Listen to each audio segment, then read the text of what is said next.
Theology and the Political. Rowan Williams introducing the debate. Theology and the Political. 6. Underlying all the very varied essays in this volume is a set of issues about how we understand human action.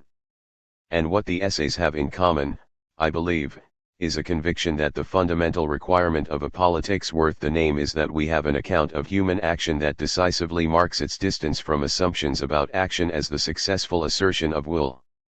If there is no hinterland to human acting except the contest of private and momentary desire, meaningful action is successful action, an event in which a particular will has imprinted its agenda on the external world.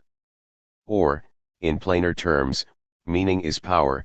Thrasymachus in the Republic was right, and any discourse of justice is illusory. Some contemporary voices appear to be content with something very like this. What several of the voices here represented argue, implicitly or explicitly, is that this is to subvert the very idea of intelligible action and that this is not a simply intellectual problem, in the restricted sense that the word intellectual sadly has these days. Meaningful action is action that is capable of contributing to a system of communication, to symbolic exchange. If meaningful action is successful action, it is precisely action that does not invite response, and thus potentially critique, revision, the revisiting of the terms of original engagement. It has succeeded in setting the terms of future act and discourse in accordance with a specific disposition of will. It does not require understanding. When we act intelligibly, and this is common ground for Augustine, Hegel, Marx, and a good many equally unlikely bedfellows, we expose ourselves to the process of language. That is to say, we claim to have a representation of something prior in such a way as to introduce that prior and shaping reality into a continuing narrative of uncovering through response and question. I do something that I believe meaningful, and so estimate that what molds that action and constitutes its intelligible content, i.e., what can be communicated and can mold further action, is capable of reproduction in diarent form sufficient literant to guarantee that another action is not repetition but further unfolding through representation of a content not exhausted by my action and determination alone. Common ground for Augustine, Hegel, and Marx, I suggested. For Augustine, because human beings are created in the image of God, driven by desire of God to seek God in all things and not to rest in any night object, language becomes a system of signs reinforcing the awareness of lack that stands at the heart of all human identity, and thus moves us through an endless series of displacements and provisional understanding as we grow corporately in wisdom. For Hegel, because the act of thinking is itself an advance into the position that must be negated in order for universal intelligibility to take up and supersede the individual assertion of a view or perspective. For Marx, because the only way to a universal ownership of what is accorded value, and thus the only way to truthful apprehension of the world, as opposed to the slavery self-created by the unconscious inhabitants of a society dominated by a single class, is by the historical connect in which the means of production are made to be no longer a possession and a tool of unilateral power for some over others. It would not be easy to make a single vision out of these three, and all the others who are discussed here, and such is not the purpose of these essays. I read them as airing a concentrated attack on a whole variety of ways in which the idea of meaningful action as successful assertion hides in philosophies, theologies, and social projects, how the implicit nihilism of this idea pervades so much of modernity and the menagerie of intellectual styles known as postmodernity. To the extent that popular liberal and pluralist thought assumes with blithe unawareness a basic model of meaningful action in terms of assertion, it assumes anal social unintelligibility, an ultimate inability to make sense of each other's actions, which involves understanding so as to query and re-express, and thus raises the specter of the purest fascism, an uncriticizable exercise of social power in the name of a supposed corporate assertion. One of the things that this book suggests in place of this barbarism could be summed up as a conviction about action as testimony, I think especially of some of Ricoeur's work here, as well as Merleau-Ponty's. Action witnesses, makes present in representation, and invites engagement with structures that have nothing to do with will. Action is most intelligible in this perspective when least assertive in the crude sense, most meaningful when least concerned to dominate. For the religious philosopher, there are numerous categories available, especially martyrdom as the most distinctive instance of witness by the opposite of success. For the Christian believer, the core conviction is that the most densely intelligible action in the world's history, the event that most radically provokes new language, new possibilities, comprehensive self-questioning, or metanoia, is the self-exposure of Jesus Christ to death at the hands of political and religious meaning-makers. By no means all the writers here represented subscribe to religious or Christian allegiance, but the question all address is one that, properly grasped, insists upon a conversation with theology. Theology as the discipline that follows what is claimed as the supreme act of testimony, and thus the supremely generative and revisionary act of all human history, the cross for Christians, the gift of Torah and communal identity for Judaism. Theology occurs, for Christians and in some sense for Jews also, in the wake of certain absences of what ordinarily passes for meaning. Remember the unrepresentable nature of the Jewish God, absences that for complex reasons produce distinctive stagings of social possibility and linguistic revolutions. Theology claims that what intelligible action is after is divine action whose gratuitousness, or love, motivates and activates an unlimited process of representation without simple repetition, and thus posits irreducible human and other diversities. This new debate is inescapable if we are determined to avoid the end of intelligibility. That end is not the inauguration of a jouissant pluralism but something more sinister, all the more so for being clothed in liberal dress. If this book stirs some recognition of just how late the late modern and late capitalist world has become in the countdown to social dissolution and the triumph of innate exchangeability and timeless, atomized desire, it will have performed a function we need to see as necessary. Part 1: Revolution and Theological Diarrhence. Oedipus, broken and blind, stands before Colonus. As he once gave an answer to the Sphinx, his presence now poses a question to the nearby city of Athens. Is it to gather this unclean thing to its heart, or cast it out as so much garbage? Just as Oedipus himself, solver of riddles, detected the image of humanity itself, the ultimate conundrum in the Sphinx's portrait of a monster with 4 legs, 2 legs, and then 3, so Athens is being asked to recognize the image of the human in this monstrosity at its gates. 4, 2, and 3 in 1 is the enigma of identity and diarrhence, the garblings and doublings of incest, the scrambling of subject positions, the giddy exchange of symbolic roles. Oedipus is the pharmakos at the threshold, the impossible homeopathy of poison and cure.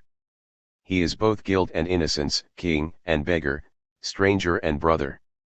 Indeed, the very tragic theater in which he appears, according to its earliest theorist, is itself a kind of homeopathy, a catharsis in which we take a pinch of the noxious ingredients of pity and fear in order to purge ourselves of these poisons.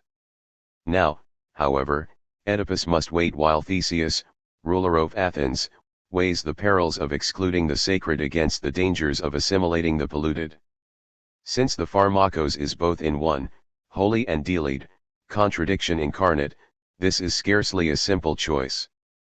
One tragedy is said to be about pity and fear are a question of identity and alterity.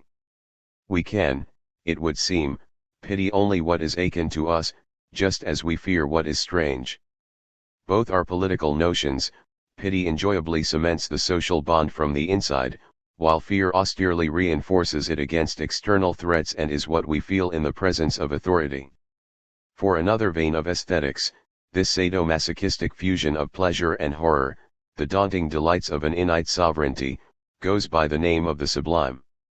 Only if our imaginary social bonds are founded upon the real, upon a certain horror at the heart of the social itself, will they prove sufficiently durable. Only if the Furies are installed within the city-state itself will it be secure, which is to say that only if the terrorism of the law is turned inward as well as outward, to become domesticated as hegemony as well as armed and helmeted as military might, will the social contract stand. Oedipus himself will end up as such a tutelary power, his death made fruitful for the future life of the polis, so that his death in life existence, once embraced by the city, will prove fertile for its nourishing. Surely a just God's hand will raise him up again, exclaim the chorus. A tragedy like that of Oedipus, however, also turns Aristotle's logic of pity and fear on its head, scrambling its dichotomies by showing us that nothing is more fearful and opaque than ourselves and those akin to us, and nothing more pitiable than a humanity deformed alarmingly out of recognition. It is, indeed, only when we are out of recognition that we are fully in it. Confronted with the parricidal Oedipus, the demented Lear, or the tortured Christ, we are asked to couple these classical responses to tragedy together and come to pity what we fear. It is not just a matter of pitying whatever is still human in these poignantgers, whatever residual humanity has survived their monstrosity, but of feeling for them in that very deformity, grasping them as most human when unhuman, and hence of seeing them in the real rather than the imaginary. It is to perceive that what is most intimately human about them is also what is most frightful to gaze upon, and that no power can bestow leucopantheme and lavibutanansaringen humanity in ourselves.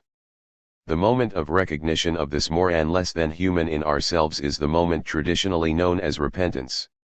These, then, are not men travestied, dehumanized, violently discoured, but signs of the violent discouration that is humanity itself. In inviting the vagrant Oedipus into the city, Theseus is not simply divining gablesing within an apparent curse, but recognizing in this beggarly sovereign an image of the monstrosity of himself and dicity. When it comes to humaneres, the barent is the normative. What more graphic image of power than the powerless, since tyrant and vagrant are both beyond the law? And what could more forcefully testify to the failure of power, and so to its ironic kinship with the dispossessed, than the butchered bodies of its victims? I come to offer you a gift, my tortured body, a sorry sight, Oedipus tells Theseus, but there is value in it more than beauty. Truth is unesthetic, a mangled body, it reminds us of beauty only by negation. The cynic is the one for whom value is so much shit, whereas it is in shit the detritus of a repressive social order that the revolutionary NDS value. The fool is a gur who hovers somewhere between the two. Sophocles' meditation on Oedipus broods upon impossible arithmetical calculations, on incestuous paradoxes of two or more in one, of 1 + 1 making 4 or more, on defacements and illegibilities at the heart of the symbolic order. Incest lays bare the guilty secret of that order, which is that all of its places must be arbitrarily interchangeable simply for it to function. Like any structure, the price it pays for working all by itself is the perpetual possibility of transgression, which is to say the possibility of not being itself at all. Incest is an abomination that confounds essential boundaries and obscenely commingles distinct categories, yet since desire itself does nothing less, the vilied, accursed Oedipus, as Freud will later instruct us, is simply representative of the way of the world, the social unconscious, the truth that transgression is our routine business. Incest is the real of the symbolic order, to which Sophocles' art will place us in an imaginary relation. Incest presses through the logic of the symbolic order to the point of a surreal, scandalous deconstruction, which is at once a garbling of all orthodox social relations and the unspeakable truth of them. If you are to be free to mutate heterols off say husband and father, then there is nothing in the structural grammar of the symbolic order itself to rule out the hybridity of being your own mother's puss. Comedices on this recognition as well, noting as it does that desire is no respecter of rank or diarance, and playing our anxiety that social order will thereby be undermined against our deliciously vindictive desire for exactly that. Shakespeare's King Lear, in a way not entirely removed from Sophocles, rings changes on the tragic calculus of more, less, all, something and nothing, of ciphers, creative surpluses, and destructive superuities, notions that resound through the poetry and the play just as they run as a riddling subtext beneath some of Shakespeare's other works. Incest, monstrosity, is the place where exact calculations and distinctions break down, and so also is the wager of Theseus as he stands before this besmirched parody of his own kingship. Oedipus himself knows that an unspeakable power for good will from welcoming the immigrant, embracing the excremental remainder, assimilating into the political order the sign of its own non-identity. To do this, however, is not to be inclusive, that magical postmodern word, but to encompass what that order is forced to exclude, simply to be itself and thus to transform it beyond recognition. The astonishing irony of class society is that this excluded remnant is not some postmodern margin or minority, but the actual majority. This power for good, or magnificent nourishing of life, is known as sacrus, the dialectical movement by which the veridissolution of thing becomes fertile and life-bearing. In modern political parlance, it goes by the name of revolution, the project, in Marx's words, of a class which is the dissolution of all classes, a total loss of humanity in the name of a total gain of one, and which thus represents in its very decomposition the shape of the classless future. To acknowledge this thing of darkness own whatever name it happens to go under, is to throw the projective act of scapegoating into reverse, confessing that this savage travesty of humanity was cast out of the city not because it was alien but because it was far too familiar. A similar interplay of the alien and over-intimate characterizes the act of incest.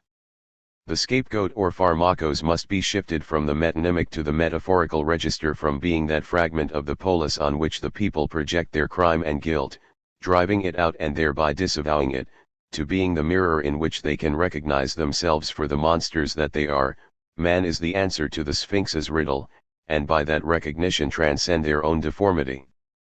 The scapegoat wins our compassion because it is the terrifying real in the humanizing shape of swearing flesh and blood. But it is also swearing flesh and blood as the real, as dehumanized and atrociously discoured, and thus as placing so implacably anonymous a demand on our own humanity that only that within ourselves which is beyond the personal whatever it is that lies non-subjectively at the root of our subjectivity, rather than simply falls within its frame, can hope to answer to it at all adequately. Only the ruthless abstraction of love, which is no respecter of persons because it attends equally to the needs of any old person, could cease to repair the ravages of a desire that is similarly indifferent to individuals in its impeccably egalitarian ambition to maim and madden them all. Only a real that was beyond humanity, and so terrible but at the same time friendly to humanity, could prove sufficient. Love differs in this sense from friendship, or indeed from the romantic version of itself, both of which are nothing if not particular. But this is not to contrast an abstract universalism with a sensuous specificity, in that hoariest of all antitheses to which the solution, we know it even before the words are out, is art. For one thing, particularism in these postmodern times is itself a full-bloodedly universal creed, just as nationalism is a thoroughly international phenomenon, and a highly parochial view of the world has come to be known as globalization. A universalized particularism is postmodernism's goal, whereas justice and charity involve that very diarrhent condition, a particularized universalism. This is universal insofar as everyone has a claim to love and justice, but this claim is empty unless it is this or that individual's uniquely particular being that is granted recognition, and his or her irreducibly specific need attended to. Every individuality must be acknowledged, regardless of whose individuality it is. As far as that goes, any old individuality will do. When it comes to diarrhence, one has to be grandly indifferent. This is why neither early bourgeois abstraction nor late bourgeois particularism will do a traditional enough socialist case, to be sure, since socialism has insisted all along that the universal commonwealth must be constructed in and through the developed, uniquely individual powers and capacities bequeathed to us as an opulent heritage by middle-class society. One can tell the diarrhence between a Marxist and a postmodernist by the former's unabashed admiration for the bourgeoisie. In any case, there can surely be no genuine opening of our eyes to the particular, no grasping the situation as it actually is in all its densely determinate reality, which does not at some level implicate a kind of inity, whether in the Christian sense that this hard-headed realism, pace the bankers and burghers, is the most occult thing in the world and possible only by the power of grace, a novel variant on the ancient theme that virtue and knowledge have an internal bond, or simplice a kind of Kierkegaardian marveling at the fact that things are eternally given as what they are, that in purely gratuitous style God fashioned you and not someone else. In this perspective, individuality is the claim of the innate on the night, the mind-shaking mystery of the uniquely self-identical. To see eternity in a grain of sand is to see a grain of sand, not to see through it. Being is the way to see beings, not an entity to be seen in itself. To discern the workings of a non-subjective real in the subject is to see the subject as it is, constituted to its core by what is unervingly alien to it. To understand political oppression is to grasp that this particular group of men and women is what it uniquely is exactly by virtue of its place in some more universal context. To say that those with freckles or ponytails are not oppressed as such is to say that their distinctive features can be understood well enough without recourse to such a global setting. To return to the scapegoat, Sacras, pace the right-thinking liberal, is not an evil to be kept to a minimum but an action that grows more beneficent the more it is universalized. For Sacras to be general and reciprocal is just what a communist ethics urges. It is for each to end his or her life in being the means of life for others, to adapt the language of the Communist Manifesto a little. Shakespeare's Measure for Measure recognizes that a reciprocal scapegoating and condemnation can be upped over at a stroke, with no momentous alteration of structure, into a community of forgiveness induced, as it were, to cancel all the way through, as a futile round of tit for tat or moral exchange value gives way to a mutual forbearance. Sacras is the authentic alternative to the bogus ruling class conspiracy of pity and fear, by which an imaginary, endlessly circular sympathy for those identibly of one's own kind, one that in fact depends on their abstract exchangeability, is buttressed by the intimidatory terrors of the real. Sacras, seen as the inner structure of authentic social relations, replaces fear of the death-dealing alien with the more fruitful death of the act of self-giving. Only on a universal death of that kind can a community of the living be durably founded. Such a death retains all the uncanny force of the real, in contrast to the liberal humanist illusion that the social bond can be cemented by sympathy alone, but at the same time it helps to unburden the real of its terrors. Death is now in the service of life, as the very form of an emancipated sociality, rather than life pressed into the service of a deathly annihilation. We observe the latter in the unstaunchable capitalist will, which can conceive of nothing more vigorous, dynamic, and bouncily robust than itself, and which would be outraged to be informed that it is in reality a form of ascetic otherworldliness. Am I made a man in the hour when I cease to be? Oedipus cries, pondering the tragic or revolutionary reversal by which genuine power can spring only from humanity's embrace of its own shit-like negativity. Only less can become more. Only humanity at its nadir can be redeemed, since if what is redeemed is not the worst then it would not be a question of redemption. This is why the dispossessed are the sign of the future, a negative image of utopia. They testify to that future simply by what they are and so stay faithful to the ban on fashioning graven images of it, manufacturing blueprints, idols, and fetishes. Nothing will come of nothing, Lear warns Cordelia, but the truth turns out to be just the opposite. In the arithmetic of redemption, two negatives make a positive, only by knowing that you are nothing, like the fool, redoubling your negativity in ironic self-awareness, can you achieve an ironic edge over the fools who believe themselves to be boundless. Only by tracing the limits of one's nitude from the inside can one transcend it. Pace the paranoid Lear, something will come only from nothing, a founded identity spring only from an openness to death and destitution, but this truth is so terrible that it proves hard to survive it, so that Lear has no sooner passed from the illusory nothingness of all to a lowly but determinate something than he passes into nothingness once more. It would be a mere inversion of this process to see the dispossessed as passing tout court from nothingness to power. We once were not, we shall be all, chant the proletariat in the Internationale, but there can be no authentic revolution if the all in question is simply what you lacked when you were not.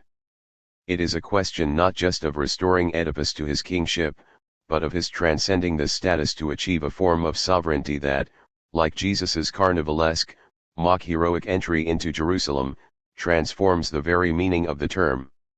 Had Lear struggled through, this would no doubt have been the measure of his achievement as well.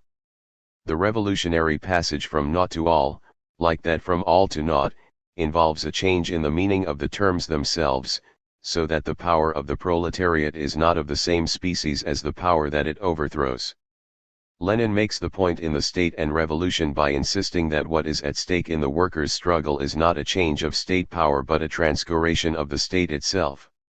It is not just a matter of appropriating an existing power and turning it to new ends, but neither is it a matter of disclaiming power altogether. Only the privileged liberal can afford to do that. Or, indeed, the privileged Lear of the plays R.St. Scene, who imagines in his megalomaniac fashion that he can divest himself of his sovereignty while remaining untouched in his authority. It is rather that the power that has passed through weakness is not one of substance with the power that thrust it there. The sinier power conceals a change in substance, hence the difference between a superstitious view of sacris and a revolutionary one. In the former case, you consume the esh of the sacrificial victim in order to brim yourself full of its mysterious strength, drawing life directly from its death. In the latter case, what you identify with, in the case of the Christian Eucharist, by literally absorbing it into your esh as nourishment, is the transcurative power of the victim's very weakness, the scapegoat of living death, not as a creature slain in order that you may hijack its vital force and live more vigorously at its expense.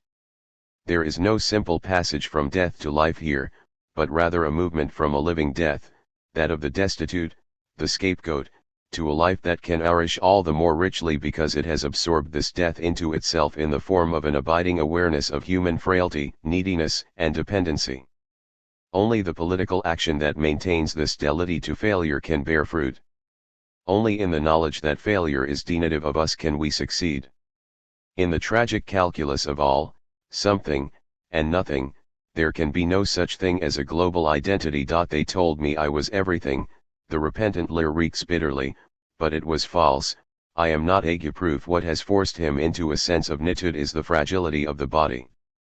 Power can wreak the damage it does because it is bodiless, swaddled from material need by a thick skin of property and privilege. When we are out of our senses, we are out of our mind.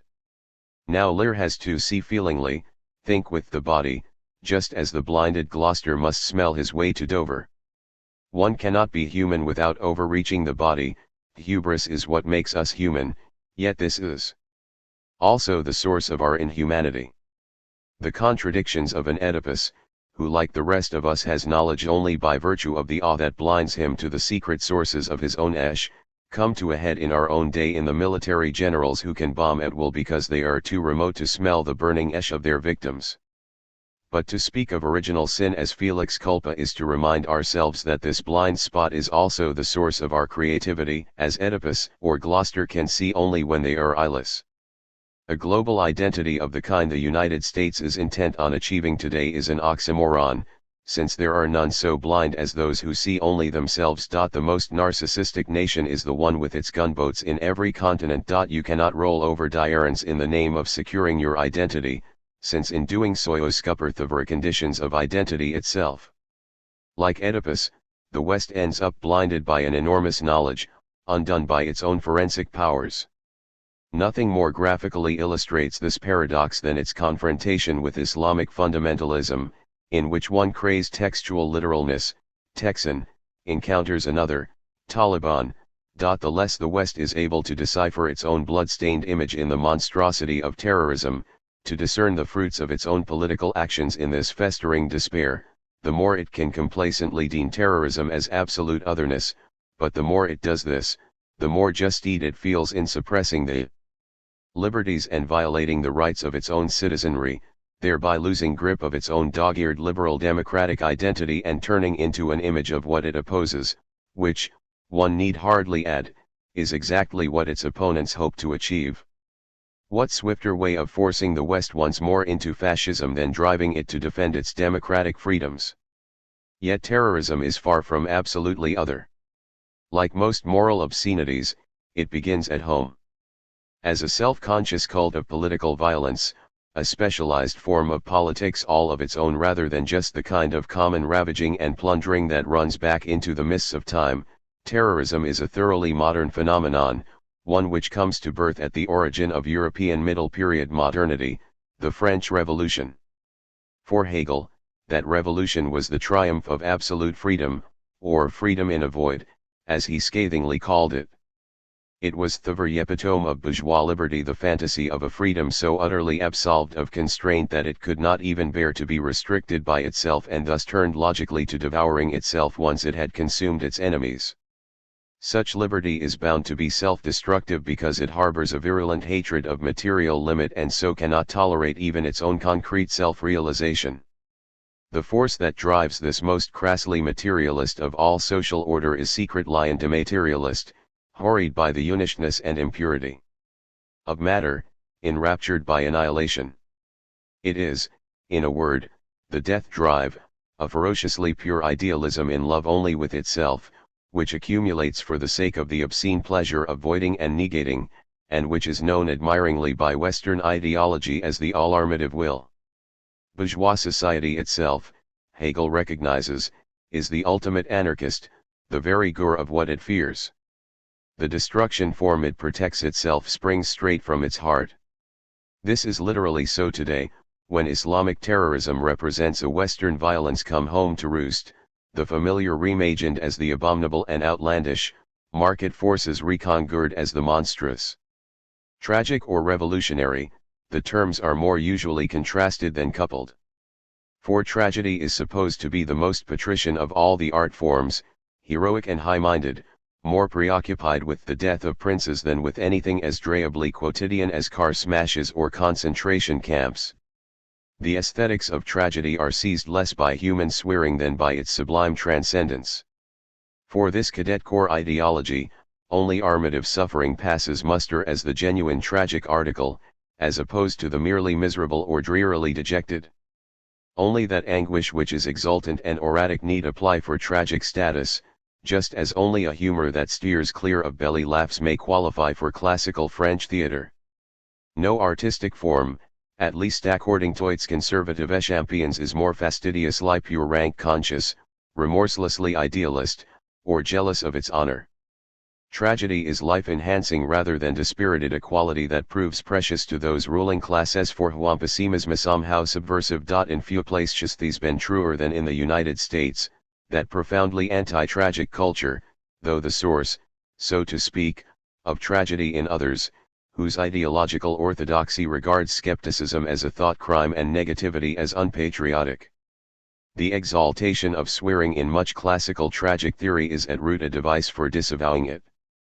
What it refuses to countenance is that tragedy, so to speak, is itself tragic. It is indeed true, as Yeats observes, that nothing can be soul or whole that has not been rent, but one might at least have the decency to add, in order to distinguish this Christian and Marxist orthodoxy from the Boy Scout syndrome, that it would be far preferable if this were not the case. If tragedy is a kind of value, then it is the kind of value we could do without, rather as it is a crying shame that we ever had to have anything called socialism. What we have in the theory of tragedy is for the most part an ideology, which is thus exactly the opposite of what is taking place in Oedipus, Lear, or Death of a Salesman. It is, moreover, for the most part a sort of religious ideology, in all the most objectionable senses of the word. It is not only the modern age that makes an ideology out of tragedy. As a state apparatus, tragic art was harnessed to political dominion from the outset. For Aristotle's Poetics, it performs the politically vital service of draining from the polis a perilous surplus of pity and fear, both socially enfeebling emotions. It is a kind of public therapy for a citizenry in danger of emotional abbiness. The anti-ideological version of this is something like the crucifixion of Jesus, that sublime tragic scenario in which it is neither a question of our morbidly indulging nor briskly dispelling our pity and fear, but absurdly of the scapegoat himself taking compassion on us and pleading fearfully that the punishment we deserve for this cowardly political murder should not fall on our heads. The reason Jesus himself gives to get us the hook is, exactly, our ideological mystication, the fact that we cannot possibly know what we are doing, any more than any historic event can know itself other than in retrospect. Bewick time of course it cannot be undone so that the knowledge is in a strict sense useless. We live forward and understand backward. Establishing a symbolic solidarity with this kind of scapegoat means accepting his pity, becoming to have pity for yourselves, confessing our weakness and thus being freed from guilt. To grasp that this monster is of our own making is not just to acknowledge that it is we who have reduced him to this lamentable condition, but that in doing so have turned him into a living image of ourselves. To be able to look upon this frightful image of ourselves and live is to confess that the power by which we have brought the world to such a sorry pass is in fact no genuine power at all, but the reacts of frailty. It is to recognize that aggression, dominion, hatred, and greed have their root in fear. To discern the lineaments of true power in weakness in the political actions of those who have nothing much left to lose also involves discerning the pathos and bogusness of the power they challenge, even though it might well end up by blowing us all to pieces. Jesus is the Gur of the Anawim, the destitute or shit of the earth, those whose fate is to be divested even of themselves, but it is not just a question of acknowledging our responsibility for this fate, as class society might confess in a spasm of self-recrimination that hunger and poverty are its own creations.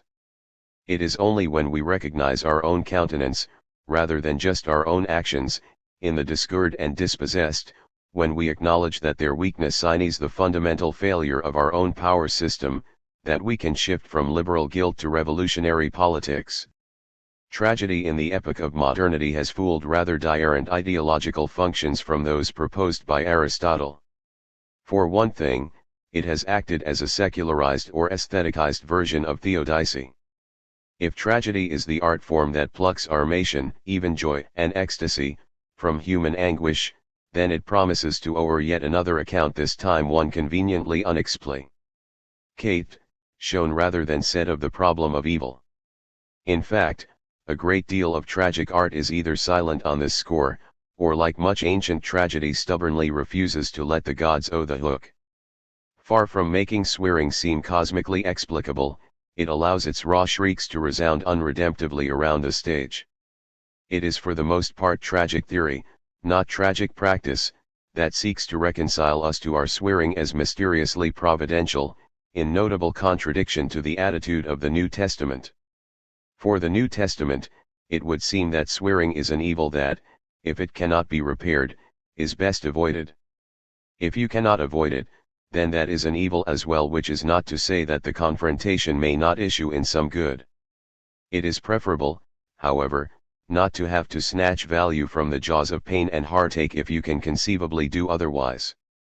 It is only because the world is as oppressive as it is, and will seek to destroy you if you challenge it in the name of justice, that such avoidance is sometimes tragically possible. For some of its apologists, tragedy is also a displaced form of religion in being a trace of the numinous in a naughty world, a residue of the mysterious, mythological, and metaphysical in a disenchanted age. It can talk of the transcendent without the embarrassment of having to put a name to it, hijack its high-toned glamour while ditching its tedious doctrine. Tragedy is where the gods, blood guilt, cosmic destiny, and the mystery of evil can still endy a precarious foothold and endy it, moreover, in yet another ideological function of the tragic, in the form of a critique of modernity as such. Tragedy is the mythology that upbraids a modernity from which myth has been banished.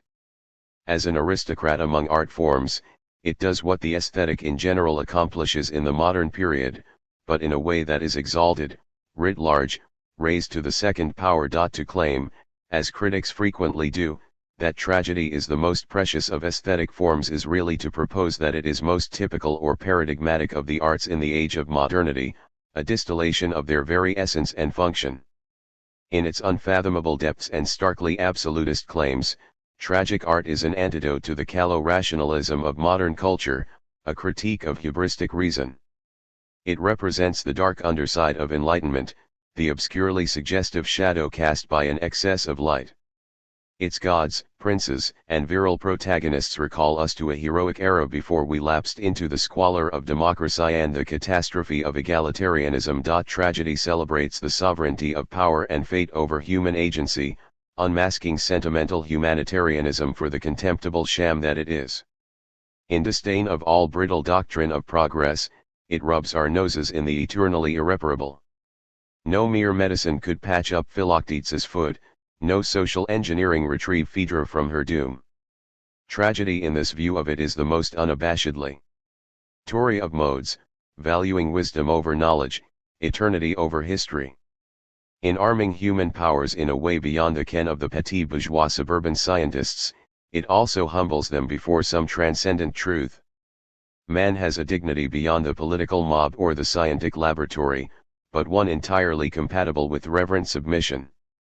He is autonomous enough to rebut the scientific determinists, but subject to cosmic law in a way that equally confounds their middle-class colleagues, the liberal individualists. Indeed, the question of freedom and determinism is another of tragedy's ideological functions, at least in the eyes of the great German theorists of the mode from Hegel and Hölderlin to Schelling and Schlegel. Tragedy is an aesthetic solution to a philosophical contradiction to the Kantian dualism of phenomenal determinism and noumenal freedom. Here, perhaps, is one solution to the puzzle of why tragedy, that most absolutist, aristocratic, anti-reformist of modes, should loom so large in the thinking of a buoyantly progressivist bourgeoisie, if by no means quite so large in its dramatic practice. Why does the topic crop up in the work of one modern European philosopher after another, from Schopenhauer to Sartre? One might do worse than respond that it is an answer, though, once again, more as a showing than a saying, to the problem of how we are apparently at once free and unfree. Like any interesting philosophical problem, this is not of course in the RST place a philosophical problem. It runs right to the heart of a bourgeois social order for which the political realm, one of freedom as a collective self-determination, is at loggerheads with the economic domain, in which we are shuttled around like so many inert bits of matter by unmasterable market forces. A knowledge of necessity is the dream of the human sciences, since then we would be able to calculate our actions more exactly and hence be more free to realize our projects.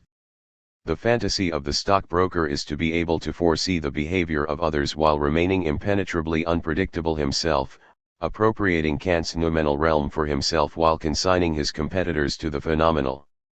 Yet such predictive knowledge is also the ruin of freedom, which thrives on the incalculable. This is why the American movie Minority Report must nally dismiss such precognition as the enemy of freedom rather than the enablement of it.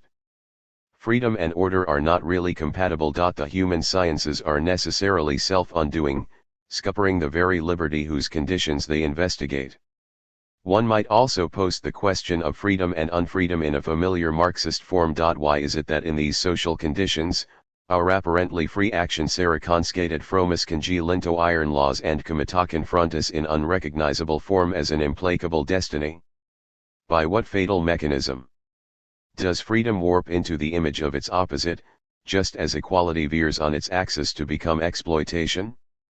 This, to be sure, is scarcely a question peculiar to capitalism, though it is one mightily magnified there. Among other things, it is the cri of Oedipus himself, who discovers like the rest of us that the other returns an estranging response to the question of who he is. Philippe Lacoue-Labart argues that Oedipus, before becoming with Freud the Gur of desire, was the Gur of the scientist or philosopher. Epistemophilia can be assumed to unite the two. He is thus, one might claim, the allegorical cyneer of the West twice over, RST as daylight and then as darkness. Oedipus is knowledge at the end of its tether, the transparently obvious ruin of self-transparency, the starkest possible illumination of the obscurely unfathomable roots of selfhood. It is only after Kant has revealed the contradictions into which human reason falls when it seeks to transgress its own limits that Oedipus, with his hubristic hunger for a knowledge which will nally blind him, stages his reappearance in philosophy with Hegel, Hölderlin, Schelling, Schlegel, and their confreres. Yet tragedy is not just a salutary upbraiding of enlightenment, a matter of traditionalist prudence against an upstart bourgeois eagerness. On the contrary, it is both the realization and the ruin of enlightenment, which is no doubt one reason why it proves so alluring to a German philosophy as conscious of the being of enlightenment in its national history as of its pressing relevance to it. On this view, tragedy portrays the defeat of the protagonist, crushed by a sublime reason that brooks no rebellion. Yet in bowing to this absolute, or indeed in resolutely embracing it in the manner of Shakespeare's Antony or Kleist's Prince Friedrich von Homburg, the tragic protagonist both obediently raises that law and reveals at the same time a freedom that raises him to equality with it, which demonstrates, in fact, that his resolute submission is itself the secret work of the very law or reason that seems so oppressive. If the insurgent hero's Oedipal strike against the name of the Father is punished by death and destruction, hence expiating his guilt itis also it ushers him into mature equality with that law. His very failure yields us a glimpse of an innate order of freedom and justice, one that, as in the Kantian sublime, can be illuminated only by negation, in the devouring ams that lay bare the hero's netude. The power to relinquish one's creaturely existence could only spring from beyond it, so that the hero, as both priest and sacrificial victim, presides over the ritual of his own destruction with an authority that outlives it. The freedom by which he accepts his own netude disproves it at a stroke. The act of being able to draw a limit to one's power must inevitably be self-undoing. The tragic act is in this sense a performative contradiction, transcending in its very freedom the limit to which it submits. Vulgar determinism is elevated to the rather more august status of providence, and the deepest liberty lies in a knowledge of necessity. The Absolute graciously permits the hero to struggle against his doom, and in doing so pays tribute to his freedom. Without transgression, the law is out of business.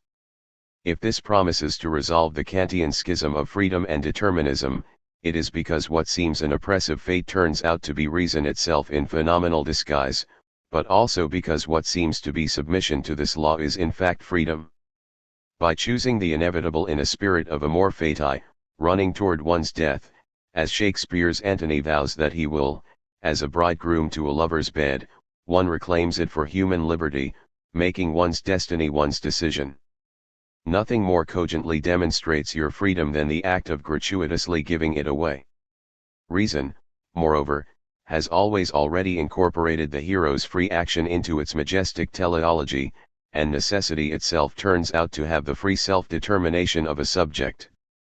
Tragedy also dismantles the distinction between freedom and necessity in a diarrhent sense, by demonstrating, all the way from Antigone to Willy Loman, that the commitments that most deeply constitute the self are not really of the kind it can easily choose. There is an inner as well as an outer necessity, a moral as well as a material destiny, as the ancient Greeks were well aware. There is a sense in which we are most free when we have no choice, when not to do what we must do is to violate the selfhood that is the very source of freedom. It is not hard to read in this version of tragedy the allegory of a prematurely insurgent bourgeoisie, one conscious of the truth that political absolutism is still too powerful to break, but which can console itself with the knowledge that reason is secretly on its side and will bring it to fruition in the fullness of time. Schiller's Don Carlos ends on just such a note. Neither is it difficult to see in this theory of tragedy a secularized version of the theology of the Crucifixion, to which it is faithful in almost every detail. For Schelling, the paradox of law and liberty is most graphically revealed when the tragic protagonist is an innocent Gurioha gratuitous limbrace guilt and punishment, demonstrating his freedom through the loss of it. Indeed, the oxymoronic gur of the guilty innocent is the very stew of tragedy from Oedipus onward. Yet it is also possible to decipher this model of tragedy, the dialectical movement by which, for the George Lukács of history and class consciousness, the working class comes to transcend its sound commodity like status in the act of confronting this very degradation, so that only a consciousness which has actively taken on the ultimate status of thinghood or sheer meaningless materiality can redeem that facticity as a general condition. Which is to say, for orthodox Marxist doctrine, that only an immanence can become transcendence. Scapegoats, blood sacris, hubris, the anawim, no discourse could be less archaic, no language more insistently relevant to our political world. The postmodern discourse that might end all this a touch mythological or metaphysical is for the same reason embarrassed by talk of revolution. What we face, politically speaking, is a choice between one kind of death in life and another. On the one hand, there is a hubristic Western will, a form of badinity, shimmering with the hectic vitality of the terminally diseased. It is a form of life secretly in love with annihilation, and all that saves it from evil is the fact that it genuinely mistakes this nihilism for energy. Evil is far more clear-eyed about the matter. It knows that the point is to unmask the portentous sham of all apparent vitality by searching out the nothingness at its heart and reveling in it, creating even more of the stew by destroying for the sheer delight of it. The imperial Western will is the death drive in the guise of the life-giving. On the other hand, there is the alternative form of death in life, which is the existence of the dispossessed, who know that only a life which has passed through death, nitude, and failure and continues to nourish these things at its heart has any null chance of flourishing. In the meantime, the West continues to prove incapable of tragedy. It cannot recognize its own visage in the raging fury at its gates. It is unable to decipher the symptoms of weakness and despair in that fury, and therefore is capable only of fear rather than pity. After the given failure of Soviet scientific materialism and the seeming triumph of capitalist hegemony, socialism by its own force must turn to the theological. Socialism, as the true and beautiful alternative to capitalist barbarism, must recapture the force of its own political desire. To do so, it must nally and irrevocably jettison its alliance with modernity, progressivism, and atheism. Socialism's theological turn is necessarily the turn to political desire as spontaneous liberation. It is the sanctification of the political body and the redemption of political time. However, it is not enough simply to show that socialism must abandon its reliance on modernity's negative postulant of being. One to accomplish this would only recapitulate the same problematic and thereby destroy the sight of a genuinely revolutionary politic. What we here propose is the cultivation of an immanent operation that can enact truth materially. This immanent operation is a political praxis, a kind of revolutionary Constantinianism. Our argument seeks to recover the intrinsically revolutionary implications of Christianity that have recently attracted the scrutiny of Marxists like Alain Badiou, Slavoj Žižek, Antonio Negri, and others. The horizon of this thesis is indebted therefore to an uncanny realignment. We argue that it is within this realignment that Christianity emerges with an uncompromising theopolitical praxis that outranks the current liberal deadlock. This operation will show how a Christian revolutionary praxis is irrevocably rooted in being itself and therefore exposes the shortcomings of rival ontological articulations, including the Marxian dialectic. This means that any political praxis that is materially grounded in the name of the event 3 as an ontological, universal condition must be recast as the material intersection of the transcendent with the immanent. The event cannot be dematerialized, it is neither immanent myth nor transcendent history. Rather, the event is here the kenotic inbreaking of the God-man, the Christ. The event is the enactment in time of the overpowering and universalizing force of divine gift, perpetually distributed through being itself, and repeated non-identically yet perfectly in the mass. The event, cast in this light, outtweets both the ride logic of capital and the transcendental nature of idealism. It is the eternal rupture in time and the constitution of all time in the perpetual life of the Logos and the Pneuma through the Incarnation. For the rupture in the middle of time, which is the ontological ground of all time and eternity, is the Trinitarian work of the second and third persons. As John Damascene holds, the Spirit proceeds from the Father to rest on the Son. 5. This rest of the Pneuma, its alighting on the body of the Logos, is the incarnational event. The Pneuma rests on Jesus in Mary's womb, alights on him at his baptism, and raises his body from the dead. In this way the Incarnation enfolds the Annunciation, the baptism, and the transfiguration into the singular event of resurrection, the pneumatic work whereby the Spirit gives the Son what the Apostle Paul calls a spiritual body, 1 Cor 15:34, 6. Posited in this way the event is inescapably ontological. It cannot be limited as myth or history because it explodes, by excess, the categories of both. The event is simultaneously the moment of immanent rupture and the eternity of transcendent fulfillment. It is the creative overdetermination of all material and bodily things. The event is perpetual. It is replayed in the Pentecostal outpouring whereby the Pneuma alights on the bodies of those faithful to the event, remaking them into the body of Christ, the Spirit-bearing community of the Church. And the ontological continuation of this rupture in the event is repeated in the Mass by the consecration, or epiclesis, whereby the Pneuma continually descends on the elements, making them more than bread and wine, making them the very body and blood of the Logos. The event is creation, the Father speaking the Logos and inbreathing the Pneuma. and the event is the rupture in time, the incarnation, the resurrection, and the consummation of Christ's body in the Church. The event is the repeated mobilization of matter and bodies as the logos by the pneuma. In this way the Church is repeated as the concretization of the event, as the relationship of God with God's self, overowing himself and lifting all humanity and the cosmos up into the Trinitarian life through the event. This event sketches a doubling and redoubling of the middle, the rest reconjuring a non-collapsible relation to beginning and end through itself as middle time. This is to be contrasted with Gilles Deleuze and Felix Guattari's rhizome, which, for them, has no beginning or end and only returns eternally to itself as middle qua middle 7. In contrast to the rhizome, theological temporality ultimately moves up to the necessity of incarnation through which revolutionary moments take hold on all levels of reality. Stones, trees, animals, and all created matter become self-transcending modalities as the world awakens to, and is completed in, their perfected natures. As St. Paul writes, "For we know that the whole creation groaneth and travaileth in pain together until now. And not only they, but ourselves also, which have the rst fruits of the Spirit, even we ourselves waiting for the adoption, to wit, the redemption of our body." Rom 8:22, 23.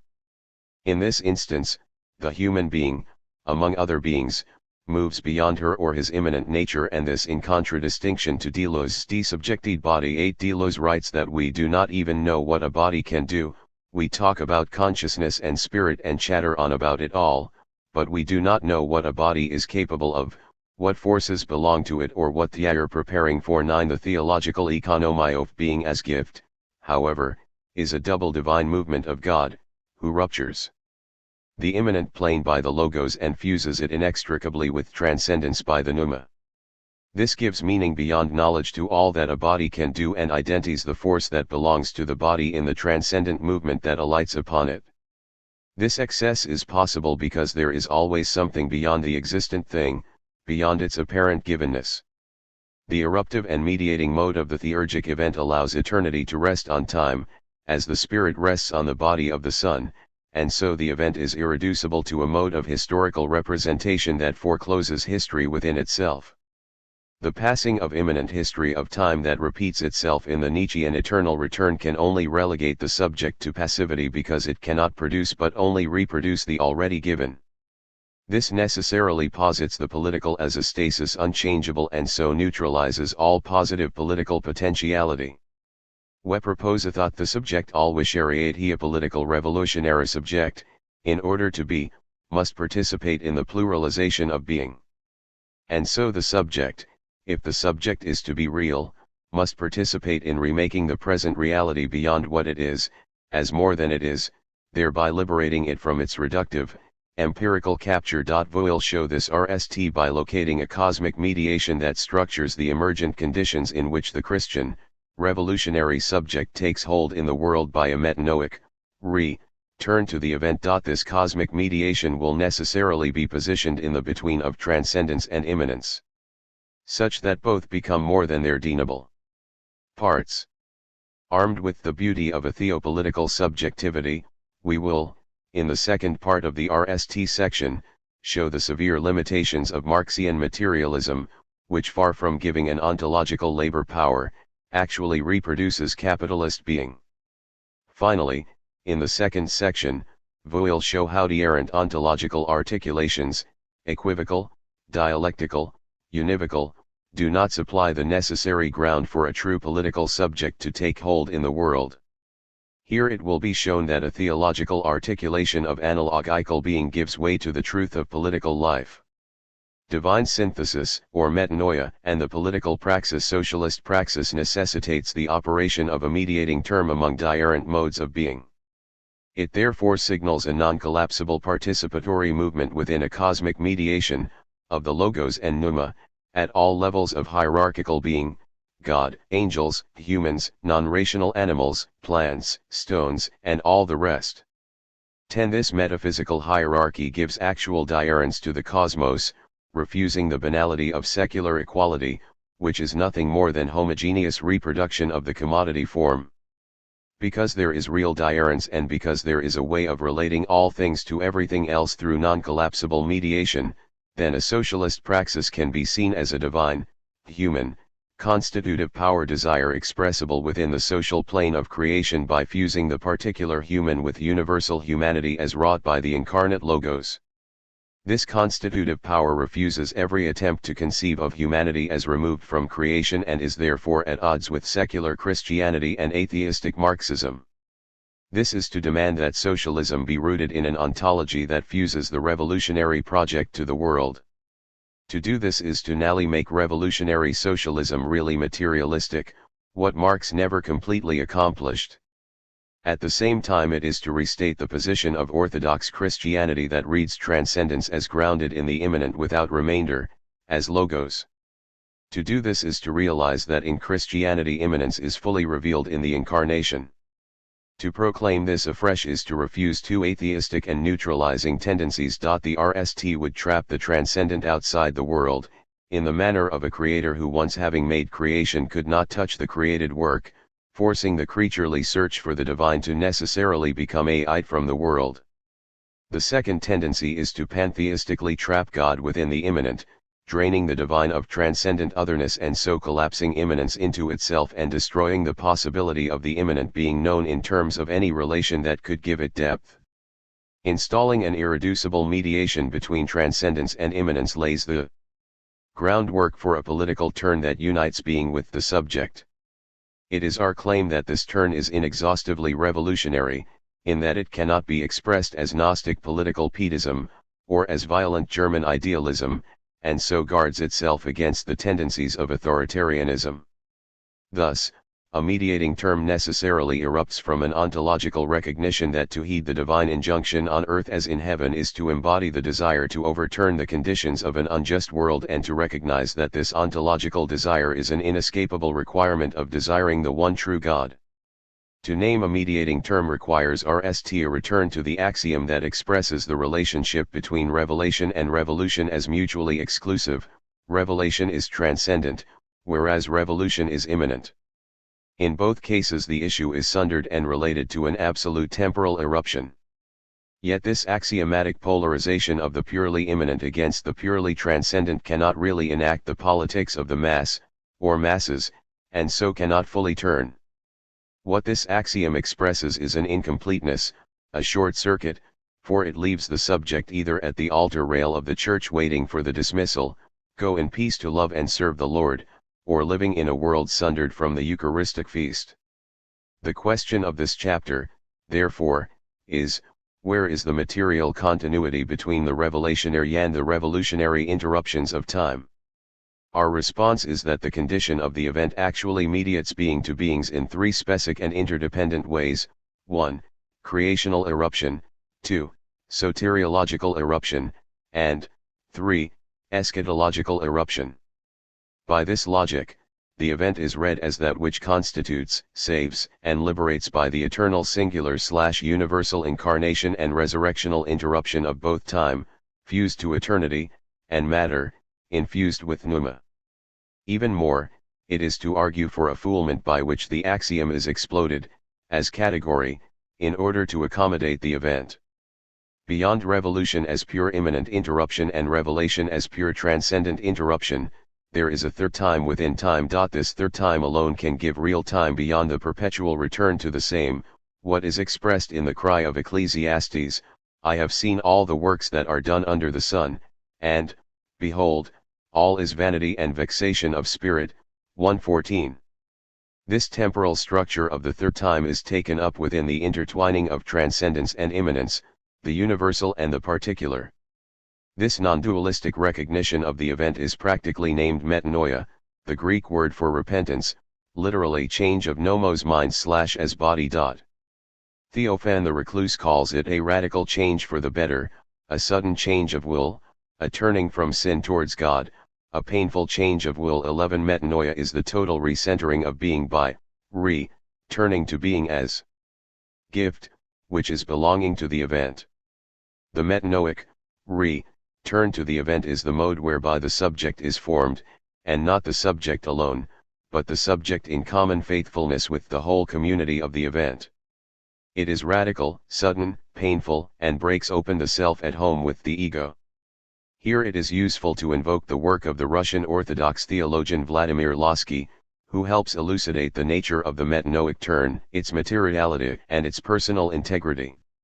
In his work The Mystical Theology of the Eastern Church, while recounting the stages of divine union as outlined by Isaac the Syrian, Lossky writes of metanoia as the gateway of grace 12 and so a move into the gift of being itself. Metanoia is not a stage left behind, an event relegated to passivity by the distance of the past tense, but rather an ontological constitution in the event itself. And here the event is that which is eternally realized in the perpetual, non-identical reenactment of Mass. Lossky writes, it is in fact not a stage, but a condition which must continue permanently by metanoia. The gift of revelation becomes revolution through a practice of communal forgiveness, which is, in John Milbank's words, the uninterrupted O of the one initial creation. 13 By this move, the event is repositioned by metanoia as the gift of time in time, representing a cosmic theurgic movement that repeats itself in history as permanent revolution. Metanoia is henceforth the non-negative recentering, the absolute turn of all desire to being. As such, metanoia is the ontological turn to the event as constitutive of eternity and life itself. The event is the horizon in which metanoia takes hold. It is the happening by which the subject realizes her/himself as subject. By this operation, the event short-circuits Louis Althusser's ideological state apparatus. 14 And the interpellation of the subject by the ideology of empire, grounding the subject in the real material conditions of being itself. And so metanoia, constituted in the event, is a direct refusal of empire and the ontological agon that it perpetuates. And this is perfectly uttered by Jesus, when he begins his ministry with the words, "Repent, for the kingdom of heaven is at hand," Matt 4:17. Time is here interrupted, the empire of Caesar is revealed as parody, and the true kingdom arrives with the Logos. In the face of this radix, radically, the only response is metanoic, to repent and believe the royal herald of the true king.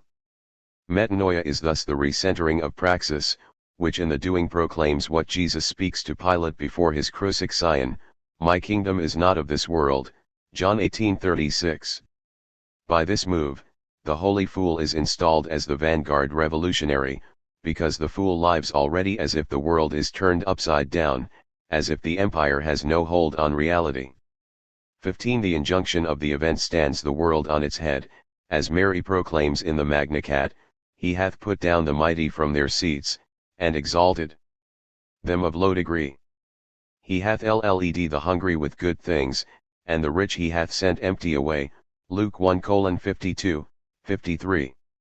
Metanoia is a questioning beyond the stasis of self. Thus any Christianity that claims the faith can stand outside the political, that seeks to squeeze the faith into the individual and wants to separate eschatology from the social, cannot claim the Logos in orthodox faithfulness.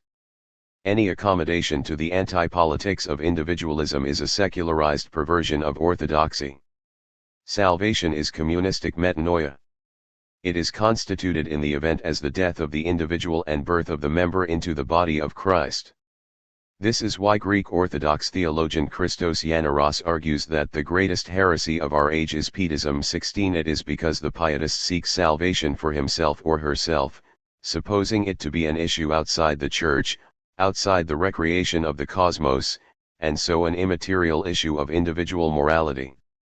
This liberal heresy, argues Yannaros, undermines the ontological truth of church unity and personal communion. 17 Indeed, Pietism undermines ontology altogether, and so it is more than a disavowal of Christian orthodoxy, it is a turn to a dualistic atheism. In contradistinction, the Church's orthodoxy is necessarily grounded in a communistic ontology, wherein, as the Apostle Paul argues, the turn to God is the action not of an individual but of the whole body of the Church through Christ. Paul writes, "As by the urns of one judgment came upon all men to condemnation, even so by the righteousness of one the free gift came upon all men unto justification of life." Rom 5:18. And so Christianity contends that participation in the Godhead is the vocation intended for humanity, and in this way there is, as the Church Fathers maintained, no such thing as an individual getting saved. However, this is not to say that the universal must overtake the particular person, erasing the particularity of his or her identity.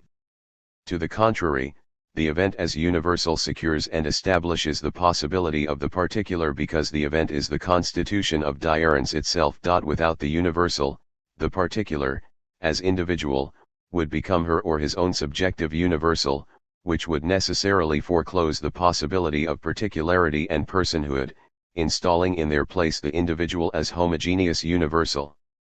It is therefore necessary to secure a universal grounded in a particular of excessive heterogeneity. This is precisely what the incarnational event does.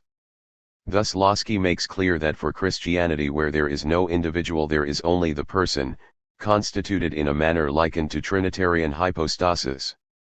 And so each person shares one common nature and realizes uniqueness in terms of relation and love for the other, in the commune of humanity. Lossky writes, "Here each person exists not by excluding others, not by opposition to the not I, but by a refusal to possess the nature." For himself, salvation is thus found only in the Church's reenactment and turn to the universal accomplishment of the Logos, as the event that enables the Church to participate communally in the life of the Holy Trinity by the descent of the pneuma. The gospel metanoia, the kingdom of heaven is at hand, is unarguably cast by Paul, in his letters, as a confrontational challenge to the authenticity of Caesar's empire.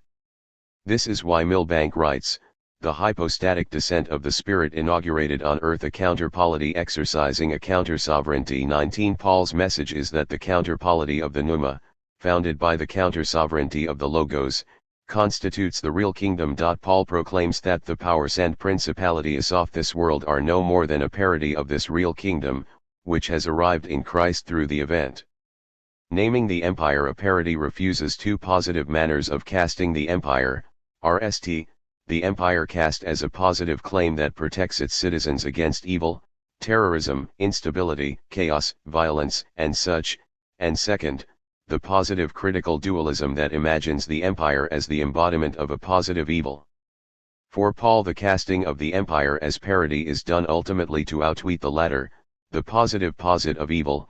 It can thus be read anachronistically in contrast to Kant's potent principalities. Now to follow Paul with any conviction is to acknowledge that the lordship of Jesus Christ is positioned by him as a radical refusal of empire, and a declaration that, by the event, the empire is nothing more than the ancien regime. When Paul announces the gospel, the good news, he is not preaching an esoteric mystery cult or some standard of morality and piety. Paul is making a royal proclamation: Jesus is Lord. And this announcement of the lordship of Christ is simultaneously an announcement that Caesar is not, that Caesar's claim of lordship is a parody of the truth. Empire is nothing more than legation. When Paul speaks of the event, he echoes, and so subverts, the language of Roman imperialism.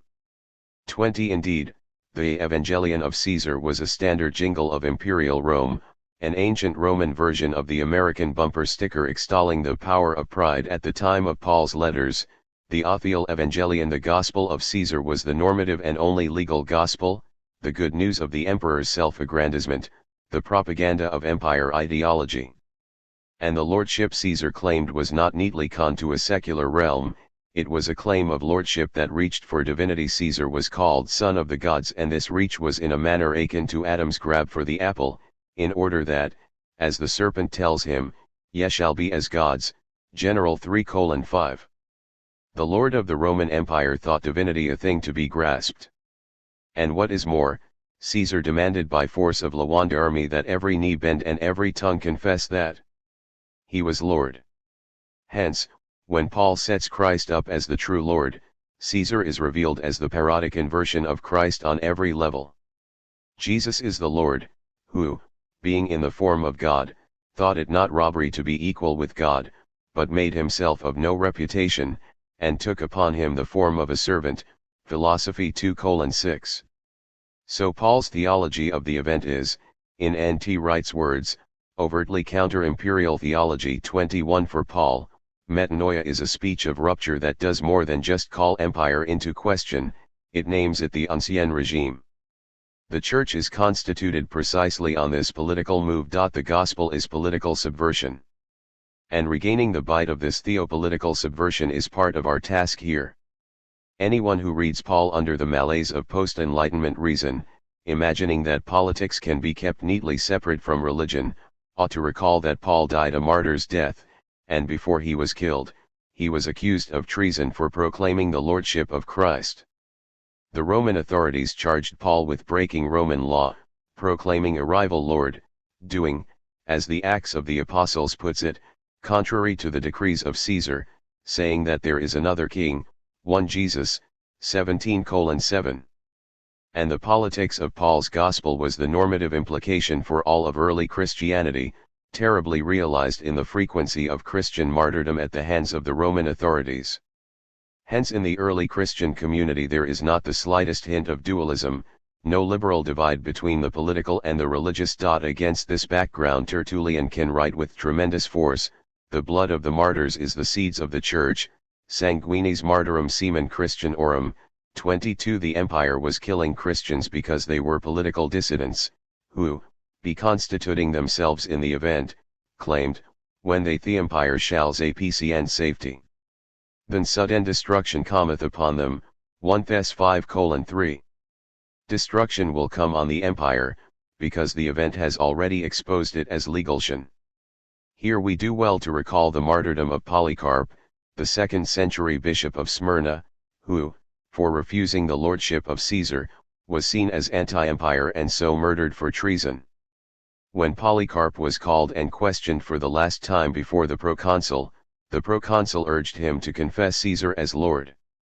But Polycarp refused. He responded to the proconsul that there is only one Lord, Jesus. If you utter yourself that I shall swear by the fortune of Caesar, as you suggest, and if you pretend not to know me, let me frankly tell you, I am a Christian. 23 Metanoia, as Christian praxis, is inseparable from declaring the empire dead. And if the empire is dead, then delity to it is death itself. The early Anglican Bishop Lancelot Andrewes, in an Ash Wednesday sermon, wrote, "Repentance itself is nothing else but redire ad principia, a kind of circling, to return." 24 Andrewes here forces an ontological operation. Metanoia for him is nothing connected to piety, narrow morality, or a private realm of religion. Metanoia for Andrewes is a real, turn to RST principles. As such, the circling to RST principles is that action of constitution in the event, recognizing the event as the foundation of all eternity and creation, which is tantamount to claiming that all eternity begins in the event, the Logos, its incarnation and resurrection by the pneuma.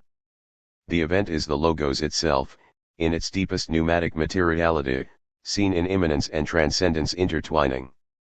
As St. John writes, that which was from the beginning, which we have heard, which we have seen with our eyes, which we have looked upon, and with our hands have handled, of the word Logos of life, 1 John 1:1.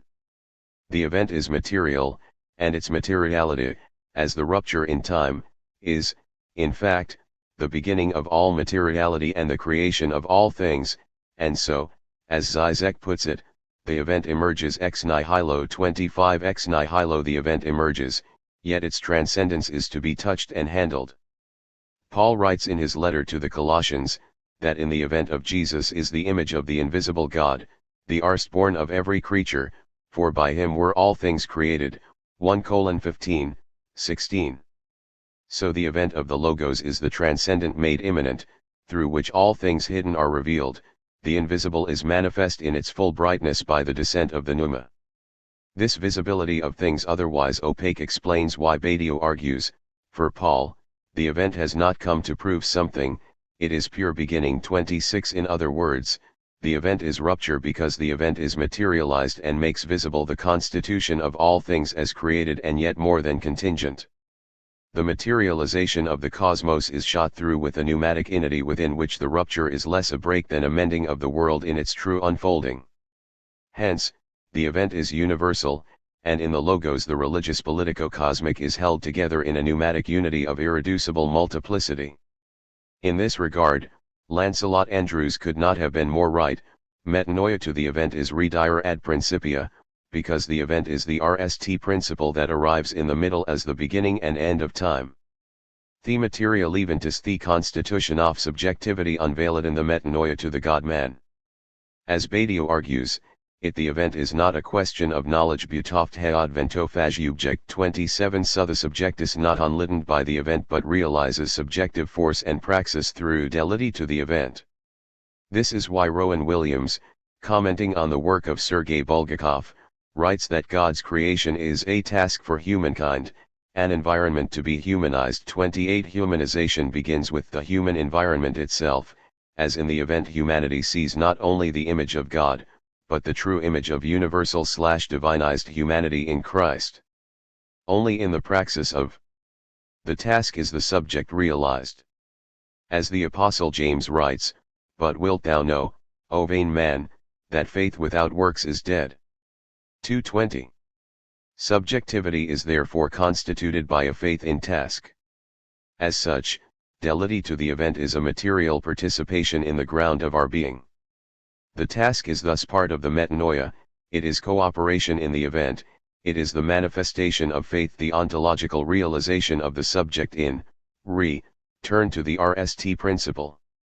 The Church, as the community founded by the event, is the polis of which empire is a parody. The ecclesial task is continual and total metanoia, a permanent revolution. Far from being immune or outside politics, the Church is politics itself. The entire praxis of the Church, centered on the turn to the event, makes the Church a pilgrim community, continually searching for the ground of its own immanent/transcendent foundation. Milbank writes, "The Church is the brotherhood and sisterhood of the Grail, of those ceaselessly questing for the Eucharist which is the source of the Church, and so perpetually questing for the Church itself." 29 As the Church continually quests for itself, it is in fact questing through creation and the cosmos, for the ground of all beseeching. As such, the Grail is the symbol of compassion and forgiveness, for it requires love and gives the same. At the heart of the legend is the question of the Grail: what is your wound? 30 Likewise this question is at the heart of the Church, and it binds together the swearing of its members in Christ's own passion, and particularly to the wound in his side, the wound from which the Church and all creation are born. Hence the search for the Holy Grail is simultaneously the material move and the ontological turn to the event. By this ontological materialism the event again declares that the empire is the ancien regime. The operation of a mediating term, a third, is therefore a praxis of political metanoia. Political metanoia is a religiously revolutionary proclamation that Christ is Lord. Political metanoia will not be trapped in the old agon of socialist revolution, with its prescripted class connect as liberation, legitimizing violence and so installing within its political project the seed of nihilism. Political metanoia is a distinctly Christian ontology of revelation and repentance as permanent revolution, founded in gift and wound. And so it completes and fuses revolution and revelation in the singular and universal materiality of the pneuma resting on the logos. From metanoia to the Marxian immaterial. In Dialectic of Enlightenment, Horkheimer and Adorno write that despite the excessive array of seemingly different products and modes of entertainment in late capitalist society, culture now impresses the same stamp on everything, a system which is uniform as a whole and in every part. 31b. Neath the seeming diversity of things in a capitalist economy lies a tendency toward a homogeneous mode of reproduction and exchange tied to the commodity and its fetishization. This is the landscape of the disenchanted world, a homogeneous world of seeming difference. As Badiou puts it, everything that circulates falls under the unity of account. Or only what lets itself be counted in this way can circulate. 32 And George Lukács writes, "The mathematical analysis of work processes denotes a break with the organic, irrational, and qualitatively determined unity of the product." 33 The object of exchange takes on more and more the characteristics of the instrumentalist gaze, which seeks to subject it always to the encompassability of the quantiable count. This disenchantment is the indicator of the commodity as the structuring principle of capitalism. In the excessive commodification of late capitalism, Horkheimer and Adorno identify the culture industry as that which interpolates all culture and consciousness into the commodity form and its monotonous return of the same, that is, the non-deerrent. They write, the whole world is made to pass through the lure of the culture industry. 34 Here, intoxicated with the malaise of commodification, real life is becoming indistinguishable from the movies. 35 The disenchantment of the world, observed by Horkheimer and Adorno, is the suppression of the bodily and the material beneath the fetishized and ride form of capitalist reality. Yet it would be a mistake to think of the fetishized form as a simple disenchantment. Rather, it is best viewed as a perverted enchantment, for the culture industry is the mass production of fantastical simulacrums.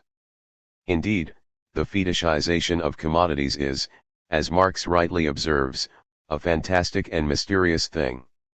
So, as Graham Ward suggests, the deepening of commodification is an ever-deepening reversal of Max Weber's disenchantment by technological advancement. Commodity fetishism is re-enchantment. 36 In the same way as the commodity character of the object of exchange imposes a fantastic meaning over the object, so the culture industry imposes a fantastic reality over the real. In Lacanian terms, the signier is over the signed, s/s. This, in committed culture, is its fantastic homogeneity.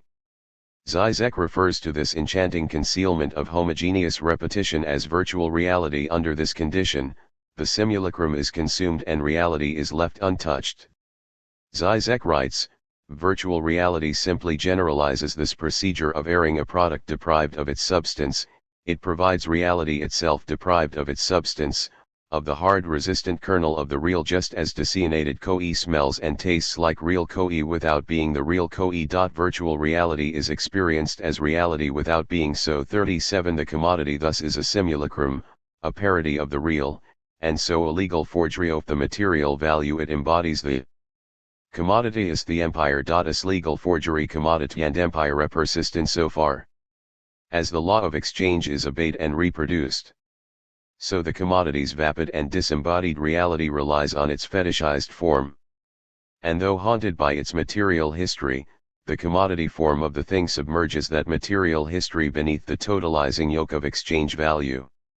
The object of exchange's univocal value as commodity provides the legation for an array of seeming diurns in the guise of empty simulacrums.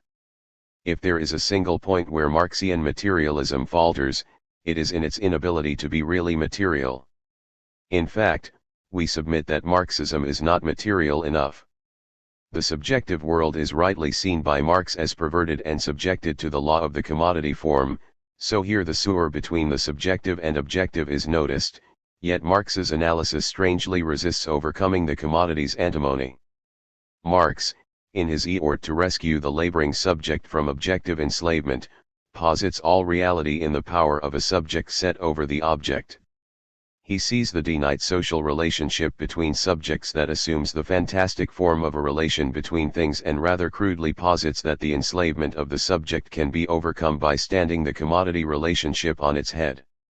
This emphatically cannot overcome the subject/object problematic because it does not really seek to do so, and this because, for Marx, the producer is the only proper reality.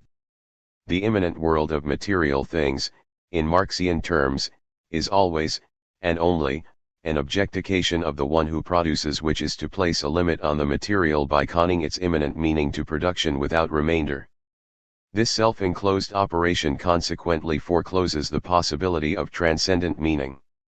The object always, by this Marxian scheme, needs to be submitted to its one and univocal real, the subjective producer.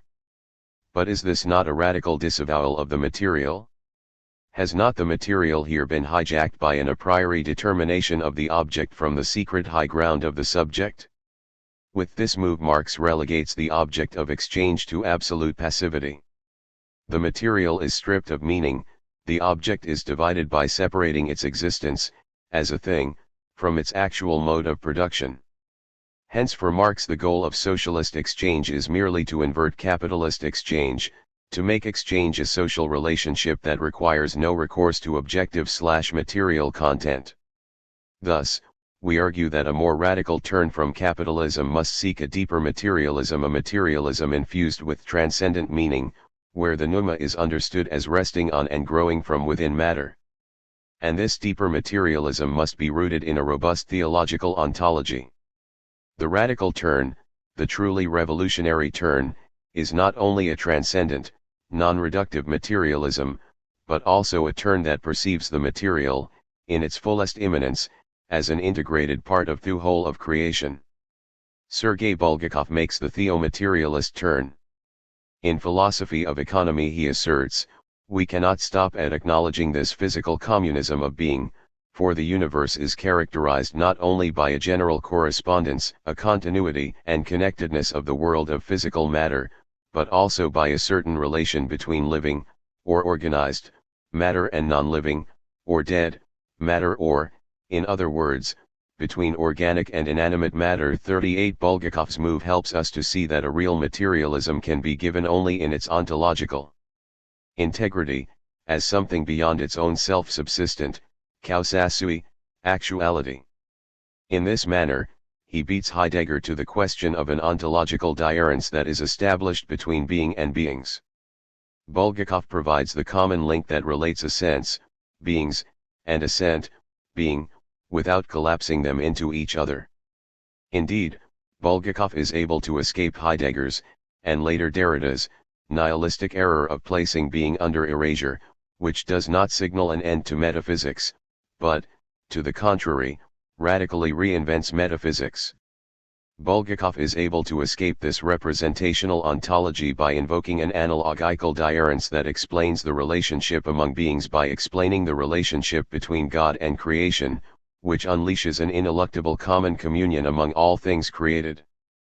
Furthermore, this physical communism of being rightly refuses the fetishized and disembodied idol and instead seeks to venerate the material as an icon of divine being. Thus the mode of human production, which Marx prioritizes, needs to be reread as a participatory mode of production within the divine creation of the cosmos. When the cosmos is envisaged as a priori to the mode of human production, then it is simultaneously recast as gift. Knowledge is therefore predicible only in terms of the source of the plenitude of being. Marx, in viewing human production as that action which imbues the material with meaning, imposes a drastic and problematic limit on the material. What the critique of capitalism needs, therefore, is to move more deeply into materialism, and to see all matter as itself created by God and as more than mere contingency or limitation of power. Marxism's correct critique of the immaterial nature of the commodity is destabilized by its own immanent and delimited ontology, an ontology problematically grounded in a transcendentalist condition. For in fact, Marx's ontology of species being is founded on an anthropocentric structure rooted in German idealism. In this regard, his ontology cannot account for an active operation exterior to its own logical determination of what is possible beyond human labor power. Therefore the Marxian ontology is not robust enough to complete the transition from commodity culture to a fully materialized socialism. Thus far we have argued for a revolutionary theopolitical subject beyond Marx. This theopolitical subject does not rely upon a self-enclosed immanent ontology. The theopolitical subject is given life by the giver of all life. So the subject is already caught up in an innate production, a process of becoming by the logic and concrete recreation of the metanoic turn to the event of the Christ in time. What remains is to positively and rigorously assess the diarrhent ontological modes of existence that give rise to a politics of truth. The rise of the political subject, being and back again. Metanoia as a politic is the community of the Grail striving to be in Christ in a manner bringing harmony in real non-collapsible diarrhence that unfolds in peace. Therefore metanoia is bound to a modality of being that expresses diarrhence through itself as a way of participating in the paschal vindication of the event. Metanoia is possible only within a theologic of mediation in which a non-representable a third is continually alighting. As Hans Urs von Balthasar conceives, in the Eucharist the hour of Christ's birth remains a permanent lipresent 39 which sets in top the perpetual potentiality of the metanoic act. In the Eucharist, the continual mediated participation in the event is actualized, the ontological turn to the incarnation and resurrection is made. This is partly to agree and partly to modify Badiou's notion of the event as indifferent to difference, or a benevolence that tolerates difference. It is to agree with Badiou that particularity cannot be determinative, for if it is made so, the particular determinative necessarily tyrannizes all other difference, subjugating or eradicating them before the particular alights.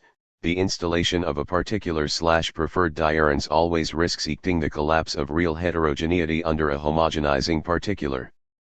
But it is also to modify Badiou by stating that the event constitutes difference beyond the supremacy of any particular difference.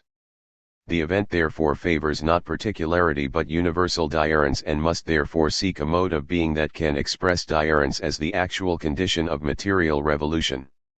This will be done by assessing four different ontological modes of being, beginning with the equivocal. Equivocal being: to understand the meaning of a term RST requires access to a word or sign, and second requires a thing to which that word refers. A sign. To be equivocal is to switch meanings so that the voice doubles between two or more meanings that cannot be reduced to a prior unity, eliminating the double. In other words, the equivocal voice speaks in a fork-tongued manner, out of both sides of its mouth. Equivocation makes the meaning of a single sign mean two things at the same time without any arbitration between the two different things that have been forced under the single sign. Take a famous philosophical example of equivocation, the dog. Spinoza, describing the equivocal, employs the dog with orientation to both the hyperterrestrial star and the terrestrial animal. 40 The same word, dog, is used, but because there is no community of meaning that links the two dogs together through a prior unity, then we say that the term is used equivocally. When being is spoken equivocally, it appears within an ever-shifting horizon of purely repeating doubling that transcends the ground of self-cause, causa sui. This pure repeating doubling determines itself in a substantive process vis-a-vis a contingency that rests always on something outside itself in order to be. In other words, the equivocal thing can never hold itself long enough to be a thing and is therefore vulnerable and open to external dominion or determination by an outside force. By this move it is clear that equivocal becoming, as a process of doubling and redoubling, is a radical exterior determination in the form of an indeterminate. What is more, this determinate indeterminate becomes the self-transcending process that folds back into the indeterminate because, as William Desmond states, the indeterminate continues again and again in order to renew itself in both. 41 Both the determinate and the indeterminate is constituted within a structural indinite that mediates both poles as the interlude of being. And this interlude of being itself is consequently so concerned to resist the determination of being, as such, that it risks overcoating being in the becoming of pure eruption. But here it cannot be avoided. To posit being as equivocal is to subvert equivocity itself, because equivocity cannot think being in positive terms, terms that hold being long enough for it not to be determined by an outside despotism. For to think equivocally, to mobilize a single signier in order that two different synods be signed at once, paradoxically forces a signifying difference. This signifying difference is the only way both synods can be thought at once. And here the equivocal signifying difference requires a move that is already beyond itself. The equivocal mode is therefore necessarily transcended, either by a mode of being that overcomes the equivocal name or by an outside indeterminate determinant that reiterates the equivocal in order to foreclose genuine becoming. Dialectical being provides a mode of mediating the difference of two poles in a manner that at RST seems to overcome the equivocal aporia through a synthesis of difference. The synthesis of difference, however, is established through an interplay that is shaped, not by difference itself, but by and only by the similitude of each pole. In this way the difference of beings is subsumed into a homogenized likeness, derived from the sameness of the two poles. And so the dialectic is conditioned by its own internal logic, the search for a synthesis that resolves difference in a synthetic likeness. Thus, the essential difference of each pole in the dialectic is subsumed under the resolving synthesis so that what remains is form without depth. The surface literally overtakes depth in a ghostly fashion. In this way the dialectic risks losing sight of diurence altogether because it can only read diurence as the prior condition of synthetic resolution.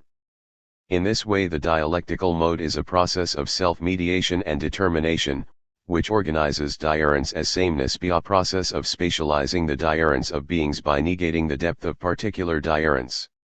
The movement of being under the dialectic is hindered and lapses into a negativity, as can be seen in the thought of Hegel himself. Hegel's dictum omnis determinatio est negation 42 sets in motion a logic by which being cannot be until it or st eliminates its opposite, non-being. This is the founding operation of the dialectical mode. It is dialectical because it is premised on the basic movement between opposites, being and non-being, immediacy, sense experience, and mediation. And because this mode of being begins on this foundational antagonism and antagonism it can only overcome through homogenization of diurence in the synthesis, it therefore relegates itself, as mode, to the essential negativity of eliminating diurence. And so the dialectic seeks to negate whatever diurence cannot be assimilated into its own unfolding, imposing a dramatic limit on being as such. The ect of this limit achieves a denite quality of pure presence whereby the seeming reality of a thing is determined without remainder. What this move essentially forecloses is the possibility that a thing might have a meaning beyond what the dialectic can apprehend. And so the thing, in the dialectical mode, risks being determined by its capacity to be dissolved through the dialectic into something exterior to itself. In this way, being overcomes itself in the dialectical mode through a process of limitation. Yet the dialectical transformation is not from something into something beyond, from one thing into another that is in excess of itself, it is rather a transformation from something into nothing as something. 43 Nihilo is here cast as something, not through a positive creation or recreation, but through a negation of diurence that is cast as prior to being. In positing the universal intelligibility of being in the synthetic resolution of diurence, the dialectical mode tends toward a plastic venue in which diurence is posited as a projection of false reality. Diurence is therefore given only as a return to the non-diurent, which mimics the logic Marx identified in the commodity form, as is shown above. For diurence in capitalism is always, and only, given in terms of a ghostly pure surface, thoroughly abstracted from corporality. Capitalism, like, or as, the dialectic, is abstract exchange that mediates the non-diurent with other forms of the non-diurent. That is to say, being, under the dialectic of capital, is thrown into the hopper of being that mass produces all things in the same terms as everything else. Therefore, the dialectic posit of universal intelligibility cannot nally be founded and trips upon a logical unfolding that repeats itself in absolute unproductive terms, that is, the Žižekian real. What is needed is an ontological understanding of being that produces a positive unfolding giving and sustaining real diurence even as it unfolds and permeates all things.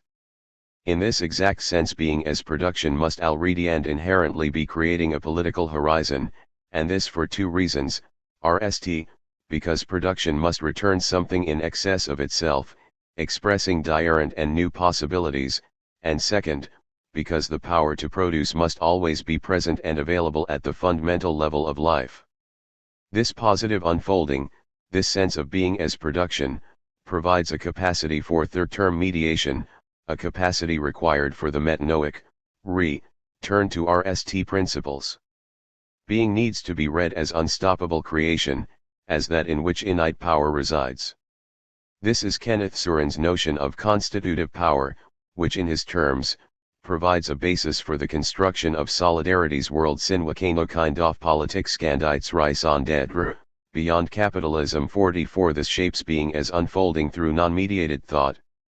Being and thought here conjoin in such a way that political knowledge and being both pursue a fundamental and ineluctable revolutionary project that is not guilty of relying on ideological faithfulness to an ideal, nor is this process encumbered by the mediation of subjects within the state form. Univocal being, here we arrive at a notion of being that is determinative and univocal. Deleuze writes, being is voice that is said in one and the same sense of everything about which it is said. 45 Invoking the univocal, Deleuze, Negri, and Surin unleash a trans-historical desiring of the single voice of being. They here draw on medieval nominalist theology, which holds a conviction of self-coherence for the world, and this in contrast to the scholastic mode, which understands the world as that which cannot nallet explain itself. By the univocalist conception of being, desire does not constitute any lack. To move does not require positing a void LLED only in the moving, nor does desire require a sedentary law that holds being back. Desire itself produces. In this sense, univocal being expresses a revolutionary eke that enters and disrupts the social fabric. There is a radical overturning of all things, shot through with an absolute immanence that perpetually overturns itself and designates a nomadism of singularities. By the univocalist reading, production and reproduction are read as the expression of an ontological power prior to the secondary expression of labor arrested within the capitalist repetition of the non-deerrent, that is, literally, the production of nothing. In this manner, as Surin says, the conditions that enable capital to survive are the self-same conditions that generate the countervailing constituent power that brings forth the against and forces needed to resist the 46. Hence, from the univocal perspective, it is necessary to shift the constitutive power of labor from the capitalist mode of non-production to a mode of pure production of real deerrence. Surin's point instructively reveals univocity's stress on sameness, a sameness that appears to unfold in a manner not unlike capitalism's reproduction of non-deerrence, only for Surin and Negri, being returns non-identically to its prior cause. This non-identical return to the prior cause happens primarily because, paradoxically, there is no prior cause, there is only the virtual cause. And so the virtual cause is self-cause, and becoming is the expression of being in radical and substantial deerrence. 47. An ineluctable force of production is therefore at the heart of univocal being. Deerrence for Surin and Negri is therefore guaranteed, and it emerges in the world as the world without relying on any indirect route of mediation. Deerrence, in the singular univocal sense, is absolute, for its being relies on nothing prior to itself. And yet this univocal turn to nothingness in which deerrence is performs a reductive operation that, in fact, limits overdetermination to a nitude. And by limiting overdetermination in this way, a rigid determination of both being and thought is installed and breaks the essential mediation of being. The process of becoming is here posited as the mode of being, thus it enacts a reductivity that ultimately collapses rigid determinations prior to their unfolding. Here it must be stated that there is a clear risk that pure deerrence in univocal becoming never truly arrives at a process of deerrentiation at all. Deerrence is exposed as masking real deerrence. Further, this limiting of overdetermination to the realm of immanent nitude, the insistence that becoming is the singular mode of being, consequently posits a radical indeerrence at the heart of being itself. And this indeerrence at the heart of univocal being risks folding back into the prior unity of the one because it is unable to really articulate a productive production. And so univocal being is forced to reproduce the already produced, taking the form of a mechanical austerity that overcodes the connections among things in complacency. It is little wonder that Deleuze and Guattari are obsessed with desiring machines that can only return to a prior identity in a vicious cycle that never produces anything external to its own immanent operation. The deerrence is really indeerrent, and the Deleuzian register is relegated to speaking more about physics than being, as Badiou rightly argues. 48. This radical indeerrence at the core of univocal being is a matter of concern, in that it threatens to disarm the eruption of deerrence and so yield to the capitalistic axiomatic of identity. Unable to speak of producing outright creating on its own terms, the univocal position cannot resist empire, cannot name it the ancien regime. Metanoia cannot here take hold, because under the univocal logic the return is necessarily a turn to the same, and so is without an instantiation that moves from potentiality into act. For metanoia is itself an ontological discernment and orientation toward an original communication of radical otherness that plurivocally exceeds the terms of the immanent univocal mode. Analogical being, and thus we are turned to the metaxological. 49. The force of this argument must necessarily merge with being as analogous, as the expression of deerrence given from the between, issuing as a mediating third. Here the mediation of difference and identity, sameness and otherness, can remain committed to the ambiguities of the middle. Being as analogous is often but in our opinion wrongly attributed to Aristotle either through his principle of kinesis, quod movtur avalio movtur, all that is moved by another, 50, or through his doctrine of analogy that moves between genus and species. 51. And it has been claimed that here, in these two Aristotelian principles, Thomas Aquinas derives his notion of analogical being. However, it cannot be altogether correct to posit that Aristotle's kinesiological principle alone shapes the core of Aquinas's conception of the nature of causality and ontology. Though it is true that Aquinas employs the immanent operation of cause and effect, his causal immanence is always imbued with a Neoplatonic metaphysical sensibility, to which his commentaries on Liber de Causes 52 and Dionysius necessarily bear witness. 53. It may need to be restated, however, that this Neoplatonic sensibility complicates how Aquinas uses Aristotle, and therefore Aquinas's kinesiology cannot be simply characterized as Aristotelian without doing it certain violence. 54. For Aquinas, the categorical register of the becoming of being is dominated by an immanent mode of escient and null causality, such that expressive being remains restricted through an a priori catalogue of generic causality.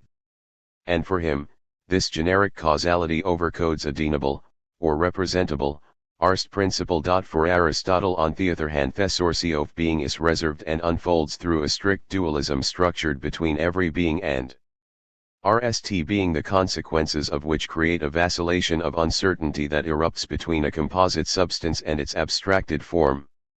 The emergent problematic for Aristotle is therefore an inability to account for that which participates in composite substance, that is, an inability to account for the abstract form without exhausting the meaning of the RST principle through material acts.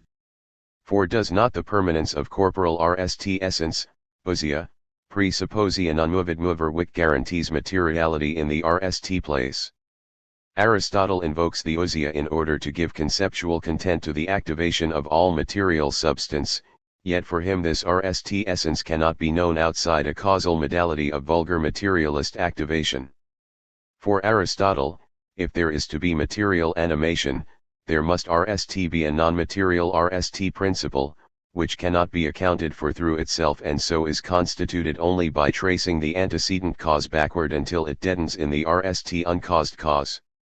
But here Aristotle's causal logic forces its opposite, namely an uncaused RST principle that is engulfed in materiality and installed as the accounted for, determinant principle. Thus the immanent force of Aristotle's meta-physics stalls by appealing to a transcendent non-material and representable RST principle by which the world apprehends its motion. Thought and substance remain divorced by the switched logic of cause that determines the uncaused. In other words, the problematic of the discord between substance and thought remains for Aristotle exactly because substance can be thought only through a mediated and transcendent mode of causality that turns the RST principle of the unmoved mover into a thoroughly representable principle. Hence the transcendent mode that Aristotle appeals to is really a disguised immanent operation of causality. The RST cause in Aristotle is in some sense caused by another, the secondary material, and if that is the case, then the RST cause is really a caused, uncaused cause. And if the RST cause is really a caused, uncaused cause, then Aristotle is more properly located with a univocal mode as causa sui. What this amounts to was that Aristotle's ontology activitas aquasi immanent operation, and yet, on a diarent level, acts as if there is a real break between substance and thought, which can be constituted only within a dialectical horizon. 55. The basic problematic of the Aristotelian aporia is overcome through the Christian theology of difference, and this in radical contrast to Suarez's metaphysical route, which conceives of being as entirely exhausted within the immanent domain of univocity. Establishing difference theologically is establishing difference analogically. It is to speak of difference in the manner of Aquinas, as he writes in the Summa Theologica. In analogical terms, a word taken in one signification must be placed in the definition of the same word taken in other senses. 56. Thus difference can be in relation without being collapsed into sameness. Here the to be is fully determined by the RST principle, which itself remains interminable, a non-representable object or being grounded not upon that which it creates but on the diurence its being makes. For this reason Aquinas considers the name I am Thisham, he who is the most perfect name for God. Aquinas writes, this name he who is I am Thisham, determines no mode of being, but is indeterminate to all, and therefore it denotes the innate ocean of substance 57. And to know this unrepresentable source, as John Milbank rightly states, it is necessary to have knowledge through a negative Allah, and a of eros, 58, which links up with the metanoic operation, because this attraction is the turn of desire toward the gift of being, that is, being mediated through gift. Knowledge is therefore like an erotic attraction that resides at the heart of being, always exceeding nitude in divine love. Now knowledge and being as love in real diurence merge and turn beyond themselves as more than themselves. That is why Žižek is both right and wrong when he suggests that we must always dissolve epistemology and ontology, because sundering these always separate us from the way reality really is 59. For this fusion, according to Žižek, takes place only within a Hegelian mode that, again, makes what we know and therefore what is knowable only through a self-mediating constitution of the dialectic that rejects all diurence which cannot be subsumed into its own unfolding. By this move Žižek places himself in contradistinction to Aquinas, for whom the nitude of our natures and limitation of our reason is overcome in love and grace. As Aquinas states, the knowledge which we have by natural reason contains two things: images derived from the sensible objects, and the natural intelligible light. No, in both of these human knowledge is assisted by the revelation of grace. For the intellect's natural light is strengthened by the infusion of gratuitous light 60, and so knowledge is worked out in the light of revelation, as God's gratuitous love/grace. Accordingly, for Aquinas, knowledge can always transcend the limit of knowing the object qua object, and this in contrast to Žižek, who can account for human epistemic limitation only by resting the incomplete on the actualization of the underlying virtual process of becoming 61 that remains entirely devoid of a real cause external to itself. And this exposes the contradiction of both the Hegelian and the univocal mode in a single breath. Because there really is, for Žižek, an incompleteness or nitude for humans, but it relies on the presumption that there is no real contingency of being, that the cause is itself uncaused. That is, for Žižek, the virtual self-identical process of becoming is itself an immanent cause. Being is substantial and therefore contingency is cancelled out all the way down, unless, of course, one wishes to install a eld of false contingency, i.e., ideology, in which case epistemology is once again sundered from ontology. This is to realize that one cannot arrive at a radical temporal and epistemological contingency from a univocal ontology even if you sneak Hegel in through the back door. Analogical diurence is always material, not in terms of an immanent difference of things constituted simply by contrast, but rather in terms of the heterogeneous diurence of potentiality in material act. This is because the material object is always more than it seems, always in excess of immanent diurence. It is constituted in the event and so imbued with transcendent potentiality. Hence the material world, pregnant with the grace of Christ, is transcurable beyond the bounds that would seem to mark one thing as isolated from another. This means that diurence needs to be geared within materialism as the mediation of the immanent and the transcendent, and so indivisible on all levels. Diurence now marks a ux wherein things can morph into other things and reconstitute themselves by change and becoming. This is diurence beyond stasis, and so a diurence in relation to being that outweets the deadlock of equivocity, the sameness of the dialectic and the limit of univocity, in an eschatological process of transfiguration toward the divine. And moreover, this cosmic sense of diurence leaves nothing untouched by the transfiguration of a particular, which now must be read as always a transfiguration of the whole of creation. As Athanasius pervasively argues, for he alone, being word logos of the Father and above all, was in consequence both able to recreate all, and worthy to suer on behalf of all. he thus would make death to disappear from humanity as utterly as straw from re. 62. And the perfect example of this recreation of all is the Pentecostal outpouring of the pneuma, by which the Church is made the body of Christ. This is the coming of peace to all material creation. At the outpouring, all material creation is raised up in God, the soil is told to be glad and rejoice, the animals of the elds are told not to fear, the people are told that God, for their vindication, will cause to come down for you the rain, the former rain, and the latter rain in the RST month, Joel 2:23, that the threshing o'er will be full of grain, and ye shall eat in plenty, and be saddest, 2:26. It is from within this materialism that God says, I will pour out my spirit upon all flesh, and your sons and your daughters shall prophesy, your old men shall dream dreams, your young men shall see visions, 2:28. The pneuma's alighting has constituted the Church and transfigured it into the very body of Christ. This is how revelation is, in the tradition of Christianity, utterly grounded in materialism, and so, diurence and revolution must necessarily be materially constituted in the outworking of creation ex nihilo. Analogical diurence therefore remains the only mode of being that arrives at a nitude capable of transcending itself. It alone overcomes the crisis of capitalism, the sewer between subject and object. By this mode of being, the night is shown to be transcending itself through the non-collapsible diurence of divine eros that oozes through the world. Being is here read through the unfolding of creation's irreducible diurence. As Aquinas argues, we must say that the distinction and multitude of things come from the intention of the RST agent, who is God. For he brought things into being in order that his goodness might be communicated to creatures, and be communicated by them, and because his goodness could not be adequately represented by one creature alone, he produced many and diverse creatures, that what was wanting to one in the signification of the divine goodness might be supplied by another. Hence the whole universe together participates in divine goodness more perfectly, and signifies it better than any single creature whatever. 63. This integrity of diurence among things, the material form of God's goodness, becomes the very condition of desire, the diurence between things participating in the gore of erotic delight.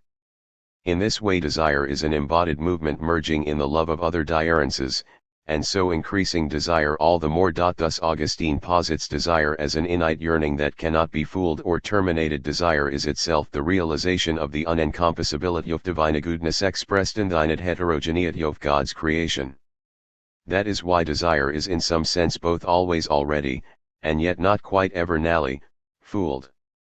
And the glory of God, now made manifest in the irreducible diurence of the world, prompts a movement of longing toward the present, but never nally graspable, love of God's self. This love is never satisfied or attained in the mode of a complacent stasis.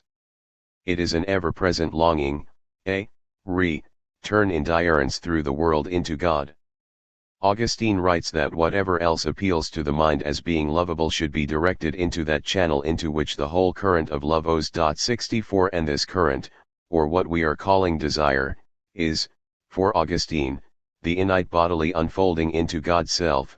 I am the way, and the truth, and the life, that is, you are to come through me, to arrive at me, and to remain in me. 65 So from this we can say that God's goodness is signed in the diurences of all things that prompt our desire through bodies, matter, the cosmos, and all creation to the perpetual and eternal production of love for love.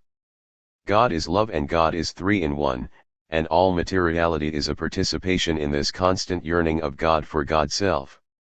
As Rowan Williams writes, it is as if the sere essence of the Godhead is being identified with the formal patter of indwelling itself, not with a nature beyond or behind the three, but with the movement of one into another in desire. In one sense therefore, love itself is the essentia of God, a single love unites the three, a love which we may recognize as the divine essence. The love specifically uniting Father and Son is, the love that is the excess of what each desires in the other. 66 As such, materiality can be girded as part of both the desire and excess of God's own love. And this desire and excess, realized in creation, makes it possible for God to be both the giver of all and the subject who receives all through the gift of love, the gift by which the world becomes more than its givenness. This structures an ontological politics of power and love that gives way to metanoia and faithfulness to the event.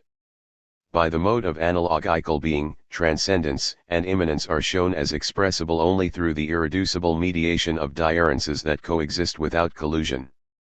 This means that actual immanence has been acknowledged, that materialism has nally been fused to the transcendent and made innately materialistic, and this in a manner more immanent than Negri's absolute immanence. 67 Materialism can here be recovered because it is nally cast as only being, because it is the excess of transcendent love, the irreducible difference overowing from the Holy Trinity.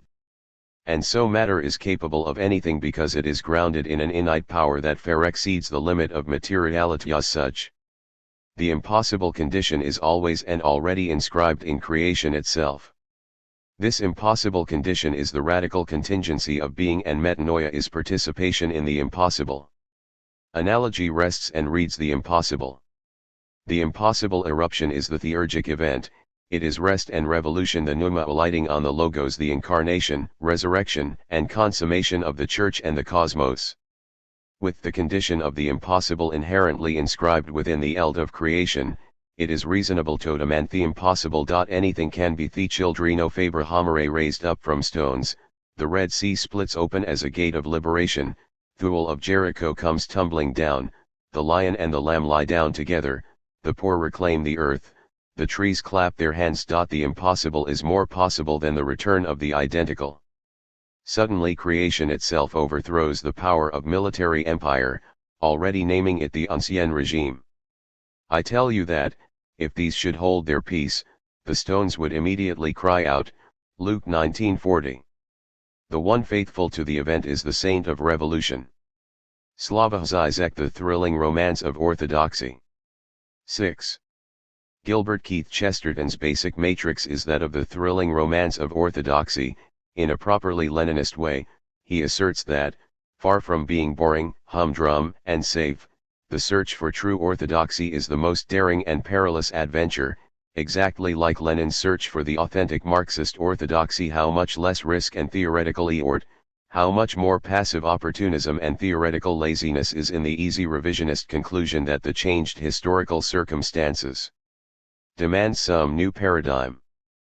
People have fallen into a foolish habit of speaking of orthodoxy as something heavy, humdrum, and safe. There never was anything so perilous or so exciting as orthodoxy. One recall the deadlock of sexuality or art today.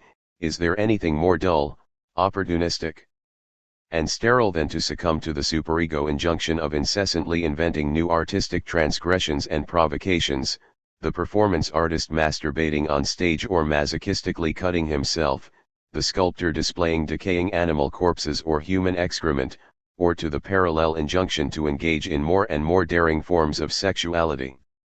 And one cannot but admire Chesterton's consistency. He deploys the same conceptual matrix, that of asserting the truly subversive, even revolutionary, character of orthodoxy, also in his famous defense of detective story, in which he remarks how the detective story keeps in some sense before the mind the fact that civilization itself is the most sensational of departures and the most romantic of rebellions. When the detective in a police romance stands alone, and somewhat fatuously fearless amid the knives and sts of a thief's kitchen, it did certainly serve to make us remember that it is the agent of social justice who is the original and poetic Gur, while the burglars and footpads are merely placid old cosmic conservatives, happy in the immemorial respectability of apes and wolves. The police romance is based on the fact that morality is the most dark and daring of conspiracies.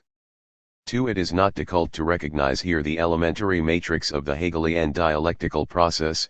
The external opposition, between law and its criminal transgression, is transformed into the opposition, internal to the transgression itself, between particular transgressions and the absolute transgression which appears as its opposite, as the universal law.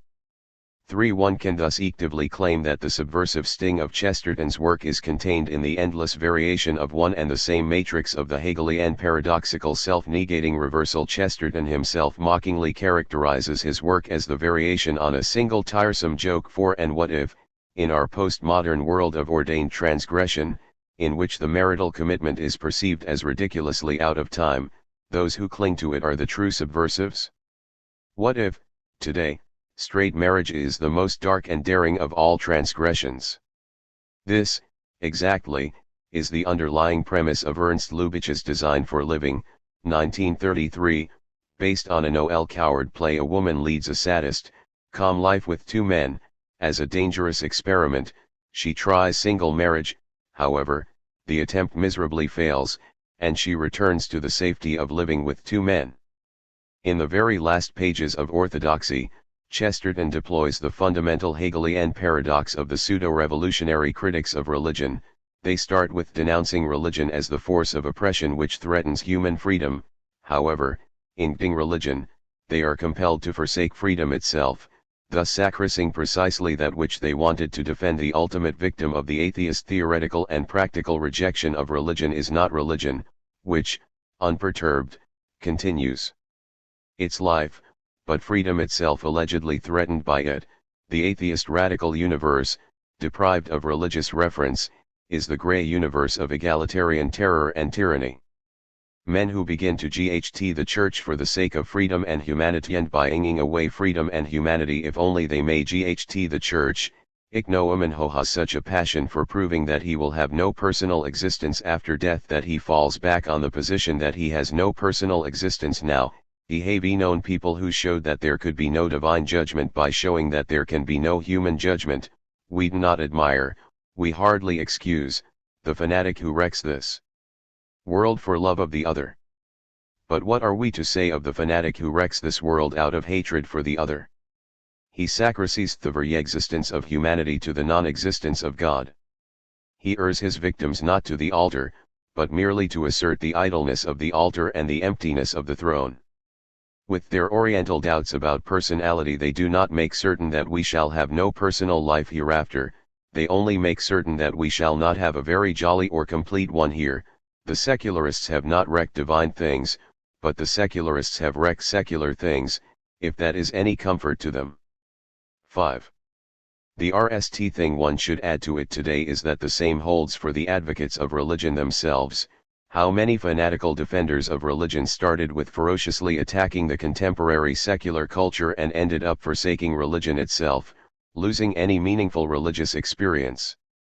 And is it not that, in a strictly homologous way, the liberal warriors are so eager to GHT the anti-democratic fundamentalism that they will end by inging away freedom and democracy themselves if only they may GHT terror? They have such a passion for proving that the non-Christian fundamentalism is the main threat to freedom that they are ready to fall back on the position that we have to limit our own freedom here and now, in our allegedly Christian societies. If the terrorists are ready to wreck this world for love of the other, our warriors on terror are ready to wreck their own democratic world out of hatred for the Muslim other.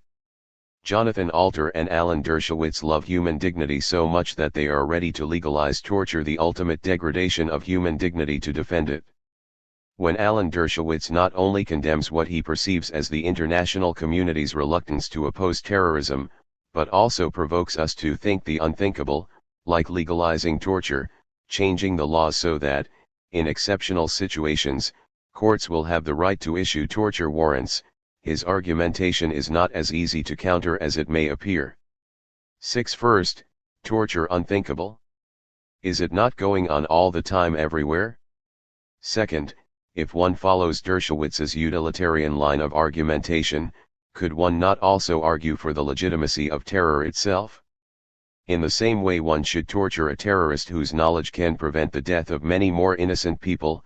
Why not fully condone terror, at least against military and police personnel waging an unjust war of occupation, if it can prevent violence on a much larger scale? Here, then, we have a nice case of the Hegelian opposition of in itself and for itself, with regard to his explicit goals. Dershowitz is, of course, ferociously attacking terrorism. However, in itself or for us, he is succumbing to the terrorist lure, since his argumentation against terrorism already endorses terrorism's basic premise. More generally, does the same not hold for the postmodern disdain of great ideological causes, for the notion that, in our post-ideological era, instead of trying to change the world, we should reinvent ourselves, our whole universe, by engaging ourselves in new forms of sexual, spiritual, aesthetic, subjective practices. As Hanif Kureishi put it in an interview apropos his intimacy, 20 years ago it was political to try to make a revolution and change society, while now politics comes down to two bodies in a basement making love who can recreate the whole world. When confronted with statements like this, one cannot but recall the old lesson of critical theory, when we try to preserve the authentic intimate sphere of privacy against the onslaught of instrumental/objectivized alienated public exchange. Privacy itself changes into a totally objectivized, committed sphere. Withdrawal into privacy means today adopting formulas of private authenticity propagated by the recent cultural industry, from taking lessons in spiritual enlightenment and following the latest cultural and other fashions to engaging in jogging and bodybuilding. The ultimate truth of withdrawal into privacy are public confessions of intimate secrets on TV shows. Against this kind of privacy, one should emphasize that, today, the only kind of breaking out of the constraints of alienated commodification is to invent a new collectivity. Today, more than ever, the lesson of the novels of Marguerite Duras is actual.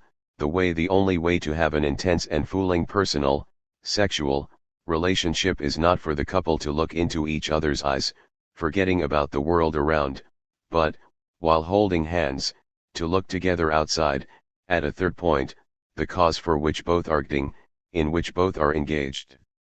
The ultimate result of globalized subjectivization is not that objective reality disappears, but that our subjectivity itself disappears, turns into a trying whim, while the social reality continues its run. One is tempted to paraphrase here the famous answer of the interrogator to Winston Smith, who doubts the existence of the Big Brother: "It is you who doesn't exist." The proper reply to the postmodern doubt about the existence of the ideological Big Other is that it is the subject itself who doesn't exist. No wonder that in our era, whose basic stance is best encapsulated by the title of a recent Philip McGraw bestseller, Self Matters, teaching us how to create our life from the inside out, and its logical supplement in books with titles like How to Disappear Completely, manuals about how to erase all traces of one's previous existence and reinvent oneself completely. 7. It is here that one should trace the difference between Zen proper and its Western version. The proper greatness of Zen is that it cannot be reduced to an inner journey into one's true self. The aim of the Zen mediation is, quite on the contrary, a total avoidance of the self, the acceptance that there is no self, no inner truth to be discovered. What the Western Buddhism is not ready to accept is thus that the ultimate victim of the journey into one's self is the self itself. And, more generally, is this not the same lesson as that of Theodor Adorno's and Max Horkheimer's dialectic of enlightenment? The ultimate victims of positivism are not confused metaphysical notions, but facts themselves. The radical pursuit of secularization, the turn toward our worldly life, transforms this life itself into an abstract anemic process, and nowhere is this paradoxical reversal more palpable than in the work of de Sada, where the unconstrained assertion of sexuality deprived of the last vestiges of spiritual transcendence turns sexuality itself into a mechanic exercise lacking any authentic sensual passion. And is not a similar reversal clearly discernible in the deadlock of today's last men, postmodern individuals who reject all higher goals as terrorist and dedicate their life to survival LLED with more and more rend and artificially excited/aroused small pleasures? In psychoanalysis, perhaps the supreme case of such reversal is the emergence of the so-called anal character, what begins when the small child refuses to seed his excrements on demand, preferring to keep them for themselves, since he does not want to be deprived of the surplus enjoyment of doing it in his own terms, ends as the grown-up Gur of the miser, a subject who dedicates his life to hoarding his treasure and pays for it the price of an innately stronger renunciation. He is allowed no consumption, no indulging in pleasures, everything must serve the accumulation of his treasure.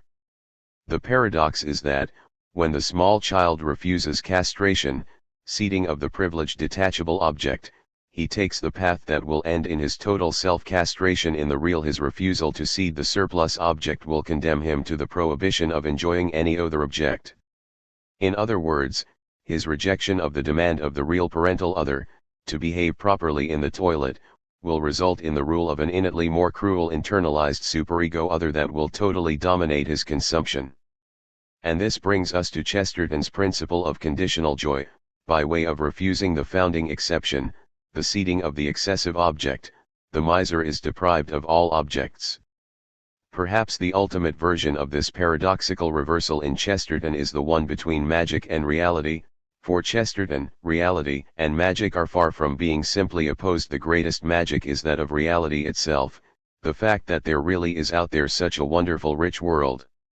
And the same goes for the dialectical tension between repetition and creativity. One should discard the wrong notion that repetition means death, automatic mechanical movement, while life means diversity, surprising twists. The greatest surprise, the greatest proof of the divine creativity, is that the same thing gets repeated again and again. The sun rises every morning. I do not rise every morning, but the variation is due not to my activity, but to my inaction.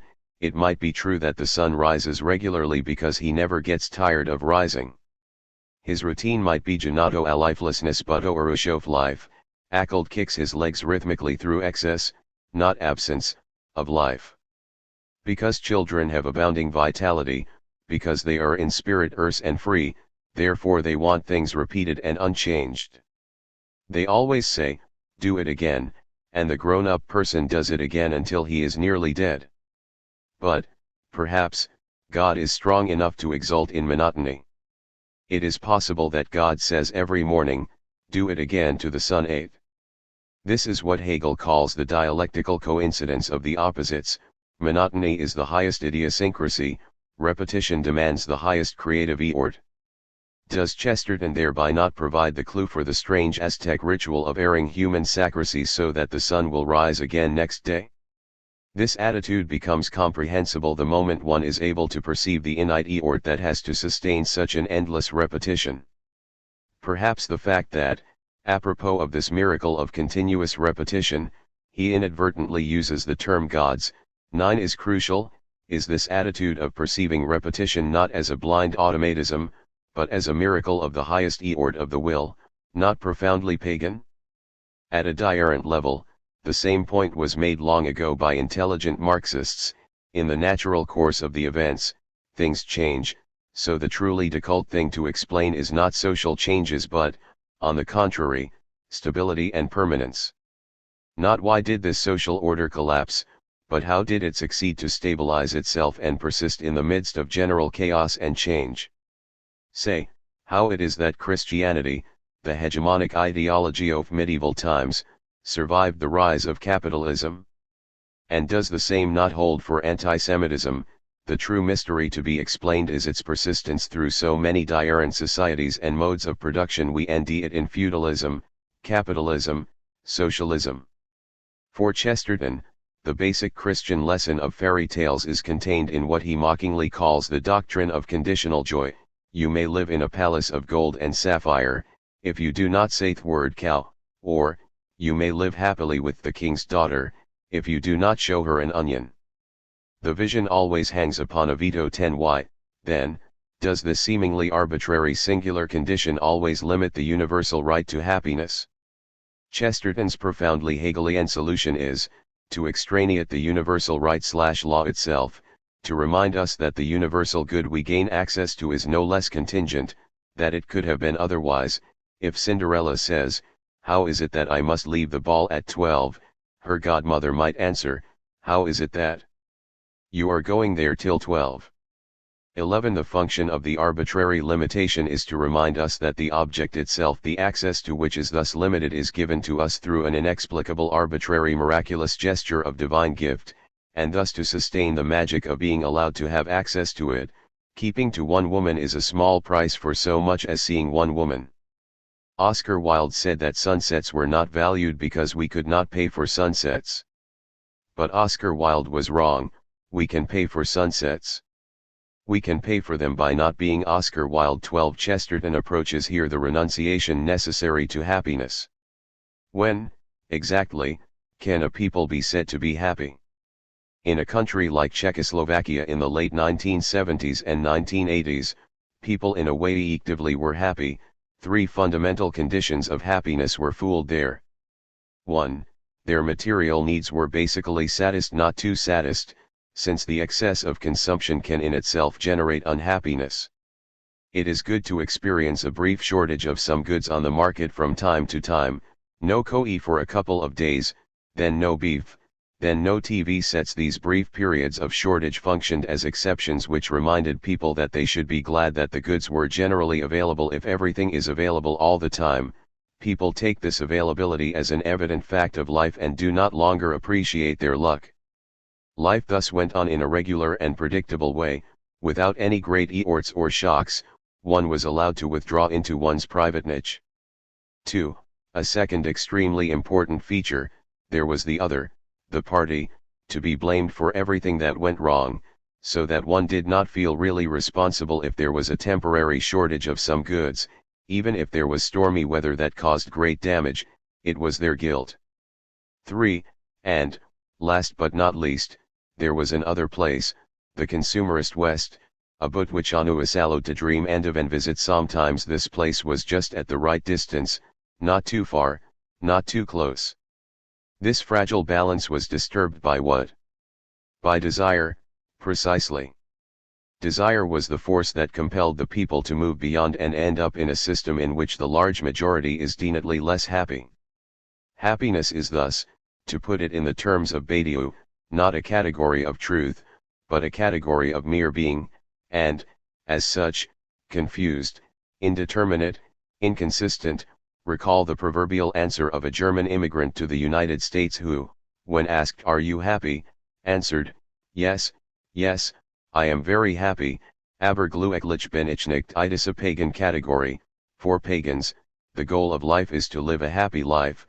The idea to live happily ever after is already a Christianized version of paganism, and religious experience or political activity themselves are considered the higher form of happiness. See Aristotle. Now under Dalai Lama himself is having such a success recently preaching around the world the gospel of happiness, and no wonder he is ending the greatest response precisely in the United States, this ultimate empire of the pursuit of happiness. In short, happiness is a category of pleasure principle, and what undermines it is the insistence of a beyond of the pleasure principle. 13. In strict Lacanian sense of the terms, one should thus posit that happiness relies on the subject's inability or unreadiness to fully confront the consequence of its desire. The price of happiness is that the subject remains stuck in the inconsistency of its desire. In our daily lives, we pretend to desire things which we do not really desire, so that, ultimately, the worst thing that can happen is for us to get what we authorly desire. Happiness is thus inherently hypocritical. It is the happiness of dreaming about things we really do not want. When today's left bombards the capitalist system with demands that it obviously cannot full employment, retain the welfare state, full rights to immigrants, it is basically playing a game of hysterical provocations, of addressing the master with a demand that will be for him impossible to meet and will thus expose his impotence. However, the problem with this strategy is not only that the system cannot meet these demands, but also that those who announce them do not really want them to be realized. Say, when the radical academics demand full rights for the immigrants and the opening of the borders to them, are they aware that the direct implementation of this demand would, for obvious reasons, inundate the developed Western countries with millions of newcomers, thus provoking a violent racist working class backlash that would then endanger the privileged position of the very academics? Of course they are aware of it, but they count on the fact that their demand will not be met in this way. They can hypocritically retain their clear radical conscience while continuing to enjoy their privileged position. In 1994, when a new wave of emigration to the United States was in the making, Fidel Castro warned the United States that, if they do not stop inciting Cubans to immigrate, Cuba will no longer prevent them doing it, which the Cuban authorities actively did a couple of days later, embarrassing the United States with thousands of unwanted newcomers. Is this not like the proverbial woman who snapped back at the man making macho advances on her, "Shut up, or you will have to do what you are boasting about"? In both cases, the gesture is that of calling the others bleu, counting on the fact that what the other really fears is that one would fully meet his demand. And would the same gesture not throw into a panic also our radical academics, the old 68 motto soyons realists demand and slow impossible? Acquires here a new cynical sinister meaning that, perhaps, displays its truth. Let us be realists, we, the academic left, want to appear critical, while fully enjoying the privileges the system is airing us. So let us bombard the system with impossible demands. We all know that these demands will not be met, so we can be sure that nothing will actively change and we will maintain our privileged status quo. If one accuses a big corporation of particular financial crimes, one exposes oneself to risks that can go up to murder attempts. If one asks the same corporation to finance a research project about the link between global capitalism and the emergence of the hybrid post-colonial identities, one stands a good chance of getting hundreds of thousands of dollars. Conservatives are therefore fully justified in legitimizing their opposition to radical knowledge in the terms of happiness. Knowledge ultimately makes us unhappy. Contrary to the notion that curiosity is inborn to humans, that there is deep in each of us a Wissenstrieb, the drive to know, Jacques Lacan claims that the spontaneous attitude of a human being is "I don't want to know about it," a fundamental resistance against knowing too much. Every true progress in knowledge has to be bought by a painful struggle against our spontaneous propensities. Is today's biogenetics not the clearest proof of these limits of our readiness to know? The gene responsible for Huntington's disease is isolated, so that each of us can learn precisely not only if he will get Huntington's, but also when he will get it. The onset of the disease depends on a genetic transcription mistake, the stuttering repetition of the word CAG in the middle of the gene. The age at which the madness will appear depends strictly and implacably on the number of repetitions of CAG in one place in this gene. If there are 40 repetitions, you will get the RST symptoms at FTY9. If 41, at FTY4, if T at 27. Good living, bodily fitness, the best medicine, healthy food, family love and support can do nothing about it. Pure fatalism, undiluted by environmental variability.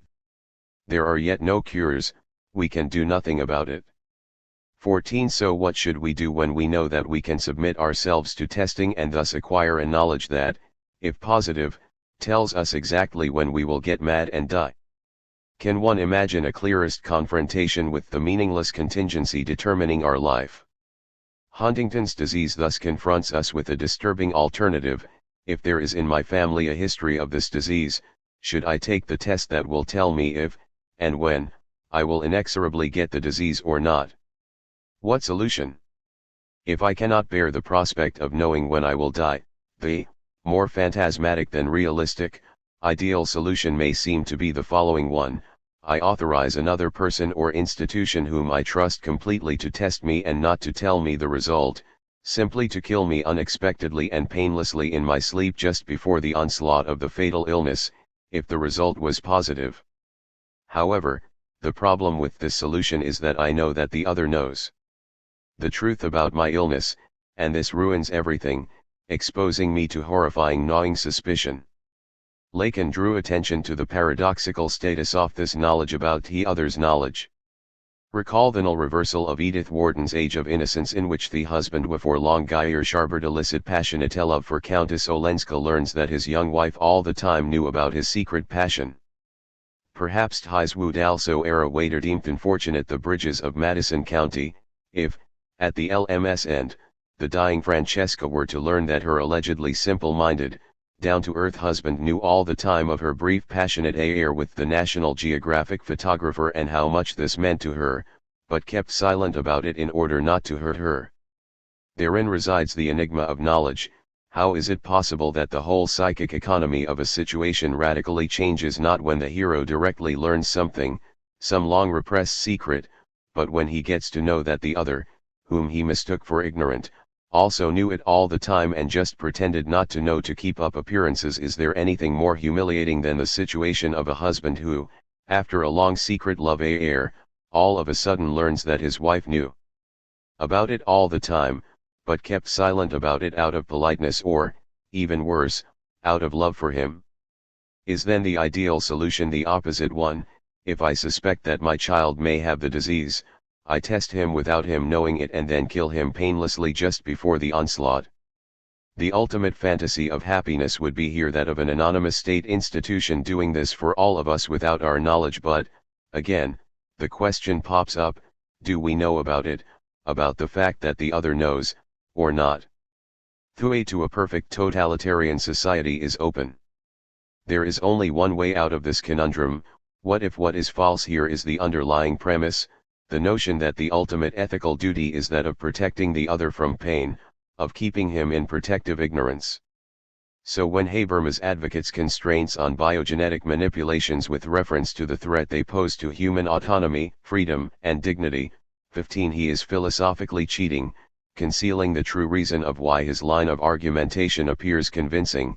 What he is really referring to is not autonomy and freedom, but happiness. It is on behalf of happiness that he, the great representative of the tradition of the Enlightenment tradition, ended up at the same side as conservative advocates of blessed ignorance.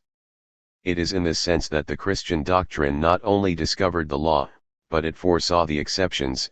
16. It is only the exception that allows us to perceive the miracle of the universal rule. And, for Chesterton, the same goes for our rational understanding of the universe. The whole secret of mysticism is this, that man can understand everything by the help of what he does not understand. The morbid logician seeks to make everything lucid, and succeeds in making everything mysterious. The mystic allows one thing to be mysterious, and everything else becomes lucid. The uncreated thing which we cannot look at is the one thing in the light of which we look at everything. Like the sun at noonday, mysticism explains everything else by the blaze of its own victorious invisibility. 17. Chesterton's aim is thus to save reason through sticking to its founding exception. Deprived of it, reason degenerates into a blind self-destructive skepticism, in short, into total irrationalism. This was Chesterton's basic insight and conviction, that the irrationalism of the late 19th century was the necessary consequence of the Enlightenment's rationalist attack on religion. The creeds and the crusades, the hierarchies and the horrible persecutions were not organized, as is ignorantly said, for the suppression of reason. They were organized for the deculted defense of reason. Man, via blind instinct, knew that if once things were wildly questioned, reason could be questioned. Rst. The authority of priests to absolve, the authority of popes to deem, the authority, even of inquisitors to terrify, these were all only dark defenses erected round one central authority, more undemonstrable, more supernatural than all the authority of a man to think. Insofar as religion is gone, reason is going. 18. The problem here is this doctrine of conditional joy, or, to put it in Lacanese, the logic of symbolic castration, actively the ultimate horizon of our experience. Is it that, in order to enjoy a limited scope of actual freedom, one has to endorse a transcendental limitation to our freedom? Is the only way to safeguard our reason to admit an island of unreason in its very heart? Can we love another person only if we are aware that we love God more? It goes to Chesterton's credit that he spelled out the properly perverse nature of the solution apropos paganism. He turns around the standard, perception according to which the ancient pagan attitude is that of the joyful assertion of life, while Christianity imposes a somber order of guilt and renunciation. It is, on the contrary, the pagan stance that is deeply melancholic. Even if it preaches a pleasurable life, it is in the mode of enjoy it while it lasts, because, at the end, there is always death and decay. The message of Christianity is, on the contrary, that of innate joy beneath the deceptive surface of guilt and renunciation. The outer ring of Christianity is a rigid guard of ethical abnegations and professional priests, but inside that inhuman guard you will end the old human life. Dancing like children, and drinking wine like men, for Christianity is the only frame for pagan freedom. 19. Is not J.R.R. Tolkien's The Lord of the Rings the ultimate proof of this paradox? Only a devout Christian could have imagined such a magnificent pagan universe, thereby confirming that paganism is the ultimate Christian dream. Which is why the conservative Christian critics who recently expressed their concern at how books and movies like The Lord of the Rings or the Harry Potter series undermine Christianity through their message of pagan magic miss the point, the perverse conclusion which is unavoidable here: you want to enjoy the pagan dream of pleasurable life without paying the price of melancholic sadness for it. Choose Christianity. We can discern the traces of this paradox up to the well-known Catholic gore of the priest, or a nun, as the ultimate bearer of the sexual wisdom. Recall what is arguably the most powerful scene of The Sound of Music, after Maria escapes from the Von Trapp family back to the monastery, unable to deal with her sexual attraction toward Baron Von Trapp. She cannot end peace there, since she is still longing for the Baron. In a memorable scene, the Mother Superior summons her and advises her to return to the Von Trapp family and try to sort out her relationship with the Baron. She delivers this message in a weird song, Climb Every Mountain, whose surprising motif is, do it. Take the risk and try everything your heart wants. Do not allow petty considerations to stand in your way. The uncanny power of the scene resides in its unexpected display of the spectacle of desire, which renders the scene literally embarrassing. The very person whom one would expect to preach abstinence and renunciation turns out to be the agent of the deity to one's desire. 20 Significantly, when The Sound of Music was shown in, still socialist, Yugoslavia in the late 1960s, this scene, the 3 minutes of this song, was the only part of the LM censored. It was cut out. The anonymous socialist censor thereby displayed his profound sense for the truly dangerous power of Catholic ideology. Far from being the religion of sacrifice, of renunciation to earthly pleasures, in contrast to the pagan armation of the life of passions, Christianity errs a devious stratagem to indulge in our desires without having to pay the price for them, to enjoy life without the fear of decay and debilitating pain awaiting us at the end of the day. If we go to the end in this direction, it would even be possible to sustain that therein resides the ultimate function of Christ's sacrifice. You can indulge in your desires and enjoy. I took the price for it upon myself. There is thus an element of truth in a joke about what is the ideal prayer of a young Christian girl to Virgin Mary. O thou who conceived without having sinned, let me sin without having to conceive. In the perverse functioning of Christianity, religion is actively evoked as a safeguard allowing us to enjoy life with impunity. The impression that we do not have to pay the price is, of course, mislead.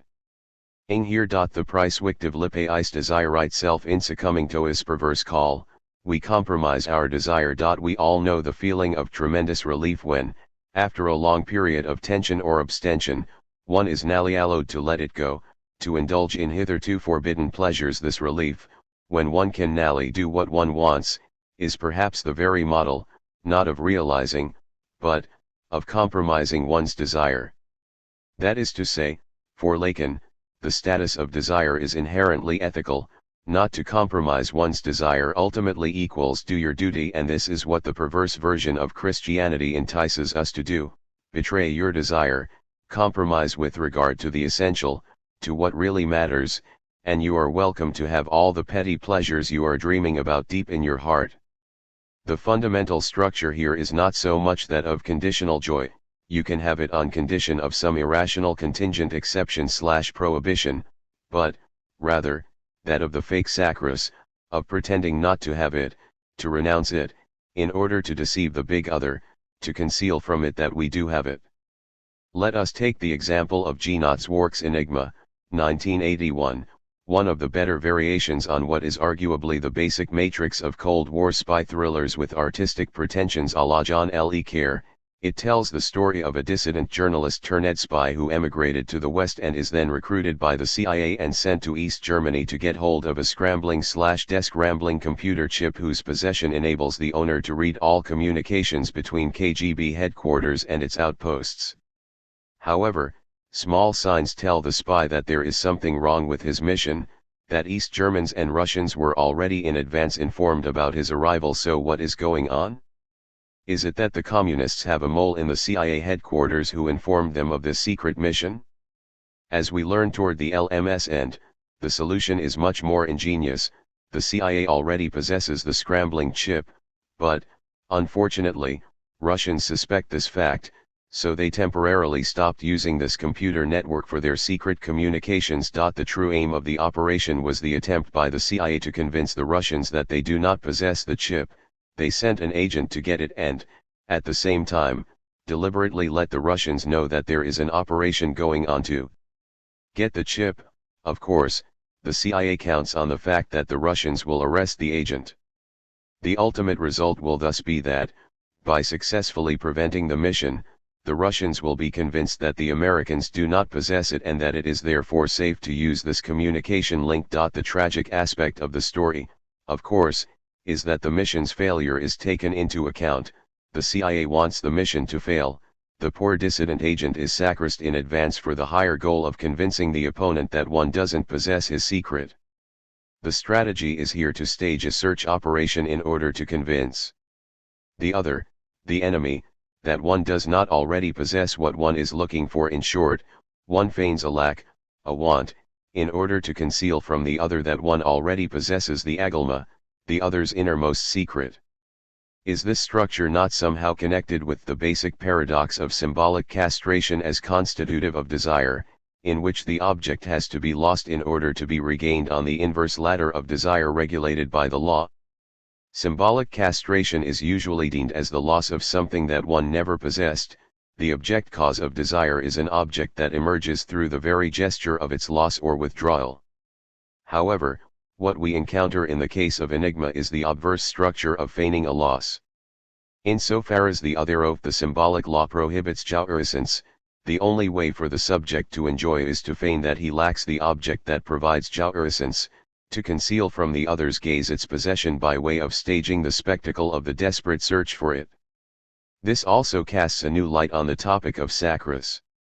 One sacrifices not in order to get something from the other, but in order to dupe the other, in order to convince him or it that one is still missing something, jouissance. This is why obsessional neurotics experience the compulsion repeatedly to accomplish their compulsive rituals of sacrifice in order to disavow their jouissance in the eyes of the other. And does, at a diarrhent level, the same not hold for the so-called woman's sacrifice, for the woman adopting the role of remaining in shadow and sacrificing herself for her husband or family?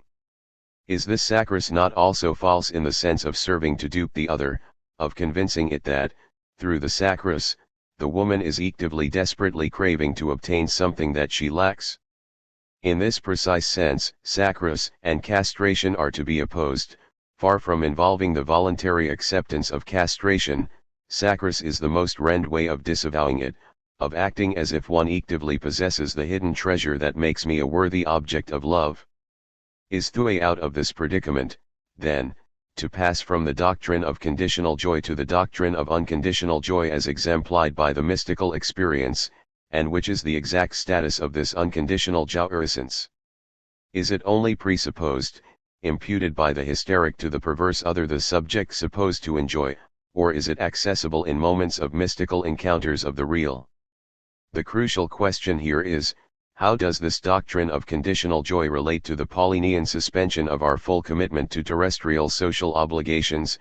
Live your life in the as if mode from now on, let even those who have wives be as though they had none, and those who mourn as though they were not mourning, and those who rejoice as though they were not rejoicing, and those who buy as though they had no possessions.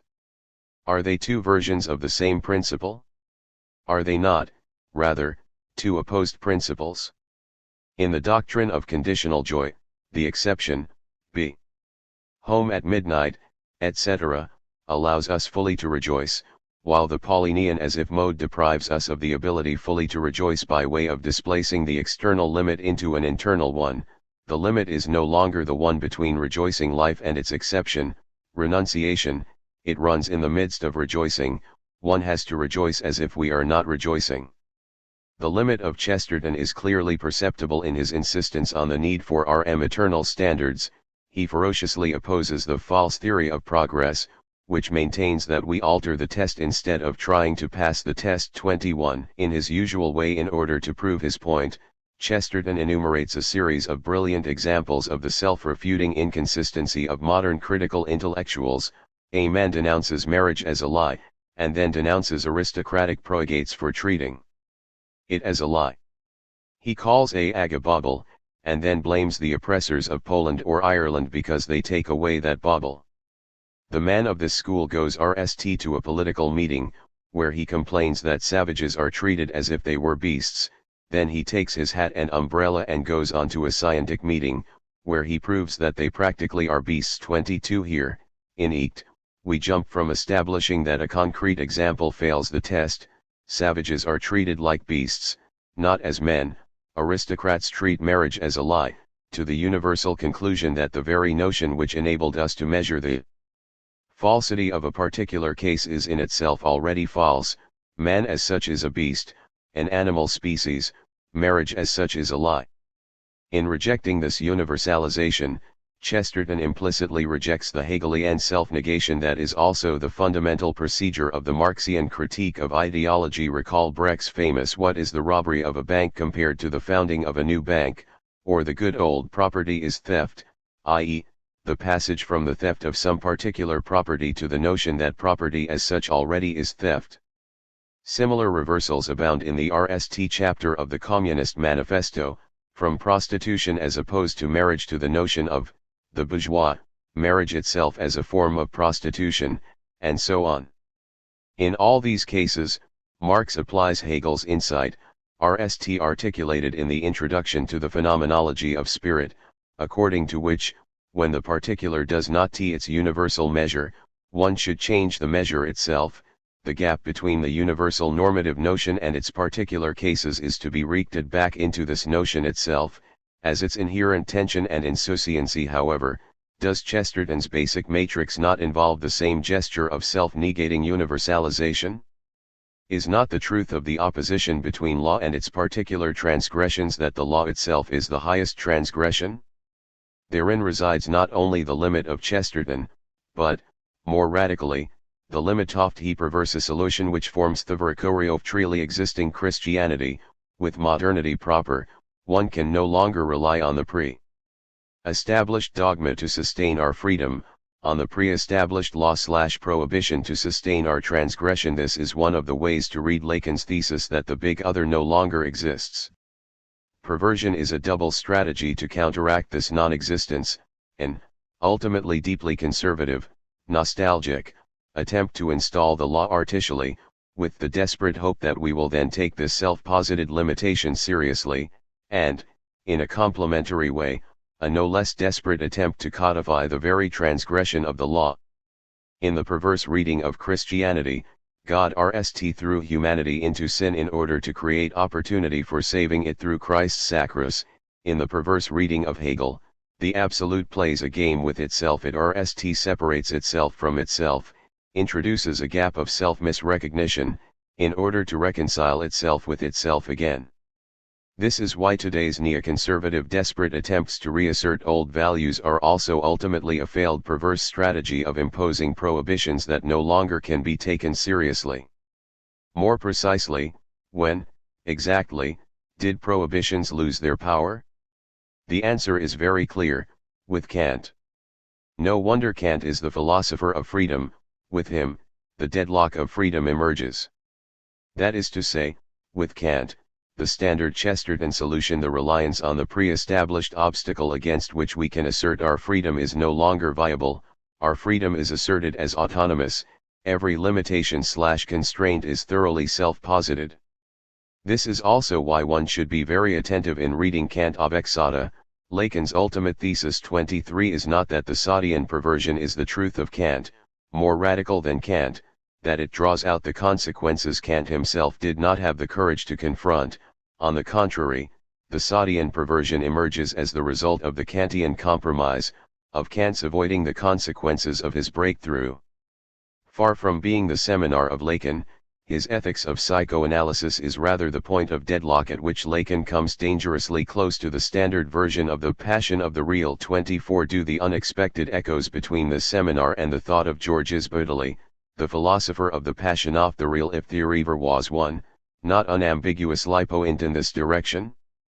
Is Lacan's ethical maxim "do not compromise our desire," which, one should always bear in mind, was never used again by Lacan in his later work, not a version of Baudeley's injunction to think everything to a point that makes people tremble, 25 To go as far as possible to the point at which opposites coincide, at which innate pain turns into the joy of the highest bliss, discernible on the photo of the Chinese submitted to the terrifying torture of being slowly cut to pieces, at which the intensity of erotic enjoyment encounters death, at which sainthood overlaps with extreme dissolution, at which God himself is revealed as a cruel beast.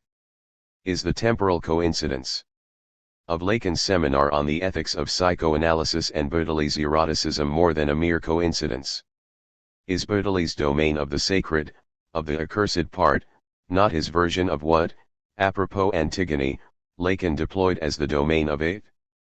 Does Bertolli's opposition of homogeneity, the order of exchanges, and heterogeneity, the order of limitless expenditure, not point toward Lacan's opposition of the order of symbolic exchanges and the excess of the traumatic encounter of the real? Heterogeneous reality is that of a force or shock, says Bertolli. 26 And how can Bertolli's elevation of the dissolute woman to the status of God not remind us of Lacan's claim that woman is one of the names of God? Not to mention Bertolli's term for the experience of transgression impossible, which is Lacan's qualification of the real. It is this urge to go to the end, to the extreme experience of the impossible as the only way of being authentic, which makes Bertolli the philosopher of the passion of the real. No wonder he was obsessed with communism and fascism, these two excesses of life against democracy, which was a world of appearances and of old men with their teeth falling out. 27 Bertolli was fully aware of how this transgressive passion of the real relies on prohibition, which is why he was explicitly opposed to the sexual revolution, to the rise of sexual permissivity that began in his last years. In my view, sexual disorder is accursed. In this respect, and in spite of appearances, I am opposed to the tendency which seems today to be sweeping it away. I am not among those who see the neglect of sexual interdictions as a solution. I even think that human potential depends on these interdictions. We could not imagine this potential without these interdictions. 28 Bertolli thus brought to its climax the dialectical interdependence between law and its transgression system is needed, and so is excess, as he liked to repeat.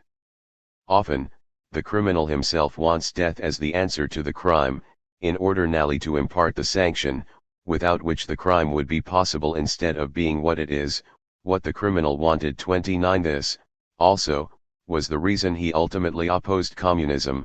He was for the excessive their evolution, but feared that the revolutionary spirit of excessive expenditure will be afterward contained in the new order, even more homogeneous than the capitalist one. The idea of a revolution is intoxicating, but what happens afterward? The world will remake itself and remedy what oppresses us today to take some other form tomorrow. 30 This, perhaps, is the reason why Bertolli is strictly pre-modern. He remains stuck in this dialectic of the law and its transgression, of the prohibitive law as generating the transgressive desire, which forces him to the debilitating perverse conclusion that one has to install prohibitions in order to be able to enjoy their violation, a clearly unworkable pragmatic paradox. And, incidentally, was this dialectic not already fully explored by Paul in Romans, in the famous passage on the relationship between law and sin, on how law engenders sin, which is the desire to transgress it? Bertolli is unable to perceive the consequences of the Kantian philosophical revolution, the fact that the absolute excess is that of the law itself. The law intervenes in the homogeneous stability of our pleasure-oriented life as the shattering force of the absolute destabilizing heterogeneity. At a diarrhent level, but no less radically, the late capitalist permissive society, in the thrall of the superego injunction enjoy, elevates excess into the very principle of its normal functioning, so that one is tempted to propose a paraphrase of Brecht: what is a poor battalion subject engaged in his transgression soft he system compared to the late capitalist excessive orgy of the system itself? And it is interesting to note how this very point was already made by Chesterton. Orthodoxy itself is the highest subversion, serving the law is the highest adventure. It is only in this precise sense that the otherwise journalistic designation of our age as the age of anxiety is appropriate.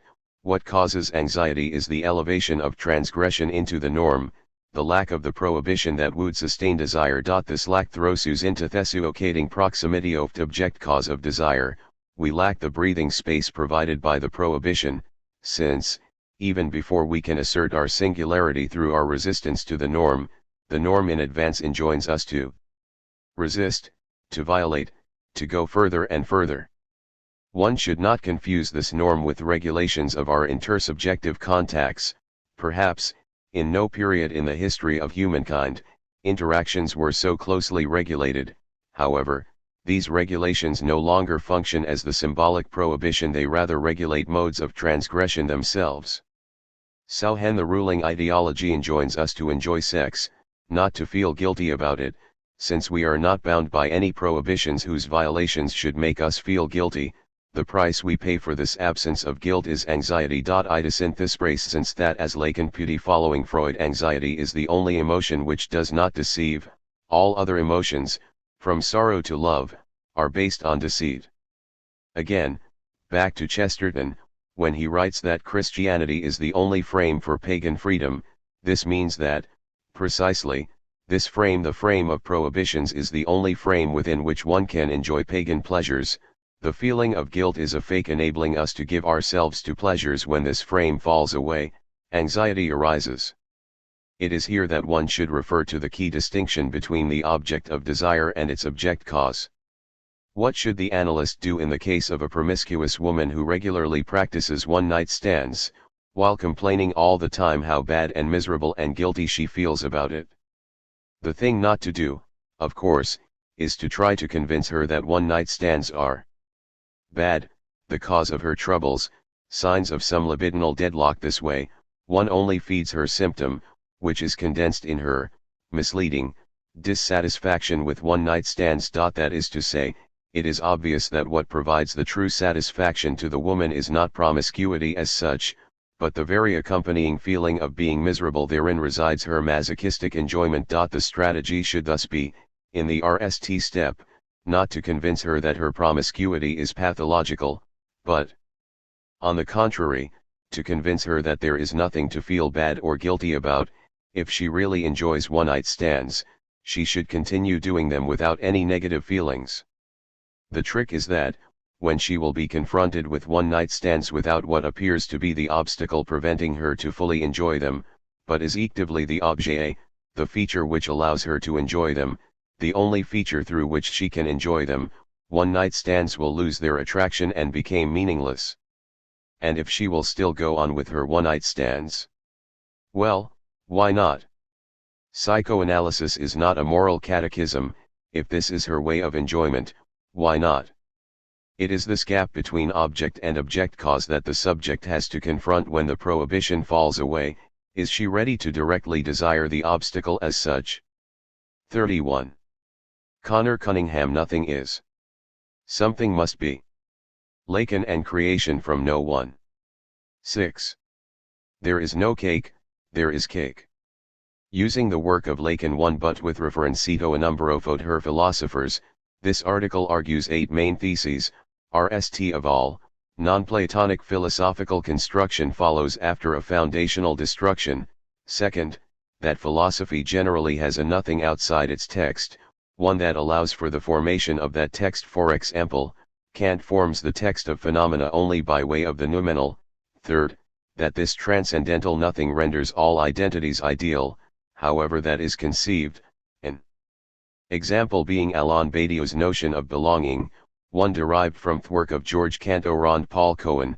Fourth, that a consequence of this ideality is mereological nihilism, FTH. Due to this mereological nihilism, any existent is only ever an aggregate of some base element, or as to a position that returns such philosophy to that of the ancients. 6. This collapses idealism and materialism into each other, a collapse marked by what is referred to throughout as an impossible monism. Moreover, this impossible monism is a result of philosophy's constant production of a bastard trinity, a dual monism, as it were. 7. That there are 2 models of diarence evident in non-Platonic philosophy. The RST is that of a block, with diarence cut into it like Swiss cheese, as it were, and second, a ux which we seek to arrest with local regimes of stability. Last of all, that theology suggests the possibility of another diarence, namely, a peaceable one. It may be wise at this point to clarify what is meant by the term impossible monism. Elsewhere I have argued that non-Platonic philosophy tends to generate dualisms that are concomitantly monist, and that this monism was at times named, ignored, or methodologically presupposed. 2. I employ Jastro's Gore of the duck-rabbit to communicate this idea. For there, we are left forever oscillating between two aspects, duck or rabbit, while the one upon which they are made manifest remains forever beyond our attention. Doing so, may be, because its reality consists only in its aspectual expression. Incidentally, Lacan's psychotic appears to reside between the duck and the rabbit. Toward the end of the essay it will be argued that Badiou and Gilles Deleuze adopt a similar position to Lacan. This impossible monism can be summed up as nothing is, so something must be, for only if nothing is as something, will an impoverished immediacy be avoided, one that would require the thought transcendence for it to be otherwise. Indeed an example of this necessity is to be found in the Plotinian one, which is epikeinoisios. For this one must produce one necessary ect, yet the eternity of this necessity renders this ect contemporary with the one, as it is in the end the impossible self-production of this one. Consequently, L un est pas, yet ilya de L un, as both Lacan and Badiou insist. Philosophy's understanding of diarence tends to arise from, or is generated by, an originary negation. In other words, diarence, or construction, comes only after a certain destruction. Consequently, it is possible to argue that positive projects carried out in the name of such philosophy are based on destruction. As Claude Evans, here talking about Husserlian phenomenology, has put it, correlative to the method of Abba is the method of Aufbau 3, and Heidegger appears to concur when he tells us that construction in philosophy is necessarily destruction, that is, deconstruction. For this destruction, Abba or Zerstörung, can come in many forms, an important example being the phenomenological reduction, the epike, a suspension that leads, according to Edmund Husserl, to world annihilation, Weltvernichtung, an annihilation that merely repeats Hegel, the world is nullified. 5. This nullification, or annihilation, is what Husserl's collaborator Eugen Fink calls a de-worlding, one initiated by a radical epicus. 6. This later manifests itself in Sartre's notion of Venient, which for him, following Kojève's reading of Hegel, characterizes consciousness. Interestingly, Derrida tells us, in everything I try to say and write epike is implied. 7. The argument goes like this: generally there is a preceding unity in philosophy that is devoid of intelligence as it is before the presence of any text, so to speak, whether we call it nous or indeed the night, that is, particular diarence, as is the case with Hegel. A consequence of this situation is that there is no community between being and thought. As Lacan argues, the discordance between knowledge and being is my subject, Seminar XX, 120. Of course it could be pointed out that it would be wise to reject any Parmenidean equation of being and thought for fear of monism. But as we shall see, theology does not have to fear, for in positing a community between being and thought, as someone like Augustine does, for instance, when he insists that the true is that which is, there is no bastard trinity, that is, a dualistic opposition that slides into monism or a one that expresses itself as two.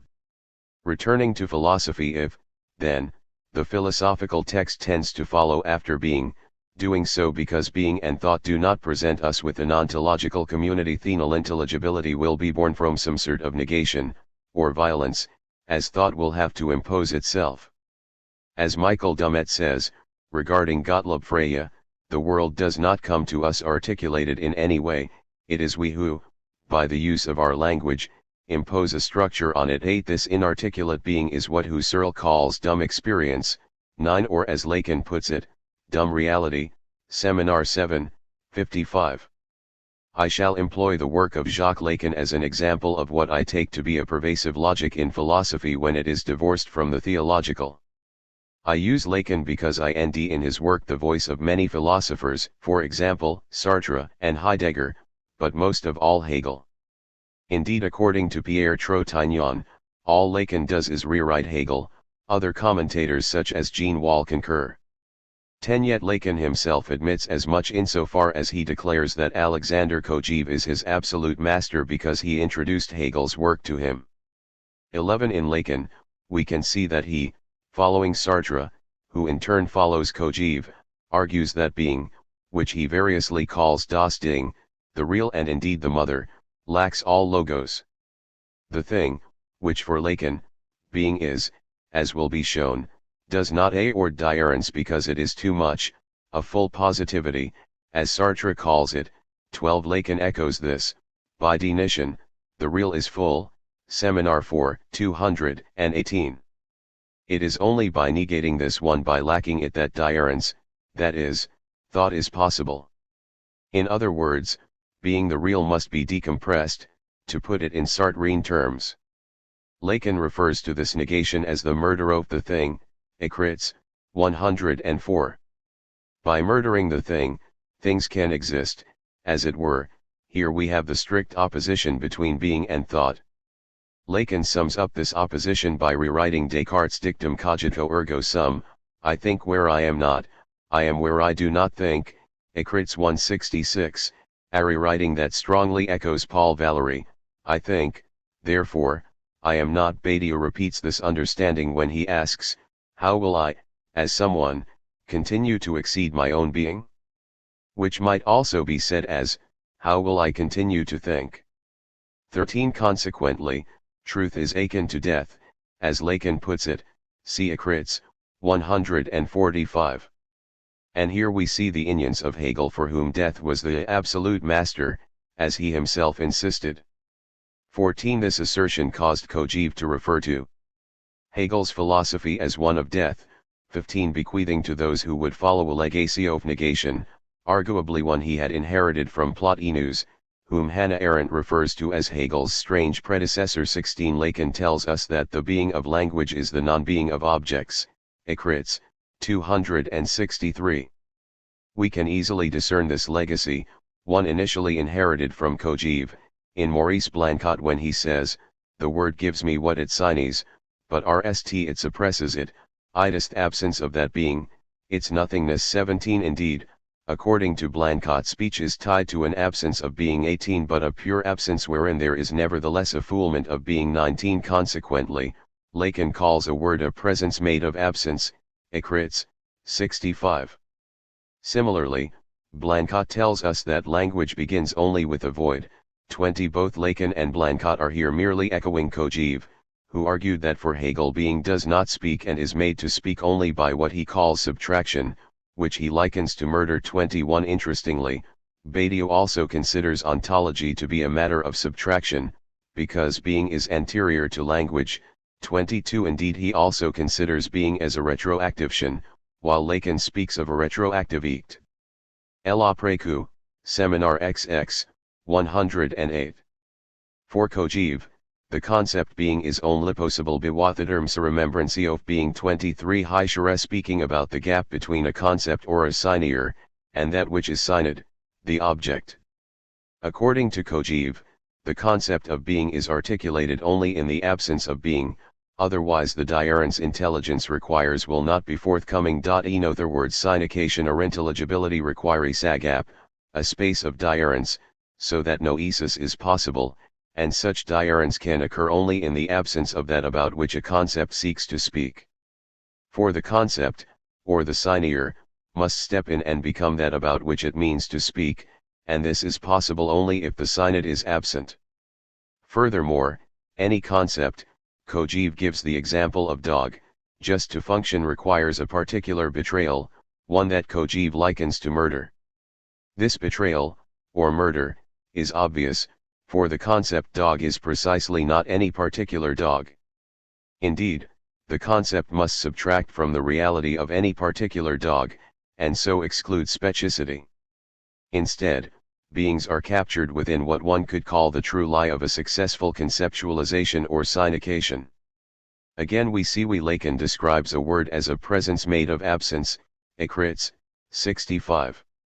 And here we are still very much with Hegel when he tells us that being consists in not being what it is and being what it is not, das nicht zu sein, was es ist, und das Zeusen, was es nicht ist, 24. A situation repeated by Badiou, as we shall see below. As Lacan makes clear, a corollary of this is that the signier already considers the subject dead, Seminar 3, 180. Hence our very identity is based on loss. I identify myself in language, but only by losing myself in it. Écrits, 86. With Blancot, Kojève's dog becomes a cat, for he tells us that when we utter the word cat, death speaks. 25. This means that the existence dogs, cats, or subjects have is the being of non-being, être non étant, Écrits, 300. Or as W. V. Auquin puts it, Caesar designates Caesar, and rabbit denotes rabbit, whatever they are. 26. Consequently, we who speak live a life that is dead, as Lacan puts it, Seminar 2, 232, or as Mallarmé says, I am perfectly dead. This brings to mind Damien Hirst's installation, some comfort gained by the acceptance of the inherent lies in everything, which is, to a degree, a progeny of Magritte ceci n'est pas un pipe. As a result, according to Lacan, the reality of our words serves only to let the silence of the real appear. The cry does not stand out against a background of silence, but on the contrary makes the silence emerge as silence. FFC, 26. This is Lacan's doctrine of creation ex nihilo, one that he insists provides the opportunity for the complete elimination of God. See Seminar 7, 213. How? Well, we as creatures, as that which lives, do so without being. Hence there is now no need for God, for creation is from nothing to such a degree that it exceeds the need for a creator, doing so because it does, in one sense, not only come from nothing but remains so, as it is only the ect, or fabrication, of the signier. Every real signier is, as such, a signier that signies nothing. Seminar 3, 185. But this nothing, like Heidegger's Das Nicht or Badiou's void, is not simply negative, nothing, perhaps, not perhaps nothing, but not nothing. FFC, 64, or as Heidegger puts it, much to the annoyance of Rudolf Carnap, nothing nothings, das Nichts selbst nicht. 27. As Bruce Fink says, the word has wrought him or her from nothingness, and he or she can be spoken of, talked about, and discoursed upon, yet remains beingless. 28. I shall return to this below. First let me repeat some salient points, doing so in an or to elucidate them. For Kojève Sartre Lacan Adel thought follows of being after the murder of the thing the real which is indistinct, as it is without suur, l'irrealist sancher, 29. Ides of wood starve bekosher mouth sarto fool to swallow.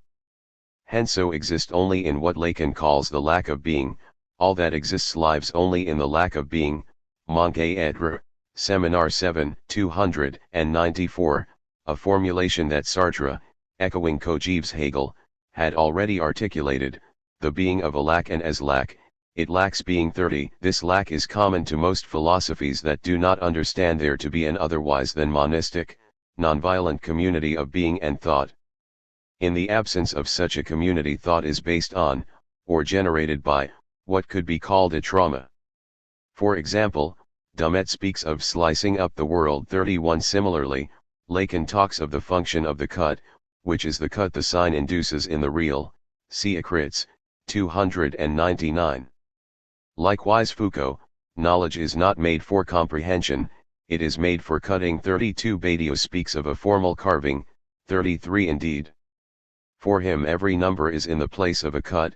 34. Just as language causes a split in existence. 35. This negation, this lack, one predicated on there being nothing outside the text, leads to what Badiou calls the desubstantialization of truth. 36. One that had already occurred in the work of philosophers such as Carnap, which we can witness when he tells us the concept and the object are the same. This identity does not signify a substantialization of the concept, however, but, on the contrary, rather a functionalization of the object. 37. In this way all truth is only that of the text, something Carnap later came to believe.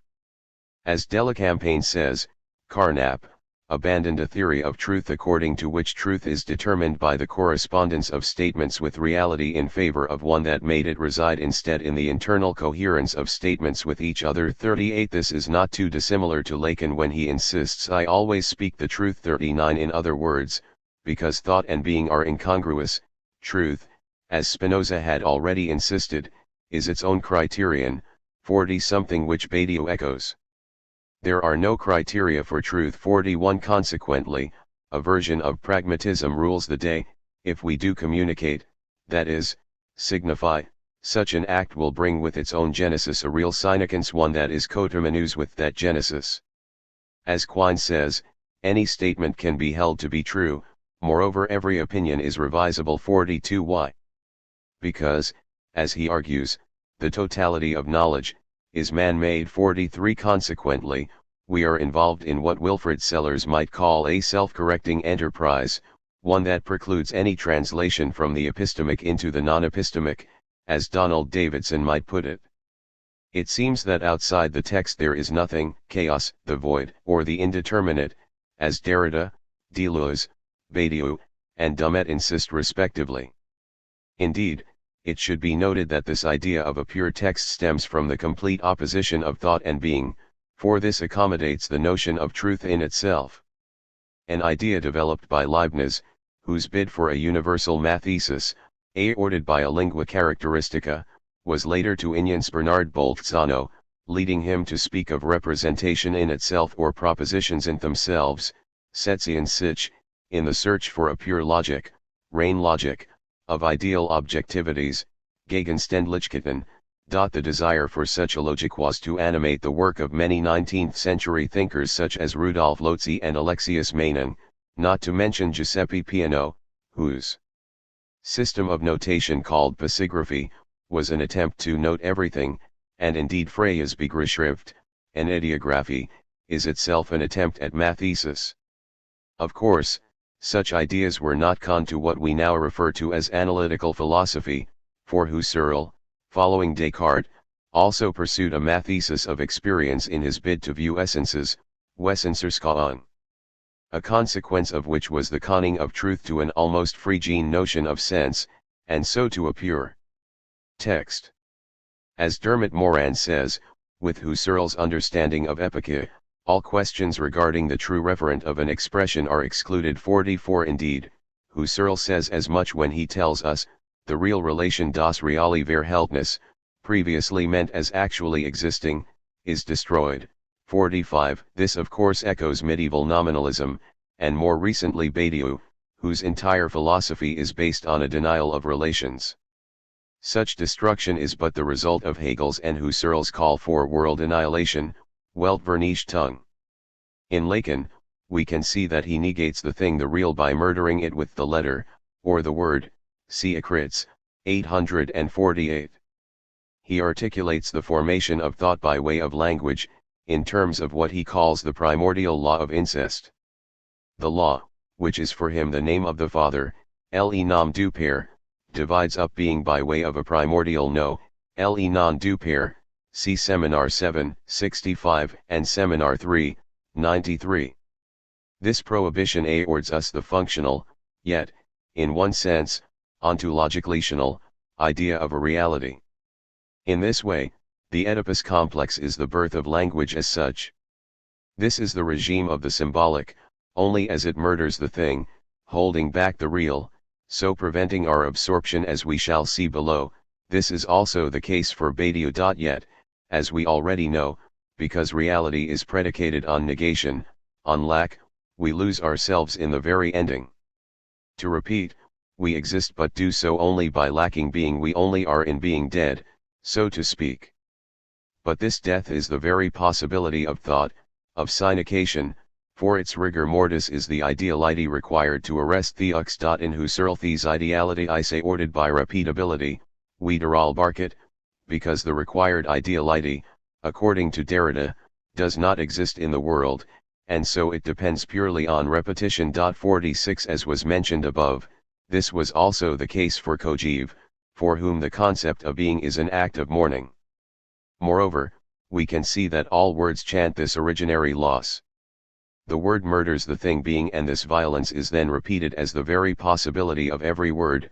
Words are, then, the murder of things. We negate the one, rather audaciously, then negate everyone, and this is our existence scratched out within the rubble of a thoughtless being, one that is murdered. Hegel, Kojève, Lacan, and Blanquet, destroyed. Husserl, Fink, and Heidegger, decompressed. Sartre, deconstructed. Derrida, desubstantialized, or rendered inconsistent. Badiou. We see this enabling death in every signier by way of what Lacan refers to as the time lag, décalage, that each involves, for the foundational subtraction takes time. See Acritz, 67. This means that our words or concepts, as functional idealities, take time to ossify enough to provide symbolization. More importantly, this time lag is merely an echo of the ontological gap between thought and being, which becomes the gap between words and things. Here we return to the point made above, each word and all thoughts operate only by not being that which they might be thought to signify. In other words, only by signifying nothing, there being nothing outside this philosophical text, it being predicated on saying no to the thing, or in Badiou's case, the one, can we actually have sense, which is to say that all sense lacks ontological reference, or that any reference there might be thought to be, is wholly inscrutable, as Quine insists. 47. As a result, the sign creates the thing signed, as Bourdieu says. 48. A sentiment to a degree echoed by Hilary Putnam when he tells us, objects do not exist independently of conceptual schemes. 49. Quine puts it rather more decisively, no entity without identity, as reference is nonsense except relative to a system of coordinates. 50. Moreover, such coordinates arise only within what Sellers calls logical space. 51. Indeed, Sellers argues that all awareness of sorts, resemblances, facts, etc., in short all awareness of abstract entities, indeed all awareness even of particulars, is a linguistic error. 52. It is for this reason that Quine states there are no facts of the matter. 53. Just as for both Derrida and Deleuze there is no perception, or if there is it is hallucinatory. 54. What this gives rise to is the development of certain meontological moves, the grounding of this philosophical text in negation. For example, being becomes grounded in non-being, mean, or what Eugen Fink referred to as constitutive pre-being, Vorsen. 55. Why is this? According to Fink, the mundane concept of absolute is an ontological concept, i.e. means a totality of that which is existent. The phenomenological concept of absolute can be characterized as non-ontological. 56. For this reason Fink seeks to develop what he calls a meontic philosophy of absolute spirit. 57. One that is in search for the not existent, nix seend. 58. To escape the mundane, and so approach the absolute, this philosophical text must reside within the no, the foundational negation, about which we have already spoken. This no can easily be discerned in the work of Hegel, for example when he tells us that division and Anziehung is the source of the need for philosophy. 59. This no appears in many guises. For example, in Lacan it is the no to being, which affords us the being of non-being, as we saw above. He also tells us that meaning comes from non-meaning, see Acritz, 508, sense from nonsense, see Acritz 158. This is also the case for Deleuze, for he also argues that sense comes from nonsense, 60, while thought comes from what he calls non-thought, 61, just as the philosophical arrives by way of non-philosophy. 62. Interestingly, Foucault discerns the operation of what he also refers to as a non-philosophy in the work of Jean Hippolyte, the non-philosophy of philosophy itself. 63. So too with Derrida, who seeks to follow Fink's exhortation to move beyond the ontological, the mundane, doing so by moving beyond every origin, by saying no to an origin, having instead dirence as non-origin, because it is a non-concept. 64. Involving what he calls non-meaning, or non-knowledge, non-savoir. 65. As Lawler says, Derrida will appropriate from Levinas the notion of the wholly other in order to designate the system which is not a being, the system of nonsense. 66. Because for Derrida, again as Lawler makes clear, philosophy must not only be determined as non-mundane and non-existence, but also be determined as non-present. 67 This meontic text, to use Fink's phrase, paradoxically manifests itself, as intimated above and elaborated upon below, in the generation of what could be termed a pure text, one that does not speak of being, for thought and being are incongruous, but also because it is the nothing outside the text that enables the generation of intelligence. Here again is the foundational negation. This non-existent also seems to guide the formation of the text that analytical philosophy constructs, because such constructions appear only within the rejection of being as such, as we saw was the case for Carnap, but also, all those philosophical texts that speak of propositions in themselves, pure logic, and so on, as mentioned above. This text relies on a forgetting of being, for such texts depend on ignoring the excess, or reference, of being, so that the universe of sense can construct a world composed of predicates, properties, data, or indeed names in a Baudelaire sense. Again, there is nothing outside the text. And are not logicism, physicalism, and behaviorism examples of pure texts, that is, abstractions, as Hegel had already implied regarding materialism? Consequently, does the methodological artificiality of these philosophical texts not present us with what Delacampagne calls scientific versions of Esperanto? 68 And does a similar nominalism not also appear in Theoretic Stoff Molecular Biology, a text that, according to Doyle, leaves us as meat puppets run by molecular machines? Which is the transformation of the organism into an act of a univocal language of life, an Esperanto of the molecule. 69 Hence it is not surprising to hear philosophers such as Nelson Goodman speak of world-making, a feat achieved by the hermetic functioning of such pure texts, hence his advocacy of what is termed irrealism. To some degree, then, do we not here witness a coming together of analytical and continental philosophy? Each appears to coalesce around a shared tradition, or logic, one that we could call idealism, and it was idealism that Jacobi referred to as nihilism in his open letter to Fichte. And do we not discern the presence of such idealism in, for example, the linguistic turn prevalent in both philosophies that generally stem from Freya and Husserl, who emerged from a similar milieu as progenitors of two parallel traditions? In this way, idealism is the name of much Western philosophy, and postmodern philosophers like Derrida are but modern examples of it. Lawler appears to be correct when he says that Derrida departs from the tradition of phenomenology not because he rejects the belief in meaning as ideal unities, but because he believes in meaning as ideal unities.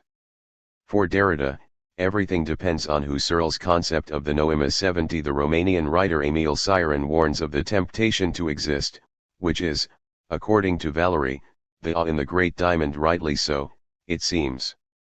We already know that for Lacan we are simply the epiphenomena of cyneers, for he argues that men, women and children are but cyneers, Seminar XX, 33, y. Because the letter kills, here echoing Poe, but Lacan continues, we learn this from the letter, Ecritz, 848. And this means that any negativity we deem in such a situation is a gift of that situation, so to speak. In other words, we lack being, but such lack gives birth to us, it is the womb of our diarence, as it were, because there is no such thing as a prediscursive reality, Seminar XX, 32. Moreover, creation arises, Kojève argues, only by negating the given being, a negation that ends not in nothingness but in creation. 71 For it is our language, our nomination, which Lacan says makes a whole, and it is this whole, this hollowing out, that generates diarence. 72 Lacan gives the example of a vase, which, according to him, receives its existence because of the hole in its middle. Lacan derives this example from both Heidegger and Kojève. Incidentally, for Badiou our nomination does not bore a hole, but aords accounting as one, in other words, it aords collections. For Lacan, then, existence is a temptation, and we must not be fooled by it, for the pleasure of life's wine brings its own sclerosis, so to speak. Yet we must not look at Lacan as if he is any different from those who had come earlier, especially Hegel. Because for Hegel we, the night, are not, ontologically speaking, we exist only as an ideal, a piece of the whole held together by the minimal consistency of an ideality, one that from the very possibility of its articulation suspends the whole or works only in the suspension of the whole. 73. We are ideals, cyneres, just as an entity such as a tomato is not real, only the thing is real, the true is the whole, as Hegel insists. But this whole has resultat least in terms of absolute, yet this also the case for Badiou and Deleuze, as shall be argued below. This state of affairs might be more understandable if we think of an innocuous entity such as a teddy bear. Now, the contrived features that conjure up what we would refer to as the face of the toy is like reality the realm of the symbolic. Indeed, Lacan calls reality a grimace of the real. 74. Yet the silent inertia of the matter itself, this speechless lump, is the real. Heidegger's notion of the broken tool may well bring a similar understanding to mind. To speak of the teddy bear we use the diarence, the reality, the features a or dus that by way of exclusion. In other words, we achieve form only by concentrating on the face and ignoring all else. We suspend or lack through whole, so making a cut in the lump, this lump being itself an abstraction from a greater lump through whole, or we make a slice off a multiple counterzone as Hallward puts it in relation to Badiou. 75. Consequently, objects are always otherwise than their given names. Hence to speak of a particular entity we must kill not only the real thing, but also any particular thing that falls under the shadow of linguistic attention.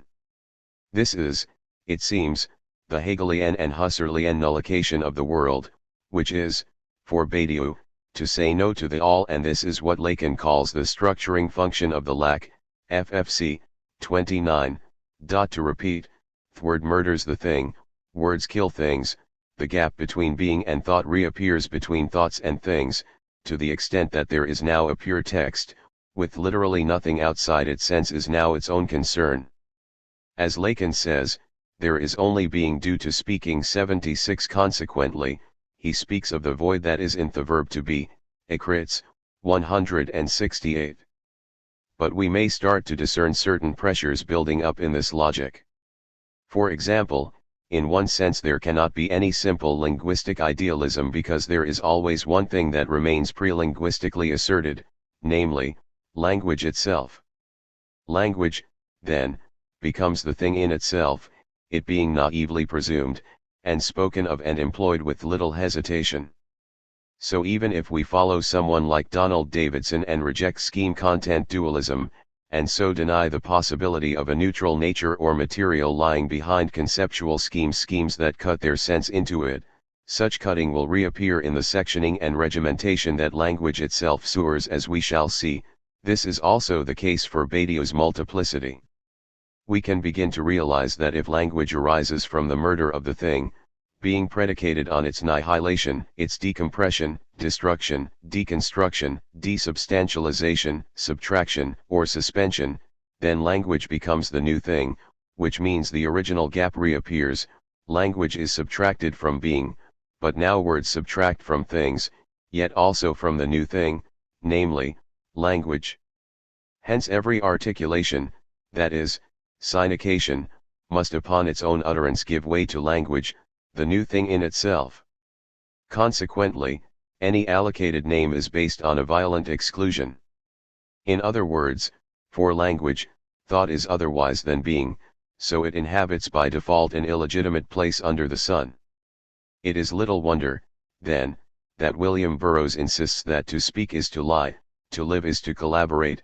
77. Or to use Lyotard's somewhat more pithy assertion, to speak is to ght. 78. A corollary of this is that identity can only be constructed, built up, from pieces, which are themselves pieces of pieces, and so on.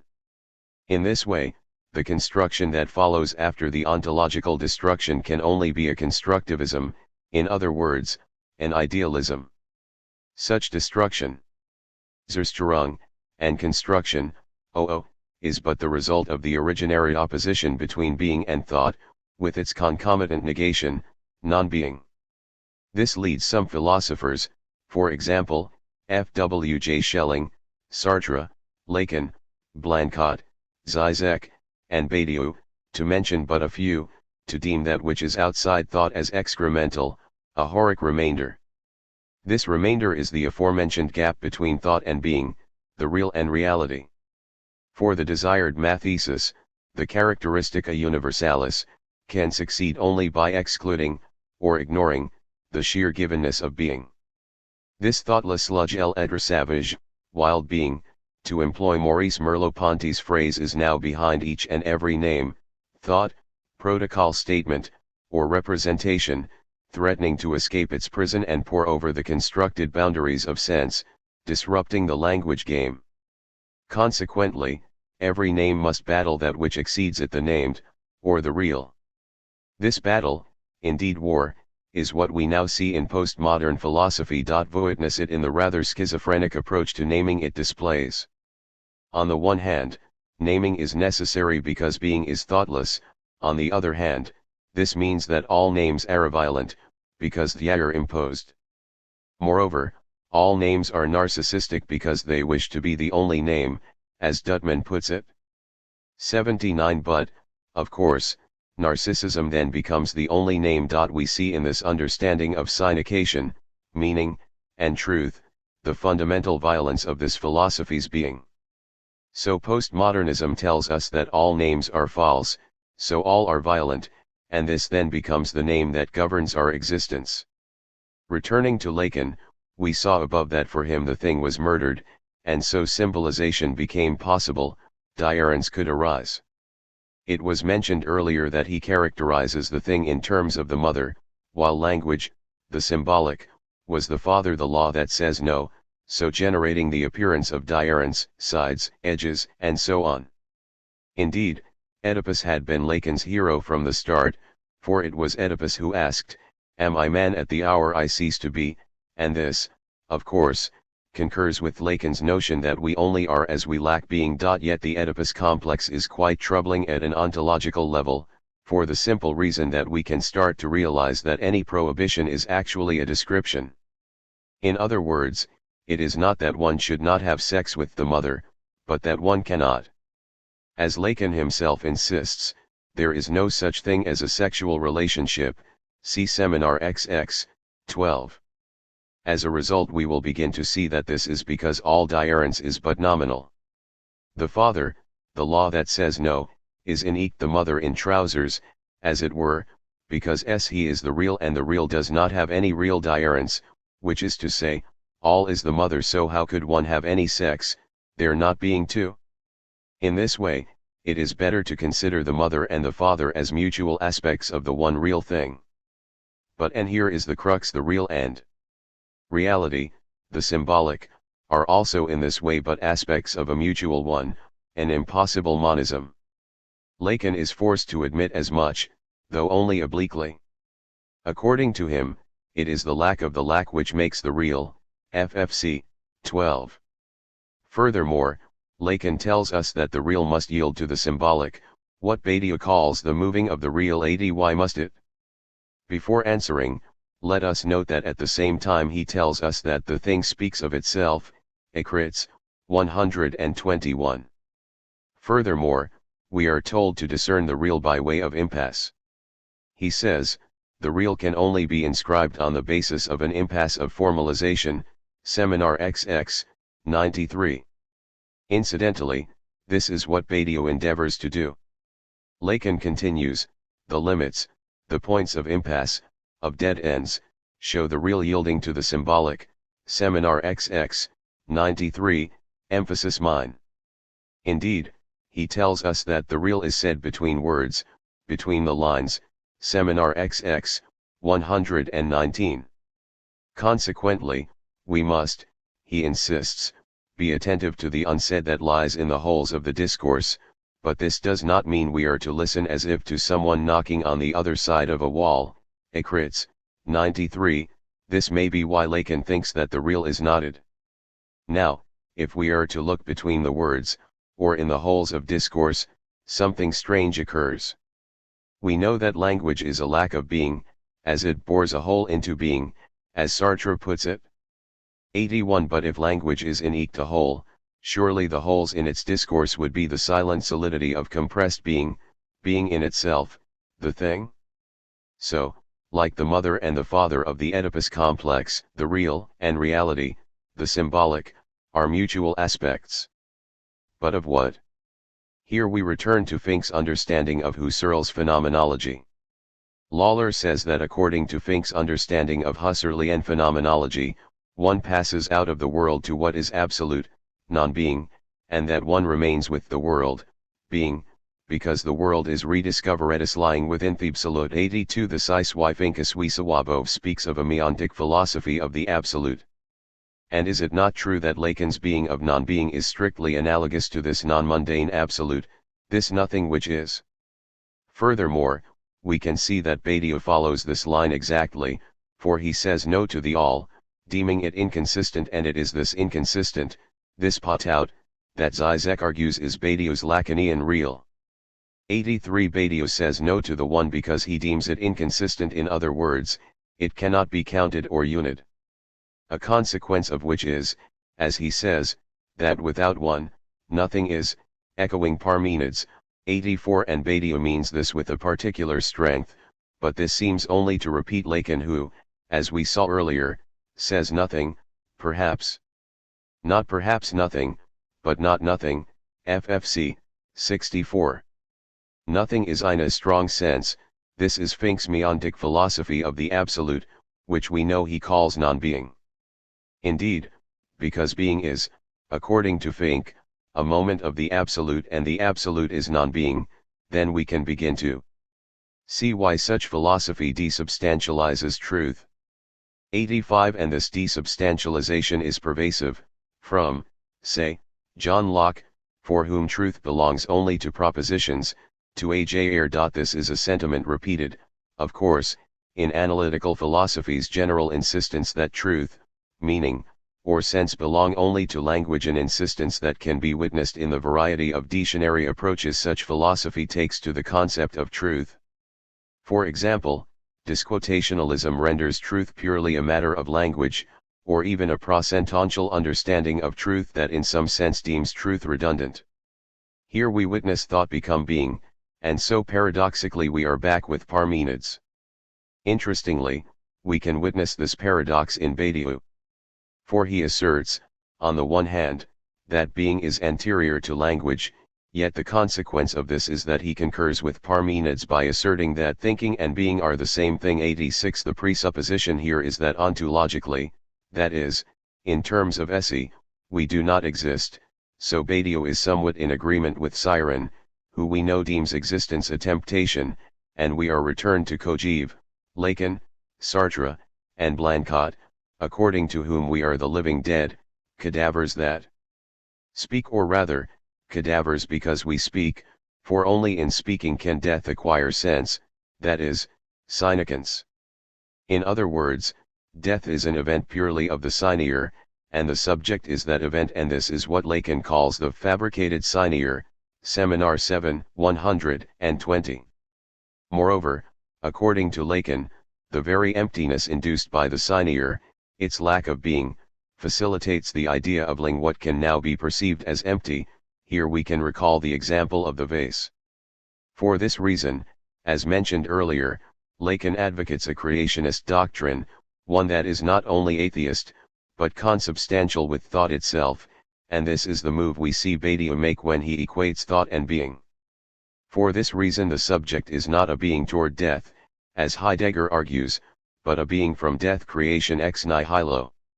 To repeat, being and thought are in opposition, thought then negates being, but then we nd that being is but a moment of the absolute which is non-being, so being is twice negated. Consequently, thought now stands in for being, tempting us into existence by conjuring up signiers thick enough to make idealized moments, which subsist for a time. Such thick signiers are akin to what Lacan calls point de capitan.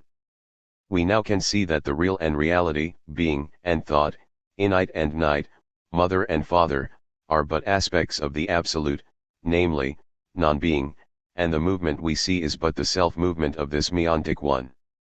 For this reason it is not surprising that Derrida tells us that for Husserl passage is the absolute, a passage named difference in his own philosophy 87. So, keeping the Neoplatonic notion that from one comes one in mind, can we not begin to see that from one comes the one? In other words, difference is a result, in a Hegelian sense, of the self-mutilation of a masochistic monism, the absolute. To put it starkly, it is like ogging a dead horse with its tail until the force of the blows gives the appearance of movement and the wounds that of difference. What characterizes this one, the absolute who is non-being, or the passage between being and non-being, is a certain necessity. As Žižek says, the Lacanian name for such an entity that is simultaneously necessary and impossible is, of course, the real 88, or the impossible real thing, as he puts it elsewhere 89. Indeed, it is because the real is impossible, as Lacan insists it is, cffc 167, that it presents itself or approaches only by way of the thing, or the object. This is what Richard Boothby calls the real of Das Ding 90. The necessity that the real involves is manifest also in Plotinus's one. Beyond being, who necessarily produces one ect, which in the end is something of a self-production. For the one on its own would be but an unbroken whole, to employ Plotinus's own phrase, 91. Just as for Lacan everything is originally confused, Ekritz, 65, and of course Hegel's innate requires the production of its one ect, namely, the night. So it is little surprise to see this one, the absolute who is non-being and non-to-being, reappear in Lacan, for whom the real is knotted with reality, nothing with something, non-being. According to Lacan, the real is beyond symbolization, but this is, of course, to leave itself open to being symbolized as that which is beyond symbolization, so too the one beyond being. Consequently, the real must produce reality with which it is not obidentied and not obidentied, here echoing Hegel's understanding of the innate in relation to the night. Let me elaborate on the nature of this one by alluding to two allegories. In Kafka's Before the Law, the man from the country sits before the law. In doing so he intimates the relationship between reality and the real, or indeed the one and the many. For example, we must ask, what is before the law? Well, we know that the man is before the law, yet from a slightly different angle, we can also say that the law itself is before the law. This simply means that the law is constituted only by the man remaining outside, as this aords division an inside and an outside. In other words, the man hofelsto enter the law, remaining forever before it, is the advent or possibility of the law, as his exclusion errs itself as a constitutive limit. But this means that the law is in some sense before itself, and so is lawless. Schelling makes a similar point, as Wolfram Haugerb makes clear, something or other is the pre-rational spur of the rational. There is meaning only because there is madness. 92. So the law requires a certain contamination just to operate, what Peter Dews calls a proto-ontological inconsistency, 93. One which Žižek calls a pathological stain, 94. Indeed for him the subject is possible only because it is impos. Sibyl. For if we were purely ourselves, that is, pure subjectivity, then there would be only blank nothingness. This we see is why the one must produce an ect. Consequently, the one is in a similar predicament to the law, for the one cannot, in a sense, be one on its own. In other words, you cannot have your cake and eat it. If you eat the cake there is no longer a cake, it is broken, but without eating it, then the cake as an idea is pure emptiness. Indeed, it is for this reason that being, or the one, is for Lacan and company retroactive, as I mentioned above. In this way, to have cake, there cannot be a cake. Alternatively, only in eating the cake can the cake be thought, or the one, the cake, is merely the result of a Cambridge change, its reality being only in the pieces. In other words, the pieces, or slices, give rise to the idea of the one, they allow it to be thought. This is what Lacan calls extimite, the excluded interior, the one and its one necessary ect, see Seminar 7, 101. As Boothby says, in the encounter with Das Ding the subject comes into relation with an aspect of the real that is at once inside and outside itself. 95. This extimite is the very impossibility of the real. An impossibility that leads Bruce Fink to say that the real, does not exist. 96 The one is, then, the result of a particular anguish. As Lacan says, a privileged object, which has emerged from some primal separation, from some self-mutilation induced by the very approach of the real, FFC, 83, emphasis mine. The approach of the real gives rise to what he elsewhere calls primal masochism, see Seminar I, 172 to 174. What is crucial is that this is not the real, rather it is only ever the approach of the real, its beginnings. In other words, the approach of the one as one is its beginning to be one, the would-be one. It is for this reason that Lacan refers to the one as the one missing, Elonin Moins, Seminar XX, 129. Indeed he asks, is the one anterior to discontinuity? I don't think so, FFC, 26. Why not? Well, Lacan also says that the scineure alone guarantees the theoretical coherence of the whole as whole, Ecritz, 126. This is what he calls the not whole, Potout, Seminar XX7. Indeed, Lacan says elsewhere that there is no whole, nothing is whole 97, and this is why Badiou says there is no all, 98, or that the whole inconsists 99. Similarly, the law can only approach itself because of the constitutive contamination.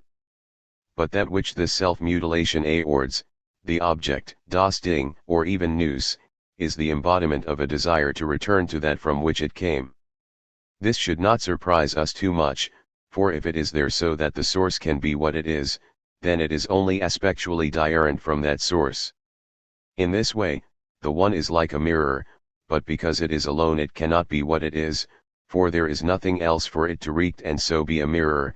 Interestingly, Schelling argues that the possible world appears to God as if in a mirror. 100 It is for this reason that we are not only before the law, but we are also before the bar. Because for Lacan, as Jean-Luc Nancy and Philippe Lacoué-Labart argue, the bar is foundational, originary, hence the other is barred. 101 The other is not itself, because there is no other of the other, Ecritz, 311. For this reason, there is no full other, as Yanis Stavrakakis argues.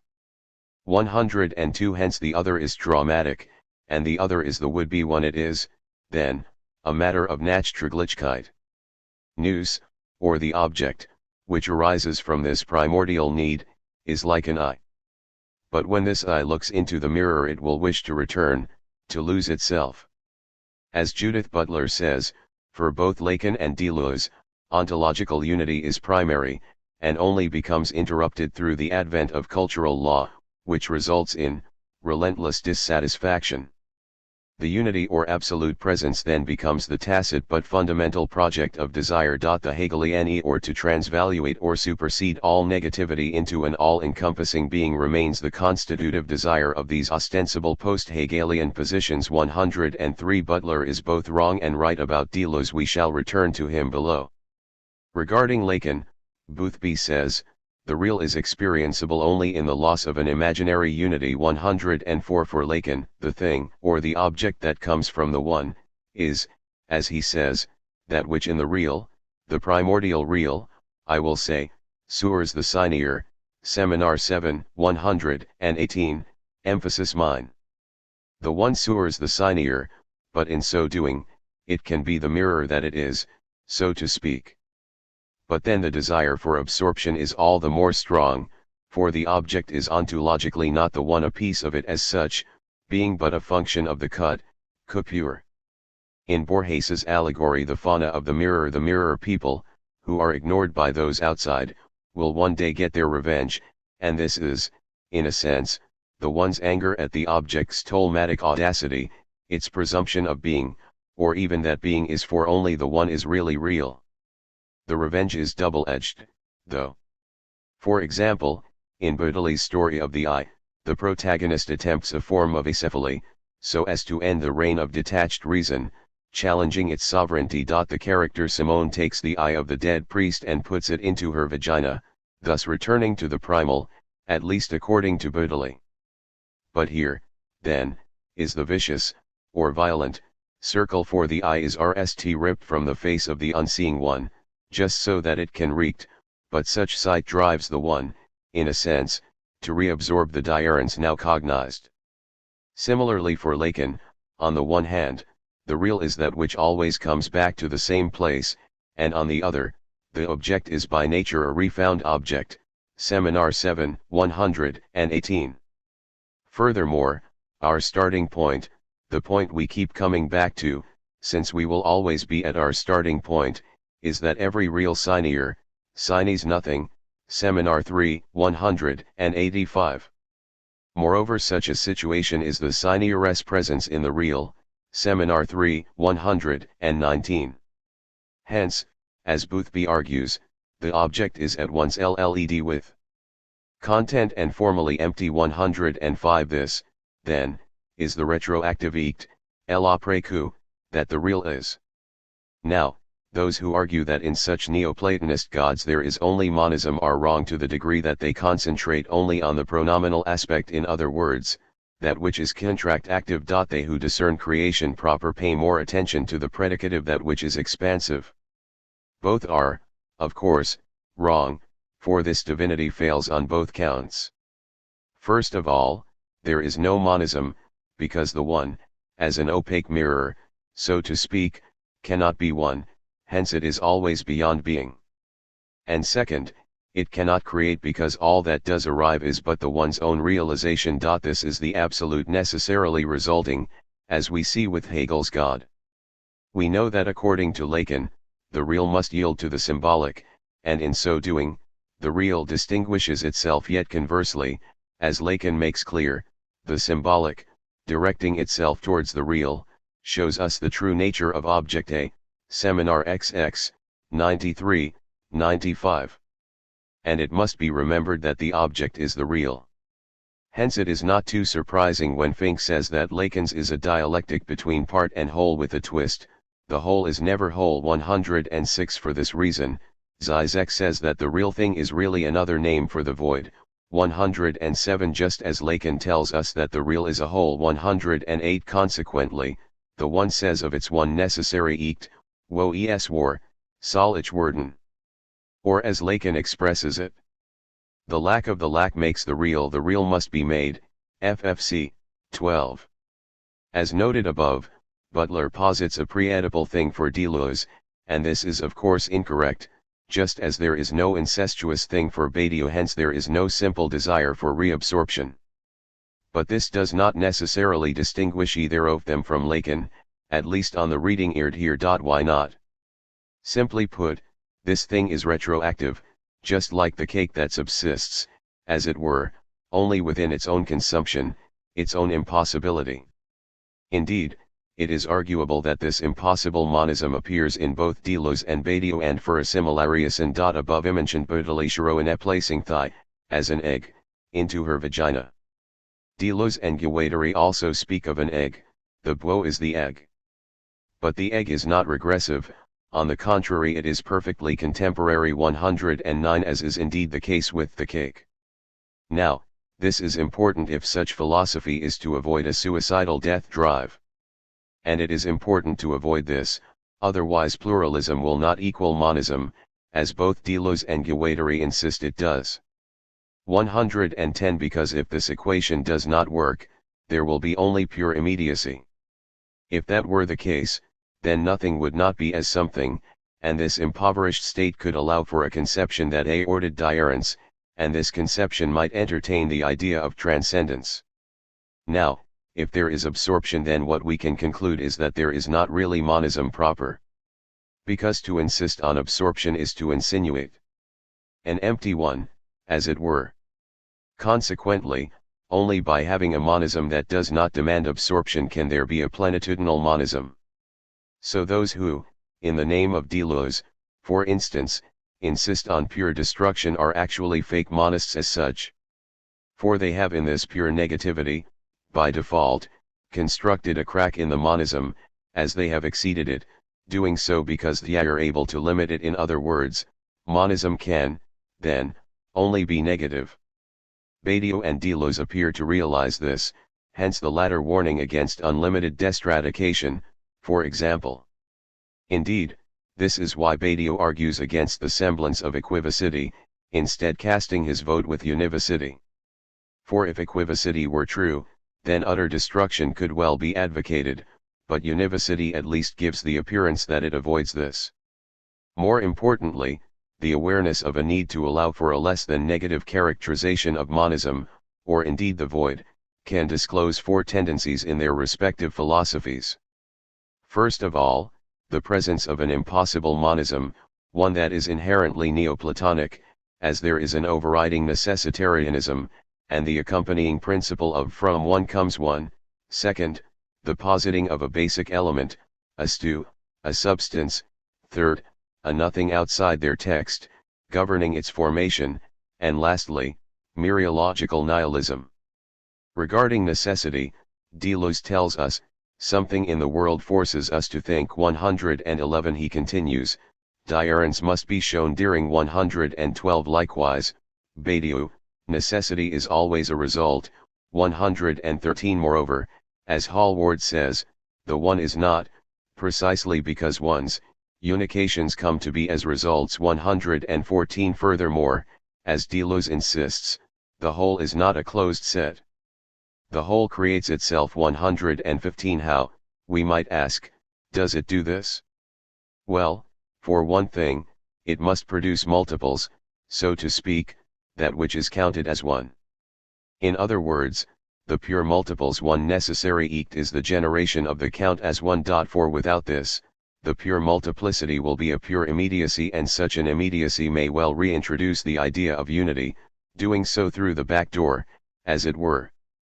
As Hallward puts it, for Badiou pure multiplicity must not itself be made consistent. 116 If it were, the one would return as the pure ux. Now, the introduction to this article mentioned that there were two models of diurence available to the philosophical text.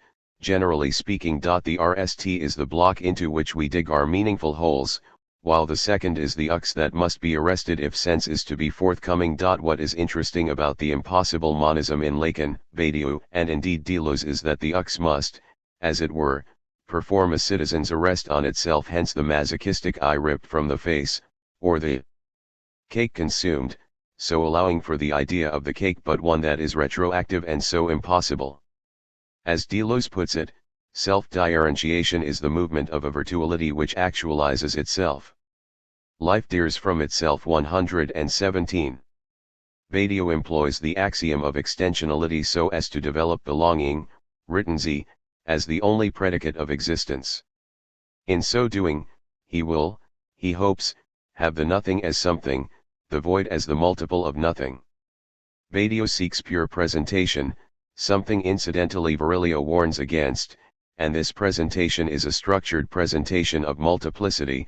We shall see that this pure presentation is indeed impure as it involves necessity. 118 The problem with the axiom of extensionality, wherein the members of a set have priority over the set, is that it leaves us bereft of a structuring principle, as Hallett argues. Indeed, according to him, for us to then say that sets exist is nothing but a bald statement. 119 Yet this is mereological nihilism, aorting only identity by way of aggregation. Badiou proudly indicates such a stance when he tells us that identity is never anything other than an arrest of movement, a position which is corollary of his employment of extensional sets, by way of the axiom of choice, so as to accommodate his use of belonging as the sole predicate of existence. 120 But for Deleuze identity involves a slowing down. 121 Or as he puts it elsewhere, we exist only in contemplation, that is to say, in contraction. 122 Accordingly, diurence is achieved only by arresting the ux, for we must section chaos, wresting sense from it. 123 So man must constitute himself through the repression of the germinal ux. 124 Now, two things come together here, RST, the governing nothing outside this philosophical text, and second, the base element. For Deleuze it is chaos, or life, which must be arrested or diured so as to avoid pure immediacy, hence something forces thought. As Deleuze says regarding science, art, and philosophy, they cast planes over the chaos, 125. While for Badiou it is the void, the inconsistent multiplicity that is arrested. Consequently, this void appears very much mediated, as it is, in a sense, contemporary only with the arresting. It is indeed the empty set, or rather the emptying set, for it is this emptying that aords the constitution of sets. No doubt this is a diabolic anaplerosis, for it LLS by emptying. Moreover, as Hallward says, for Badiou inconsistency is the stew of every consistent presentation, or substance as he also refers to it. 126. This is indeed Badiou's base element. Now, what arises is the problem of collapse. For example, for the Stoics such a threat arose from conagration, ekpersoise, for there, the universe resolves itself into creative yet cosmic regeneration or palingenesis requires the interaction of this creative with precosmic moisture. As one commentator asks, whence comes the moisture? 127. Such relations of differentiation are tensional, but in so being a stronger force, one that may collapse them into empty nothingness, always haunts such systems. For Badiou and Deleuze this is also the case. We know that for them life dares, or the multiple inconsists. Likewise, the cake eats itself, but as the piece is at end. The cake cannot now be discerned, absorption is eluded. But real diarrhence is not forthcoming. When Deleuze, for instance, adopts the use of initiatives from the Stoics so as to avoid propositions, this use lapses into merely the splitting of initiatives, emulating the split inity, that is, the impossible monism of such philosophy. For example, to green must accommodate to really green, if not, then a pure atomism arises, one that aords a strange unicity, one that paradoxically resembles Parmenides' monism. Incidentally, this unicity appears in Hume, for he has the object and subject as bundles of perceptions, which means that any single perception becomes a Parmenidean one all of its own. But more importantly, for Deleuze life must dare here advocating a positive conception of power similar to that developed by Foucault. Yet such power must split. For example, the will to power is problematic. As power cannot be itself on its own, as it were, just as Plotinus's one cannot. Power requires will, yet the converse is true. To power becomes to will power, but this is also, then, to power will likewise to dare becomes to actually dare, or to really multiply, and so ensure that the multiplicity avoids consistency. But this splitting of initiatives leads not to a simple inconsistency, but to an insistent and persistent inconsistency. It must be remembered that Badiou is keen to be rid of the night as an original principle, and it is this which Žižek criticizes him for, fearing that the real can be discerned only through mortality. But the night and innite divide reappears, in the guise of the consistent and the inconsistent. For diarrhence is had by the mediation aorted by consistency, one that prevents the multiplicity coagulating into one pure ux, as it were. Yet just as for Hegel, the absolute is in truth the innite, so the multiple is the inconsistent. This means the ideal identities aorted by such mereological nihilism, are aggregation of their base elements, everything is but an instantiation of an invisible void, and this is no longer Badiou's void, as it is relegated to one side of a dialectic, so too Deleuze's life. And this dialectic, or this dualism, is threatened by a concomitant third one that may render diarrhence nominal, and so induce pure immediacy. Consequently, their impossible monism ceases, as equivocity is all that is forthcoming. This is a univocity of non-being. In this way, Badiou's philosophy of pure presentation is akin to Hegel's idealism, which is one of representation. Just as Hegel's innite results by the necessary production of the night, which is of course the necessary production of only one ect, and so again is the self-production of the one, so too does Badiou's pure multiplicity, which has to induce the constant representation of multiplicities that will count as one, a provision underwritten by their ontological untruth. So they, like Hegel's night beings and Lacan's symbolizations, are successful failures. In ect they say I am, so providing the requisite consistency, as is the case with Derrida's understanding of the sign's iterability, yet they in truth say I am not, just as the sign says I am not what I signify, yet I only am by signifying what I am not. This need involves each monism in energetic becoming, as each one, or no one, is left forever, like a Sisyphus, to rise and fall between the poles of nothing and something. As Deleuze insists, rather than there being a theater of the Oedipus complex, there is instead a factory, as everything is production. 128. Though one must ask, does this include production?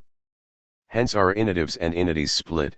To actually produce nothing is, so something must be, and this something must signify the nothing, the no thing of the text. Here, then, is the impossible desire of the impossible one who can construct difference only by ontological misrecognition, mechanescence. This leaves difference as the violent fruit of a perpetual dialectic between narcissism and self-loathing, a dialectic we can maybe name Spaltung. As Baudelaire puts it, I am the wound and the knife. One is here reminded of Barnett Newman's series of paintings entitled One-ment, or Badiou's Onication. So, then, according to Lacan's somewhat Hegelian text, all existence is but the manifestation of a one that bitterly lacerates its plump body in impotent anger. This one, who is always missing, this absolute who is non-being, must pass into being the world, yet at the same time, this world is negated by the one. Consequently, this is the self-generation and negation of the no one, the nothing that must be as something. By contrast, for theology the body of truth receives such mutilation only by those who ask, what is truth, as did Pilate, rather than who is truth. Badiou does in the end ask what, rather than who, for he names the void, in that he substantializes it. This is the symptom of his situation, to use Žižek's phrase. Moreover, this situation is that of a purely secular state. For Badiou does indeed LL the void, doing so with the carcass of a dead god, a god he must keep inexistent.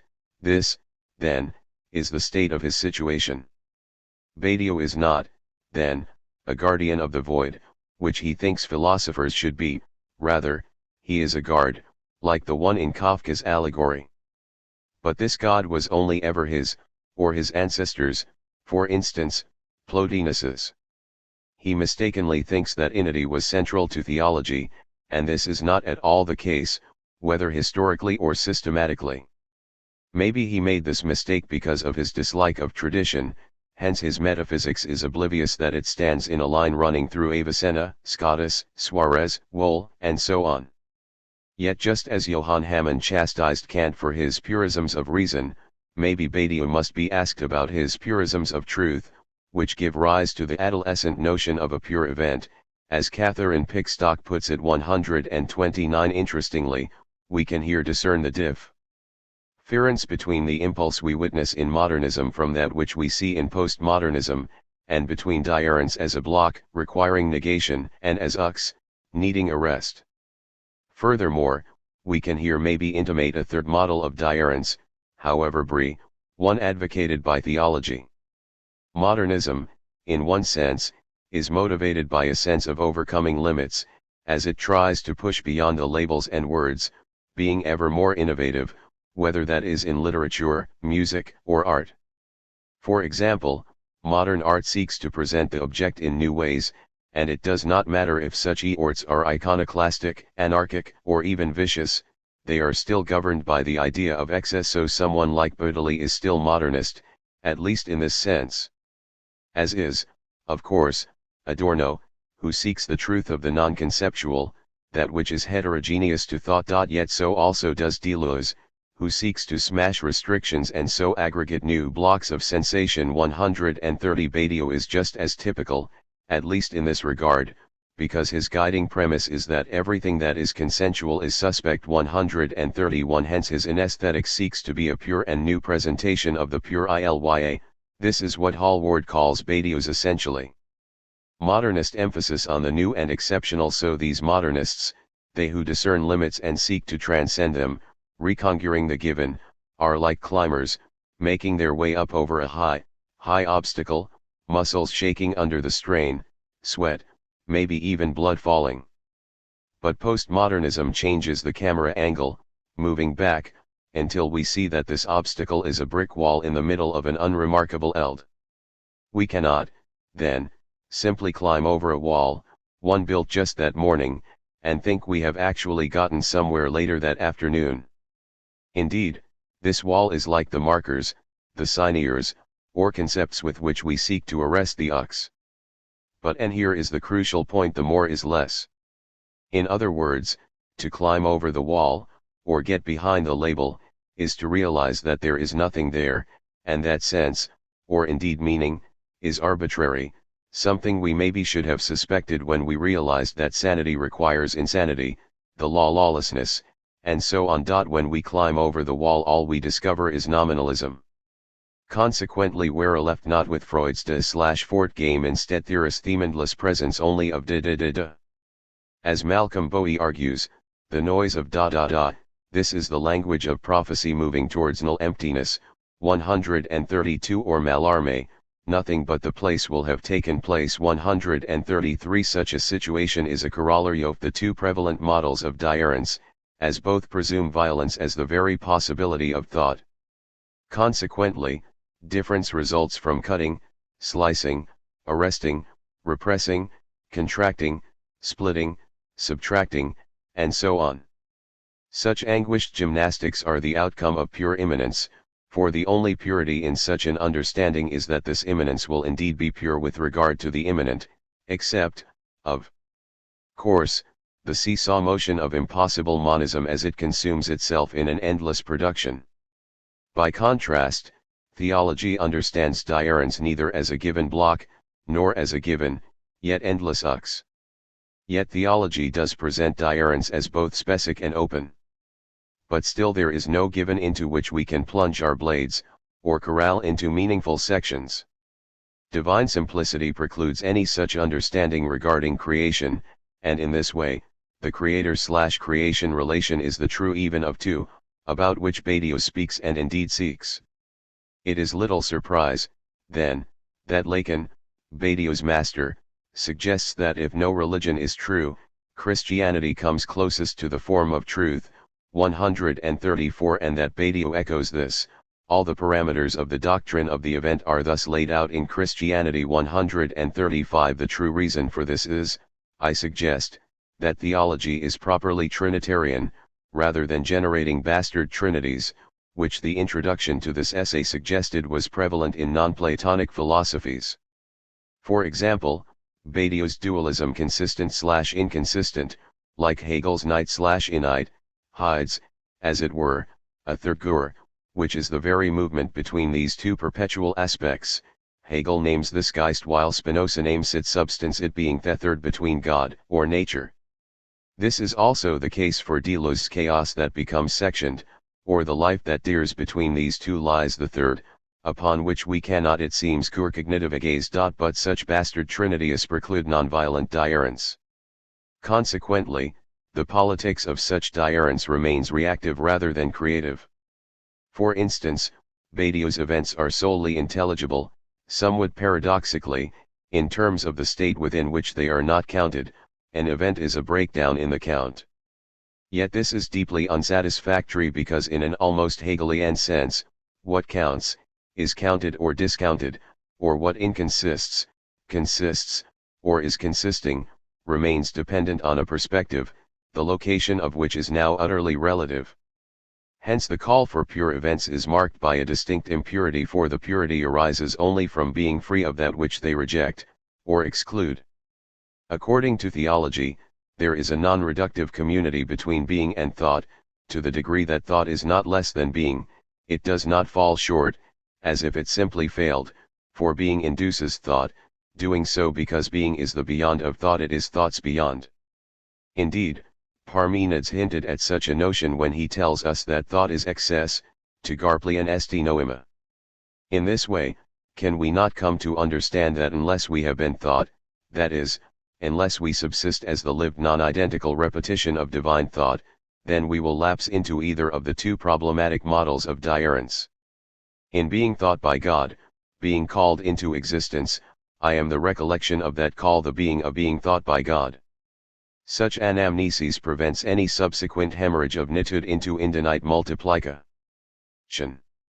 For the specific is recalled, so it turns, metanoia, to hear this call, halting its slide into the dark night of purely negative determination, perpetual epistemic investigation, or absolute singularity acams res absoluti. For creation is the specific other, or diurens, which is the fruit of the Father's delight in the Son.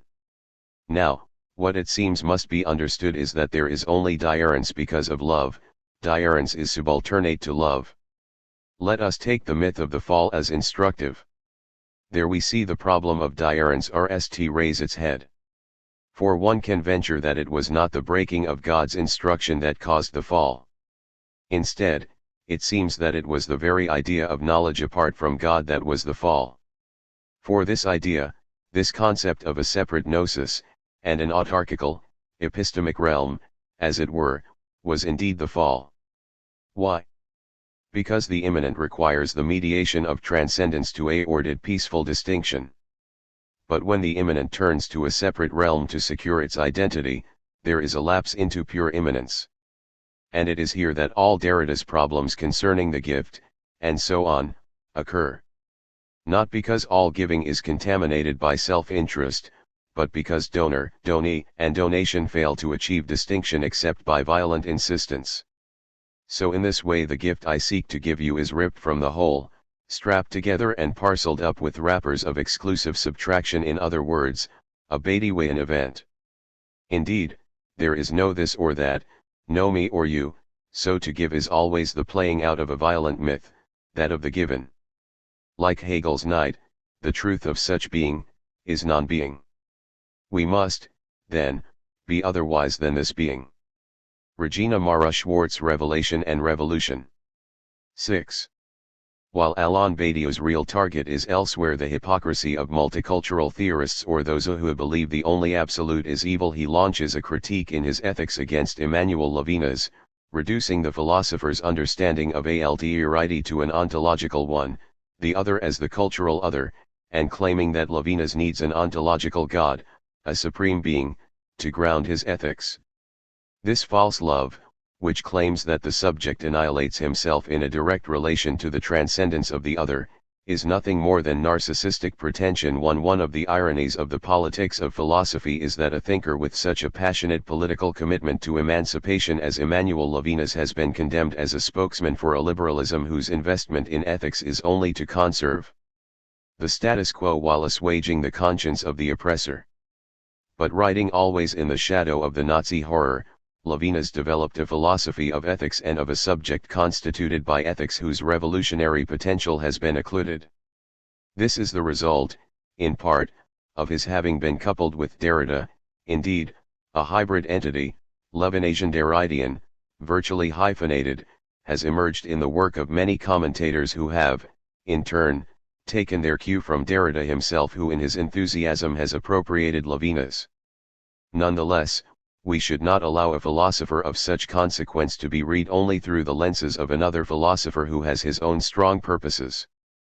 Here, I will try to retrieve the radical potential of his concept of revelation, one that has been obscured by its entanglement with the political opposition to a debased understanding of alterity. In Badiou's account, contemporary ethics kicks up a big fuss about cultural diurences. Its conception of the other is informed mainly by this kind of diurences. Its great ideal is the peaceful coexistence of cultural, religious, and national communities, and the refusal of exclusion. Of course there are these diurences, that is common sense, but they hold no interest for thought, since diurences are what there is, and since every truth is the coming to be of that which is not yet, so diurences are then precisely what truths depose, or render insignificant too. But in the name of the law of founding alterity, proponents of ethics say it is the recognition of the other as against racism, which would deny this other, or the ethics of differences, against substantialist nationalism, which would exclude immigrants, or sexism, which would deny feminine being, or multiculturalism, against the imposition of a unit model of behavior and intellectual approach. 3. Levinas does not equate alterity with cultural diurens or race, and when pressed, he resisted that equation, even saying in an oft-quoted and oft-misunderstood remark, that the Arab is not the other. Neither is the other grounded in a substantialist nationalism.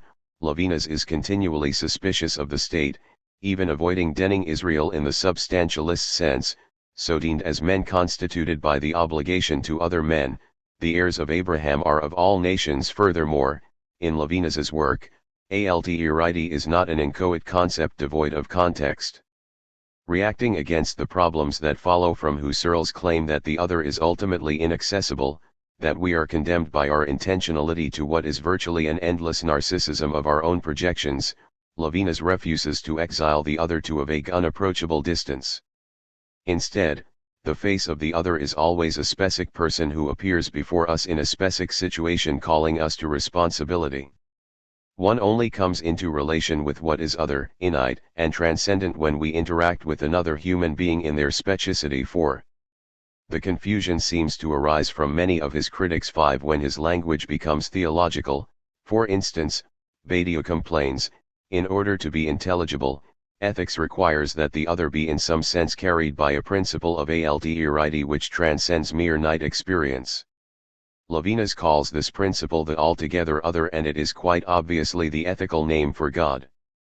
There can be no night devotion to the non-identical if it is not sustained by the innate devotion of the principle to that which subsists outside it. There can be no ethics without God the Enneable. 6. Why, then, does Levinas take such pains to place his notion of God in the human ethical act?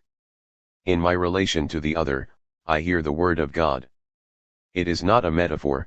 It is not only extremely important, it is literally true. 7. In fact, Levinas comes remarkably close to inverting Badiou's formula, to saying not that there can be no ethics without God, but that there can be no God without ethics, for God appears only in the face of the other. The sentence in which God gets mixed in with words is not "I believe in God," it is the "Here I am" said to a neighbor to whom I am given over, by which I announce peace, that is, my responsibility for the other. 8. As Kevin Hart summarizes, in Levinas the good beyond being refers to the transcendence of the other person, not the transcendence of the deity.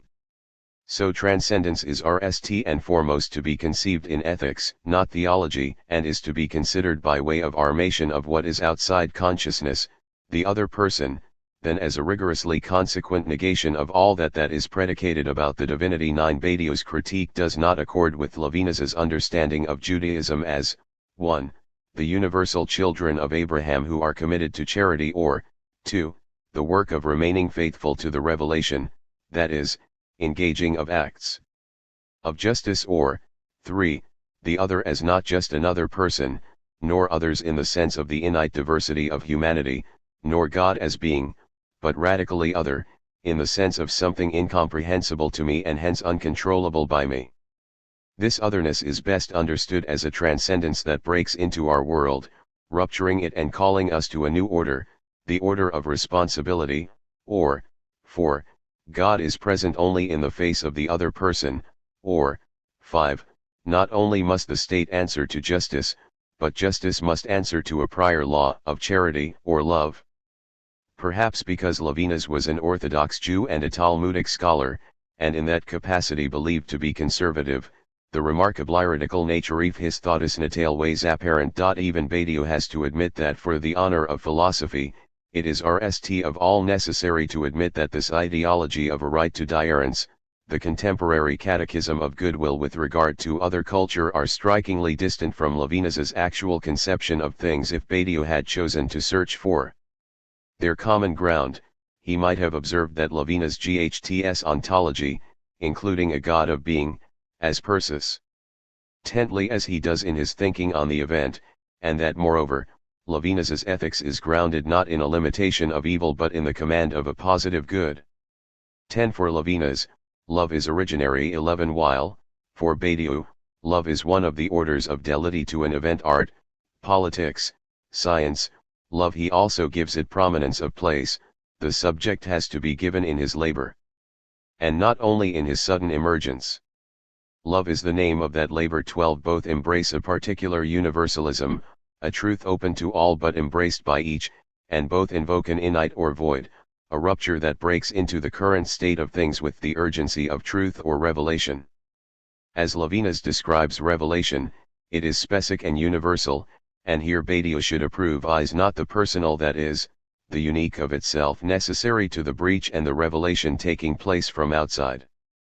13 Levinas quotes a text from Exodus in this regard, which in prescribing how to make the ark of tabernacle, species that poles be used for transporting the ark, the poles shall remain in the rings of the ark, they shall not be taken from it. The law carried by the ark is always ready to be moved. It is not attached to a point in space and time, but is continuously transportable and ready to be transported. 14. But there is another way in which Badiou creates a straw man instead of getting at the impulse impelling Levinas. Impatient as he is with Levinas for grounding his ethics in a transcendent alterity, he nonetheless says it is even worse when ethics is not moored by religion. So while Levinas is guilty of the RST sin, a religiously based ethics, he is at least not explicitly accused of the second, an ethics devoid of religion. Here too, Badiou unwittingly NDS common ground with Levinas despite his protests in religion. For he sees in Paul the exemplar of the truth procedure, that is, a subject who is constituted by the extraordinary event for Paul, the resurrection, who is faithful to this truth by engaging in its dissemination. The work of love is the good news. Noting that Badiou's ultimate example of an event is drawn from religion and not from one of his four categories of events, art, science, politics, and love, Žižek reveals Badiou as endorsing the homology that is so familiar between revolutionary Marxism and Messianic Christianity, adding that Badiou can also be read as the last great author in the French tradition of Catholic dogmaticists from Pascal and Malebranche on 15. Nonetheless, Badiou explicitly claims to turn to Paul without himself having any faith in his declaration. One may well wonder if he indicts himself when he speaks of that move disparagingly. Badiou's invective for this recourse to religion without faith includes pious language without true piety, a spiritual supplement for incompetent governments, and a cultural sociology preached, in line with the New Style sermons, in lieu of the late class struggle. 16 Eagleton has also discerned that Badiou's thought runs in the same theoretical grooves as some of the very acolytes of otherness he most scathingly opposes. Here joins some of his political and theoretical enemies on the distinctly unkantian ground of the non-conceptualizable, revelatory, irreducibly singular, evental, subject constituting character of truth. 17 Despite their differences, Badiou's Lacanian inheritance, Levinas's phenomenological one, Badiou's atheism and Levinas's religious belief in the end, I will argue that Badiou and Levinas share the same theological structure. Both understand revolution as beginning and continuing in revelation.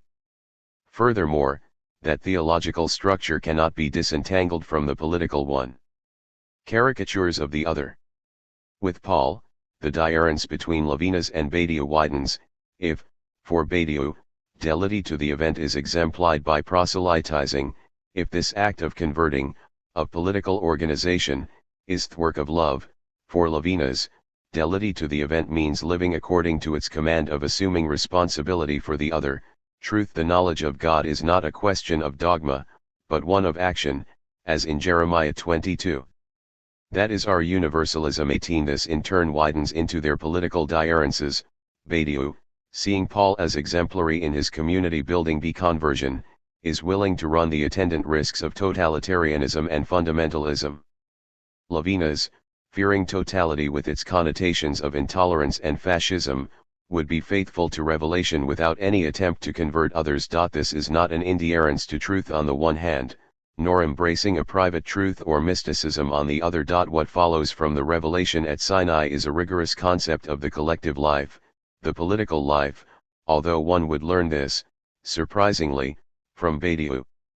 This is indeed a new universal, not the empire, ancient Near Eastern or otherwise, that insists on fidelity on pain of destruction, but a universal in which each person acts in accord with their apprehension of a revelation of responsibility, not of resurrection.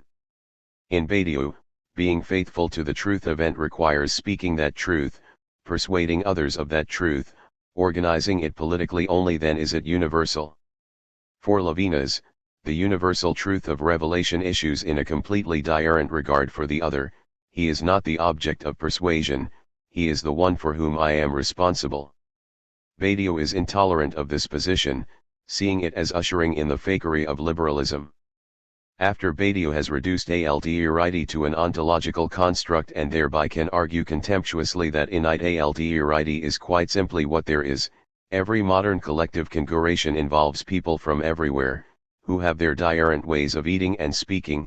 Such is the way of the world, emphasis mine, 19. And when he pauses from ranting about those hypocritical multiculturalists who are really deeply intolerant of difference, foreigners are only tolerable so long as they integrate themselves into the magnificent model presented to them by our pure institutions. 20. He embraces, without embarrassment, Paul the proselytizer. Badiou holds up the example of Paul for his universalism, to be more precise, the universal particularity he exemplifies for him. Of course, Paul's soteriology is not universal, requiring as it does faith in Christ, Jews and Gentiles alike who do not subscribe are lopped of. But Badiou would argue that it has the potential for a universalism anyone can believe. The problem is that this is no less true of his supposed foil, Judaism. Anyone can receive the justice of the covenant by obeying the commandments, as Jesus so well understood, Matt 5:17. I will argue here that just as Badiou constructs a falsehood Levinas whom he can oppose, despite, or perhaps because of, the profound similarities between their thought, so too their genuine difference how they understand the revelation of the law is built upon another falsification, this one by Paul, whose reading of the Hebraic understanding of the law is the condition for a strategic opposition. Badiou's interesting summary of Paul makes the best case when the subject as thought accords with the grace of the event. He who was dead, returns to the place of life.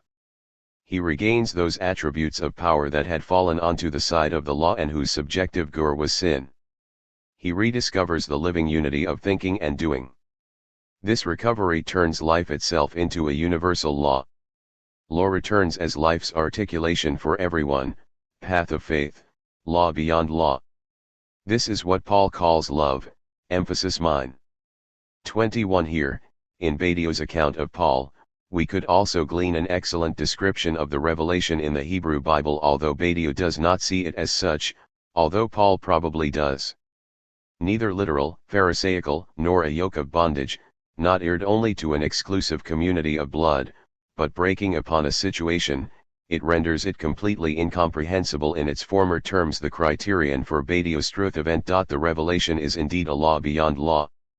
For Levinas, revelation is the moment the word of God is heard, is in the encounter with the other, a double expression of weakness and strict, urgent requirement.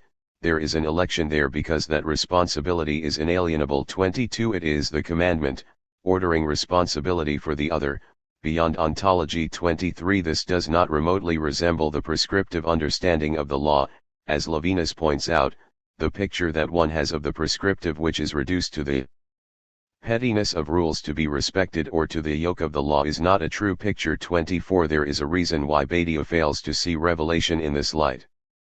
Truth, writes Badiou, is diagonal relative to every communitarian subset. It neither claims authority from, nor, this is obviously the most delicate point, constitutes any identity. It is eared to all, or addressed to everyone, without a condition of belonging ben gable to limithizer or thys address. 25. His project seeks to mobilize universal singularity against both prevailing economic abstractions and against communitarian or particularist protest. Paul urges him a way out of what we have come to think of as identity politics or communities forged around some substantialist identity. This is where he seems to place Judaism, with his inferences becoming stronger until they become explicit. The absolute singularity of truth means that it cannot fall under the category of law. It will be necessary to proceed at once via a radical critique of Jewish law, which has become obsolete and harmful. 26. One assumes he means that the law is obsolete and harmful according to Paul, although he does not endeavor to correct him. Indeed, this Paul is the hero of Badiou's story of ethics. Badiou's reading of Paul's reading of Judaism as a substantialist community requiring a condition of belonging to have access to its truth does not hold up. I have labored to show that the substantialist identities associated with Judaism, whether a community of land, of blood, of shared history, or of state do not delimit Judaism, not even in its founding text, the Hebrew Bible, I should say specially not there. 27 Those identities are repeatedly challenged by the ethical imperative to care not only for the widow and the orphan, those who do not belong, but also for the stranger, by the injunction that Israel be the light to the nations, by a covenant promise made to Abraham and from thence to all the peoples of the world. In the cave that represents the resting place of the patriarch and our mothers, the Talmud also lays Adam and Eve to rest. It is for the whole of humanity that Judaism came into the world. 28 The understanding of the law as obsolete and harmful is not shared by Jesus when he asserts, "Do not imagine that I have come to abolish the law or the prophets. I have come not to abolish but to complete them. Therefore the man who infringes even one of the least of these commandments and teaches others to do the same will be considered the least in the kingdom of heaven, but the man who keeps them and teaches them will be considered great in the kingdom of heaven." Matt. 5:17, or even by Paul, who repeatedly acknowledges that the covenant of faith inheres in the law. Do we mean that faith makes the law pointless? Not at all. We are establishing the law. Rom 3:31. Badio is not alone. These caricatures the people as a tribe, the law as a yoke, ritual as a prescription. These damaging descriptions of Judaism attributed to Paul by so many produce a reading which depicts him attacking Judaism as an inferior, mechanistic, commercialized religion, and Boyarin notes the coincidence between this portrayal of Paul and that of anti-Semitic Europe. 29 A reading in which Paul presents the law as, on the one hand, leading to the conviction of inadequacy because of its alleged requirement that it be kept in its entirety for salvation, and, on the other hand, to the extent that the commandments are kept, leading to self-righteousness. In this reading of Paul, Judaism emerges as a dry, spiritually deadly legalistic mentality. 30 Despite all the efforts to correct this picture by a fairer account of Judaism, by Krister Stendhal, W. D. Davies, and E. P. Sanders, among others, Badio dangerously concurs with the old reading to make his own points about Paul as the particular universal par excellence. Paul's reading of the law is far more subtle and complex than this castigation as obsolete and harmful. Giorgio Agamben is a careful reader of Paul who sees that Paul has discovered the internal tension that inheres within the law itself, in Pauline terms, between the law of works and the law of faith, in Hebraic terms, the covenant on the Esh and the covenant on the heart. This tension can be traced to Paul's reading of the covenant, RST given to Abraham in faith, before he was circumcised, and before the Mosaic law. But the Mosaic law is not simply dead. If it is no longer needed, that is because it has been fooled. The Messianic is not the destruction of the law, but the deactivation of the law, rendering it unobservable, observes Agamben, quoting the pericope in 2 Corinthians 3:12-13 that says the Messiah is telostio eukatargumeno, or foolment out of that which has been deactivated. 31 Avoiding the usual trap of ending Paul incoherent and self-contradictory on the law, Agamben notes instead that the opposition is between the normative and promissive aspects within nomos itself. It is this dialectic within the law that Paul refers to by means of the binomial epagelius/nomos, the RST corresponding to faith, the second to works. 32 Not for nothing does Paul often cite the law approvingly and describe its fulfillment in Christ. Not for nothing does he invoke the revelation of the covenant in Exodus to describe the creation of his own subjectivity in I Corinthians, by the grace of God I am what I am, 1 Cor 15:10. Interestingly, Acts describes Ananias, the one who gives Paul his new sight, as a devout follower of the law and one highly thought of by the Jews living there, Acts 22:12. Paul does not mention that Ananias is also a Christian, Acts 9:10, or aladito his vision, Acts 9:10, 16. While it he seeming like contradictory statements Paul makes on the law it kills but it is good have prompted debate on how Paul regards the law since Origen. The most convincing arguments share the conclusion that his impulse is not to reject the law but to include pagans in it. This involves his drawing distinctions between the works of law that have come to function as identity markers for Jewishness and are therefore exclusionary: circumcision, food laws, and Sabbath and the law. According to James Dunn, for Paul, the covenant is no longer to be identified or characterized by such distinctively Jewish observances as circumcision, food laws, and Sabbath. Covenant works had become too closely identified as Jewish observances, covenant righteousness as national righteousness. God's purposes and God's people have now expanded beyond Israel according to the Esh, and so God's righteousness can no longer be restricted in terms of works of the law which emphasize kinship at the level of the Esh. 33 Boyarin concurs, noting the compelling example, for neither circumcision counts for anything nor uncircumcision, but keeping the commandments of God. 1 Cor 7:19, 34. Interestingly, Paul contrasts circumcision not to faith here, as we might naively anticipate, but to keeping the commandments, because for Paul, true faith and obedience to the law are not opposed, but one and the same. This is clarified in Romans: it is a good thing to be circumcised if you keep the law, but if you break the law, you might as well have stayed uncircumcised. If a man who is not circumcised obeys the commandments of the law, surely that makes up for not being circumcised. Rom 2:25, 26. Acknowledging his deep debt to Jeremiah, Paul joins him in rejecting the appearances of piety in favor of real obedience, that is, rejecting prescriptions in favor of a passionate commitment to justice. Jeremiah's temple sermon showed Paul the way: put no trust in delusive words like these: this is the sanctuary of Yahweh, the sanctuary of Yahweh, the sanctuary of Yahweh.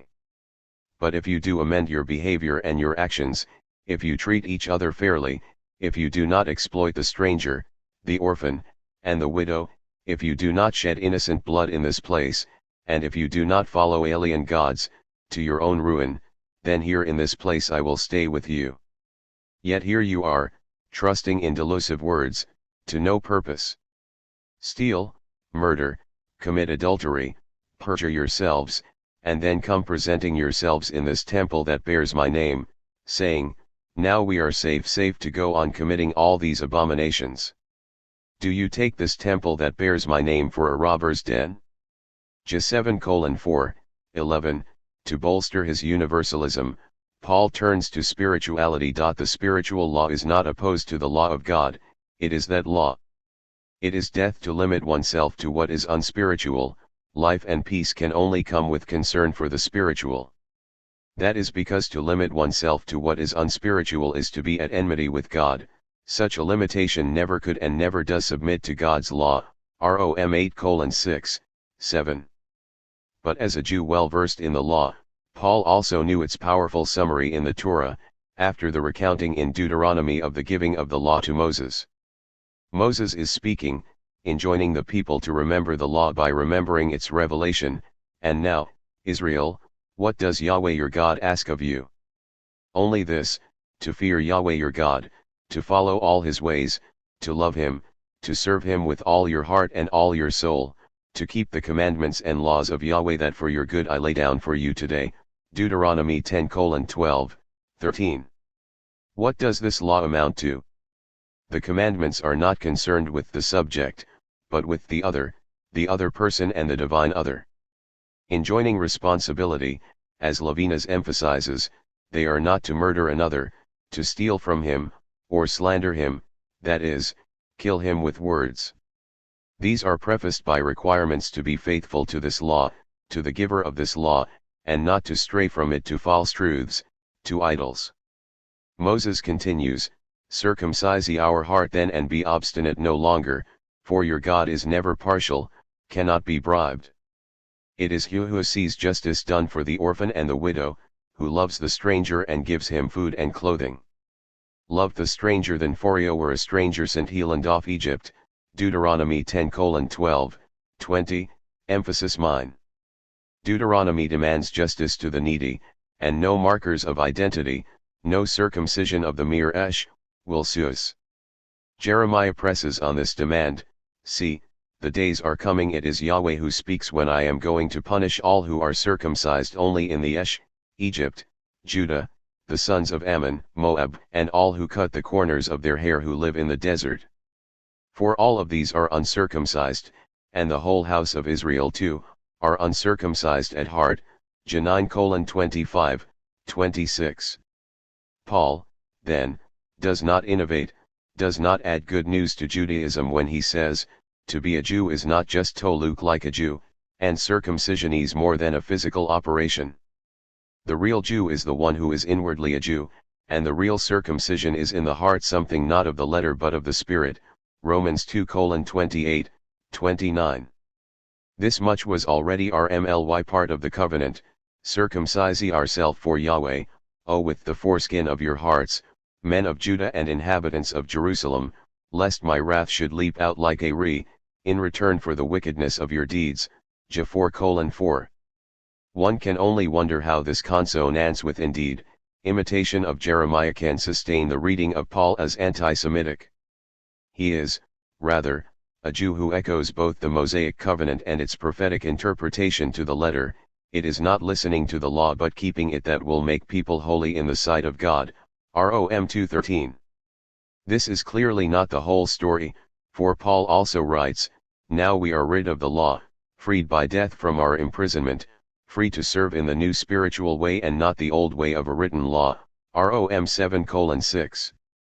Where does Paul pull away from his tradition? Not his messianism, not the spirituality, not his universalism. All of these have ample precedent. I see his swerve occurring when he turns to the question of justice. He sees justice satisfied by the process of justification.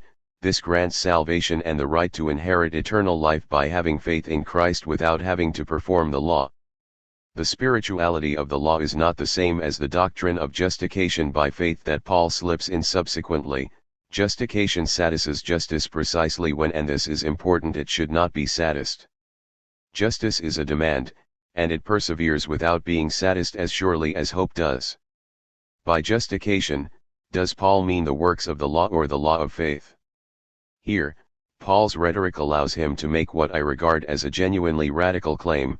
Justification through Christ not only surpasses identity markers but fools justice itself, the law. In justification, Christ imputes his merit onto sinful man, and so his faith soothsays.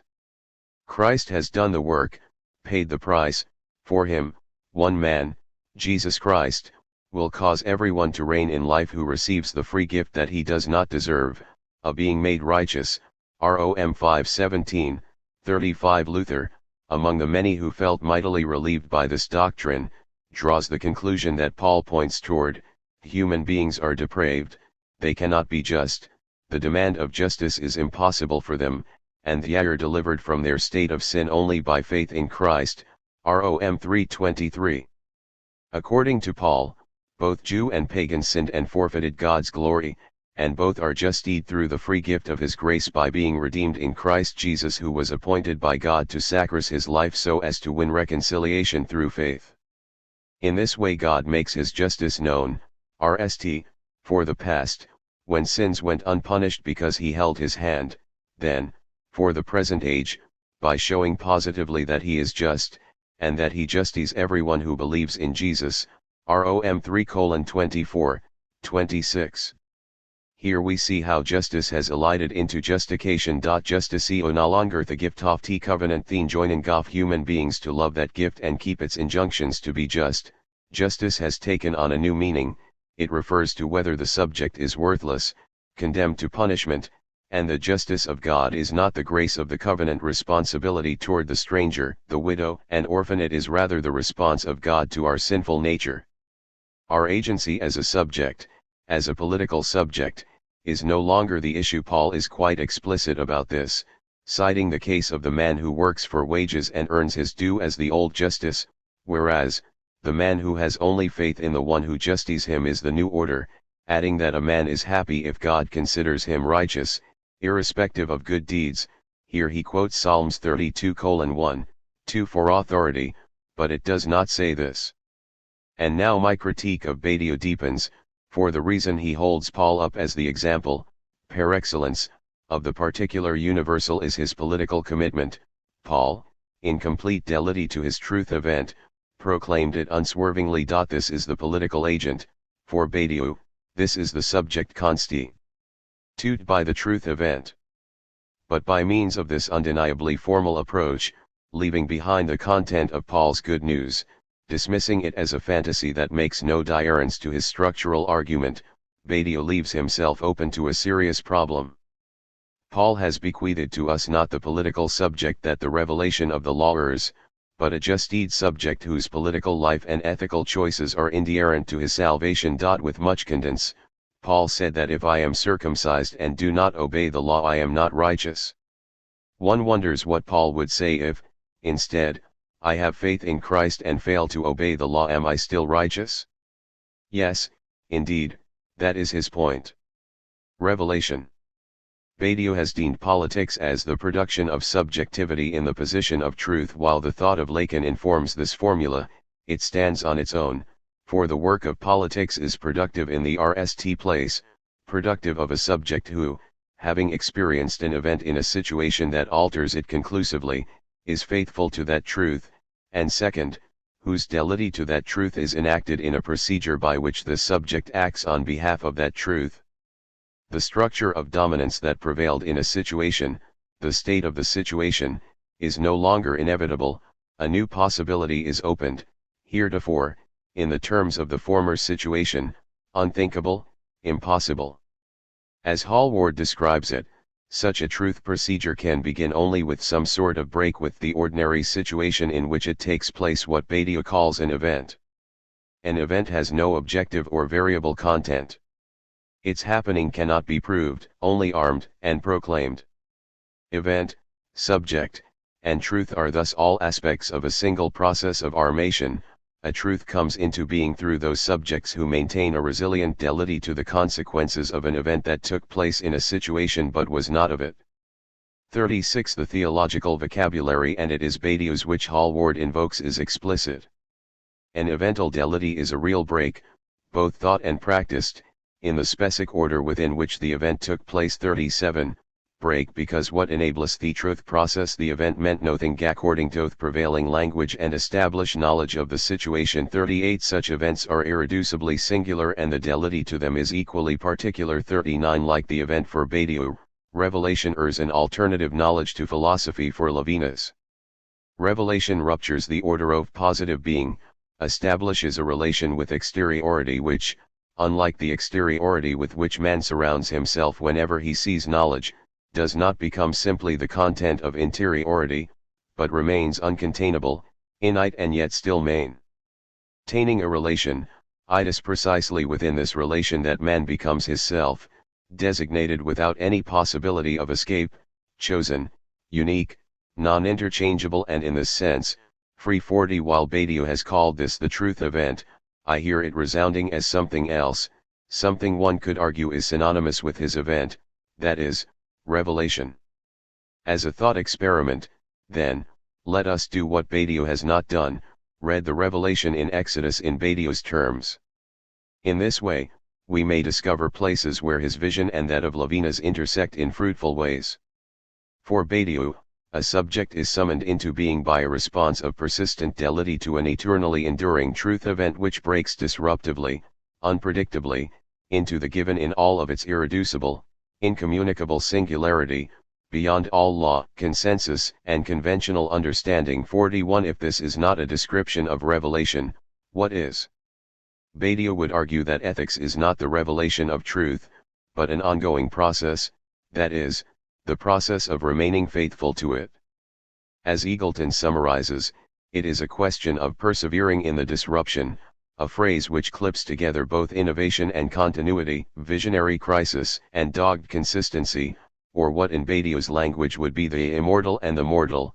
He wants, in short, to insert the eternal into time, negotiate the passage between truth event and everyday life, which is what we know as politics. 42. Levinas would call this revelation and justice, not politics. Badiou would call it truth. And because the difficulty and uncertainty of being faithful to the event of being just preoccupies both the rest of the biblical narrative after the revelation, and human history, it is understood as a process indeed. While Badiou has not a cult associating the event with the Christ event, he is notably less interested in the radical revelation that marks the earlier Sinai event. And yet this revelation beautifully exemplifies his demands. The narrative describes the production of subjectivity in the position of truth, the creation of subjects who are faithful to the event, and we are also given dire warnings of pseudo-events. I hardly need to rehearse the aura of the exceptional that LLS the narrative of the Sinai revelation, the radical break from the ordinary from life as they knew it. Moses leads them not only out of Egypt, out of their habitual slavery, but even out of their camp in the wilderness, where they are subjected to the terrifying sound and light show. Now at daybreak on the third day there were peals of thunder on the mountain and lightning gashes, a dense cloud and loud trumpet blast, and inside the camp all the people trembled. Then Moses led the people out of the camp to meet God, and they stood at the bottom of the mountain.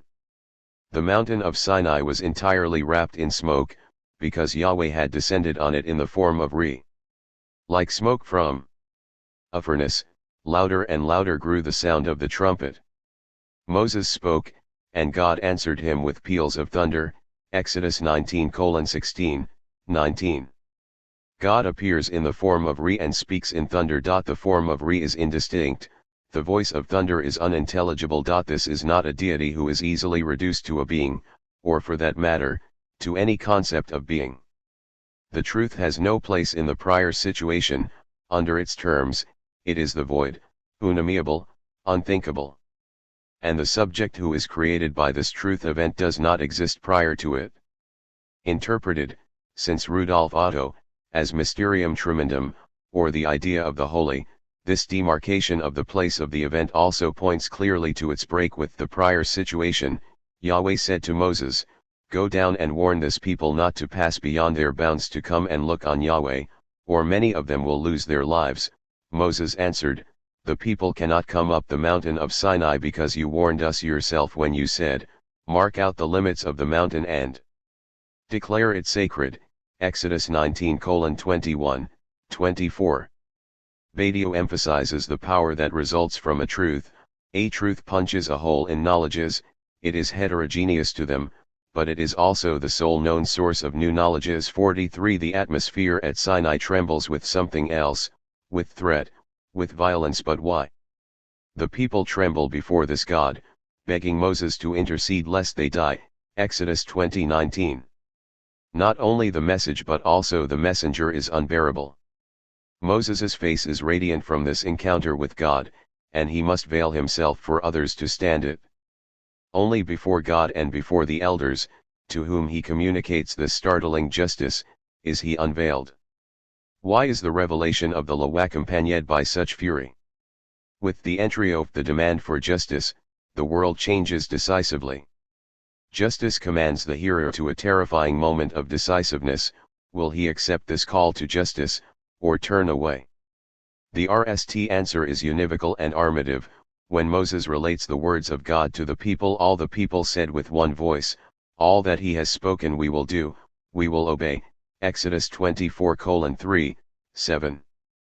The term evoking obedience here, "we will do," is anterior to that which expresses understanding, "we will listen," and in the eyes of the Talmudic scholars is taken to be the supreme merit of Israel, the wisdom of an angel. This obedience cannot be reduced to a categorical imperative in which universality is sudden liable to direct oil. It is an obedience, rather, which can be traced back to the love of one's neighbor, a love that is obeyed, the responsibility for one's neighbor. 44. Revelation is a love that is obeyed. Do not boil a kid in its mother's milk. 45. Fidelity to this event proves to be deculted freedom, as Levinas refers to it. The wrong path soon beckon. According to Badiou, there are three ways to betray the event: disavowal, trying to follow old patterns as if nothing had happened; false imitation of the event of truth; and a direct ontologization of the event of truth, its reduction to a new positive order of being. The Exodus narrative depicts the ancient Israelites betraying the revelation in every sense. They doubt the validity of event, murmuring, "Is Yahweh with us or not?" Exodus 17:7, and disbelieving, "You have brought us to this wilderness not to emancipate us but to starve this whole company to death." Exodus 16:3, they give their allegiance to a pseudo-truth, and they reduce their emancipation to an order of being signaled by creating an idol of gold. They have been quick to leave the way I marked out for them, they have made themselves a calf of molten metal and worshipped it and eared its sacrifice. Here is your God, Israel, they have cried, who brought you up from the land of Egypt. Exodus 32:8, 9. Ontologization is eared up as Thadangarov idolatry of betrayal of evil Yanowaupernat his people are to evil, laments Aaron, Exodus 32:23. For Badiou, to fail to live up to a deity is evil in the sense of betrayal. 46. From one perspective, this is also the idolatry Paul engages in with reference to the Sinai event. By reducing it to prescriptions, to a positive law with rules, he refuses the event of revelation, and he does so contrary to Jesus, who, like Moses, is faithful to that revelation. I come not to oppose the law but to fool it for his purposes. Paul engages in three different contradictory betrayals of the Sinai event. He denies the enormity of its importance, he ontologizes it, as a system of universal rule-making, and then after reducing its significance, he claims it is oppressive, the yoke of the law. When the revelation is betrayed in this way, it is destroyed, as the old law becomes dead for Paul. When the people of Israel are unfaithful to the event, it disappears for them. The narrative depicts this as the destruction of the tablets, the destruction of the laws of justice. Instead of Badiou's model, the Pauline example of subjectivity as a sudden conversion that renders the new subject non-existent before, the Hebrew subject is more complex. He declares deity to the event, faith to the revelation. All that he commands we will do, we will obey, and then, despite the intention of deity, despite these promises, he backslides, betraying the true event with a false one, idolatry, falling victim to a failure of courage because there were no graves in Egypt. Did you take us to die in the wilderness? Exodus 14:11. Paul well understood this subject and classed it as death, though the will to do what is good is in me, the performance is not, with the result that instead of doing the good thing I want to do, I carry out the sinful things I do not want. When I act against my will, then, it is not my true self doing it, but sin which lives in me. Rom 7:18, 20. In Paul's terms, this is not a subject, this is sin. Budenthexidus narrative Missisaisaradincontristo is widespread. Response as embodying unswerving deity and missionary zeal on behalf of the truth, so that his subjectivity is set in relief against the backsliding people who were given but cannot bear the difficulty of the truth. Moses demands deity to the revelation, and only that deity and no substantialist identity will constitute the future community. Those who refuse become the enemy not only to God, in Levinas's reading, but to emancipation. Gird on your sword, every man of you, and quarter the camp from gate to gate, killing one his brother, another his friends and another his neighbor. Exodus 32:27. The Marxist Badiou need not frame Paul as Lenin, he could have turned to Moses as a revolutionary leader. His priesthood of believers is formed at the cost of brothers and sons. Exodus 32:29. The revelation starts a revolution. But Moses demands deity to what? On the U.S. Supreme Court building, a frieze in the east portico depicts Moses, among other historical lawgivers, holding up two tablets. The tablets are blank. The entrance door to the building's courtroom also has two tablets with the Roman numerals I through X on them, but no words. When the law-giving is renewed, instead of the angel of God writing on the tablets, Moses does the writing, and the voice of God never write in stone becomes the foundation of the oral law, with authority equal to the written one. What he says is what the rabbis puzzle over. If what God urges is not merely a series of prescriptions, the yoke of law, what does he confer in this breach with the past, and what is asked of the new subject? In fact, there is hardly any positive content in the revelation as such, even in the Exodus narrative. Levinas argues that in the living interpretation of the revelation, what is asked is deity not to any positive law, but to justice. The prior world is ruptured by the radical entry of the demand for justice. Just as the RST Decalogue, Exodus 20, rehearses the need for fidelity to the lawgiver and respect for the other, so the renewed 10 words, Exodus 34, concern remaining faithful, the demand of allegiance, to remember allegiance, to commemorate allegiance with warnings and promised rewards. What is required is fidelity to the truth of revelation, hence, the warning is made again and again, in different ways, against false truth, idolatry. You shall bow down to no other God, Exodus 34:14, you shall make yourself no gods of molten metal, Exodus 34:17, and you shall remember the feast of unleavened bread that commemorates the exodus from the prior condition, you shall dedicate your rst fruits to God, dedicate a day in every week to God, the festival of harvest, 3 more days a year. That covers the 10 words that are the terms of the covenant, all except for the last sublime metaphor for injustice, you shall not boil a kid in its mother's milk. What gives life cannot be used to deal death. Despite Badiou's charges that Levinasian ethics lacks a politics, Levinas has seen this revolutionary aspect of the revelation, and by turning away from the understanding of the subject as solipsistic but as constituted by its responsibility for another, by justice, Levinas has delineated an understanding of the subject that is not only preeminently social but also political. Up to a point, the delimiting point is Levinas's palpable suspicion of the political.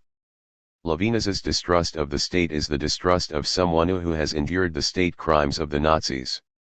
The police official does not have time to ask himself where the good is and where the evil, he belongs to the established power. He belongs to the state, which has entrusted him with duties. He does not engage in metaphysics, he engages in police work. 47 He fears that if in order to get evil we adopt the tactics of politics, we would end ourselves in the service of the state.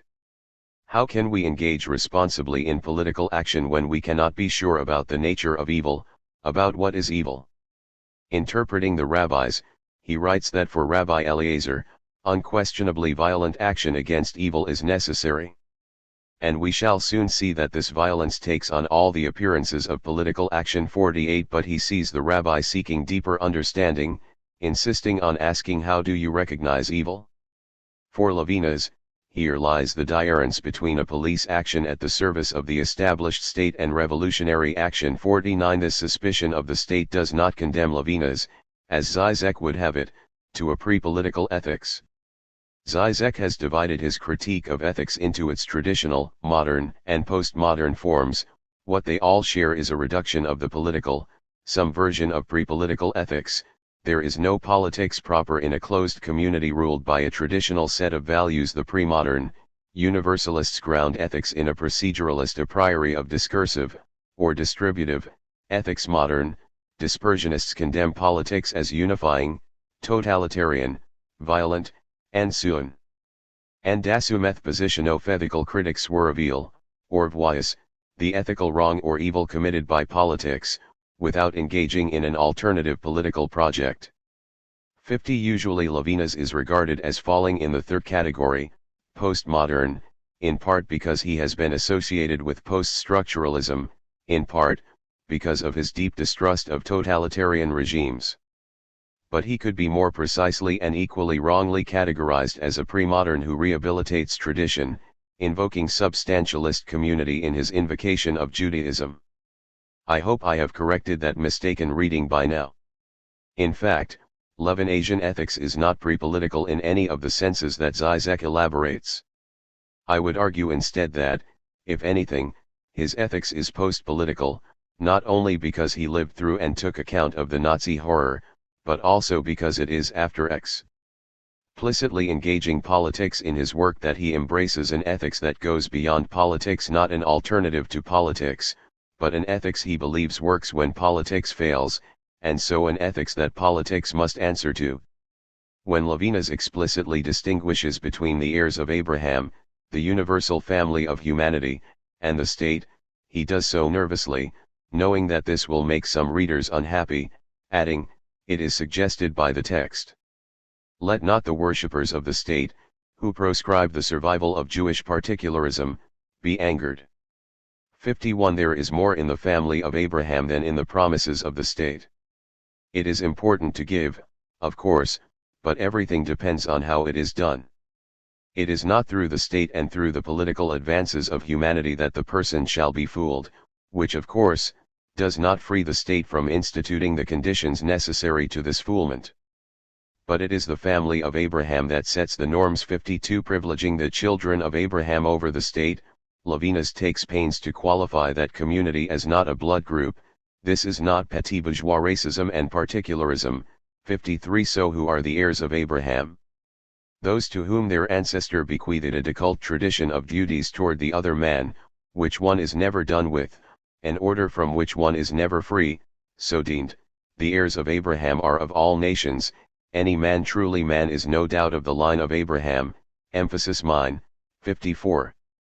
Justice and charity. If Badiou creates a falsehood Levinas as Paul creates a falsehood Hebraic revelation, if I am right that this is because a more honest picture would make them concur with their antagonists more than dear from them, where have we arrived? That is, what is the relation of theology to politics? Of revelation to revolution?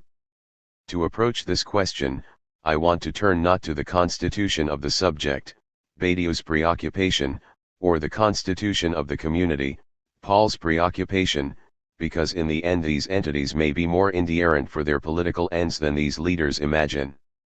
Instead, I want to turn to the question of justice, for it seems to me that this is the vital political concern. In his work, Levinas urges a radical corrective to the procedural justice embraced by so much political theory. Justice cannot be reduced to the order it institutes or restores, nor to a system whose rationality commands, without deterrence, men and gods, revealing itself in human legislation like the structures of space in the theorems of geometric eons, a justice that Montesquieu calls the logos of Jupiter recuperating religion within this metaphor, but easing precisely transcendence. 55. For Levinas, justice is the call to responsibility, and this justice must hold institutions of justice to account. 56. He does not underestimate the violence of justice, the violence of making judgments when what is called for is responsibility to every other. There is a certain measure of violence necessary in terms of justice, but if one speaks of justice, it is necessary to allow judges, it is necessary to allow institutions and the state, to live in a world of citizens. And not only in the order of the face-to-face. 57. But he continues, careful to make justice from an answer to relation of charity, the true source of justice. Love must always watch over justice. 58. Like Badiou, rather than accept a negative justice, one that only limits violence. Badiou speaks of the weakness of human rights as stemming from this negative understanding of justice. He urges a positive vision of justice that springs from charity. He continues, it is in terms of the relation to the face or of me before the other that we can speak of the legitimacy or illegitimacy of the state.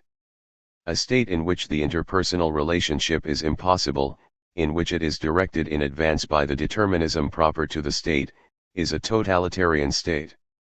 So there is a limit to the state. Whereas, in Hobbes's vision, in which the state emerges not from the limitation of charity, but from the limitation of violence, one cannot set a limit on the state. 59. His clearest enunciation follows, justice itself is born of charity. They can seem alien when they are presented as successive stages. In reality, they are inseparable and simultaneous, unless one is on a desert island. 60. Despite their realms of compatibility, there is one place where Levinas avoids the charge that can be made against the event in Badiou. What is to distinguish the true event from the fake one, the positive revolution from, say, the Nazi horror? Levinas is careful to speak of revolution not as formal, not as the overthrow of a given order, but deemed by its content, by values. Revolution takes place when one frees man, that is, revolution takes place when one tears man away from economic determinism. 61.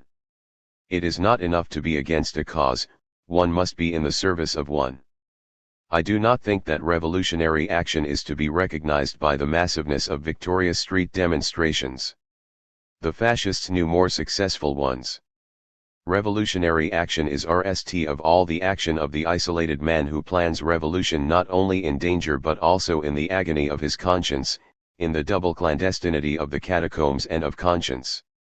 In the agony of conscience that risks making revolution impossible, for it is not only a question of seizing the evildoer but also of not making the innocent sewer.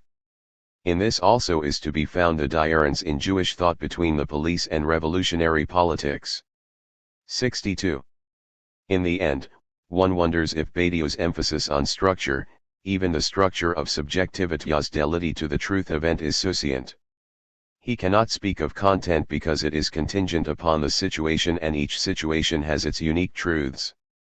But to speak of the force of truth as a rupture that reorganizes all knowledges, of a commitment to a truth that was heretofore hidden from view, does not, as Badiou himself recognizes, shield one from embracing a heretofore unseen horror. I was then obliged to admit that the event opens a subjective space in which not only the progressive and truthful subjective gore of delity but also other gores every bit as innovative, albeit negative, take their place. 63. This is why Levinas distrusts metaphysics and must put ethics before it. Levinas embraces a thought thinking more or thinking better than a thought according to truth. 64. Levinas more. Levinas tells us that upon reading Descartes' third Meditations of First Philosophy, he asked himself whether all that was dear to the love of wisdom, or the love that is the philosophy of the Greeks, was the certainty of elds of knowledge directed toward the object, or the even greater certainty of reaction on these elds of knowledge, or whether knowledge beloved of and expected from philosophers was not, beyond the wisdom of such knowledge, the wisdom of love, or wisdom in the guise of love. Philosophy as love of love. 65. Reason alone does not and cannot dictate goodness.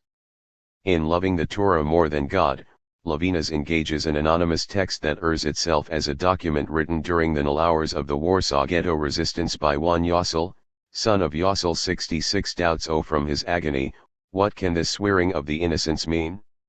Is it not proof of a world without God, where only man measures good and evil? But these murmurings do not issue in any idolatry or atheism, they take a very different turn from the generation lost in the wilderness. Instead of betraying the revelation in the midst of this horror, Yossel, son of Yossel, experiences the certainty of God with a new force, beneath an empty sky. This is not paradox nor blind faith, nor has despair driven him to irrationality. Levinas reads the empty sky as the opportunity for a full conscience.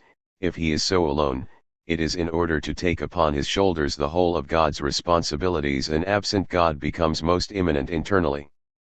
God is no protector or savior but is internalized as a moral principle that guides action. Humanity must create a just world. The godless are redeemed as those who do not have this.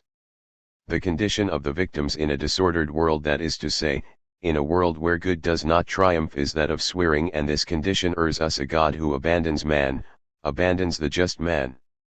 But this God who hides his face and abandons the just man to a justice that has no sense of triumph, this distant God, comes from within. He quotes Yossel. I am happy to belong to the most unhappy people on earth, for whom the Torah represents all that is most lofty and beautiful in law and morality. Now I know that you are really my God, for you could not be the God of those whose actions represent the most horrible expression of a militant absence of God. Empty sky, full conscience. Levinas understands the well springs of Yossel's condense that does not rely on the triumph of any institution, it is the internal evidence of morality supplied by the Torah. 67. If the revelation errs the gift of justice, it can be either accepted or refused, as the human history of failure and agony can ream. Neither Levinas in De Cult Freedom nor the Hebrew Bible ever underestimate how difficult this gift of justice is. If the Bible portrays humanity as persistently failing, it also insists that the radical entry of justice into the world cannot be compromised with cheap solutions, what it calls idolatry. The gift of grace in Paul works diarrently, imputing righteousness through the death of Christ. This gift of righteousness is received through belief in the resurrected Christ, compensating for the inadequacy of the human being to live up to the injunctions of the law, to satisfy the demands of justice. This imputed righteousness can make one feel better about his sinful self, even grant a new redeemed self, although he has done nothing to earn this relief from self-loathing, this escape from sin. What the gift of justice does, on the other hand, is present one with the harsh reality that only acts of justice performed by the subject, and only by him, can help to create a just world, and only this can relieve despair. There is no other way out. And this is what makes the covenantal demand of justice ultimately political. While revelation is a radical rupture into the status quo, it does not offer a miraculous solution to human pain. Part 2: Ontology, Capital, and Kingdom. Philip Goodchild: Capital and Kingdom. An eschatological ontology. Modern political theory has largely conned the scope of the political to the acts of human subjects, groups, and institutions in their mutual relations with each other. Such a humanistic metaphysics of power overlooks the ways in which the scope of merely human relations of power, such as provision, production, reproduction, possession, association, representation, legislation, jurisdiction, normalization, violence, promise, threat, selection, persuasion, funding, reason, knowledge, morality, piety, and attracting or giving attention are delimited by extra-human powers. For human power is dependent upon the availability of a material power.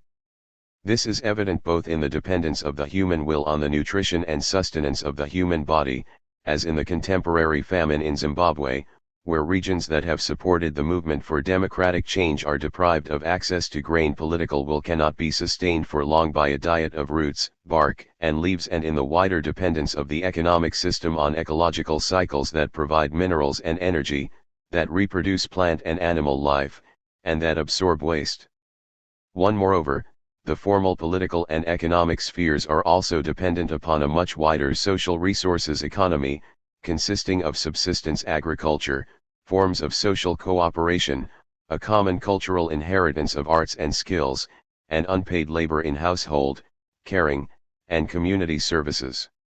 2. The world operates more by the power of kindness and compassion, exercised largely by women, than by formal relations of power.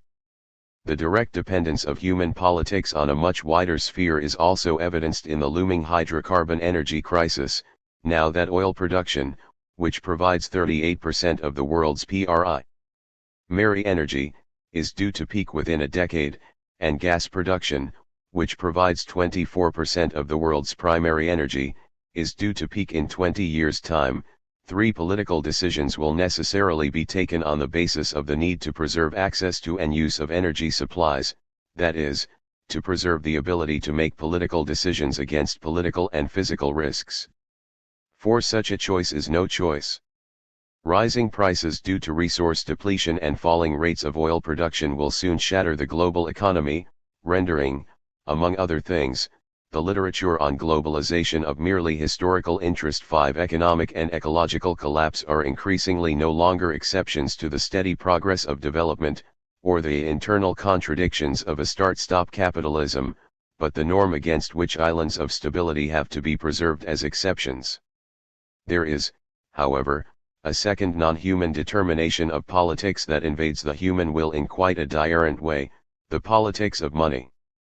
Slavoj Žižek describes the self-enhancing circulation of capital as real, in the precise sense of determining the very structure of material social processes. 6. The point, as I shall argue in what follows, is that capitalism is not merely a description of what capitalists believe or do, but a systemic force of abstraction that is objective and anonymous. Any ontology linked to contemporary political practice must explore the sense of this spectral real. 7. Then Žižek tells us that the abstraction of capital is not merely one of the misperception of social, and ecological, reality and its real relations of production, and provisioning, as already indicated, but one of overlooking the inexorable abstract spectral logic of capital that determines what occurs in social reality. In short, the highest form of ideology lies not in getting caught up on ideological spectrality, forgetting about its foundations in real people and their relations, but precisely in overlooking this real of spectrality, and pretending to address directly real people with their real worries. Visitors to the London Stock Exchange are given a free lead which explains to them that the stock market is not about some mysterious fluctuations, but about real people and their products. This is ideology at its purest state unless we raise ontological questions of the nature, force, and arising of the real. We risk having our social reality determined in practice by the abstract spectral logic of capital. All forms of critical theory in the broadly Kantian tradition contest the naive and disavowed metaphysics of a dominant positivism that begins with the real facts established by science, or the facts about real people. A metaphysics allied to the commodification of knowledge that eliminates temporal and social relations as well as spontaneity from being. Questions of ontology become central to demystifying claims of an apolitical sphere of objective reality. Ontology thus informs practice. Yet all historical ontologies that reintroduce temporal and social relations into thought differentiate themselves from such an inauthentic positivism that depends on the eternal truth of facts, however atomized or temporary, by invoking how matters operate in practice. Here we come to an extraordinary paradox. The practice of critique is informed by ontology, while ontology is informed by the practice of critique. And the persistent question emerges, can the real, even within capitalism, be exhausted by practice, by what happens, by temporal and social relations? Indeed, in attempting to determine a viable practice, a credible socialism, liberation, or revolution, or in attempting to determine a true ontology, one runs the risk of constructing a merely theoretical opposition to the mystifications of positivism, while, in one's social reality, by means of participation in social exchange, one bears witness to the uncanny fact that one's theory simply appears to one as naively, factually true in a positivist sense, or, even worse, one acquiesces in commodification simply by choosing a political strategy or ontology from the theoretical options available on the basis of taste, or, once chosen, justifying it by reasons internal to that strategy or ontology, which amounts to the same, pending the resolution of their interminable debates. The fundamental challenge facing all critical strategies and historical ontologies is a version of the naturalistic fallacy, less the problem of attempting to derive an ought from an is, there being strategies to overcome this, such as Spinoza's derivation of ethics from ontology, but the problem of responding to an ought with an is, for example, choosing Spinoza's ontology because it lends a strategy for overcoming the naturalistic fallacy, and thus repeating the positivist commodification of truth. There are three issues at stake. Does the adoption of a theoretical strategy or historical ontology have any bearing on the power of the real, if this is mediated objectively through what we do, irrespective of what we think? Does the adoption of a revolutionary praxis actively contest the power of the real if that power is spectral, rather than subject to resistance or seizure? And what, in the real, actually mediates our ontology and our social practice, if we fail to uncover the truth of the real? To dualistically oppose a true ontology or a viable practice to the real of capital repeats Žižek's predicament of ideology at its purest. This is certainly true if one overlooks the exploitation of resources, animals, and cheap labor that feed, clothe, and service contemporary intellectual labor. It is also true if one overlooks the distinctive power of the real. Even those who replace real people with their worries with the most sophisticated critical ontology or with the hope for revolutionary events, if their practice is actively determined by the spectral real of capital, then they know not what they do. Then the mutual dependence of ontology and practice, far from instantiating the virtuous circle of revolutionary praxis, becomes a vicious ideological circle that perpetuates our enslavement. What I wish to draw attention to is the political impotence of all dualisms, for unless a mediation is given, then the dominant mediation in practice, capital, will LL the gap. My suspicion, to be explored in what follows, is that just as communism, whether ideal or actually existing socialism, belongs within capitalism as such, disavowing its conditions of possibility in the unlimited productivity that belongs to capitalism itself, so also socialism and political strategies of liberation, along with historical and critical ontologies, not only exist solely within capitalism but are dependent on capitalism for their concepts of freedom, practice, universality, and temporality through which they posit themselves. 11. In short, any future utopian kingdom, whether of ends, of socialism, or of a true ontology, may simply function as an ideological fantasy of capitalism, like the American dream. An ontology that counterposes being and becoming, essence and existence, or ontology and practice, will remain forever incomplete, unaware of its conditions of possibility. Thus the only true critique is an immanent critique of the actually existing mediation between ontology and practice. It is a matter of exploring the historical particularity of the universal mediator, as well as the universality of this historical particular. It is a question of accepting the force of mediation and learning the secret of its power so that, by introducing a small diurence at the beating heart of reality, the entire world becomes transformed. This is the inquiry which we shall follow. The metaphysics of money. There is but a single ontological problem: what is money? This is a problem that we do not yet know how to pose, since only the politics of money can tell us the meaning of essence. Yet once posed, an investigation of money may yield four ontological dimensions, a considerable advance on the variant dualisms of ontology and practice: money as substance, money as temporal, money as credit, and money as at. According to Aristotle, a substance selected for use as money had two properties: intrinsic usefulness, and portability. 12. Money as substance would thus appear to be a deterritorialized use value. Such a substantialist view of money has had an enduring history in metalist theories of money and the linking of monetary value to the gold standard. It endures in contemporary economics insofar as it is assumed that money is sought for its use, not in itself, but as a means of payment or store of value. 13. A truly Copernican revolution took place, however, in 1526. Nicolaus Copernicus, the Polish priest and famous astronomer, argued in his treatise on debasement that it was the total amount of currency in circulation that determined the level of prices and the buying power of the currency. His radical new insight was that coins had already become simply tokens of value. 14. This Copernican insight was not fully understood by Isaac Newton, who devised the gold standard in 1717-15, nor by Immanuel Kant, who drew on the example of money in his pocket to illustrate the claim that existence is not a predicate. He wrongly presumed that one cannot acquire real money by merely thinking about it.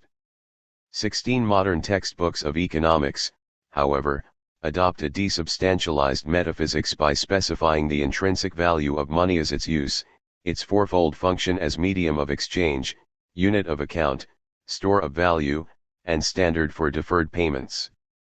Let us examine the function of medium of exchange. Karl Marx's exemplary analysis of the emergence of the money form as a token, the universal equivalent, charts both the nature of this function, and the emergence of universality as such.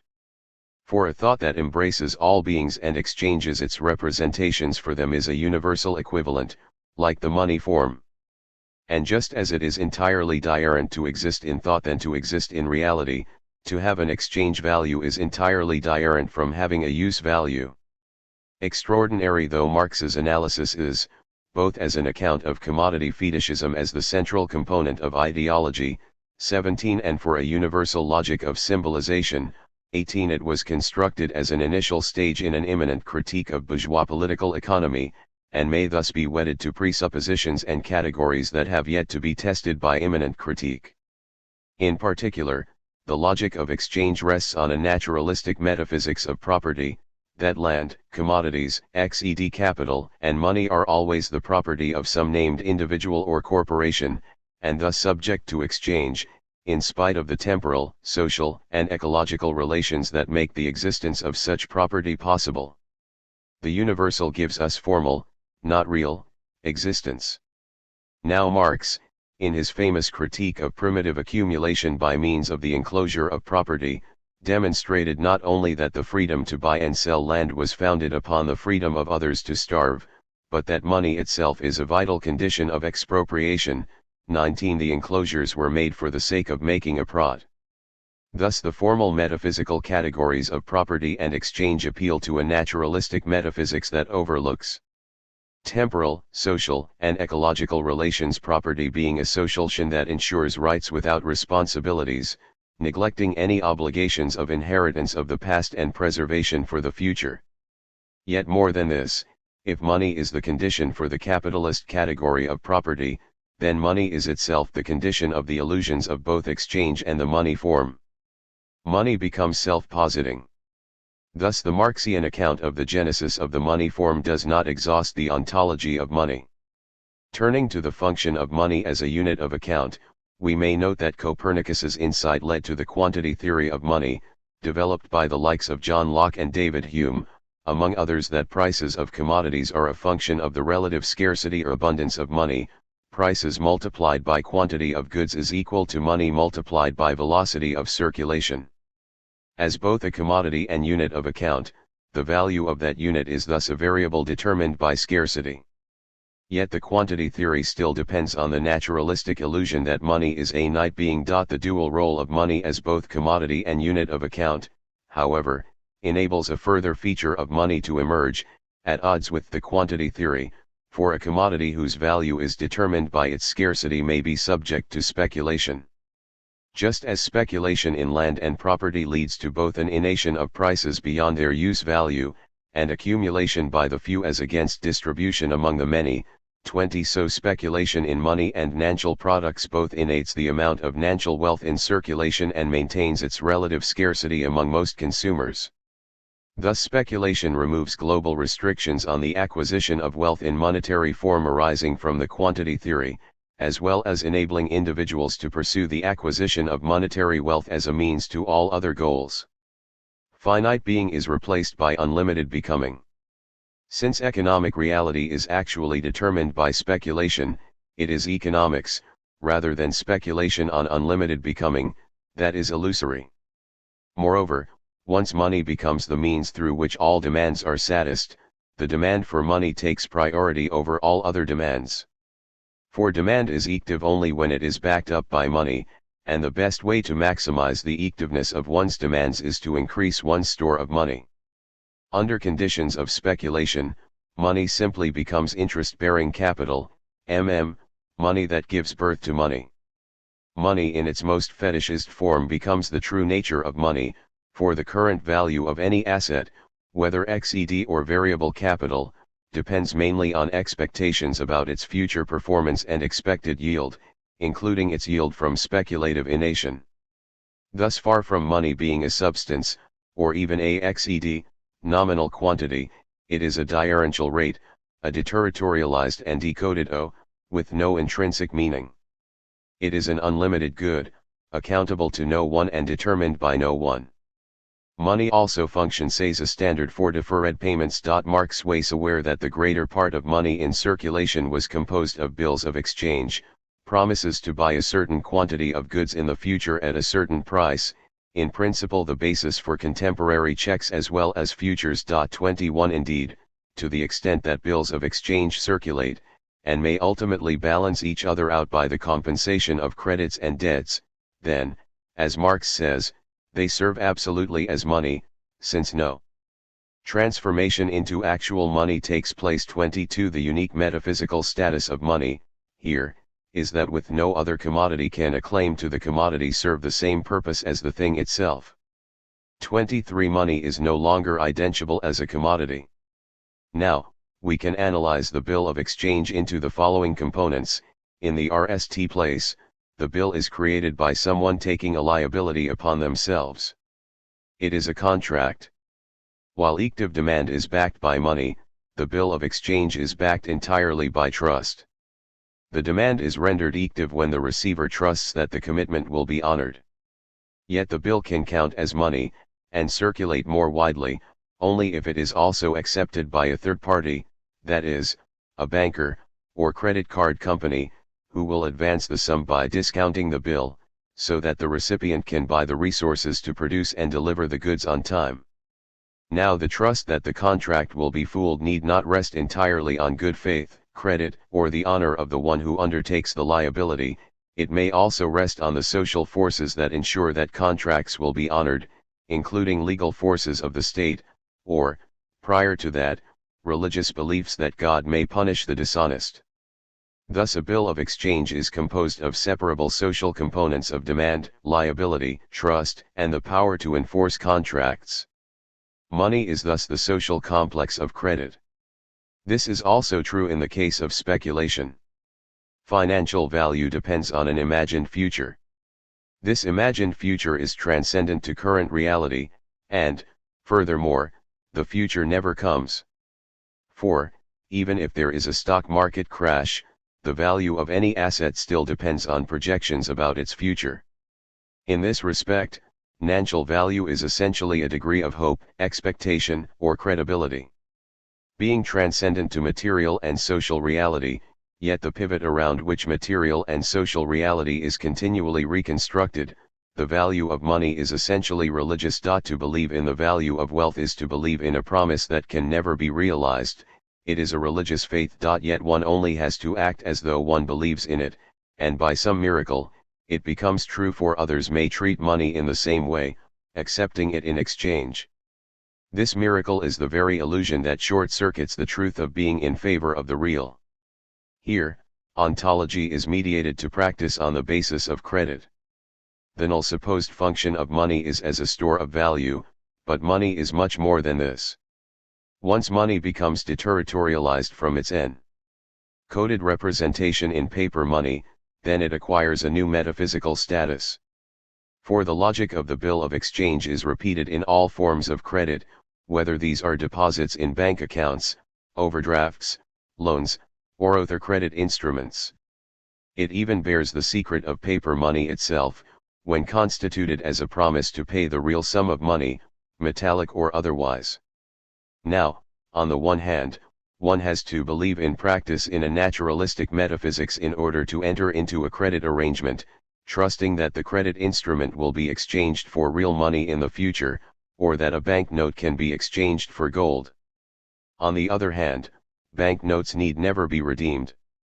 Marx was therefore able to distinguish the twofold business of banks, the circulation of capital and the circulation of currency. 24. Pocket money that circulates as a physical commodity is not the same as bookkeeping money.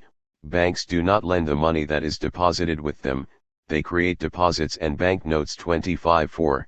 As Marx noted, a large sum of credits and debts between banks may cancel each other out, the difference being settled in the clearing house. 26. The full consequence of this, explored by the English economic reformer Lord Hugh Douglas, and in a parallel development placed at the critical point of Gilles Deleuze and Felix Guattari's theory of capitalism, is that money can be created at will, independently of production in the real economy, so long as there is demand, liability, and trust.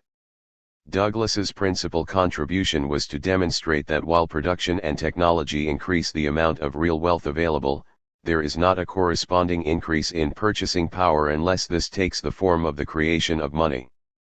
Businesses are thus involved in two separate activities, the production and distribution of goods, and the distribution of purchasing power through salaries, wages, and dividends. 27. Yet while businesses create real wealth, banks are involved in the creation of money. Douglas was struck by an accounting problem while working as the assistant superintendent of Farnborough Aircraft Factory in 1916.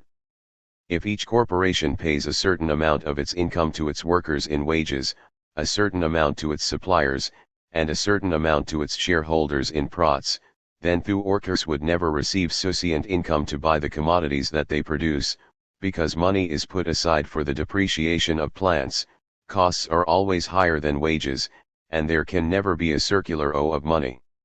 For if a portion of the commodity price goes to paying loans at interest, then there will never be enough money in the economy to purchase the goods. The money paid back to the banks is cancelled.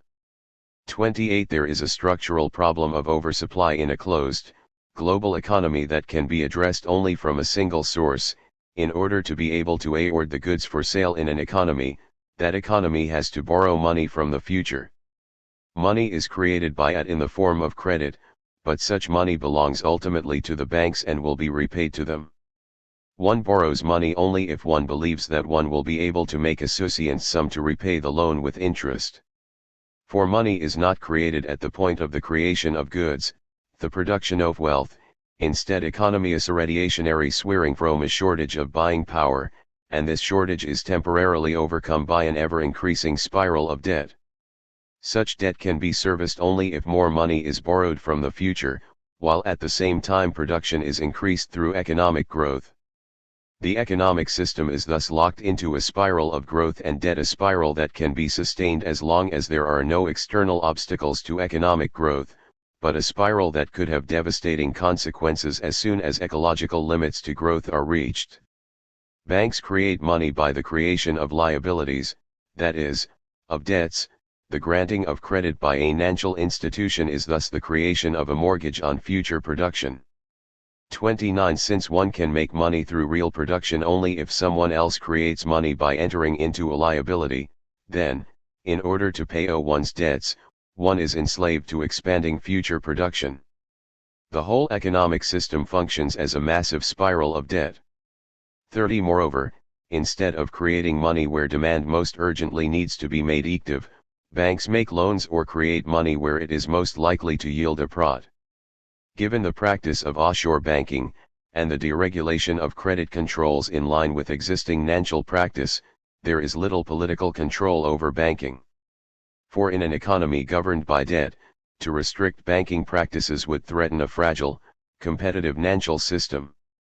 31. Whether it is government, business, or consumer debt, the political significance of the creation of money is that we are all mortgaged to the future, all slaves to debt, whether this is personal debt, or contracted by the businesses and governments on which we depend, and thus we are all compelled to enter into contracts that we might otherwise responsibly avoid, in order to honor our liabilities.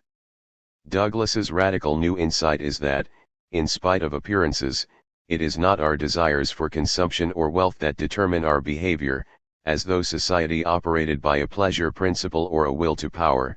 It is slavery to debt. We must consume more, we must make profits, so that we can pay our debts. The tragedy of the neglect of Douglas and the social credit movement is that it has obscured this theoretical description of our condition as debt slavery.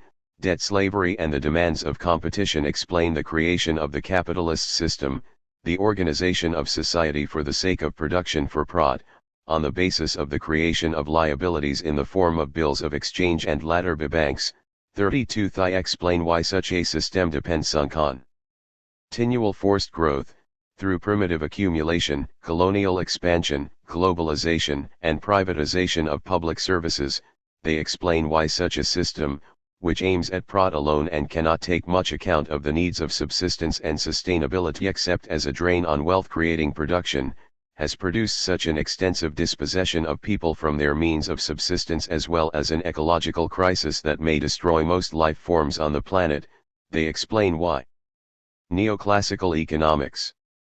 Depending on the naturalistic metaphysics of a circular model of money, justice extreme inequality because of the presumed naturalness of the economy, while at the same time never coming into contact with economic reality at any point, and they explain why, when economic expansion is curtailed by limitations to the global supply of primary energy, an economic system constructed out of unfulfilled liabilities and unpayable debts based on the promise of expansion will simply collapse in a way we have never seen before, probably within a couple of decades.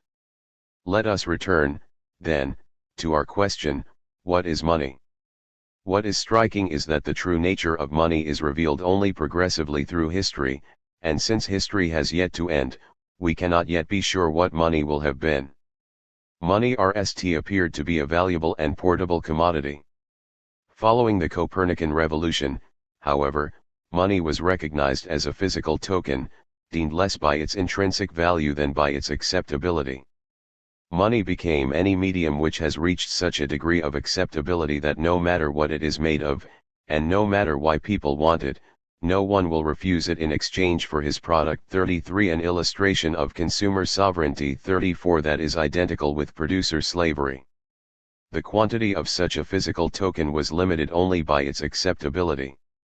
In principle, then, this shift enabled the growth of the production of goods for the sake of profit, rather than the provisioning of goods for the sake of utility, because it removed the natural boundaries to economic growth. Yet there remain social limits to the acceptability of token currency. In the third place, once a bill of exchange, a pure statement of demand rendered active by being backed by a liability, comes to stand for and be treated as money, then money is simply active demand. Agrarian and industrial capitalism could not expand until production for the sake of profit was equaled by active demand. 35. In the fourth place, the physical token, the bill of exchange, becomes represented as a mathematical quantity in a sight deposit through the banking system. This enabled clearing balances to cancel each other out, and banks to lend money far in excess of their reserves, like a consumer taking out several mortgages on the same property. 36. Again, the growth in available currency can stimulate economic growth, provided that credit is backed not merely by securities, but also by liabilities as a mortgage on future production. In the FTH place, once money has become a mathematical variable, speculation determines the value of money by a differential rate of growth in value. It is not enough to distinguish, then, between real and abstract money, for each form of abstraction remains real. The dualistic distinction between the real and the abstract is merely an act of a naturalistic metaphysics that draws a sharp distinction between money, on the one hand, and legal claims to money and operation in money on the other. 37. More significant than such dualism are differentiations based on modes of arising. Francis Hutchinson, Mary Mellor, and Wendy Olson, in their important work The Politics of Money, which combines Marxist, institutionalist, social credit, ecofeminist, and contemporary radical economics, make a sharp distinction between provisioning and production, between Hedman's soft subsistency and the demands of speculation, between the economic and the crematistic. Where neoclassical economics fails is in its assumption that all productive activity is for the sake of a finite utility. Without recognizing that capitalism itself is crematistic rather than economic production increasingly being geared toward an unlimited growth in profits, economists often invoke the naturalistic metaphysics implied in the quantity theory of money to refute this, without noting that the actual contrast between the rate of growth of money, M4, and the rate of economic growth, GDP, overturns the quantity theory. A society driven by money, banking, and credit becomes the critical feature of modernity. 38. Now, if money is active demand, then it becomes far more politically important to control the creation of money, which has largely been for private profiteering, power struggles, and excessive consumption, than to control the means of production as deemed by capitalism. 39. Hutchinson, Mellor, and Olson do not deem capitalism as commodification of labor power, or production for the sake of profit. However, instead, borrowing a description from Ellen Meiksins Wood, they claim that the distinctive and dominant characteristic of the capitalist market is its compulsion in two senses. First, that material life and social reproduction in capitalism are universally mediated by the market, so that all individuals must, in one way or another, enter into market relations in order to gain access to the means of life, and second, that the dictates of the capitalist market, its imperatives of competition, accumulation, profit maximization, and increasing labor productivity regulate not only all economic transactions but social relations in general. 40. In addition to economic demands for the provisioning of households and crematistic demands for speculative efforts, capitalism is actually determined by non-human market imperatives. Let us emphasize that these three are separate metaphysical drives: the householder's conatus, which seeks substance or utility; the speculator's will to power, which seeks unlimited becoming; and the impersonal market imperative, driven by debt. Here, money is no longer merely a commodity, a means of making demands active, or a system of accounting, speculation, or credit. The truth of money is its own non-human imperative. And it is such market imperatives that any viable political strategy must address. Hutchinson, Mellor, and Olson follow C.H. Douglas in recommending a national dividend so as to achieve economic democracy, where the demands of all are active. 41. The basis for this is the separability between credit and liability.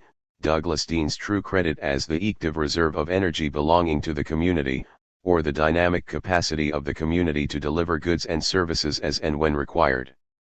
42. In short, credit is identified with XED capital, that is, the inheritance of resources, knowledge, skills, machines, and plants, reclaimed as a common inheritance upon which a dividend is payable, rather than being subject to private appropriation.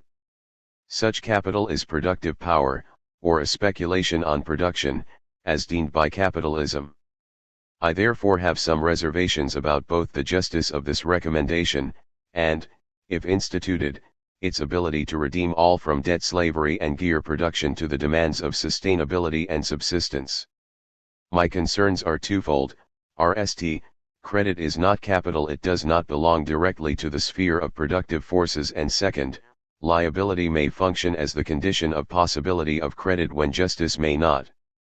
The history of the rise and dominance of capitalism, from the failure of peasant uprisings in 16th century England, through Third World independence movements, to contemporary anti-IMF riots, demonstrates how inexorably capitalism has succeeded in overriding any resistance based on claims for justice.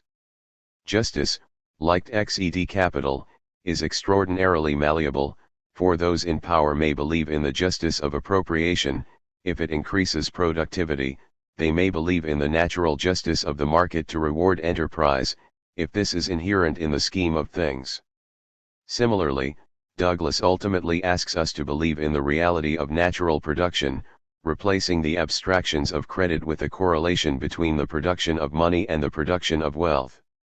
The fundamental error is to invoke once more the naturalistic metaphysics of the real world, overlooking the question of ontology, and the conditions of possibility of belief. And questions of ontology, politics, and credit meet in the sphere of theology. 43. The politics of money.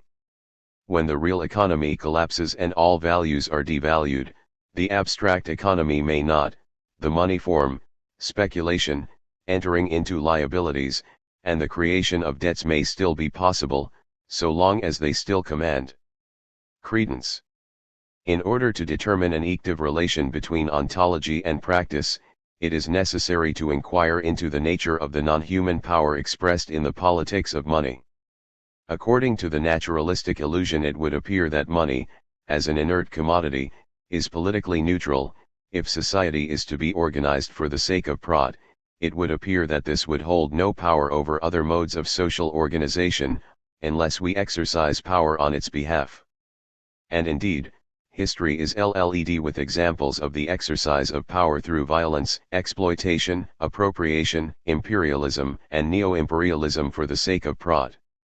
This description is inadequate, however, for many of those who exercise power today, such as executives of TNCS, transnational corporations, banks, governments, and international financial organizations, are not simply wicked men seeking power and prod.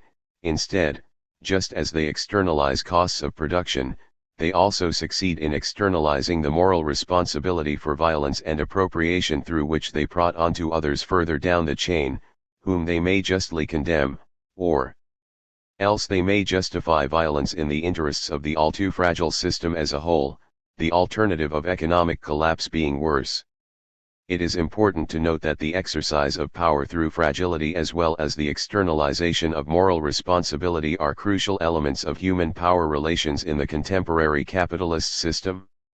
They depend on the perceived political and ethical neutrality of money and the economic system. Here, however, there is a theoretical danger. One can repeat this externalization of responsibility by theorizing the global capitalist system as an impersonal empire. 44. In contrast to this, I believe it is vital to separate the capitalist system as such, with the distinctive forms of power exercised within it due to the unique ontological status of money, from the forms of state power with which it is allied, and which are exercised in its name. This is the fundamental political message of Deleuze and Guattari's Capitalism and Schizophrenia, that capitalism is a different regime of signs, a diarrhent organization of belief and desire from the state, and if one contests the forms of state power without which capitalism would have no substance, one does not contest capitalism as such, which will merely preside over the Rebirth-growth of his state powers faster than they can be defeated. Resistance, revolution, and emancipation, in response to state power, do not become viable political options without addressing the distinctive power of capital itself. 45. They remain human, all too human. Let us therefore examine the distinctive power of money. In the RST place, monetary wealth, as active demand, attracts credibility because of the promises it urges to the individual: liberation from the control of nature and material need, liberation from social obligation and dependency on others, and freedom to pursue one's own desire. Each of these promises depends upon the unlimited becoming acted by capital. Yet since accumulation of such active demand is achieved only by expansion of the capitalist economy, including its sphere of property and appropriation, these promises are implicitly dependent on the externalization of costs. Freedom from material need is bought by plunging others into vulnerability before their subsistence needs. Freedom from social obligation is bought by employment as wage slavery, where social obligation becomes concentrated into serving the demands of one's employer, and freedom to pursue one's desire may be bought by subjecting others to one's desires, epitomized, in contemporary capitalism, by all dimensions of the burgeoning sex trade. The promise of wealth is thus always accompanied by a threat: if one fails to secure financial independence, one may be exposed to the struggle for survival, towage slavery, or to sexual exploitation. Promise and threat are thus the RST modes of its power. In the second place, once within the capitalist system, and subject to market imperatives, one has little choice but to exercise power on its behalf. For wealth gives access to power in a competitive market, whether through mobilizing weapons and workers, through improved access to transport, communication and information, through advantageous off-scale, or through liberation from the imperatives of survival. 46. And since demand is only as active as the amount of money one can afford to back it with, then the supreme demand is for money itself. The unique feature of money is that it prioritizes itself, sacrificing all existing values to the demand for money. Moral values gain a partial resurrection, however, in the form of those qualities required for participation in the market: freedom, respect for the rule of law, i.e., of the laws that support market relations, respect for property, fulfilling of contractual obligations, maximizing one's opportunities, holding grand dreams or desires, family values, where the family is one of the few institutions no longer being mediated by market relations, other forms of social trust and obligation being replaced by trust in money, and defense of civilization against terror. The self-positing of money as the supreme value is the second mode of its power. In the third place, money as speculation is based on a projection of the future as an imagined present, the imagined present that belongs to the actual present, rather than engaging with the real future. Investments and speculations are made on the basis of projections about what particular assets will have been. In this respect, the greater the optimism, the greater the speculation, the greater the rise in value of assets, and the greater the profits. Markets are essentially governed by collective credit. In this respect, the difference between a bull and a bear market would appear to be purely subjective. What is striking here, however, is the objective reality of this subjectivity. Few market actors can successfully control the direction of the market. Now, while market actors tend to fall into the naturalistic illusion and assess value by what it will have been, the value of the particular asset at that future date remains determined by new expectations about what value it will have been at a further date. Once assets become perpetually exchangeable, then the future never comes, and the day of reckoning is always postponed. This deterritorialization of the financial economy from the real economy occurs on the basis of reactivity. 47. By means of a reterritorialization upon itself. Absolute deterritorialization operates likes. For example, the movements of the mouth become deterritorialized from the body and reterritorialized on the mutual relations of sounds with each other, so that the structure of language determines the words that one speaks, at the same time as these are determined by movements of the mouth. In absolute deterritorialization, whether of the genetic code, of language, or of economics, a new metaphysical layer acquires an autonomy as an immanent cause. In economics, the financial economy gains its autonomy from the real economy at the same time as being entirely determined by it. If the human sphere is deemed in terms of physiological events and linguistic meaning, then a post-human sphere is constituted, beyond consciousness, in the real of the global financial economy. Autonomous in relation to our political activity, yet actively determining it, humanity is already enslaved to the abstract machine now, while we have already considered the way in which wealth gives access to a quantitative advantage in competitive market transactions. The duality of promise and threat introduces a qualitative difference. There is a fundamental class or power difference between those who speculate, who simply seek a profit and may thus be satisfied by any number of alternative transactions, and those who seek subsistence, who are compelled to seek out a particular utility. The fundamental class difference would appear to lie between speculators and householders. Yet even speculators may be partial householders for their corporations, struggling for the profits that will enable them to survive, the legalization of limited liability introducing a crucial limitation on this. However, 48 thus, in relation to the demands of market imperatives, speculators are subject to a further class difference between themselves and the non-human power of the real. The act of the reintroduction of nature into economic considerations means that capitalism functions by natural selection. While one may engage in heroic resistance to market imperatives, those who survive prosper, grow and replace others are those who act in line with market imperatives. Capitalism generates a spiral of growth and inequality that may eliminate alternatives by growth and longevity. The null power we may consider is the growth of the capitalist economy through creation of money by it. Even when conditions falls among speculators in the stock market, consumer credit may fuel the economy, as in the United Kingdom over the past 2 years, where lending to individuals is increasing at 13.6%. Ultimately, credit functions as the real fuel that feeds the economy, as necessary for production as energy from the sun. Autonomous in relation to both natural production in the real world, and oaths and tendencies among social forces, credit is the missing dimension of ontology.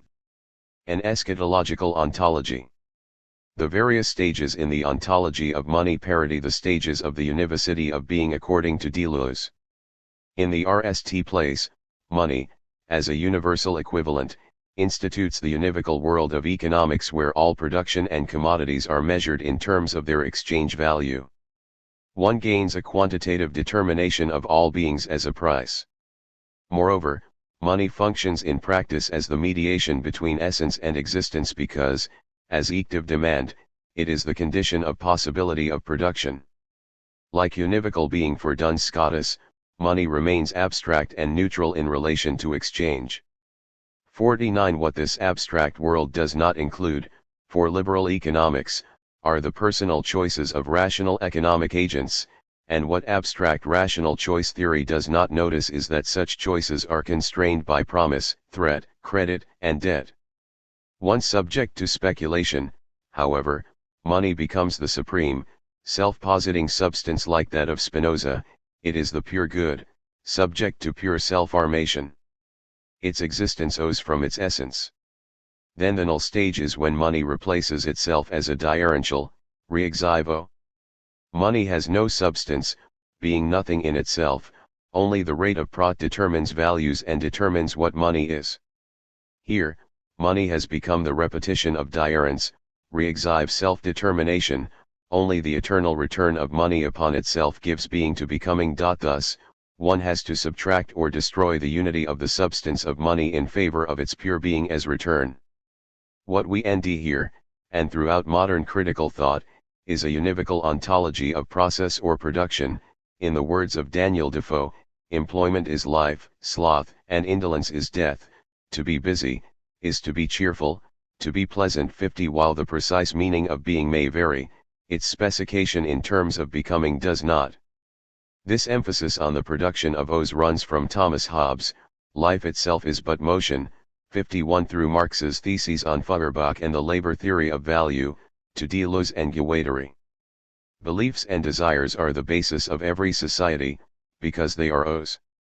And as such are quantiable, they are veritable social quantities. 52 Now, this whole eld of critical ontologies is partially confirmed, but also called into question, by our preceding analysis of the metaphysics and politics of money. For, in the singular case of money, being is not simply an object of speculation, it is not merely social, temporal, or historical. Money is also essentially credit and creation. We must consider credit and at as crucial determinations of the real alongside ontology and practice, or being and becoming. And if credit may lead to creation, then, in a reversal of ideology critique, what we are may be determined more fundamentally by what we believe than by what we do. For what we do is composed of tendencies that change direction, interact, ebb and flow. It may tell us little about what we will have been should our true ontological status be revealed, either progressively through history or suddenly at its end should there be anyone left to comprehend it. This is well illustrated by the impossibility of predicting abrupt, major climate changes, which could result from the interaction of a variety of variables, leading to temperature rises of several degrees in the space of a decade. 53 Thus tendencies may trigger, but not constitute, what we will have been. Capital is not merely AO because it is always also an anticipation of an imagined future. Whether we are concerned with speculation or credit, it is always an anticipated rate of return that determines how much money there will be. What there is now is dependent upon what we believe there will be. Our eschatology determines our mode of being, whether one adopts the Enlightenment eschatology of perpetual progress that is essential to economic growth, the American eschatology of creating the kingdom of God on earth by force, the Augustinian eschatology of human imperfection supplemented by divine grace, or the environmentalist eschatology of imminent apocalypse. Once credit is linked to an eschatology is capable of calling matters into being. The universalizing power of the capitalist system derives from the way in which it is able to call beliefs, desires, and modes of production into being. On the one hand, an eschatological expectation of a better future relativizes and undermines all existing values. At the same time, the bill of exchange, the promise of future reward, galvanizes productive activity. At one and the same time, it removes the limits of knighthood as well as traditional customs and livelihoods. As Hutchinson comments, economic progress has created the illusion that translating every decision into market values is more rational and efficient than personal judgments based upon notions of right livelihood and personal responsibility to the local community. 54 Rationality and efficiency are technical matters concerned with real rates of growth. In economics, moral issues appear irrelevant. Where traditional beliefs gained credence on the basis of experience, custom, and tradition, modern beliefs owe a solid, physical guarantee of their truth, in the form of measurable quantities. Once metaphysics is separated from night goods or the Platonic good within capitalism, a belief in a non-moral conception of being emerges. It guarantees its truth because its essence is a guarantee of truth. To be is to justify credit. Yet one of the central paradoxes, as Douglas explores, is that this technical discourse concerning production is supported by a moral discourse of reward and punishment invoked independently of the determination of social reality. Wars occur because people are wicked, poverty, because people are idle, crime, because they are immoral. 55 The highly paid are said to require higher pay to make them work, while the poor must be deprived of incomes to make them work. 56 Or the moral discourse may be composed of the market values of freedom and rights, letting others make the most of their opportunities and resources, or in other words, putting no constraints on the power exercised in free trade. What we have here is not simply a right-wing or liberal ideology concealing reality, but the very eschatology of reward and punishment, promise and threat, upon which the capitalist system is based. There could be no money if there were not the threat of social exclusion for those who either refuse to accept it or who do not acquire it. There could be no credit without someone undertaking a liability. This is the vital conceptual difference between belief and credit. For where beliefs, whether about what is real, about possible futures, or about political strategies, are subjectively held, credit acquires an objectivity insofar as someone else undertakes the liability of demonstrating that the belief will be true by backing the demand with money. And it is this dimension of evidence, or liability, that gives capitalism greater credence than any religious or social beliefs founded on justice. For in capitalism, being itself is translated into erring evidence or a guarantee for credit. The eschatological illusion particular to capitalism is that one can separate fulfillment of a promise from associated contractual liabilities. The future of freedom from natural and social constraint promised to those who acquire wealth is bought at the expense of those who will have to work to guarantee those freedoms. Indeed, every credit transaction ekes the interests of all, either through its eked on prices or through the direction of energies available for production. 57 Now it would appear that in capitalism subject to market imperatives, one is a long way from economic democracy, understood as collective control of conditions of existence. 58 Democracy, if it is to be real and not merely formal, requires that the demands of all citizens are rendered equal. Yet it is precisely this conception oft hesitizan a sonu who has needs, and makes demands, which is produced by the capitalist promise of fulfillment of desire. Indeed, in the consumer society, we have a partial democratization of credit, it being accessible to all who are believed to be able to pay back the loan, although, once repaid, the money created by the loan as well as the interest belongs to the bank that earned it. The banker's slogan, "Don't wait. Have it now." This is the current NatWest slogan in the United Kingdom, actually creates the demand, discovered in the recesses of the liberal consumer subject as what they had wanted all along. 59 Justit socialism is caught in the capitalist illusion of the possibility of an unlimited productivity, democracy is caught in the capitalist illusion of the possibility of an unlimited demand. To deem the people in terms of their drives and interests is to separate their demands from the liabilities required to render demands effective. In short, democracy is a belief system based on an eschatological resolution of connecting demands that does not reckon with its conditions of possibility. It is the same problem as that which holds with popular beliefs in life after death. Misfortune and injustice in this life motivate people to believe in an afterlife. At the same time, misfortune and injustice in this life constitute the problem of evil, the problem of reconciling the existence of a God who could provide a heavenly reward with our actual experience in this world.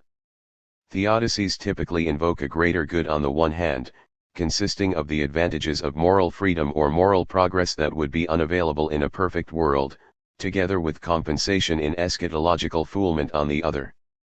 Yet, on this argument, a heaven without misfortune and injustice would be the perfect world that God should not have created. It would be entirely devoid of moral value and conduct. In heaven, nothing would ultimately matter, heaven exists only on the basis of this world, and as a disavowal of this world. Similarly, democracy is the heaven of politics, the eschatology of political belief. No one has ever seen it, yet one constantly awaits its arrival. It consists in a disavowal of the natural and eschatological imperatives and forces that make individual demands possible. Civilization requires not only a renunciation of sexual and aggressive drives, but also the incurring of liabilities. What is disavowed, in a liberal conception of democracy, is that anything really matters. If there are indeed various modes of the good life and human nourishing, then it matters more that these should be achieved than it does that people should be subject to the demands of their inner drives. While it may indeed be the case that a certain degree of self-determination is essential to the good life, it is ancient to believe that such self-determination is independent of the interests of others, just as it is ancient to believe that the self-interest and self-determination of the individual is entirely compatible with the common good of society, without someone else paying any price. 60 The good life necessarily includes natural and eschatological constraints. What our study of the metaphysics and politics of money has disclosed is that the creation of money by it is the singular point where ontology and practice are folded together. Such creation takes place on the basis of a meeting between demand, trust, and the undertaking of a liability. In spite of the absence of logical proof, what we have here is an instantiation of an ontological argument whereby thought leads directly to existence. Kant's critique of the ontological argument failed because, assuming existence is not a predicate, Kant lacked any mediation between thought and existence. What Kant overlooked is that when one considers that than which nothing greater can be conceived, or the most perfect being, or the value of all values, money, one is not simply considering a representation. For a representation can be of anything, it does not matter which no greatness, perfection, or value being implied. Yet if one thinks of that which matters, one is constrained to think of it as mattering; if one thinks of existence, one is constrained to think of it as existing. And one cannot think of that which matters or that which exists as a representation, for the latter does not matter or exist. In short, if one lends credence to that which matters or that which exists, one is liable to think of it seriously, as mattering or existing. At the same time, however, that matter or existence is not guaranteed. It remains eschatologically suspended. One might have misunderstood what matters, or what exists.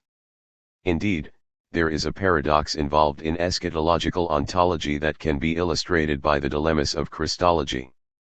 Those Christians who proclaim Jesus as the Christ or the Son of God as eschatological fulfillment need to interpret the meaning of the ultimate on the basis of a pre-existing expectation, whether the fulfillment of messianic prophecy, or a pre-existing historical or metaphysical conception of God. This is particularly evident in the imperial conceptions of power that often become incorporated into such a Christology, yet were explicitly denied by Jesus, example Mark 10:42, 45. If, however, Jesus were to be the eschatological fulfillment, then he would replace such provisional expectations with the true revelation, the powers of empire and money being replaced by the power of faith.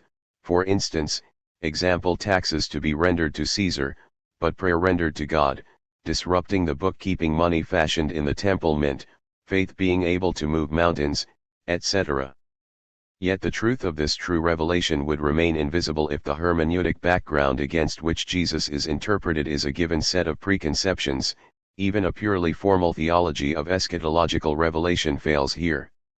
Indeed, the preconceptions would be given eschatological synaconcebathir shin in Jesus. This is why there have been no true Christians. No one truly knows what Christ or Son of God might mean. Of course, the witness of Christ's followers is meant to be supplemented by the Holy Spirit, but here, again, the eschatological significance of the Spirit's teaching will not be manifest until the end. Thus, by proclaiming Jesus as the ultimate, one betrays Jesus because one necessarily conceals the eschatological dimension of whatever revelation he brings. 61. In this respect, the precise nature of the kingdom of God proclaimed by Jesus remains a mystery, despite the best efforts of historical scholars and systematic theologians, for it can be interpreted only in continuity with some pre-existing historical context or systematic theology. In relation to eschatology, then, failing knowledge, one can proceed only by faith. 62. What faith lacks is the evidence of quantifiable results. Even so, one moves from thought to existence, short-circuiting the real, if one stands liable to fool the faith of another. Yet the question is not whether or not one will have faith in anything. Faith is inevitable, it is an ontological dimension, if what we are is determined by what we hope for. The question is that of whether one will have faith in anything that matters, and whether one's faith will be such as to bring about that in which one believes. In short, what liability can be found in the real for our misguided ventures in faith? Conclusion. Let us conclude, therefore, with some remarks about ontology, practice, and credit. There are three dimensions of reality: land, labor, and credit, or the natural realm of ecological and subsistence cycles, the human realm of production, politics, and unlimited becoming, and the spectral or eschatological realm of credit, non-human imperatives, and creation. These reek four ontological dimensions of being, becoming, credit, and creation. The essential move of a capitalist ontology is to evacuate all moral questions of what matters from being, in order to present us with a dualism between a non-moral, inert, quantifiable substance that serves as evidence to generate belief, and a transcendent or extraneous morality imposed upon being that judges life as productivity. This dualism or transcendence is the source of a profound mystication. Moreover, within capitalism, any earlier moral ontology that is revived, and recommended as an object of belief, will come to seem like a transcendent source of mystication imposed dualistically upon the capitalist real world and real people, because it will lack the neutral guarantee of its own value that belongs to the universal equivalent. An ideological critique, drawing a contrast between what is believed and what is done, can unravel the contradictions that occur within capitalism.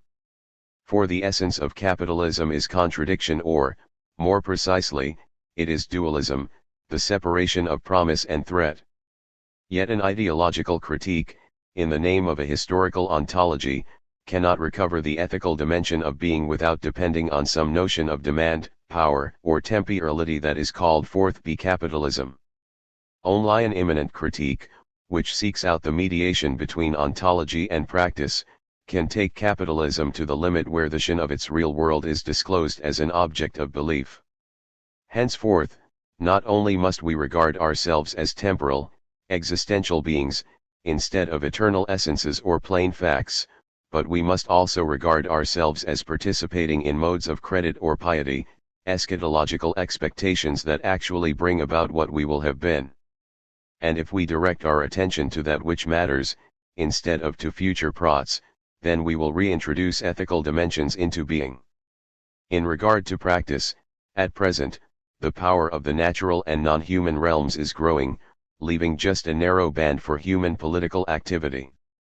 Any materialist politics must give priority to restoring cycles of subsistence and sustainability that provide our conditions of existence. Here, options are severely restricted, possibilities of escape lend themselves to recuperation and recapture in an ever-expanding capitalist market, possibilities of resistance to the human and state powers of capitalism may win minor concessions but are confronted with more formidable powers than ever before in the alliance between the military-industrial complex, Nance capital, corporate media, informationalized knowledge, and consumerized subjectivity. If the history of the past few centuries can teach us anything, it is the extraordinary power of capital to override political will. Only when this vast assemblage reaches its internal limits and dies through lack of natural energy and lack of credit will it be possible to act decisively once more. Any politics that is to become credible must fully explain the fate of capitalism, as well as airing a credible alternative. And one vital component of that politics must be attention devoted to the conditions of credit. What this entire debacle known as the history of capitalism may teach us, however, is that there is such a possibility as creation. The right eschatological expectations, the right mode of credit may call into being new systems of subsistence and production, new dimensions of subjectivity, and new modes of social association. Precisely what such an eschatology might be is well beyond the scope of this essay. But it is clear that alongside critique we require construction, alongside theory and practice we require credit, and alongside credit, we may and decree usted by night immanence.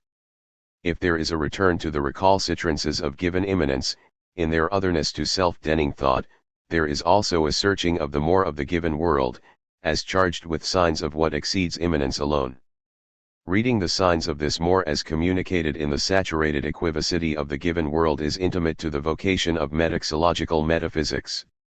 I want to say that the doubleness and the sense of the between of metaxological metaphysics must yield a different relation to politics than does an ontology oriented wholly toward immanence.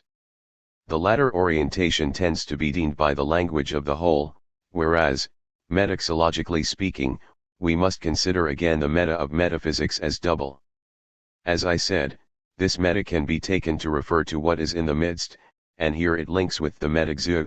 It can also be taken to refer to what is beyond, over and above, and here it refers the metaxo to what is super, or, to what is hyper. We are referred both directly to what is hyperbolic in immanence and indirectly to what is hyperbolic to immanence. Ontology, by contrast, as a logos of tuon, is tempted to shortchange this doubleness, tempted always by a kind of univocity of immanence, and this can take different forms. It might be deemed in terms of the immanence of self-determining systems, or in terms of the immanence of postulatory nightism such as informs fundamental ontology, or in terms of the immanence of the scientistic univocity that informs many projects of science and technology, or in terms of the rhapsodic univocity of Dionysian immanence, Nietzschean or postmodern, or in terms of a studied naturalizing pragmatism shorn of the more suggestive intimations of something other that we do and in a Charles Peirce or a William James. For there are many forms of this univocity of immanence, scientistic in the technological will to conquer the equivocities of given being and subject creation to the homogeneity of a projected human measure, moral through the immanence of absolute autonomy in Kantianism, calculative in the homogeneous reckoning of hedonistic bliss in utilitarianism, speculative and political in the dialectical immanence of Hegelianism and its state, dialectical or revolutionary in the political immanence of post-Hegelian totalitarianisms, be they Marxist or fascist, anti-dialectical and Dionysian in the immanent Nietzschean world that is will to power and nothing else besides, and we ourselves also will to power and nothing else besides. 3. Modern ontology is tempted to bind politics to a language of the immanent whole, beyond which there is nothing. Those postmoderns who deconstruct this whole do not quite deconstruct this immanence. Postmodern immanence is still immanence, even if now racked or tortured with itself. One must ask if immanent diurence is diurence enough for transcendence as other to us, and not only for immanent self-transcendence.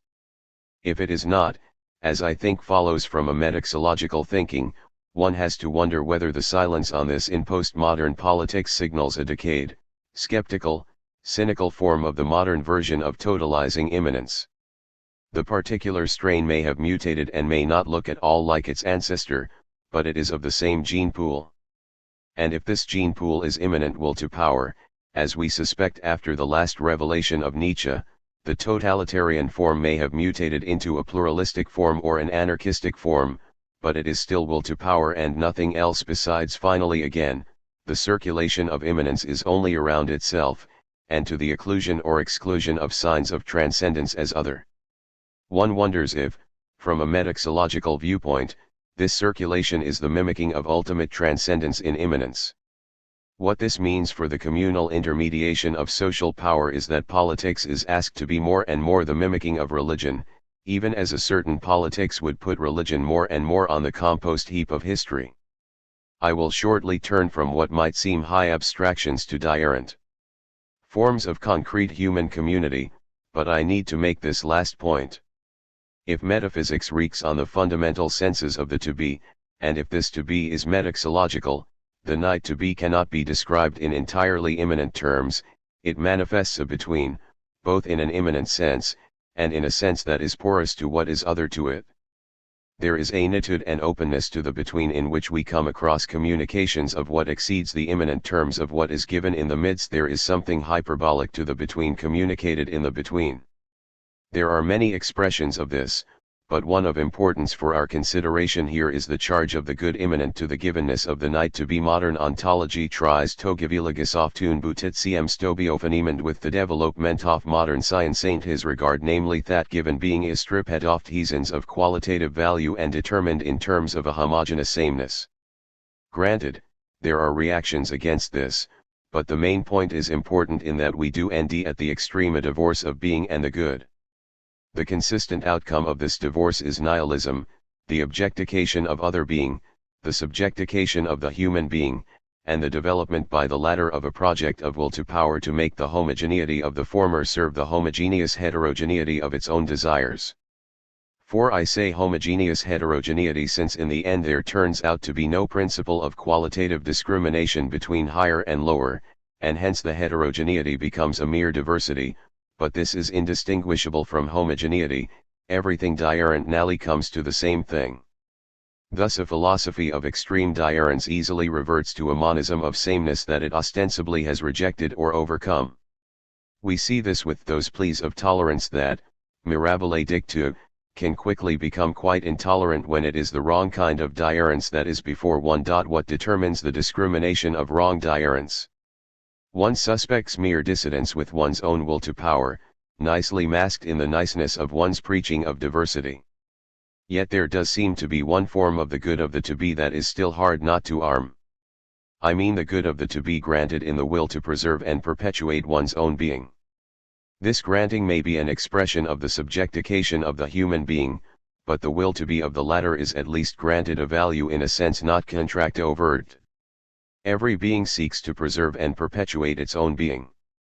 Let it be expressed in Hobbesian or Spinozistic terms, in utilitarian terms, or neoliberal, there is a basic value to the to be in that fact that I and you continue to arm our own existence, in the face of threats, and more positively, in advancing the guaranteed satisfaction of our recurrent desires. In other words, at a primitive level in our own singular being, something of the intimacy of the to be and its being good to. Between Metaphysics and Politics 163. B is acknowledged in ourselves. This is right. But it is wrong, if this is taken as the last word, or even the rst. We then no longer have an adequate sense of the good not as the good of my to be, but of the to be. Ignothus needs to further articulated, and have made so me ortsen ethics and the between, but the point is that there is a metaphysical ontological meaning to the good of the to be, constituting an ethos of being within which the human or to be, and to be good, is situated. This, however, will not be seen to be our situation if we claim that the whole of what is other to us is a neutral homogeneity. Then the good of our to be is self-asserting in a void of value, with respect to the ethos of being as other to us, and hence inevitably we cannot but take a posture of revolt against this ethos. For this worthless otherness, worthless without our imposing our value on it, must nally be hateful, must be negated to be made good on a scale that mirrors our own self-armative will to be. Neutral homogeneity is thus only a lull or pause in the onslaught of will to power and being as other that in itself is thought to be valueless. There are only too many political expressions of this. Revolutionary politics too often ts the prole. The untrammeled calculative exploitation of the earth in a capitalist mode is not ontologically diarrhent in a qualitative sense. One might feel some sympathy with songs of Dion's hurled in the face of the absurdity, or even systems of moral value such as the ethics of autonomy that try to raise self-armation to a higher ideal level. The devalued ethos of being underpins all. That is to say, it underpins nothing, and nothing is underpinned. Politics becomes a project that must exploit the devalued being to further the preservation and continuation of humans, individually or collectively, either keeping in check the excess sleeping in human self-assertion, or seeking to release it when established orders prove not to satisfy. The devalued ethos of being is occupied by one being that is not immediately devalued, the human being in whom the good of the to be expresses itself. This language may not be used, but he would say high censors to a certain self-mediating logic. And it is not false, but it is at most only half true, and hence also at best half false. The good of the to be is both self-mediating, and hence related to the process of selving, and also intermediating, and hence it informs our relations to others in diverse forms of community, be these ethical or political. A metaxological metaphysics has to do justice to both these self-mediations and social intermediations, in their interplay and proper balance, and to both as grounded in an ethos of being that is not the devalued otherness we have come to take for granted in modernity. It is not enough just to revolt against this. For there are revolts that risk only a reversal of who now is sovereign, who now is servile. The regime of will to power is not altered by filling the empty throne with a new invested sovereign, nor is it altered by leaving the empty throne empty, if there is nothing beyond that throne, whether LLED or empty. We need something beyond sovereignty and servility. The between and communities. Reaction on the good of the to be is metaphysical and ethical, but it is also political. Political community bears on diverse orders of the sourcing powers of the to be, as marked by diverse values and senses of what is worthy. It bears not just on the power to be, but of the good of the to be, in its human forms, both individual and social, and as enabled to be in the given ethos of being. There is a perhaps more normal sense of politics as having to do with the intermediations of communal sovereignty. There is also a sense of the political that must take into account the relations of the dire and social intermediations of the good of the to be. 5. I know some would want to separate ethics and politics, but while the two might not be identical, a metaxological philosophy of the between will emphasize a certain porosity between them. All forms of community, be they called ethical or political, ultimately bear on what we love, as Augustine stresses, and how our loves are expressed and organized in ways of life. The metaxou, coupled in Plato's Symposium with eros, refers us to a form of love, and what is love if it does not direct itself to what is good or worthy? Eros is a between, and neither a god nor a beast, both of whom have no need of politics. Human beings need politics because they are, so to say, between earth and heaven. But love, like intermediation, is plurivocal. Diverse forms of giving and receiving, as well as their corruptions gun and the between. Their discrimination is part of Hedeskov philosophy. The art of politics, at its best, is involved in an analogous discrimination. The symposium refers to the power of Eros as an intermediary to bind up the whole, but in line with what already has been said, I would stress less the whole as the porosity of the between to what is beyond the immanent whole. I note again a certain doubleness of Eros, underscored in all its political resonances in Plato's dialogues Thediarancio Eros Tyrannos and Eros Uranios. To refer to Eros Tyrannos is to name something already redolent with political significance. 6. Plato speaks of penia, poverty, and poros, resource, as at the origin of Eros. I would relate this poros to a kind of porosity. Porosity is a condition of our being open to what is other and beyond us. The original energy of our being as a given power is a paradoxical mix of lack and plenitude. Our intermediate being is, I would put it, both a passion of being, passio essendi, and an endeavor to be, conatus essendi. But the passio is itself a porosity, at once a kind of nothing or opening, and also a fullness or power or plenitude. If once again we have need of a double description, one might think this is constitutive of our equivocity, but this need not be understood in an entirely negative sense. Tyrannical politics, at the extreme, is an organized outrage to the passio essendi, in the name of a self-absolutizing conatus essendi, insisting on its own absolute immanence, insisting on itself as the whole. This is one extreme that reduces the doubleness to a usurping univocity. Properly, the doubleness refers to both our self-surpassing power and our potential for limitless reception.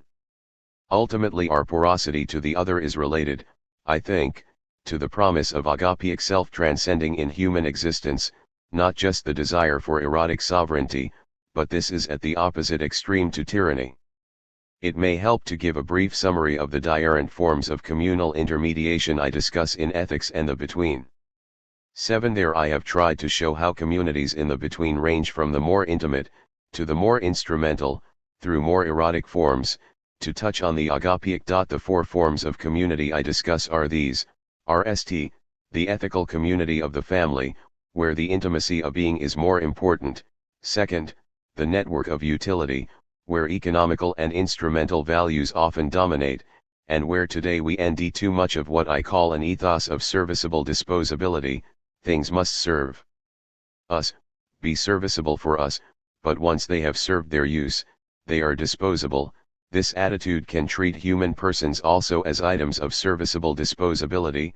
3rd, the community of what I call erotic sovereignty, where the intermediation of social and political power is to the fore. 4th, and nally, what I call the community of agapic service, where our ethical and religious service to our neighbors and fellow humans is most important. In these diverse social formations of loves, trust is basic, and the interplay of trust and distrust. This trust is ontological, in being bound to an enigmatic, given condense in good of the to be. It is also human, and hence ethical and political, in that out of it emerge the diverse forms of being in relation to others and to ourselves, none nally separable from the incognito work of this grounding trust. There is something equivocal here too, and an openness of freedom in which trust can mutate into distrust, love into hate, the friend into the enemy. 8. These different communities are all forms of metaxological intermediation, which diversely mix self-serving and service of the other. In the 3rd there come to the fore more explicitly political considerations. But politics has the care for the just support, formation, and advancement of the other worthy forms of community also. First, the ethical intermediation of the family is the most elemental. This is very important. If the seeds of ethical intermediation are not well sowed at this intimate level, it is difficult to see our participation in a more public political space as being marked by genuine ethical openness to others. I would say that a public philosophy has to foster mindfulness of what is proper to the family, since this provides the RST intermediation between the intimate and the larger social world in which we will all inevitably participate. There is also a two-way porosity between the family and that larger world. If the ethical health of the latter is questionable, it might affect the intimacy of the family also. I must refer to the fuller discussion in Ethics and the Between, Chapter 13. Public intermediation, by its nature, tends to turn us away from the intimate, just so far as others call us out from self and enjoin our participation in the shared between. There are different ways of participation. If the family remains more in touch with the intimate, there are more objectifying participations that might be called our living in the commons. What is a commons? A commons constitutes a public space of intermediation wherein a plurality of participants are together, either joining freely or being enjoined, whether through external compulsion, secret suggestion, exploitative use, or persuasive solicitation. The milieu of being, charged equivocally with value and diversely stressed by different ethical potencies, is the primal ethos. A commons crystallizes a more particular formation of these potencies. There is an extensive discussion of what I call ethical potencies in ethics and between. A commons shapes its own derived ethos and is marked by its own purposes or common good, by its normalized ways of acting and its standards. Here intermediation in the public space is more accentuated than the intimate. A more embracing sense of commons can be dominated or overlaid by more particular commons which contracts the promise of the larger commons. Ethos, in the derived sense, is always a mix or mixing. Thus pure utility is an abstraction, expressing a human self-understanding, the strengths and deficiencies of which are reproduced in the character of the commons. The dominion in our time of this abstraction, which is socially real, merits some notice. There comes to be a gap between the intimate and the space of the commons. When this happens, the between can seem to be neutralized into a particular public domain. Ultimately the notion of a neutral between is a sheer abstraction, indeed, it makes no sense. For in the between we always end a complex dialectic of trust and distrust in a commons. The others, to some degree, are always strangers. They do not know me as my family does. Their ambiguity makes one more recalcitrant to the giving of trust. How are we to know if the other is hostile or hospitable? We cannot always be certain. We learn to be wary, on guard. A commons is both a togetherness serving shared purposes and the possibility of hostile otherness. Both are wreaked in forms of intermediation not attuned to the intimate. In this mixture of trust and distrust, the social between can appear thus as more objected and externally determined. Likewise, a more determinate self emerges, insecure and over against the others. This intermediation with the possibly hostile stranger shapes the social milieu in which I come to stand over against the other. There are a number of resulting configurations of intermediation. There is the process of education, formal and informal, that a society offers to its members, by which is effected the transition from the intimacy of family to a more public space of togetherness. Turning more directly to the second communal intermediation, the network of utility and what I call serviceable disposability, Ethics and the Between, Chapter 14, we end here a commons of public importance in relation to the world of work. This constitutes a web of useful intermediations, in turn fragile, powerful, and entangling. For though driven by the exchange of instrumental goods and services, it is yet an interconnecting of self and others. In our time a dominion of use values pervades the ethical milieu and infiltrates all the levels of social intermediation. The necessity of such values is undeniable, but it is not nalli-sucient. Indeed, it can be pernicious when totalized relative to the ethos. It tends toward a univocal instrumentalization of the ethos and an ambiguous contraction of human transcending. Its exploitation is proximately directed to the shifting ambiguities of the intimate and the aesthetic, but when it is totalized, human beings cannot see beyond use values. Not only is everything other in nature reduced to its instrumental value, but so also are human beings. There are too many signs of this in our world that are troubling. This useful intermediation cannot attain a fully ethical comportment vis-a-vis the good of the other, or indeed of self, despite the surface pervasiveness of self-interest. There is something necessary about it vis-a-vis pragmatic airs, but this necessity is governed by useful expedience rather than excellence beyond expedience. Its relativization of the good to use values is, in the end, dissembling, since were there a complete occlusion of inherent ends, there would be precipitated an inexorable slide toward nihilism. The togetherness of the many may have many purposes, but it would also have no purpose. There would be no point to it as a whole, other than the innate multiplication of night satisfactions, none of which proves satisfactory in the end.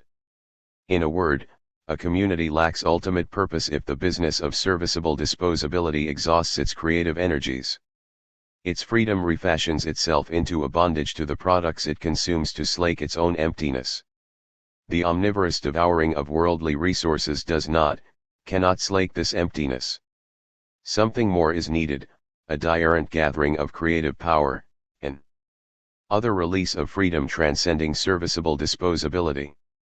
Such would give it a purpose more inclusive than the expenditure of power on the useful. This something more, I suggest in Ethics and the Between, is intermediated by the communities of erotic sovereignty, chapter 15, and agapic service, chapter 16. The third form of social intermediation, the community of erotic sovereignty, is directed to the intermediation of excellence beyond utility. Politics is always more than economics, even if too often many political representatives are snagged by the puppet strings of the money dealers. The statesman is more than an economic manager. Nor is sovereignty just a matter of something like an individualistic aristocratism, such as we find in Nietzsche. At issue is a distinctive intermediation, hence an interplay of selves and others, hence something galways communal even when the intermediation might be an extraordinary individual. The political intermediation of the sources of social power, whether recessed in the general eros of a people or expressed in the shared forms of activity, is eked through its sovereign representatives, who, at best, help to give some exemplary expression of the immanent excellences of a people. This may not be quite bread and butter politics, but there is more than bread and butter to politics. If work is mostly bound to the web of utility, sovereignty is a kind of play of power, a freer power beyond utility. Sovereignty is not servile. It lives in a transcending to positions of being above being below is not fully in accord with the full release of our power to be. In being above we seek to come into our own, though there is more. This freedom of being above is more than the network of utility canteen, where everything is a means and nothing, in the end, a supreme end. To be sovereign is to approach the supreme and useless beyond serviceable disposability. It is useless, but as such may be more supremely useful, if it gives use the self-justifying excellences the network of serviceable disposability lacks, and without which the whole seems nally pointless. This worth beyond serviceable disposability can take diurnal forms, but primarily what is important is an intermediation of social power into a community of purpose beyond utilitarian goals. Again, despite claims that the world is ruled by multinational corporations, there is a politics of statesmanship that nally is more sovereign than economics. I cannot give here more than a hint and can only refer the reader to the fuller treatment of the matter in Ethics and the Between. The political intermediation of social power in the community of erotic sovereignty is always stressed between the requirements of justice and power. In the tension of these two, there can be a tilt to power unconstrained by justice in some cases such as tyranny, in the best cases, there is a balance and harmony of the two. There is a dynamic process at work in which power can serve justice as a communal expression of immanent excellence, but power can also self-serving. For instance, a people may want to restrain itself and its excellences and seek to constitute itself as a self-justifying immanent whole. Absolute justice is not to be found in an apolitical community, but justice is still to be found there. And there is still something more. Sovereignty, one might say, often ends itself in a tempting middle space between eros tyrannos and eros auranios. Beyond servility and sovereignty, I think, is the community of agapic service. This is the meta, the beyond of immanent excellence, but it is also the meta as in the midst, and as such it can help purge power and transform justice. This is the fourth form of communal intermediation I treat, and it is really on the boundary between the ethical and the religious, but essential to its political significance is that it most ultimately serves to absolve human power of its temptation to being an eros tyrannos. Suppose we were to contrast the sovereign and the ethical servant. If the sovereign is beyond servility, the ethical servant is beyond servility and sovereignty. We could say that both the sovereign and the ethical servant are moved by the self-surpassing energy of transcendence. Both ambiguously move on the border between human transcending as reaching for the ultimate and the good as transcendent. If in the sovereign there is an ambiguous mixing of the power of self-transcending and transcendence itself, in the ethical servant there is more of transcendence itself than of self-transcending. In the middle between transcending and the transcendent, the sovereign tilts to the former, the ethical servant to the latter. In the middle ethos, as always, there is no complete eradication of ambiguity. A sovereign may be a secret servant of the transcendent good, though appearing as lord of will to power. An ethical servant may be a double creature whose great devotion to the transcendent good is incompletely freed from all too human self-insistence. Even Jesus prayed, "Let not my will but thine be done." I connect this community of agapic service with the metaxological intermediation of the good, beyond will to power. If erotic sovereignty deals with immanent excellences, agapic service deals with transcendent good. It is most released to ethical care for the other as other. It releases something of the promise of a more universal love of being, both in respect for the value of nature as other, and for other human beings with whom one shares the gifts of the between. We do not create this community through ourselves alone, or through any form of our own self-mediation. This null community is not just at the end, but is our participation, most unminded, in the always already active communication of the agape of the good. As there is a community beyond use, intermediate by sovereignty, there is a community beyond sovereign power, and beyond politics. I think that this is the apotheosis of the bond of trust inherent in all forms of communities. It is at the ultimate, at the extreme, in relation to origin and end. It intermediates trust in good in an ultimate sense, and in relation to the extremes of life, birth and death, and the ordeal of swearing. In face of our coming to nothing, it is trust in the good, by love of those who are as nothing, in facing their nothingness. It is community seeking to live in absolute service of the good. We might put it this way, with a bow to Dostoevsky: Christ is beyond the Grand Inquisitor and Caesar. But I do not mean to convey agapic service to the Christian tradition or to the religions of the Bible. Signs of this ultimate community are not exclusive to one and only one tradition. This would again be to univocalize the ultimate community.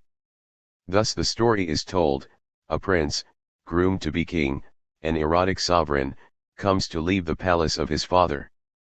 Beyond its cushion, he is shocked by the swearing he sees, shocked into a diarrhent mindfulness of the between as the universal impermanence of all night things. He abandons the place of regal power, abdicates the claim of the erotic sovereign to rule. He becomes a wandering beggar, homeless, seeking a way. The way, in time, enlightens, and the wanderer becomes the Buddha. At a certain boundary, do we need a politics that can make way for such an abandonment? Neither servility nor sovereignty.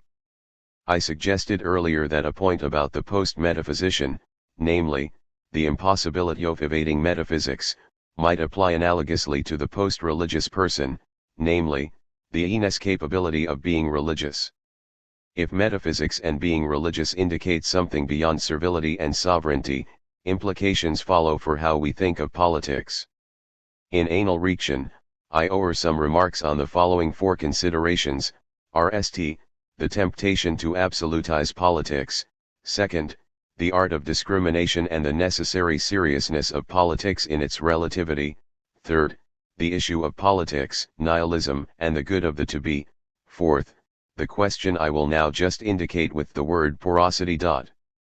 First consideration: rather than absolutize politics in terms of immanent sovereignty, Politics asks to be absolved from immanent idolatry. It would require an extended study to indicate why modernity and its politics and it difficult to quite place properly the requirements of the fourth intermediation of agapic service. This is something beyond servility and sovereignty, but one of the sources of the modern difficulty is the wars of religion, in which the solicitation of agapic service was betrayed in religion itself, with the result of something of the blame falling on religion per se, as if it were too a masked form of will to power, seeking its own erotic sovereignty.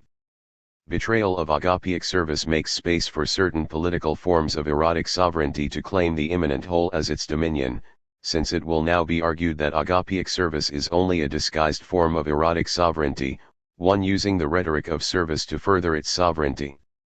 If what is beyond servility and sovereignty is obscured, so also the political is tempted to its own self-absolutization.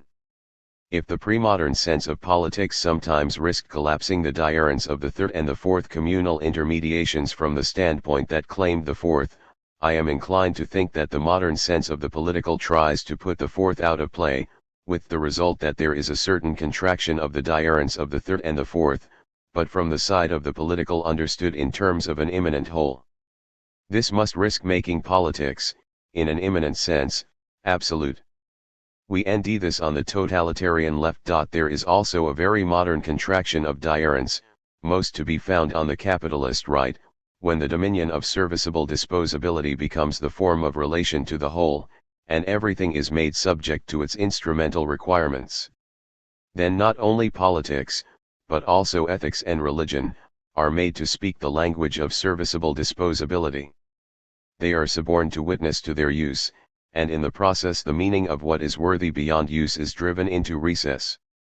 Even if we try, as did the Marxists, to ower a vision of politics beyond capitalist serviceability, given the devalued soil of otherness in the ethos, given the contraction, nay, destruction of the diarents between political sovereignty and agapic service, the divinization of human politics is always shadowed by the will to power of the dominion of serviceable disposability, but now more explicitly totalized in a communal sense.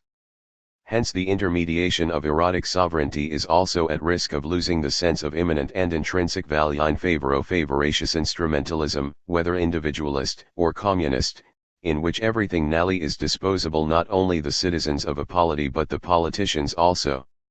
The family is ruined by the same attitude of serviceable disposability, an attitude blithely preached, though misery is created for those who treat familial others and themselves thus. The family is invaded by a set of relatively arbitrary arrangements, now sanctioned by economic probability and political institutionalization, as if we were all freelance autonomists, with no inherent ties and loyalties to others, loyalties that properly enlarge a freedom beyond solitary self-assertion, but which are now censured as hang-ups curbing self-expression. When it is made whole, the sense of the political generates a diminished sense of the metexu in a number of ways. There are the diverse night metexus that constitute the tissue of diarent intermediations in immanence itself. There is also the metexu at the boundary of immanence, both in the inward otherness of the singular human, and I think also in the deep intimacy of a family, and the metexu that is between immanence and transcendence as other, and that is signaled by the diarents of the communities of erotic sovereignty and agapic service. Both of these metexus are meta, in one sense shaped in the midst of political community, but also beyond, over and above, since political community provides the conditions that make possible their maturing, but does not constitute it. In that regard, they are also both transpolitical. We have difficulty thinking of the transpolitical, except as a retreat into suburban cocooning, or else an entire break with the political. But even were one to see such a break, say, in the way the Desert Fathers shook the dust of the city o' their sandals, this break is also a symbolic political act enacted in terms of a higher loyalty, a higher fidelity to the community of agapic service. When Augustine wrote The City of God, its composition was both transpolitical and yet immensely inuntial in a political sense, since it mediates our understanding of diarent powers and their proper intermediation, without reduction of the city of God to the city of man, as happens with Hegel and his successors. 9. With the latter there is a diarence crushed dialectically, a diurence now forgotten in the urge simply to reassert diurence in the face of this speculative crush. But there is a ness for diurences of community on which we can eke neither a dialectical construction nor an anti-dialectical deconstruction. An absolved politics would not close operosity to the community of agapic service. Second consideration, I said that in the third communal intermediation political considerations come to the fore more explicitly, and yet that politics has the care for the other worthy forms of community also. Given the complex porosities and intermediations between diurent forms of community, the task of politics cannot but in immanent lie through itself alone, but must itself have someness for the discriminations that diurentiate and relate these diurent communities.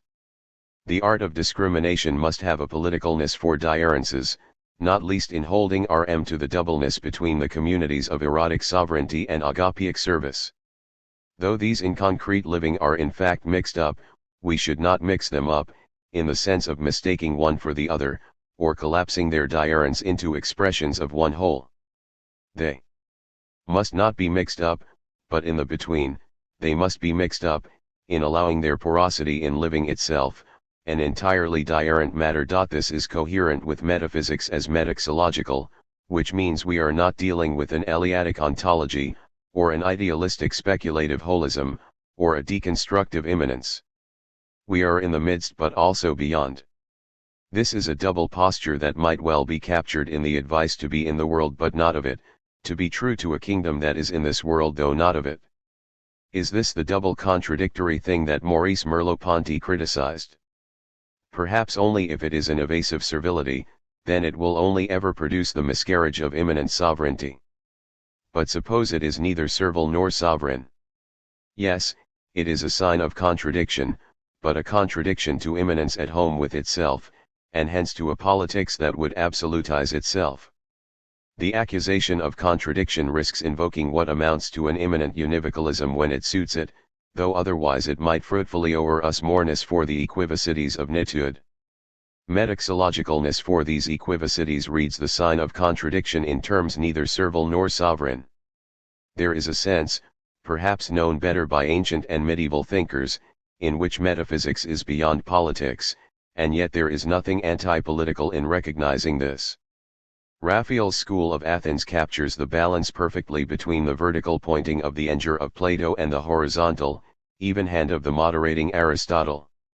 The moderating hand reminds us of just care for the meta as dening our being in the midst, the enger pointing upward recalls us to the meta as over and above the moderate middle, reminds us of the exceeding of our self-transcending and the excess of transcendence itself. Who would deny that there are tensions between these two senses of the meta, but is this not both the swearing and the glory of our being in the between?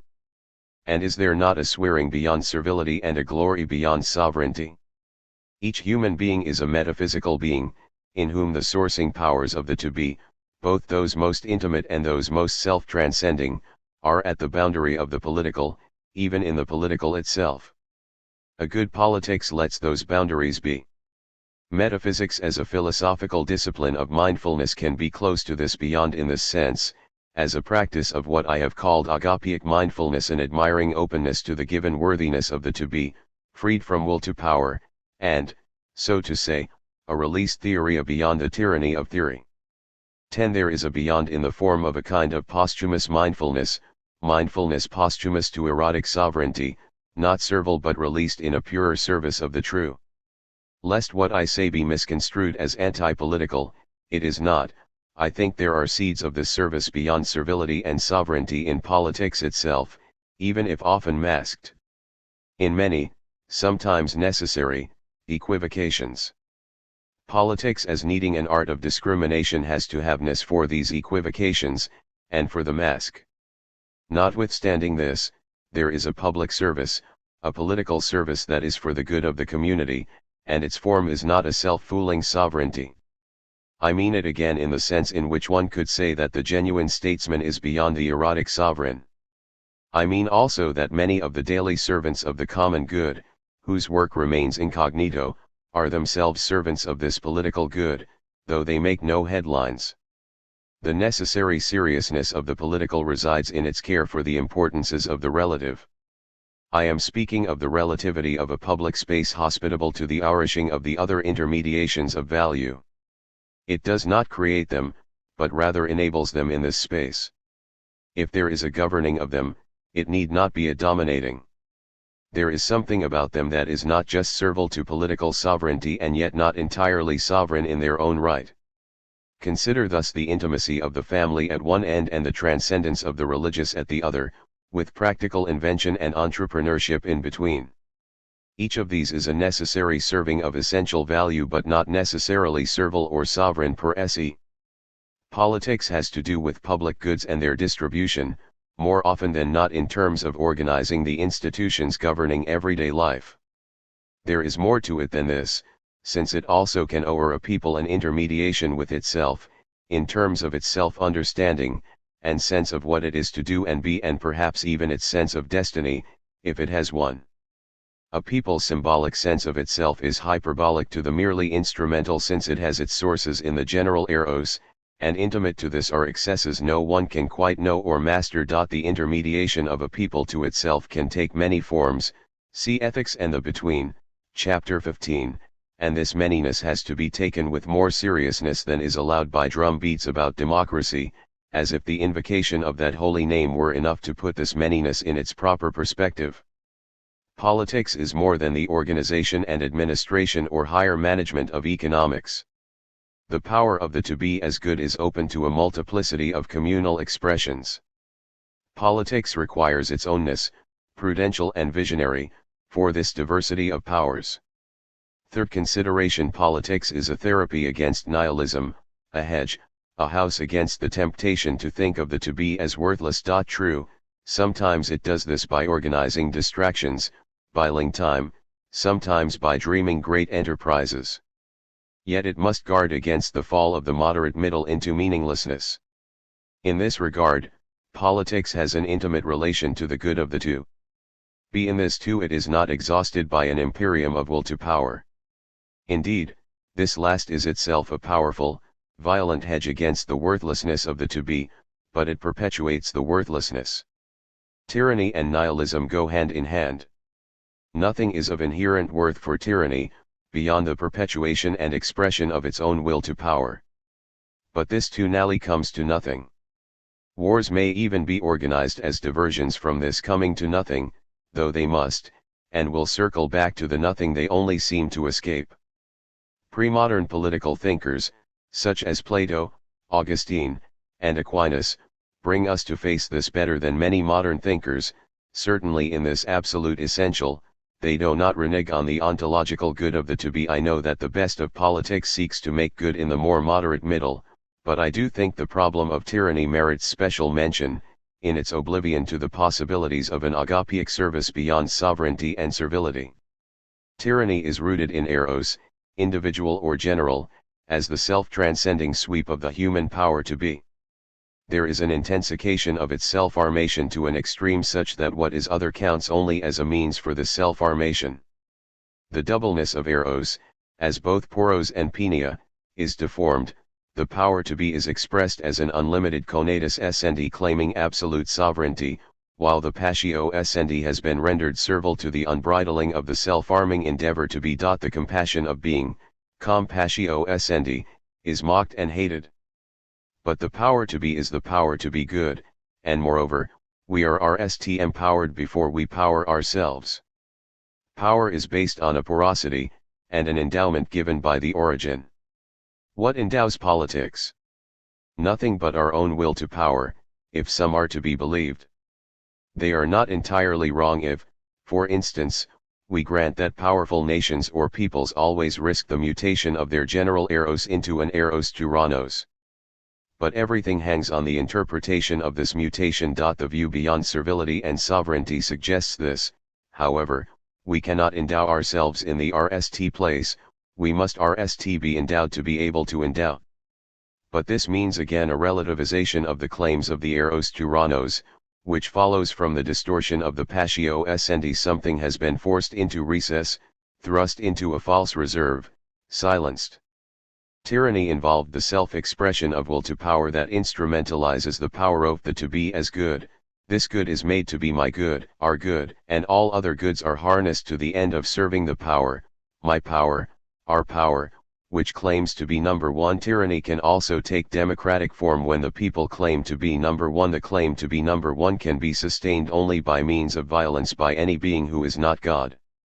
There is only one, and that is God. Everything else is a relative one, in the sense of a one in relation to others.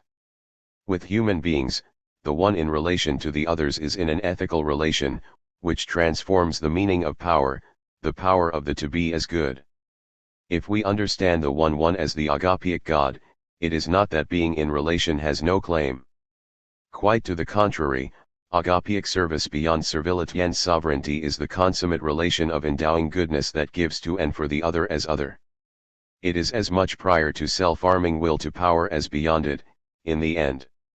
Granting this, we will have a relation to the political that communicates from the opposite extreme to tyranny. Tyranny is the seizure of the immanent excellence of the erotic sovereign who battens on the endowment of the good of the to be and usurps its communicative power. The God who is agapic is at the opposite extreme of goodness to this usurpation. There is the communicative endowing of the good of the to be, there is no usurpation in relation to the other, there is the freeing and enabling of the power of the night to be. I speak of the extreme temptations. Without God as the agapic one wonders if the extremes denning the between turn out, in the end, to be either a totalitarianism or anarchism, each nihilistic. What of the moderate middle? Without God, the moderate middle becomes, one fears, the tepid middle of the last men. The last men are the middling ones who are in extremity in mediocrity. Spiritual lassitude touches a lowest happy low, for our self-satisfaction here is our unnamed despair. In these extreme instances, the only countervailing powers seem also immanent, and likewise come from the extremes. In the case of the individual, the immanent otherness of self proves to be anarchic. In making itself the absolute, self comes to know that there is nothing there that is absolute. There is an inward otherness beyond our self-determination, but this here will not be understood in a more religious manner. Postulatory immanence issues its countermanding insinuation. No, if our immanent otherness resists the absolute self-mediation of immanence, let our self-absolutizing mean self-implosion, perhaps even self-explosion, for I am not a man, I am dynamite. In the case of the communal whole, totalitarianism would be the extreme. The totalized power of the social whole becomes the absolute strange power claiming to be the absolute intimate power, whose intimacy is intrusively enforced as transcendence absolutely incarnate. In truth, the intimacy of the incarnate it cannot absolutely reach, for this is hyperimmanent, it is the gateway of porosity between the human and the divine, and no politics can ultimately answer for this in its radical ontological intimacy, its being shut in, arapened out, its freedom to consent to the ultimate porosity, or to close or fold its own porosity in on itself alone. In all of this we end the diversion of our immanent porosity away from transcendence as other, but in this diversion we are always meeting something we cannot determine on the terms of our own immanence. In pointing beyond servility and sovereignty, a metaxological metaphysics looks beyond the temptations to idolize the whole, or the idolatrous human self. If immanent politics is always tempted by the power plays of servility and sovereignty, the agapic God beyond the immanent hold absolutizes such a politics. This de-divinization of politics might perhaps make the divine more intimate to politics, but in the mode of the agapic servant, and not the erotic sovereign. The erotic sovereign is relativized by the agapic servant but relativized by a diarrhent being in relation, not by an autarkic absoluteness that squats on top of the others as a higher tyrannical power. The endowing good endows power, but the good of the to be it endows is more than will to power. God beyond the immanent whole relativizes the idolatry of the totalitarian whole, and the idolatrous say-so of self-asserting anarchism. Fourth consideration. Let me conclude with a remark on the matter I named with the word porosity. In speaking of extremities, I should reiterate that when I refer to transcendence, I mean it in a sense other than the cartoon version of Platonism, referred to earlier. We are dealing not with a univocal dualism of the here and the beyond, but rather with a between that communicates what is beyond by its leavening of immanence.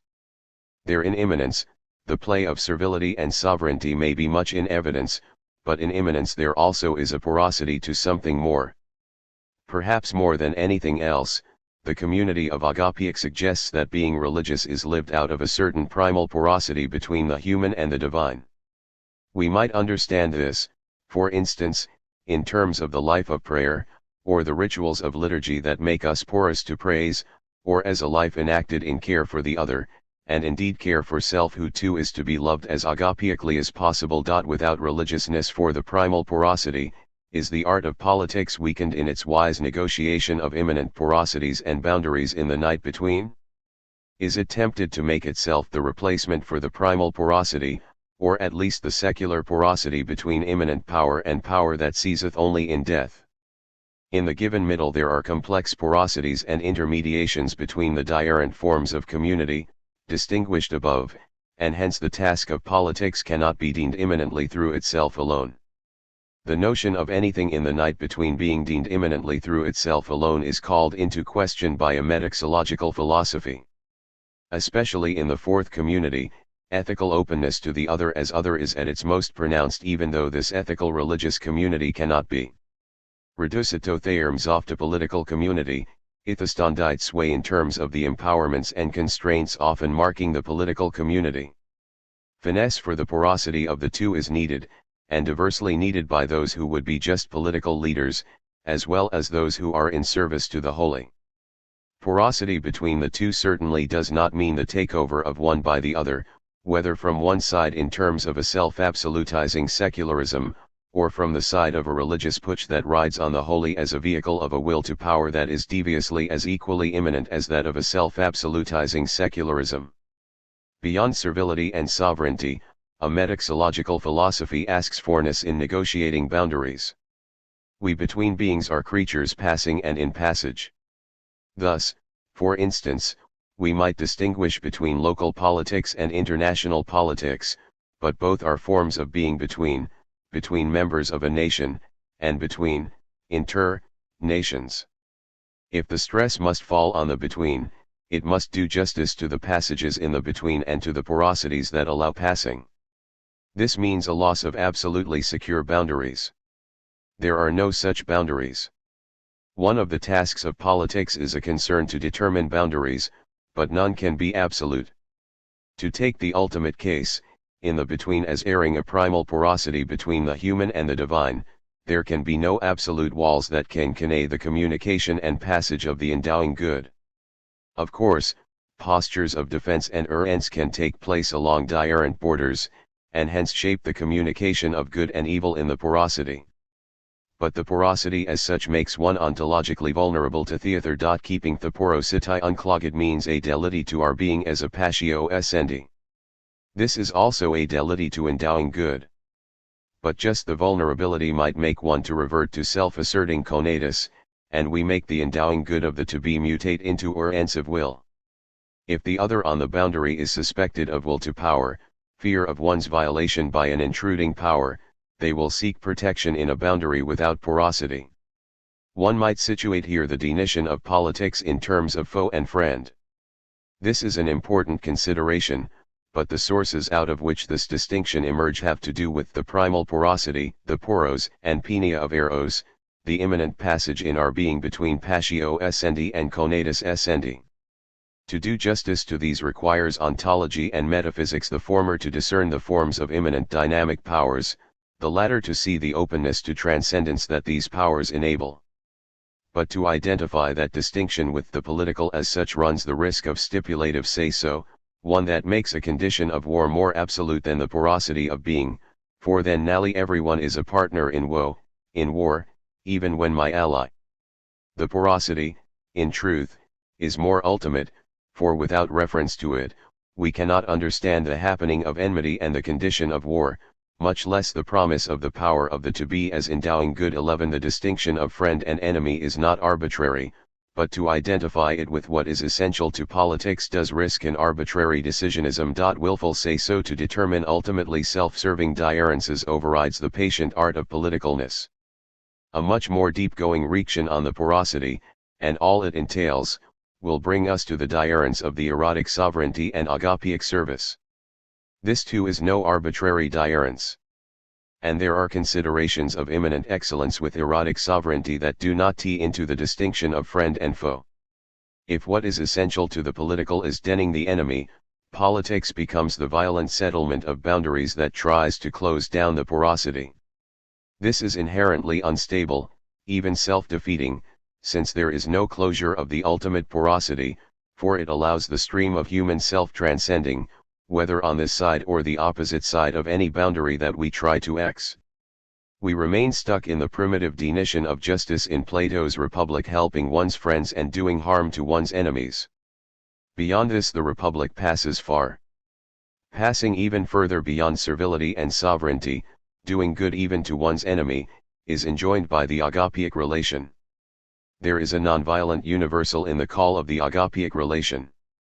The home of the call of this universal is religion, and not primarily politics.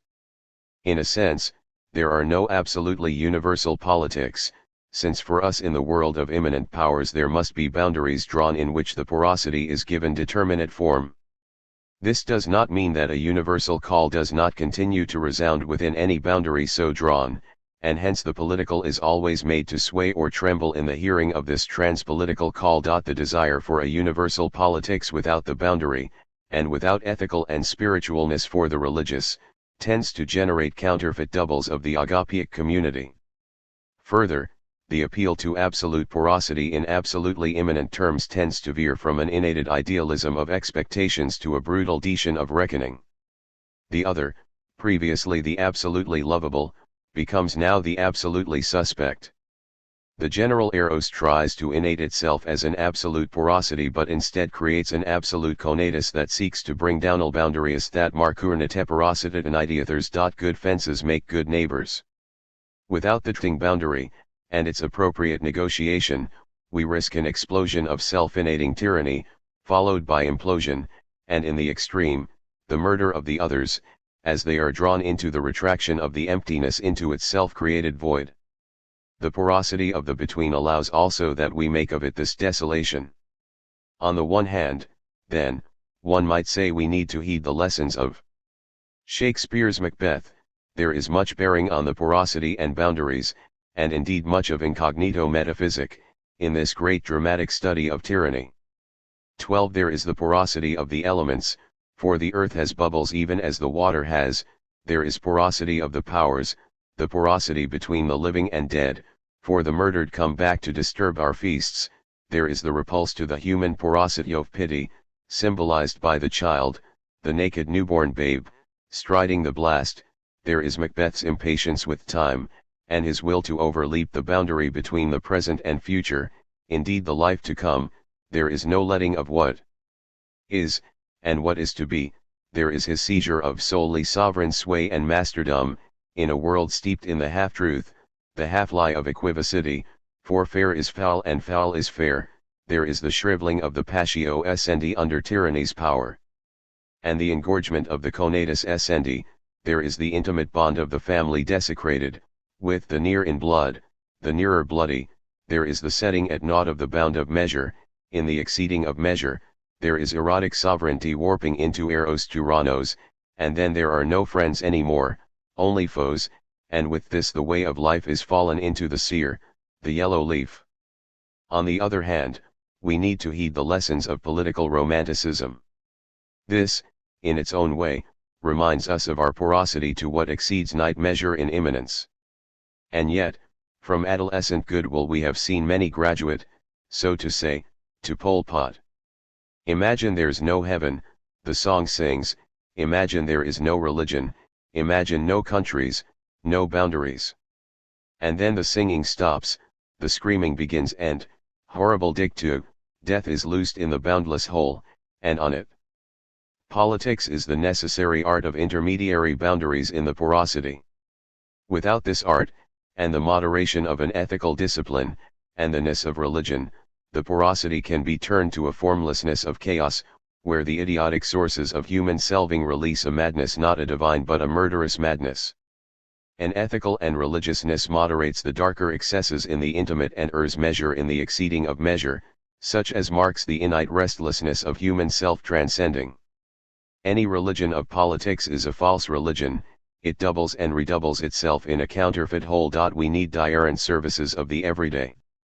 The everydayness of politics can be a sacred service, not an administration of the banal, but a safeguarding of just measure, with the guidance of exemplars of practical wisdom who have something about them beyond servility and sovereignty. Once again, the extreme calls of human existence are not to be denied, and my own focus in this present reaction does not slight them, but to identify these with the political is dangerous. No doubt there are dangerous politics in exceptional circumstances, but political theologians under the spell of the mortal God will not save us, or the between. They do not do a good job in keeping before us the reminders of a higher measure that comes from the community of agapic service. Secular politics may disguise theologies, an insight developed very diurnally by Carl Schmitt and John Milbank, as well as disguise metaphysics, but as we need good metaphysics, we also need good theology, a task assumed by Milbank but not by Schmitt. 13. And there can be ways of treating the political theological problem that lead to a counterfeit double of the political and a debasement of the theological. These ways are attractive to tough men who think life is hell, but they are univocalists of the dark. In the equivocal play of light and dark, the dark is the more favored. They think that the world is as Macbeth made it to be by his sacrilegious murder, and they supplement this murder with their subtle rationalizations. Falling under the spell of King Death, they desert the equivocal eld of powers where politicalness is most needed, and needed with remembrance of the measure of the good beyond night determination, such as we end in Plato's good or in the God of biblical personalism. They canonize a world of darkness that has been secreted by dark men, and the candle they light gives he honoureth the darkness. Their thinking has reconquered the equivocal eld of politics in the dark light of this honour. These hard men of life's hell might even see themselves as superior sons of heaven, but Shakespeare is the superior in seeing something beyond servility and sovereignty. And though they may well be the familiars of Macbeth, Macbeth also was their superior, for he did not blink the sticky evil he had done in undoing the good of the to-be. While Macbeth fought to the death, he did not deny that what he had wrought was a world without blessing, a world wherein sleep was murdered, a world wherein amen sticks in the throat. Out, out, brief candle, his outcry comes clean about what he himself cannot cleanse. No honor now more to the darkness wrought, and in which he too is also undone. Life falls into the seer, the yellow leaf, but Macbeth at least does not equivocate the truth that it is he himself who has wrought this fall, and the last fall of usurping power into unredeemed, and unredeeming, death. King Death makes claim to govern all, but death can crown no king. Simon Critchley and Tom McCarthy. Of Crimitology. Joyce and Money. Der Geist, der Aus der Ornamentik der Banknoten spricht. Walter Benjamin, Kapitalismus als Religion. Money makes the round go a world, as Joyce might have said. Certainly, Finnegan's Wake, his book of wandering and return, of the loss and again, is awash with money. 1. There are English pounds, shillings, 8, and pence, American bison nickels, French louis, Russian kopecks, German grosch, and dogmarks, 161. Woodpilesoph halfpennies, 11, the Sylvan coin, 16, designed for Ireland by William Wood, circulate alongside guineas, 16, 10-pound cricklers and 10-pound cracklers, 82. Money crinkles, clunks, and rings throughout this novel in which nothing's free, this novel in which roads have tolls, museums entry fees. Bell hum solicits tinkyo tankyo silver plate, 9, Kathy barks tip. 8. Before he'll tell Jude anything, Mud must bebribed with trink guilt, 16, on receiving thishishosium silver and queued petit peas of pecuniar interest, pellets that make the tomtomies payroll, 19, then demands the cost of tram fare. Money is the prerequisite for the passage of signs, you will never have post in your pocket unless you have brass on your plate, 579. If Finnegan's Wake's very content is, as its RST page reminds us, retailed, 3, then the space of recirculation in which this rettling occurs is, as Jones suggests in Book 1, Chapter 6, an economantarchy, 167.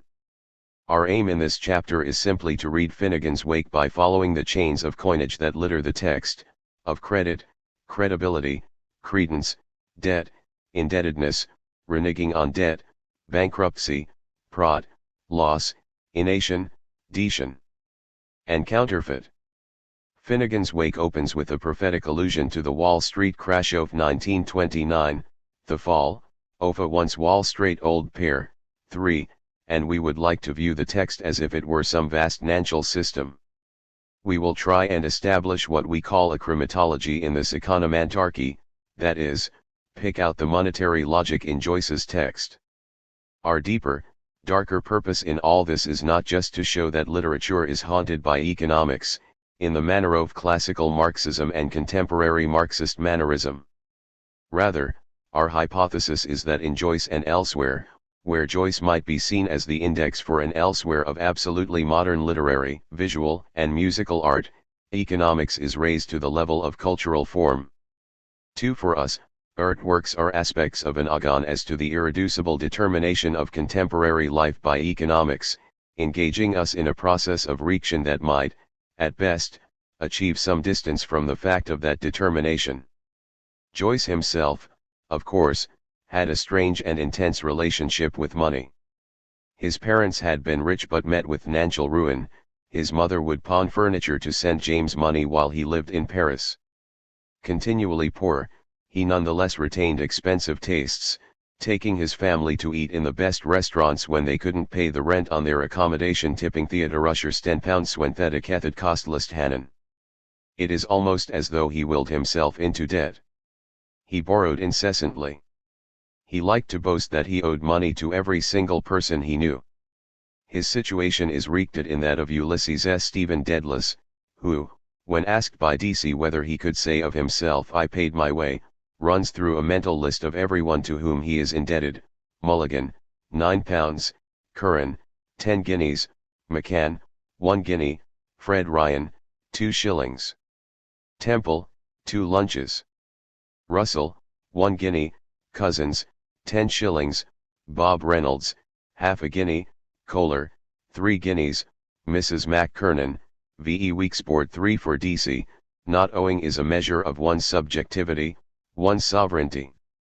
The Englishman can boast this sovereignty precisely because he can say, "I paid my way for DC." This is not unconnected to the fact that England never let in the Jews, a race, as far as anti-Semites such as DC are concerned, a fussurers and wanderers. Stasis and self-sufficiency linchpins of DC's credo. Stephen falls very short of meeting this credo's terms, and so did Joyce, an exile living on perpetual credit, extended against or guaranteed by some vague promise that he'd one day write a masterpiece and become rich. What better place to discuss this theme than Trieste, the city described by Joyce as Europicola. Is it a more Joycean city than Dublin? Obviously not, but it is intriguing to entertain the thought. As Joyce said, Trieste ate my liver, or Trieste ate mon lever in Jan Morris's clear, still prose, Trieste becomes many things: a crepuscular, melancholy city swept by the borough wind and enwrapped in an ecstasy of the poignant, the capital of nowhere, of wistful meditation, a triesticity located at the intersection of the cultural plate tectonics of Latinity, Germanity, and Slavicity. 4. The place where the young Freud tried to locate the testicle syphilis, from where Adolf Eichmann dragged his unexpungible guilt away to South America, and which was described by Filippo Tommaso Marinetti as La Nostra Bella Polveriera, our beautiful powder magazine. But above all, Trieste Zamani town, the port of Vienna, a place of trade, of human and inhuman cargo, of capital, of prot and, since 1918, of loss. The monumental Habsburg structures of the Piazza Unita and the shoreline simply testify to the wealth that poured through Trieste. Who knows, but Joyce's errant, economantarchic preoccupations might have been better served had he set Ulysses in Trieste rather than Dublin. But what is money? Many things. It is, of course, the coins and notes rattling in our pockets, as well as the piles of real and virtual still lying in banks, or the smart money that tends toward disappearance and increasing immateriality, being shred electronically along the vectors of the financial networks. This might serve as an empirical definition, but what is the logic of the concept of money? The core of money is trust and promise. I promise to pay the bearer on demand the sum of, onth British pound, the in God we trust of the US dollar, the BCEECBEZBEKTEKP of the European Central Bank that runs like a Franco-Anglo-Germano-Greco-Finno-Joycean cipher across the top of every euro note.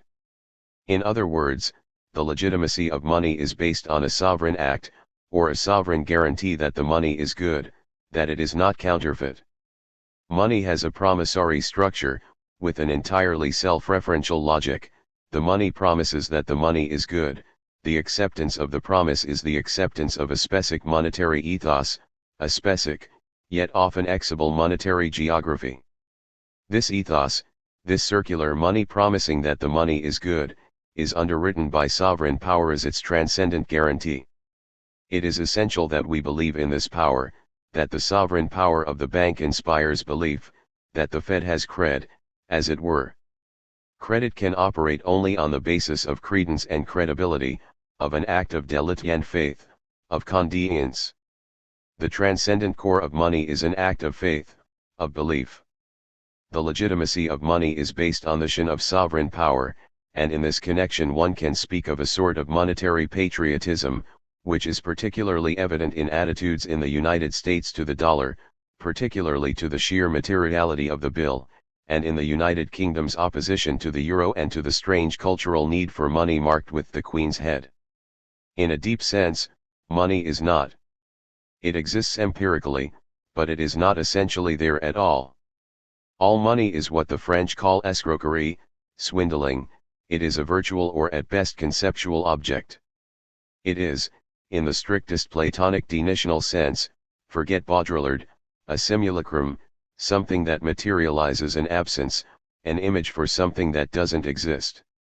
Money is delusionary, and faith in money is a form of collective psychosis.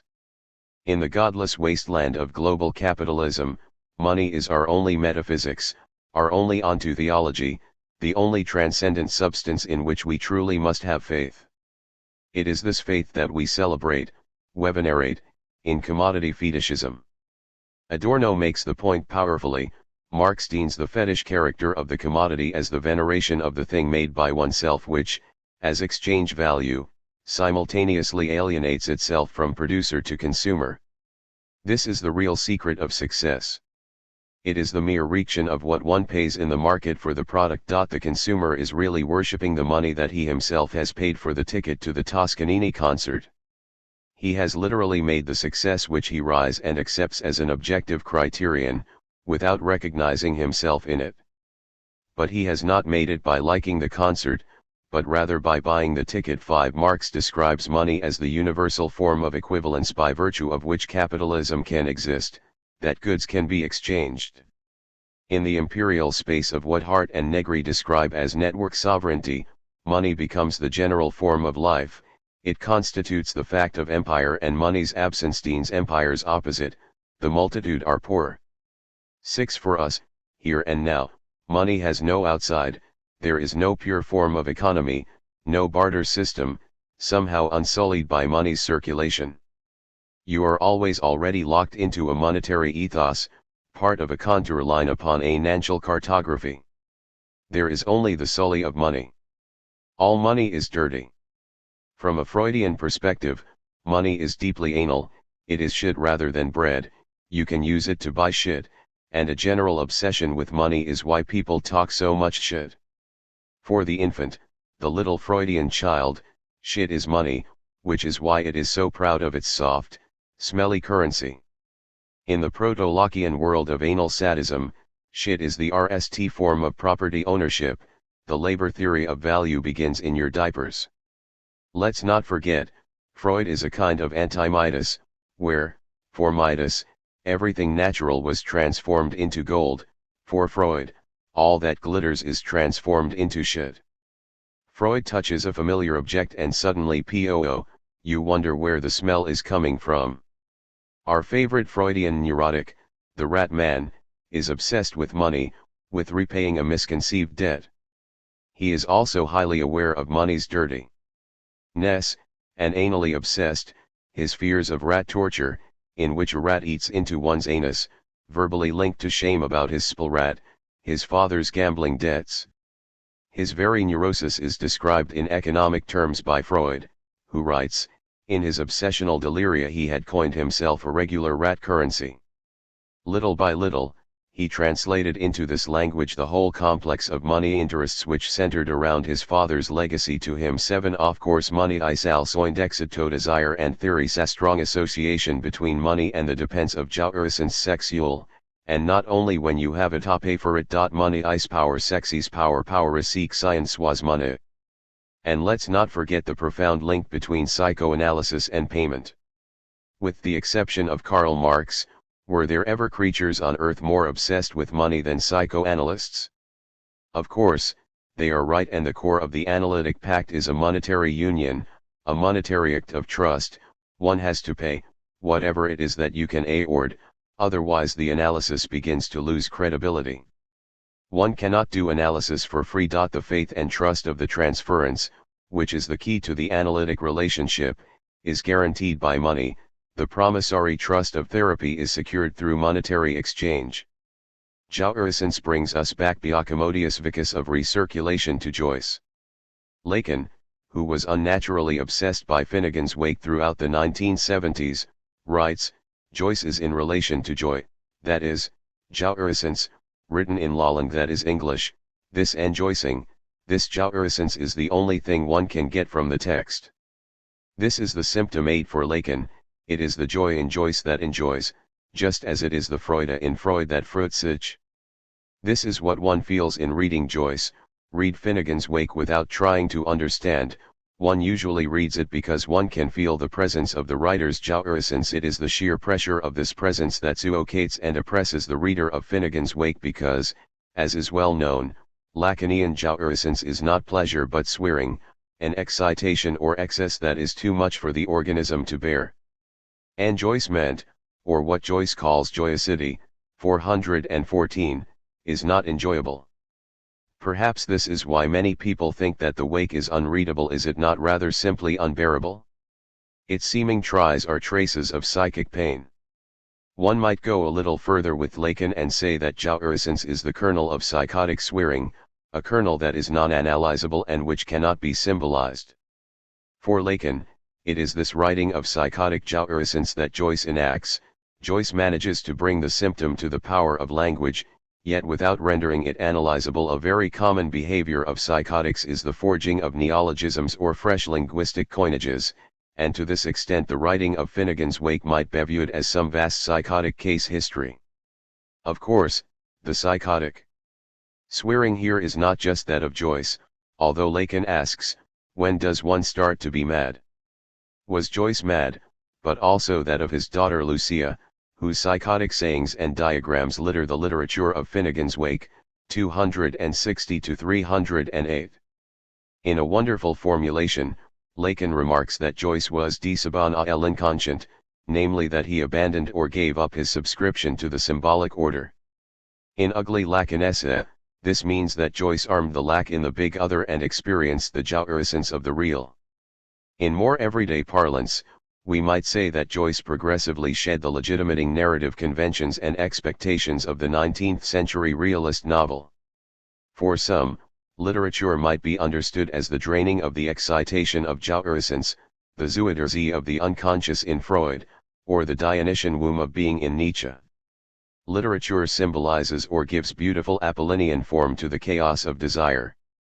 As such, Finnegan's Wake is literature in reverse, a writing Goftheism that attempts to tend to the clamor of jouissance that subtends literary creation and which cannot be dammed up. This reversal is mirrored linguistically in Lacan's punning distinction between language, la langue, and la langue. If the symbolic is the order of language, which is given priority in Lacan's earlier structuralist-inspired work, then la langue is his nickname for an experience of language that is itself a form of jouissance and sheer materialism that precedes and resists symbolization. What I put forward, by writing Lolling as one word, is that by which I distance myself from structuralism. We want to read the planned babble of Finnegan's Wake as a monetary lolling, a chain of crazy coinage that both subtends and ruins the symbolic universe of literature, reducing letter to litter. 9. Only one town, perhaps, could rival Trieste in its claim as ideal host for this discussion, Dublin, not Dublin, Ireland, but rather Dublin, Georgia, USA. This city, founded on the River Oconee in Lawrence County by Irish emigrant Peter Sawyer, NDS its way into the Wake's RST complete sentence, whose second clause reads, nor had top Sawyer's rocks by the stream Oconee exaggerated themselves to Lawrence County's gorgios while they went Dublin their mumper all the time. 3. Top Sawyer's rocks are a formation on the Oconee's banks. Rocks also means both testicles and money. Ocone is the Gaelic for alas. The image here is of mothers wailing as their sons, fruits of their fathers' swollen loins, depart across theaters in an or ta win wealth and status in the New World, to swell their coers. Joseph Campbell and Henry Morton Robinson, always keen to emphasize the story of the Wake, interpret the passage thus. A successful son of HCE emigrates from east to west, as his father before him. Settling in America, he begets a large progeny and bequeaths to them a decent, even gorgeous, prosperity. 10. Joyce's own son was, of course, Giorgio. Downstream of top Sawyer's rocks, the biologic and the economic blur together, much as they do in Shakespeare's sonnets, where from fairest creatures we desire increase, increase being both economic prot and physical reproduction. What is Dublin their mumper? Rocks, balls, wealth, world in the sense of place and populace. The town motto of Dublin Georgia is Dublin Galthatime, and Joyce keeps doubling Dublin into Diablong, 13, Duerlbin, 19, and Dibbling, 29. So many of the Wake's themes are touched on in these 23 words. So, too, perhaps, are the workings of the novel's very text. Finnegan's Wake is an accumulative novel, a novel in which characters, events, reports, and interpretations multiply incessantly, Dublin their mumper all the time.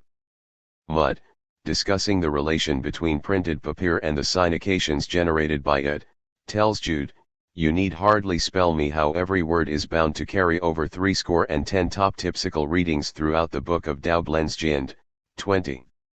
Meaning itself, it seems, is an accumulation, prod, a return on a text's investment to the tune of 7,000% off 3 scoriant, and also coincidentally, the average return, in years, on the investment of biological existence.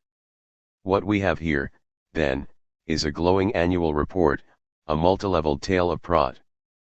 But lurking between the lines of this report is another, contradictory one, a tale of loss. To return to our opening 23 words, the Latin exaggerare may mean to pile up, but the English exaggerate suggests that the wealth is overstated, perhaps even non-existent. Hiding inside the mumper of fertile rocks is mumps, an illness that makes men infertile. The book's next sentence shows us not aggrandizement but collapse, the fall of a once Wall Street old pair. 3, a reference to Wall Street crashes. The great crash of 1929 was lurking round the corner when Joyce wrote the passage. Values, now as then, have plummeted, 1 sovereign pun to Petery pence, 13. The opulent, accumulating landscape of Lawrence County gives way to a retreating one whose length lies under liquidation, whose typical inhabitant, living in our midst of debt, will loan a vesta and hire some peat and sarch the shores her cockles to heat, and she'll do all a turf woman can to pie the business on. 12. The line separating gorgeous bourgeois splendor from frugal poverty, as Joyce knew all too well, is thin.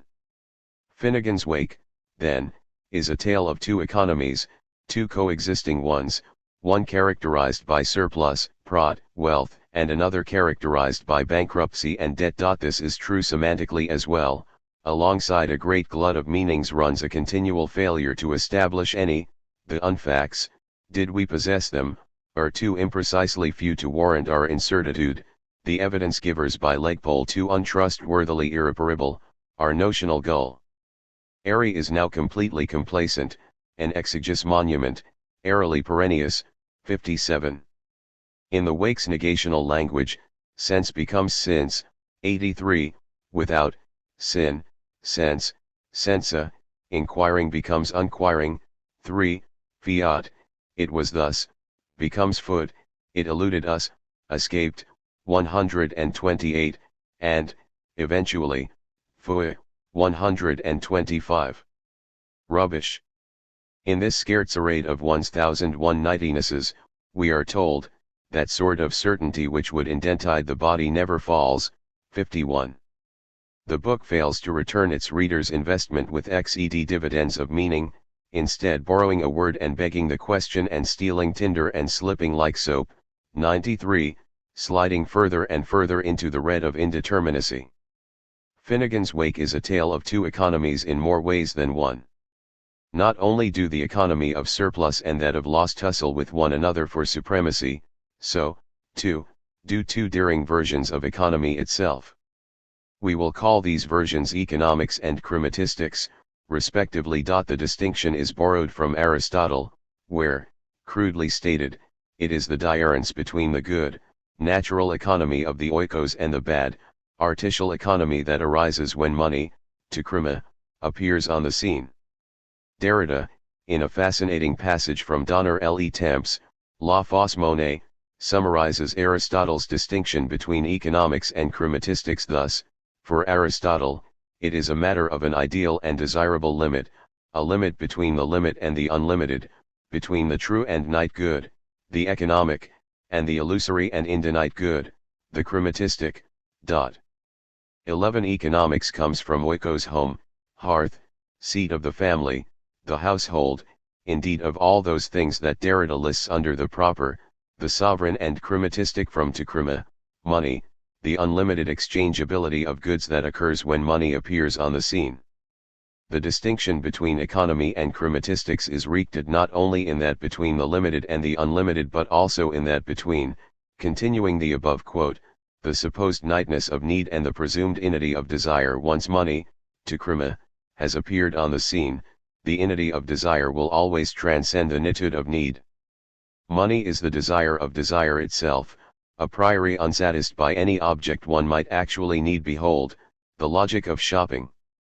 The fact that Derrida's language recalls that of Levinas, need/desire, nitude/inity, is perhaps not accidental, for in opposition to an anti-monetary tradition in philosophy that begins with Aristotle and culminates with Marx, recall that a communist society would be a society without the spectrality of money. Levinas is one of the rare thinkers who reserves a privileged place for money in his work. He writes in The Ego and Totality, money then does not purely and simply mark the reification of man. It is an element in which the personal is maintained while being quantified. This is what is proper to money and constitutes, as it were, its dignity as a philosophical category. And further on the same page, money allows us to envisage a justice of redemption to be substituted for the infernal or vicious circle of redemption or pardon. We cannot attenuate the condemnation which from Amos 2:6 to the Communist Manifesto has fallen upon money, precisely because of its power to buy man. But the justice which must save us from economy, that is, from the human totality, cannot negate its superior form, where the quantification of man appears, the common measure between men, for which money, whatever be its empirical form, supplies the category.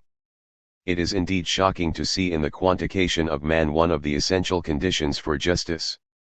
But can one conceive of a justice without quantity and without reparation?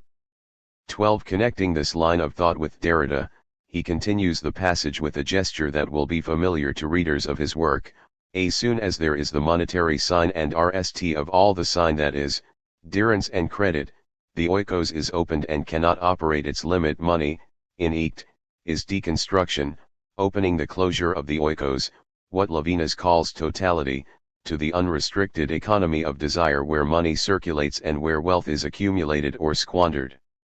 However, we would like to go a little further and think of deconstruction as a monetary sign indeed, to think of money as one of the names for that incalculable excess that precedes any restricted economy of meaning. In this sense, money might even be thought of as a quasi-transcendental structure rendering the activity of a restricted economy of the proper both possible and impossible. It is with this thought in mind that one might read scribe grammatology as chromatology, as a logic of money. Money is a kind of deconstruction, opening the totality of the proper's economy, but is not the reverse of this proposition also plausible, namely that deconstruction is a kind of money? For what is money if not a spectre, namely the spectrality of difference that haunts the real value of the notes and coins in our pockets, the spectrality that has been at the heart of so many of Derrida's texts, particularly his reading of Marx's Political Economy. Doesn't the force of Derrida's argument against what he sees as Marx's essentializing ontology of life, praxis, labor, and the organicism of community, entail a commitment to what he coins the hauntology of money, and thereby capital itself? What is deconstruction, on this account, if not a cipher for capital? 13. Turning back to Joyce, this movement from the oikos to krima, breaching the possibility of home rule in all senses of the term, occurs constantly in Finnegan's Wake. HCE, the patriarch, high up big Kakiwaki sublimissime autocrat, NDS himself repeatedly turned inside out, all around side up and out down, 612. His private life is made public, subject to speculation. He is tried, bankrupted. He has to pawn his furniture, the landscape of his oikos. It gets auctioned, that is, assigned value according to how much and how many other people desire it, it becomes currency. He becomes currency himself, people, RST blackmailing him and then selling his story, make money from him, they make money. He is coined, stamped, circulated, sent abroad and then called back again. As a fallen, broken god, Humpty Dumpty, or Humpcumps Ebly Bally, 612, he becomes a tip, a scrap heap full of items of pecuniary interest, 19, through which other people sift. His fully fallen Tobitson and debt, the German should, combining both these terms, crops up in several guises, makes him oblivious automnesically of his very proprium. 251. It is a fall from the limited propriety of economics into the uneconomic openness of chromatistics. Finnegan's Wake is a retally that is retailed again and again, a story of one sovereign pun to Petery Pence, the sovereign economy of meaning punned chromatistically into grubby public circulation. This rupture of the limits of economics, which are the limits of the family, hearth, and home rule, makes possible, writes Derrida, the chance for any kind of hospitality, the chance for the gift itself. The chance for the event. 14. Derrida is suggesting here that money is the possibility of a form of an economic giving, for a donation without return, for an event.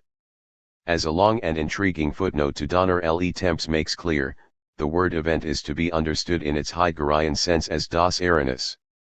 Derrida associates money, to krima, with der Brauch or usage, to kreon, which, according to Heidegger, names being Gast the Präsenzung auf te Präsentierliche Green I thinking. Thus, the possibility of money, that is to say, the possibility of dirhams and credit, breaking the restricted economy of night need, is also the possibility of the gift, of another ethicality of the gift, hospitality. What Joyce calls creed crux ethics, 525, might be replaced with a new ethical CT, 523, and here a further series of connections with Levinas's work might be imagined. Finnegan's Wake, like many of Shakespeare's plays or, for that matter, Hergest Tintin books, abounds in instances of host-guest encounters, often fraught. As Hosti, publican perhaps of foreign origin, HCE plays host to people who, turning on him, become an alien host, Mutt, playing host to Jew test Danish invader, Trumpel s from Wrath, 16. It also abounds sign instances in which a gift is sought, a line of credit opened. One of the primal events of Finnegan's Wake is the encounter in the park between HCE and the cad. The episode is replayed at least twice, in Book 1, Chaps 2 and 4. It is based on a report Joyce found in a regional Irish newspaper, the Connaught Inquirer, which told of how a drunk accosted another man demanding money, and a skew followed, after which the other man agreed to lend him some. This small news item caught Joyce's eye, as it echoed a story his own father had told him about being accosted by a tramp, whom John Stanislaus described as a cad, in Phoenix Park one evening. Joyce told Frank Budgeon that these twin events, or, rather, twin second-hand accounts, formed the basis of the novel. 15 In Joyce's versions of the incident, or incidents, the one which pre-repeated itself, 81, HCE plays the lender.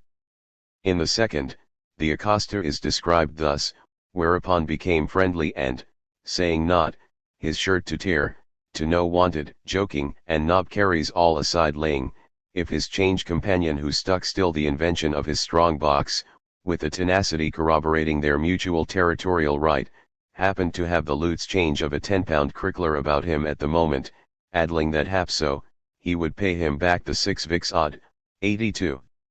HCE replies, "Whoa, I'll do be grossly surprised he'll tolerant that as it so happens, I honestly have not such a thing as the loo, as the least chance of a 10-pound crackler anywhere about me at the present moment, but I believe I can see my way, as you suggest, it being Yuletide or Yuttenfest, and as it's mad nuts, son, for you when it's hatter's hairs, mon, for me, to advance you something like 4 and 7 pence between hopping and trapping, which you might hust as well have, boy box, to buy. JJNS with 82 to 83, in the RST account of the encounter, 2, HCE is well to do, billowing across the wide expanse of our greatest park, 35, billowing like Antonio's ship's sails, but also, like the overstretched Antonio, billowing. The cad asks him for the time of ale demand, perhaps, to hand over his watch, for time is money. HCE asks the cad to credit him in believing that there is no truth in that purest of BB fabrications, 36. What BB fabrication? It seems HCE is giving over more than he was asked for and, in doing so, rendering himself accountable, indebting himself. What's at stake in this encounter? HCE's reputation, certainly, as well as his money, his watch, and his life. The cad's next drink is in the balance too. JJNS denotes Jameson's whiskey. But it also denotes James Joyce and Son. There's a sense that Joyce is writing his own history, opening a line of credit. The continuum in which his mumper can be doubled. The cad's words, I have met with you, bird, too late, or if not, too warm and early, 37, echo those Joyce claims to have said to Yeats on their encounter, I have met with you too late to help you, 16. Folding literary history itself, its struggles of succession and anxieties of inience, in which pretenders to the literary crown are recipients of loans unwillingly made by and unlikely to be returned to their predecessors, into the mix.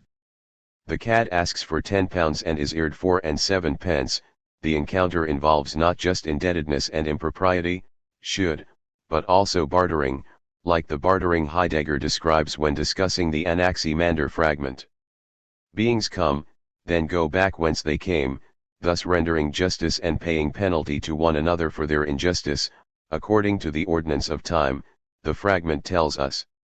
Thus, Heidegger writes, they exhibit a kind of barter system in nature's immutable economy. 17. What the fragment, an incomplete account from deep in the past, just like the Wake's accounts of the encounter, or encounters, of which Joyce himself only received partial accounts, represents to Heidegger is the dawn of that destiny whereby being, the presencing of what is present, is sent to us the dawn, that is, of the possibility of the awareness, the event, in which the history of the Western world comes to be borne out, the event of metaphysics. 18. Finnegan's Wake, the book of history, of knowledge and of ignorance, of rereadings, repetitions, and exegeses, turns around the possibility of the event that might have happened way back in the park, or might happen again, or maybe is continually happening and has never stopped, and round the possibility of understanding it, of nally containing it in thought.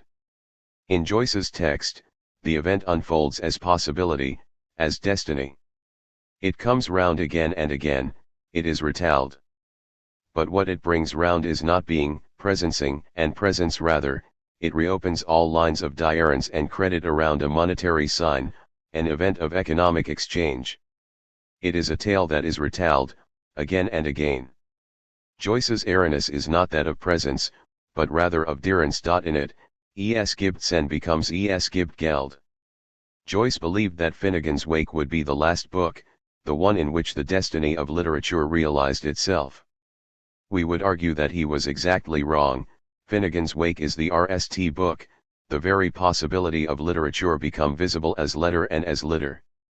One could almost say that it is money, the currency, to krima, that has haunted literature's home and hearth since its beginnings, enabling its various closed economies, the Homeric epic, the picaresque adventure, the 19th-century novel, etc., as it lays them waste.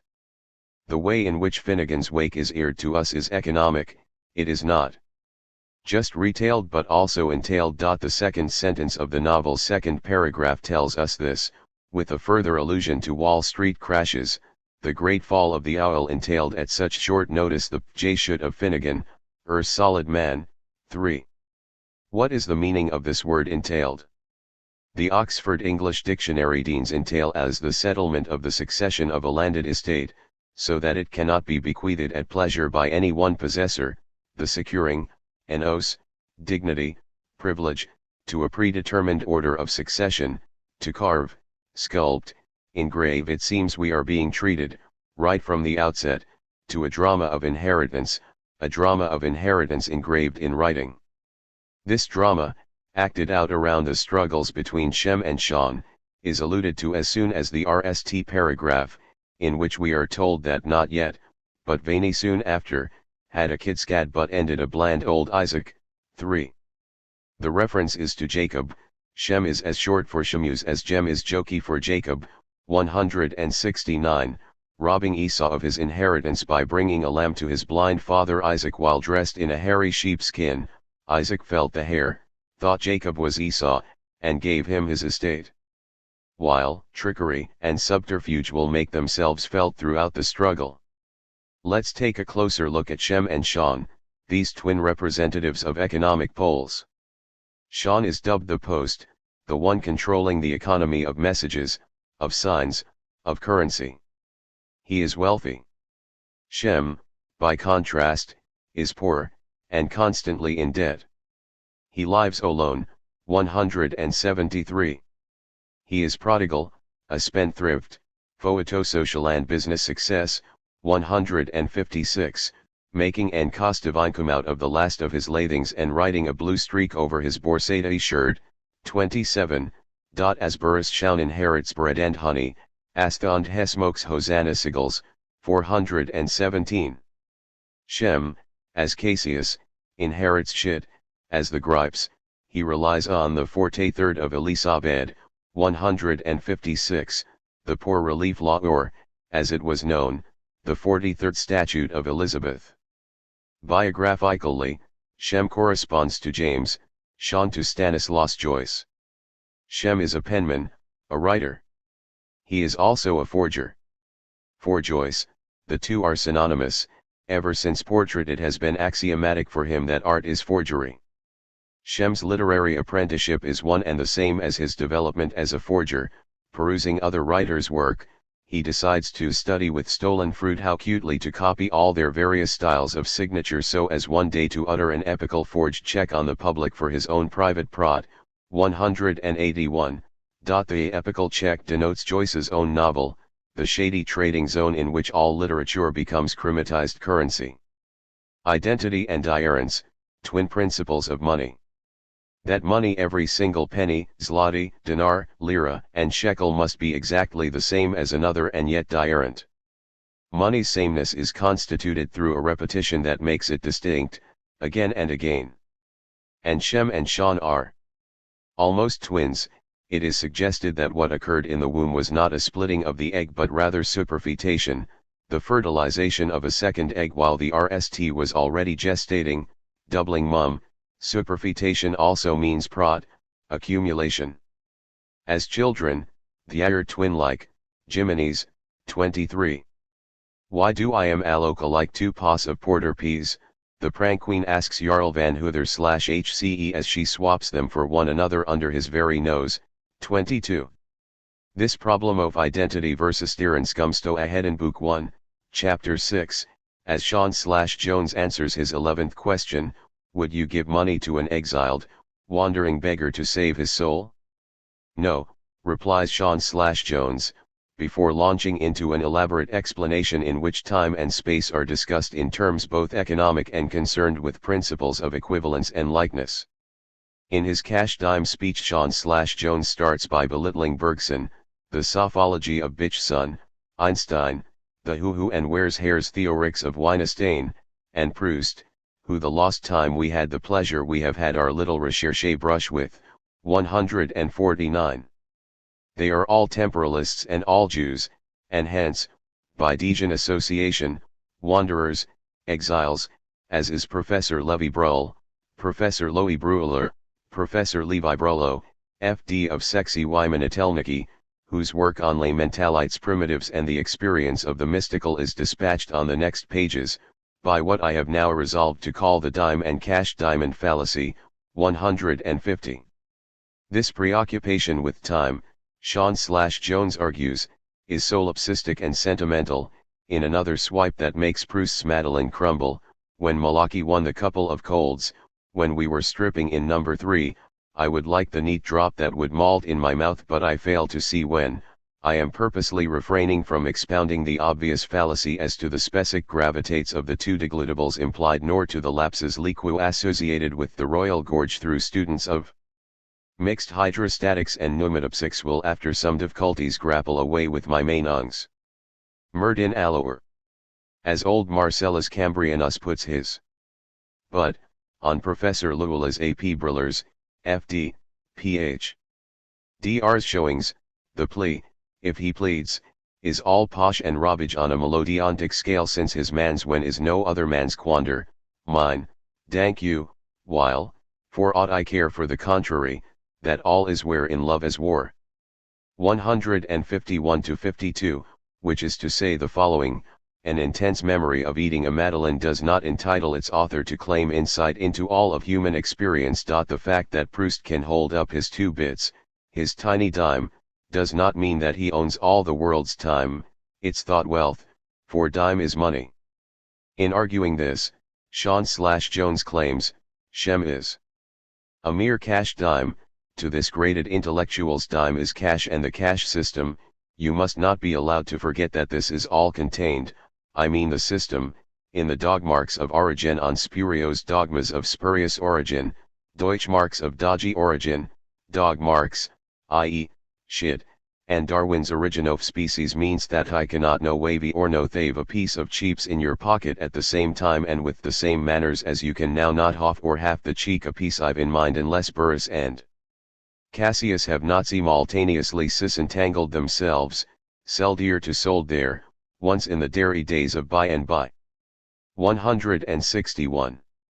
Thus, juggling the questions of likeness, self-sameness, and diarence that currency brings into play, Sean refutes Shem's claim to his wealth. It is he, and he alone, who will inherit. One Dubliner will be doubling his mumper, while the other will be doubled with mumps. Sean repeats this claim in Book 3, Chapter 1. There, setting out his own last will in testicle, 413, he spinos s. 414, the fable of the Ond and the Grace Hopper. Sean reinvents himself as the industrious Ond, a truly anti-Schellingen idealist with a Schelling in Kopfvers, whose remibuilt riches contrast strongly with the Grace Hopper/Shem's jungle of love and debts. 416. Encountering the Grace Hopper while he, the Ond, smokes a spatial brunt of Hosanna sigils, he mocks him with what Joyce calls his comfortumble philosophy, flunky foot furloughed fouled, writing oh his phony, but Conti Carm makes the melody that mints the money. Ad majorum 1.s.d. Pounds, shillings, pence dv gloriam dv as in dividend paid in former time by the cooperative society, a share, or portion, 417-18. The Grace Hopper/Shem admits defeat, his capitulation also expressed economically. As I once played the piper, I must now pay the count. I pick up your reproof, the horse gift of a friend for the prize of your save is the price of my spend. He ends, though, with a caveat. As I view by your far look, hail yourself to my heel. Your genus is worldwide, your space is sublime, but, holy salt Martin, why can't you beat time? 418-19. Shem/Grace Hopper, down to his last dime, is countering that Sean/and may inherit space, the seas of the deed. 416, the exiled Grace Hopper has twicycled, the vicos onto which he's tossed himself. 417, but the time in which the world goes round remains the preserve of the artist. Which of these two claims does Joyce's text prefer? Ultimately, neither. Each time Sean and Shem's battles over inheritance replay themselves, they fade away to be replaced by Isabel, Issy, Noveletta, Margarine. The sons give over to the daughter. And what does the daughter do? Long for the father, his return. I go back to you, my cold father, my cold mad father, my cold mad fiery father. She longs not for the world to come around to her, but for the round to go a world again. 1 at 2 more men's more for the Isa Gur. HCE is experienced not as an economic legacy, a fortune, or a debt mountain to be inherited, but rather as a gift, an accumulative gift, a donation without return, till thousands. This is how the novel ends, with an invocation of the gift, its recirculation. The last complete sentence in the novel consists of a single word, given. 628. The next phrase tails incomplete, unclosed, improper, entailing the J-should of Finnegan, solid man, once more, bequeathing one more time his debris, his pecuniary litter, the unconverted currency that makes the round go a world, as gain and loss, again. Daniel M. Bell, Jr. Only Jesus Saves? Toward a Theopolitical Ontology of Judgment. For a time it was fashionable in some revolutionary circles to suggest that liberation was to be found only beyond the canons of ontology. If humanity was to overcome the ictions of this present age, then a genuinely revolutionary politics must eschew, indeed escape, the constrictions of ontology. Thus began the quest for a politics shorn of the master narratives of modernity, the grand ontological schemata peddled by the likes of Hegel, Marx, Freud, and their epigones. Now, however, on the far side of the end of history that has opened onto a horizon of terror, the dismissal of ontology is being reconsidered. While totalizing discourse may be anathema and practice celebrated, it is recognized that liberation hinges upon a prior ontology that maps the trajectories of the constitutive power of life. For a time it was also popular to espouse a militant atheism, to insist that liberation, if it is to be truly liberative, reject appeals to transcendence, and its handmaid, theology, in accord with the received prejudice that transcendence was but a species of opiate. In recent times, this too has been reconsidered. Seeking toward a reductive materialism that cannot account for hope, would-be revolutionaries have sought to circumvent the antinomy of God and man won by means of a material vitality, frequently equated with transcendence or theology, conceived in terms of identity, or the other, or event, and so forth. There is much right in the recent effort to recover ontology and overcome the divine human problematic. The struggle against savage capitalism must be waged at the level of ontology, for capitalism advances not merely by economic victory but by ontological capture. And the divine human antinomy must be overcome, lest resources of struggle be overlooked and matter be dismissed either as mechanical or inert, and nally non-meaningful. But, of course, not just any political ontology will do. Nor will just any effort to incorporate the vitality of transcendence in the material realm succeed in avoiding the dead ends on which modernity's engagement with the night and innate foundered, namely inert matter and immaterial theology. Indeed, I will argue that only a robustly theological ontology can found a politics of resistance and hope. However, even this remains insouciant. Too many false friends today invoke a kind of transcendence, even, in some cases, Christ, that can be little more than the figment of a Feuerbachian imagination. Thus, I argue specifically that only Jesus saves. The good news is that in Christ's airing of himself, a political ontology unfolds, a line of light is opened up beyond the depredations of capitalist organization. The foil for my argument is the work of Gilles Deleuze. His work garners such attention for several reasons.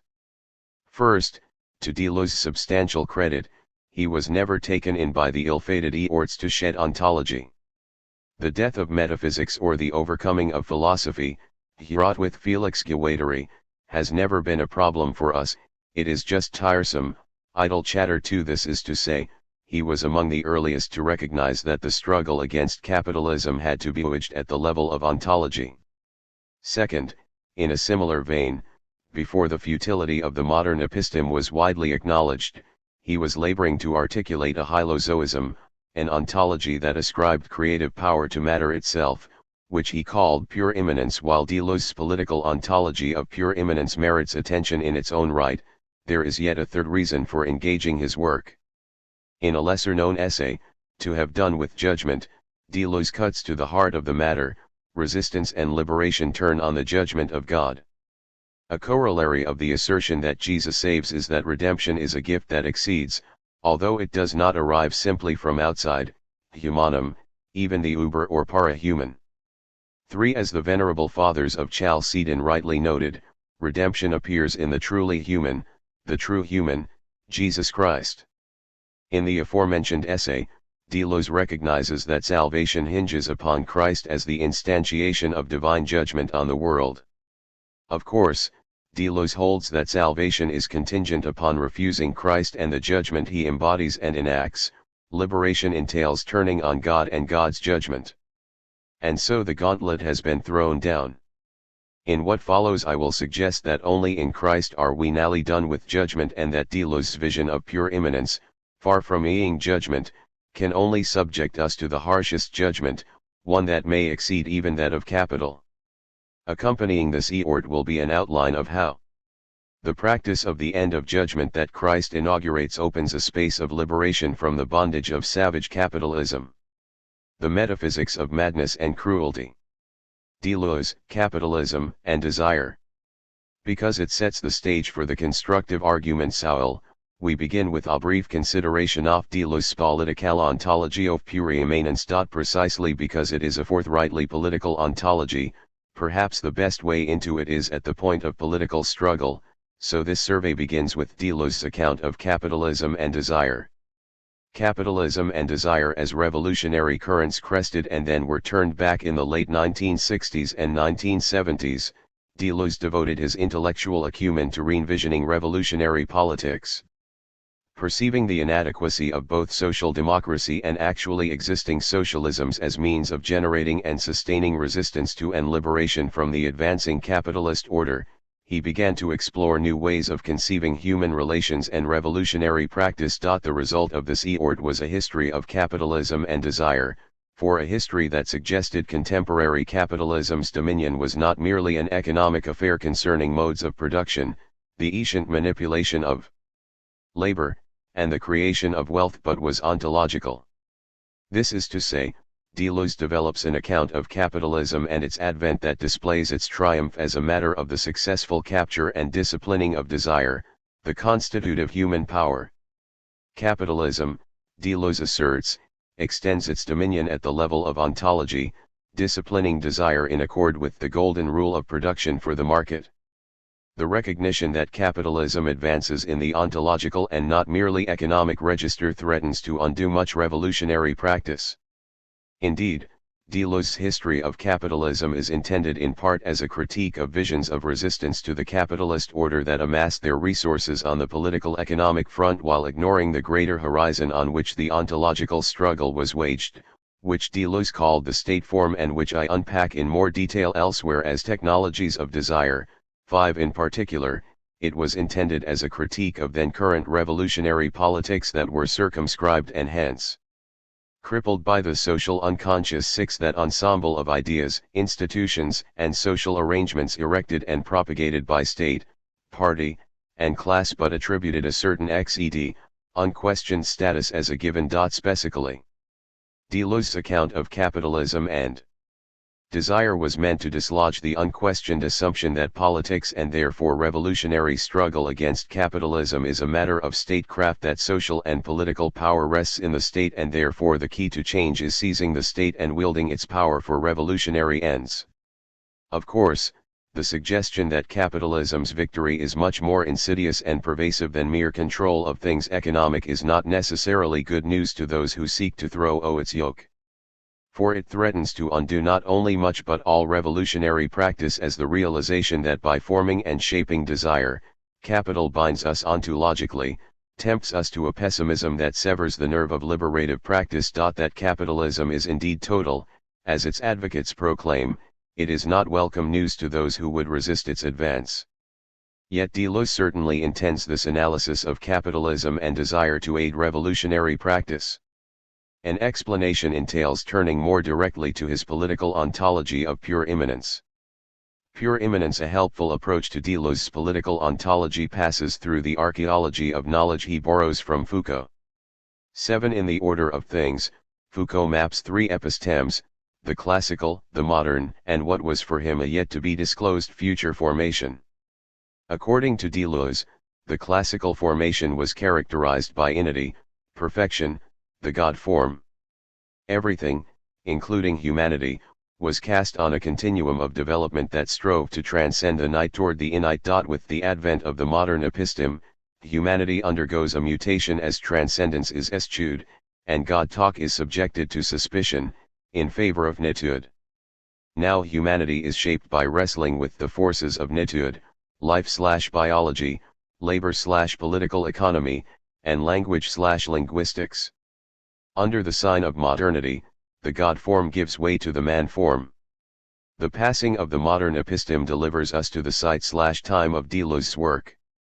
This null episteme is characterized by the dissolution of the antinomies of God-man/innate and the emergence of Nietzsche's Superman, the advent of a new form that is neither God nor man and which, it is hoped, will not prove worse than its two previous forms. 8. Here the preoccupations of modernity, namely the forms of nitude, give way to what Deleuze calls an unlimited nity. This unlimited nity is marked by the proliferation of O's of aleatory, anarchic desire continuously acting mutations and combinations, multiplicity, and diurence.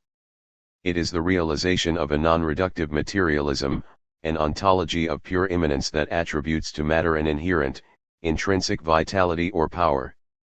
Appreciating the revolutionary potential of this ontology requires delving a bit deeper into what Deleuze calls the micropolitics of desire. 9. In constructing his ontology of aleatory desire, Deleuze draws on the medieval theologian Duns Scotus, who erected an ontology around the univocity of being. Put simply, that being is univocal means that being has only one sense and is said in one and the same sense of everything of which it is said. 10. For medievals such as Scotus, this meant that God is deemed to be in the same univocal manner as creatures. 11. At first glance, this would appear to be a rather odd way to establish an ontology of diurence that celebrates multiplicity, becoming, and ux. If being is univocal, then what could the diurence between beings be? Deleuze answers, again echoing Scotus, that diurence is a matter of degrees of power, or, rather, degrees of desire. 12. Everything is desire, O's of desire. What distinguishes desire, what renders desire distinct, singular, is a matter of degree. Univocal being, desire, is differentiated by degrees of intensity, between a table, a little boy, a little girl, a locomotive, a cow, a god. The diurence is solely one of degree of power in the realization of one and the same being. 13. What renders the univocity of being politically potent for Deleuze is the additional fact that this univocal being, the ux of desire that constitute the material realm, is productive. Production constitutus the immanent principle of desire. Thus, desire, according to Deleuze, should not be mistaken for a lack, deficiency, or absence. 14. Desire is not a desire for something, it is not a matter of acquiring or grasping an object. It is not about possession. Nor is it a matter of meeting needs or seeking pleasure, this too would be a lack. Rather, desire produces, it gives. It works. It creates. 15. Desire is a positive force, an aleatory movement that neither destroys nor consumes but endlessly creates new connections with others, embraces diurents, and fosters a proliferation of relations between uxes of desire. The world, then, is constituted by O's of intensities of desire. The world is constituted as various machines, social machines and their formations of power, semiotic machines and their regimes of signs, capture and organize O's of desire into bodies and institutions and languages. For example, society is an assemblage of desire. A given society or social formation is nothing other than productive desire under determinate conditions. The subject, likewise, is an assemblage of desire. The subject is an assemblage of intensities of desire. It is the result of the capture of desire by a particular regime of subjectification. We are now in a position to apprehend the revolutionary potential of Deleuze's political ontology of pure immanence.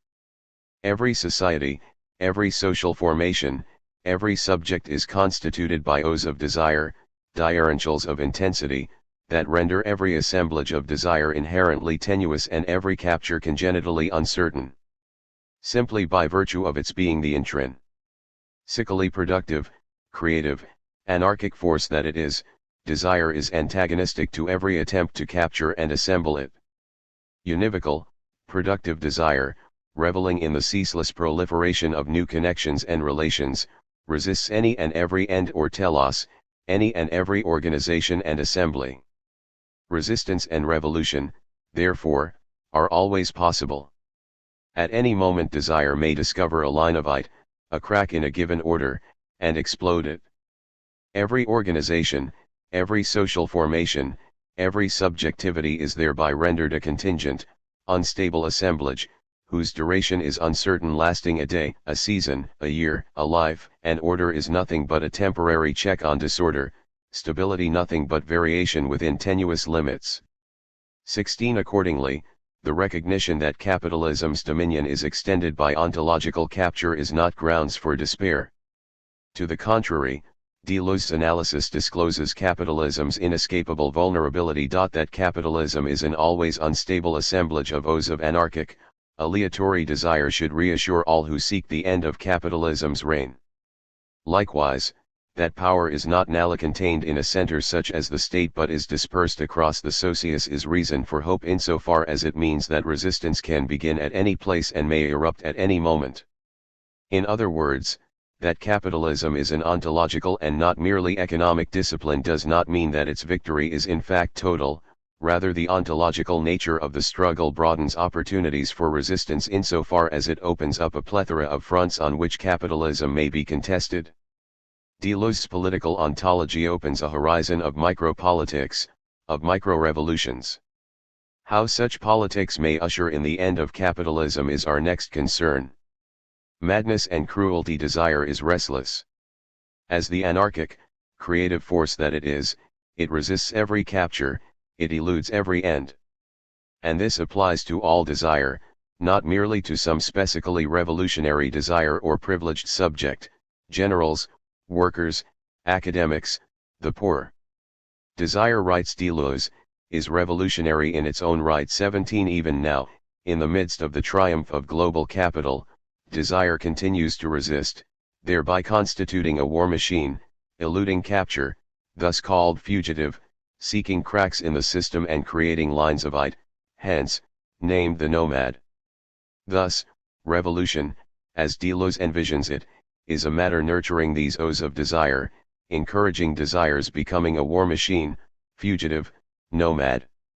18. But this revolution has a peculiar characteristic. In keeping with the productive, creative nature of desire, escape from capitalism is not a matter of destruction but of creation, addition, intensification. Liberation is a matter of overwhelming capitalism's ability to capture and adapt desire to the axiom attic of production for the market. Thus, the path beyond capitalism is not one that destroys capitalism so much as it exceeds it. Revolution, in other words, is a matter of achieving absolute deterritorialization. Capitalism advances by means of a pincer movement of deterritorialization and reterritorialization. Capitalism deterritorializes desire, releasing it from prior social formations and codes, only to reterritorialize desire by disciplining it in accord with the axiomatic of production for the market. Hence, although capitalism does liberate desire from various assemblages, it does not permit desire to attain genuine freedom, the anarchic, creative, experimental movement that is the consequence of absolute deterritorialization and that Deleuze labels schizophrenia. Instead, capitalism's profound potential for absolute deterritorialization is always curtailed by its concomitant reterritorialization of desire.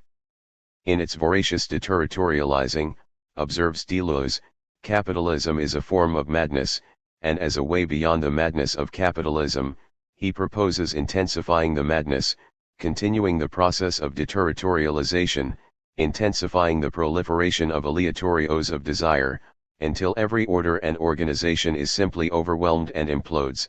Schizoid desire, pure autopoiesis. 19. At this point we might ask, but what has this to do with judgment? How does this political ontology of pure immanence, schizoid desire, turn on the practice of judgment, and in particular, on the judgment of God? In the essay To Have Done with Judgment, Deleuze presents the case against judgment and, in particular, against the Christian doctrine of the judgment of God. There he sketches the development of a doctrine of judgment from the ancient Greeks through modernity. In its infancy, Deleuze observes, the doctrine of judgment declared that the gods gave lots to men, and that men, depending on their lots, were for some particular form or end.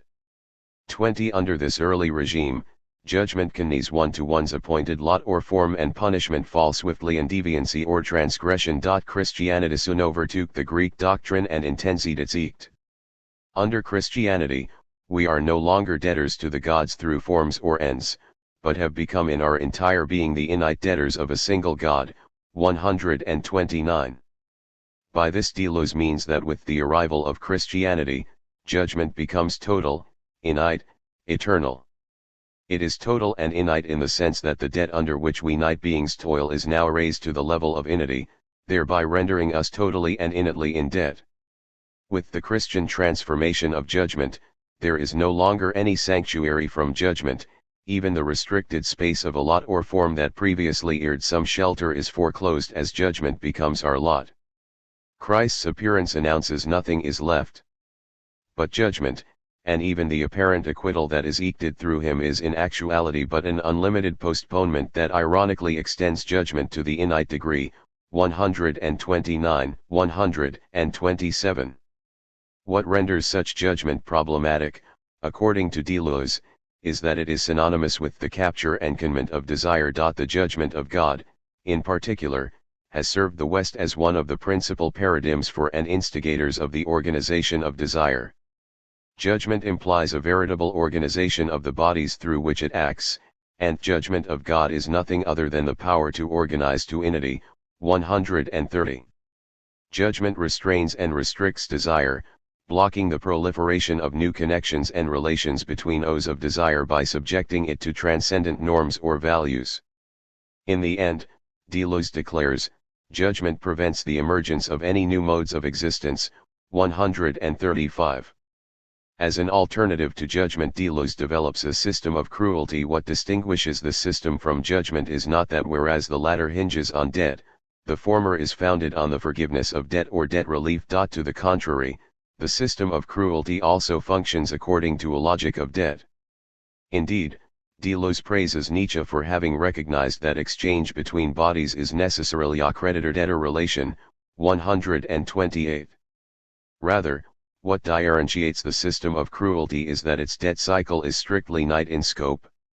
One promises and becomes indebted not to a god but to a partner, and redress is obtained through innate relations in the course of time. This, says Deleuze, amounts to a justice according to which bodies are marked by each other, and the debt is inscribed directly on the body following the innate blocks that circulate. 127-28. Under this system, not only is the judgment of God abolished, but even the judgment of man is dissolved as the law is ceaselessly displaced through the vendetta that draws blood or pays with it. This merely innate vendetta Deleuze identifies as combat. Combat, however, should not be equated with a will to destroy or dominate. Rather, the combat of cruel justice is a matter of a powerful, non-organic vitality that supplements force with force, and enriches whatever it takes hold of. 133. The example he gives us that of the obstinate, stubborn, indomitable will of a baby, one whose relation to its surroundings is sheer active, impersonal vitality. At this point, the connection between the madness that exceeds capitalism and the cruelty that would have done with the judgment of God is apparent. Judgment is but a form of control that would bind desire, just as capitalism disciplines desire for the sake of the market. Both judgment and capitalism restrain the anarchic vitality of desire. And the madness of cruelty or the cruelty of madness is desire released from every such discipline, every such order or organization. Beyond madness and cruelty we are compelled, however, to ask, are madness and cruelty through beyond the madness and cruelty of capitalism? Or does such a revolutionary course, such madness intenside, now collapse in the black hole of nihilism, where vitality becomes necrophilia and an absolute violence is unleashed? Perhaps madness is simply madness and the cruelty that would be done with the judgment of God simply cruelty. Perhaps schizoid desire is nothing but the far side of the madness that is savage capitalism, which makes it that much more savage, and the justice that would be guided neither by God nor human law but only the force of love and hate, the highest injustice? Deleuze, of course, would vehemently reject such conclusions and counter that his vision is one of armation and creativity, not dominion and destruction. Indeed, it was this armative desire that prompted him to begin his political ontology with a rupture, with a certain capture of being. 21. As noted previously, Deleuze recovers from Scotus an ontology of the univocity of being, which is a rupture with the Thomistic analogia indis or analogy of being, and is a capture of being in the sense that it renders being knowable, calculable, an object. The appeal of the univocity of being for Deleuze is precisely the way it secures diarrhence. As degree, intensity, and the interplay of diarrhence that he characterizes as love, joy, playing, and dancing by releasing it from the gaze of a God who imposes a transcendent norm or hierarchical order on being. 22. Yet Deleuze cannot get to where he wants to go, starting from where he starts. Consequently, his madness is distinguishable only as a diarrhence of degree from the madness that is savage capitalism, and his justice is indistinguishable from terror. It is as if Deleuze has forgotten his own insight that capitalism's victory is ontological. Hence, by beginning with the univocity of being, he has already sworn ontological defeat. He has already conceded the crucial capture, the capture of being, that leaves desire vulnerable to the ravages of capitalism. This is the case because relations of desire in the univocal mode can nally only degenerate into the violence of conflict and conquest. 23. In rejecting the analogy of being that preserves ontological diarrhence while nevertheless permitting participation of one in another, Deleuze is left with discrete singularities for whom relations are always external and never constitutive of identity. 24. As a consequence, these singularities can relate to one another only through the formal mechanism of contract, between producer and consumer, between victor and vanquished. Once captured in the univocal code, singularities become objects, and relations between objects are a matter of capture and possession, combat and sheer assertion. This follows from the fact that the discrete individuals Deleuze celebrates, precisely as discrete individuals, are intrinsically unrelated on account of the absolute and unbridgeable diarrhence, of degree or intensity, that distinguishes them and, hence, they can form relations only by either forcing themselves on others, by piercing the sacrosanct veil of analogically unmediable diarrhence and seizing theatre, or entering into contract with theatre, which is a purely external or formal relation rooted in the aleatory coincidence of the calculi of discrete individuals' wills remains a kind of possession. The inescapable violence of Deleuze's vision rooted in univocity is perhaps easier to ascertain when approached from the angle of desires being shorn of any teleology. The development of the univocity of being sundered notions of the good, of love, of justice from the active power of being. 25. Thus it is no surprise when Deleuze deanalyzes desire, casting it as an experimental, anarchic force that dees every telos and resists every organization. The question is, on what grounds does he assert that when this self-creating, self-asserting desire is released from every organization, the resultant O's of liberated desire will enter into joyful, harmonious relations? From whence cometh the condence that the O's of desire, deprived of any shared end and barred from analogous participation in the other, which entails desire be understood not merely as assertive or creative, but also as receptive, will not simply collide in absolute war? How does he generate the innocence to assert that justice left in the hands of individuals will not quickly usher in an age of terror, where the only limit to the marking of bodies and drawing of blood, be it in the form of justice or injustice, is night death? And would this not be the harshest judgment? As was perhaps most famously pointed out by Thomas Hobbes, the sort of nominalist voluntarist account of desire that Deleuze advocates requires a teleology, whether divinely given or imposed by a secular state, to avoid a state of bellum omnis contra amum. Lacking a shared end and ontologically incapable of entering into non-possessive relations, univocal desire does indeed resemble a war machine and life a cruel combat that is made all the more cruel by insisting that it be called just. Deleuze's assertion otherwise becomes a plea for the miraculous, 26, which remains eternally unanswered because, transcendence having been banished, the heavens are empty. Thus, Deleuze's championing of assertive, creative desire looks more like the advancement of arbitrariness, and it portends not the proliferation of joy and harmony but the endless spilling of blood and shedding of tears. Having embraced the univocity of being, Deleuze is delivered to an account of desire that in the name of securing diurence ensures that relations of desire will be connectual. In this way, Deleuze does not escape capitalist discipline, for capitalism has so construed the market that it too mediates all relations of desire agonistically. Capitalist discipline distorts desire into a competitive force competing for resources, for market share, for a living wage, for the time for friendship and family, for inclusion in the market, and so forth. Of course, Deleuze's capitulation to savage capitalism comes as no surprise, given that, as his analysis masterfully shows, capitalism is erected on the same ontology of univocal desire shorn of any particular telos. In the end, then, Deleuze's vision does not dismantle capitalist discipline. But this was never really his goal.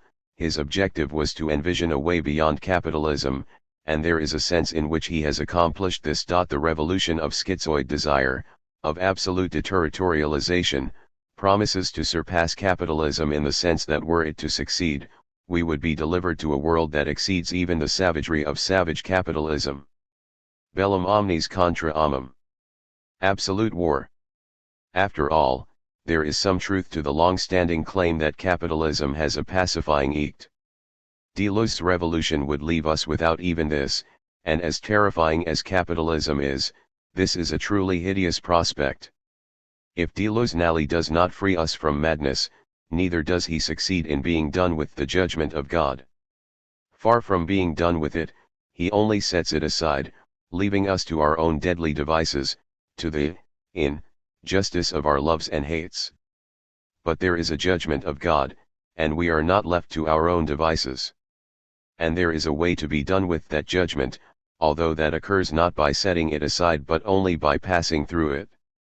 And it is in this passing through that desire discovers the hope of escaping the cruel madness that is capitalism.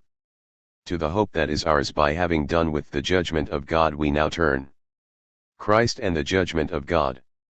The doctrine of judgment Deleuze sets forth, which reaches its climax with debt being extended innately and judgment totalized in Christianity, is a truly horric spectacle.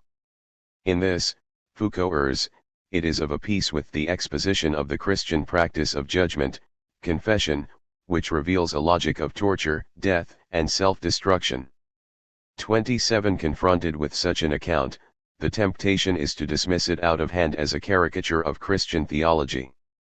After all, one might note, in vain does one search the corpus of Deleuze's work for sustained and vigorous engagement with orthodox Christian thought. Such a dismissal, however, would be disingenuous. For the ethos of debt and judgment he portrays permeates significant segments of the Christian population. Moreover, as a host of modern and contemporary theologians will attest, such a logic of innate debt and judgment does ring true to the orthodox heart of the Christian faith. In particular, such a logic NDS a prominent niche in the Christian imagination by way of Saint Anselm's, famous account of the atonement of Christ. Indeed, in his treatise Cur Deus Homo, the doctrine of divine judgment constructed around an innate debt is laid out with such stark clarity that one cannot help but wonder if, although never mentioned, Delos had Anselm in mind when he set out to have done with the judgment of God.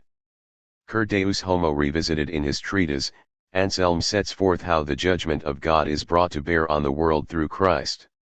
In summary form, the well-known argument unfolds something like this: as creatures, we owe the Creator perfect obedience. The failure to render this obedience is an offense against God's honor, thereby increasing the debt innately, since the one offended against is innate. Because God must uphold justice, God cannot simply remit the debt. Indeed, humanity is required to restore more than was taken in order to make satisfaction. But, alas, innate humanity possesses nothing with which it might satisfy this innate debt. In this circumstance, only a God-man will do, one who as God can make an innate payment and who as man needs to. Thus, Christ emerges to pay the innate debt on the cross with a compensatory death that satisfies divine justice. As a result, anyone who has faith in him, and abides in that faith, may avoid the innate judgment of God.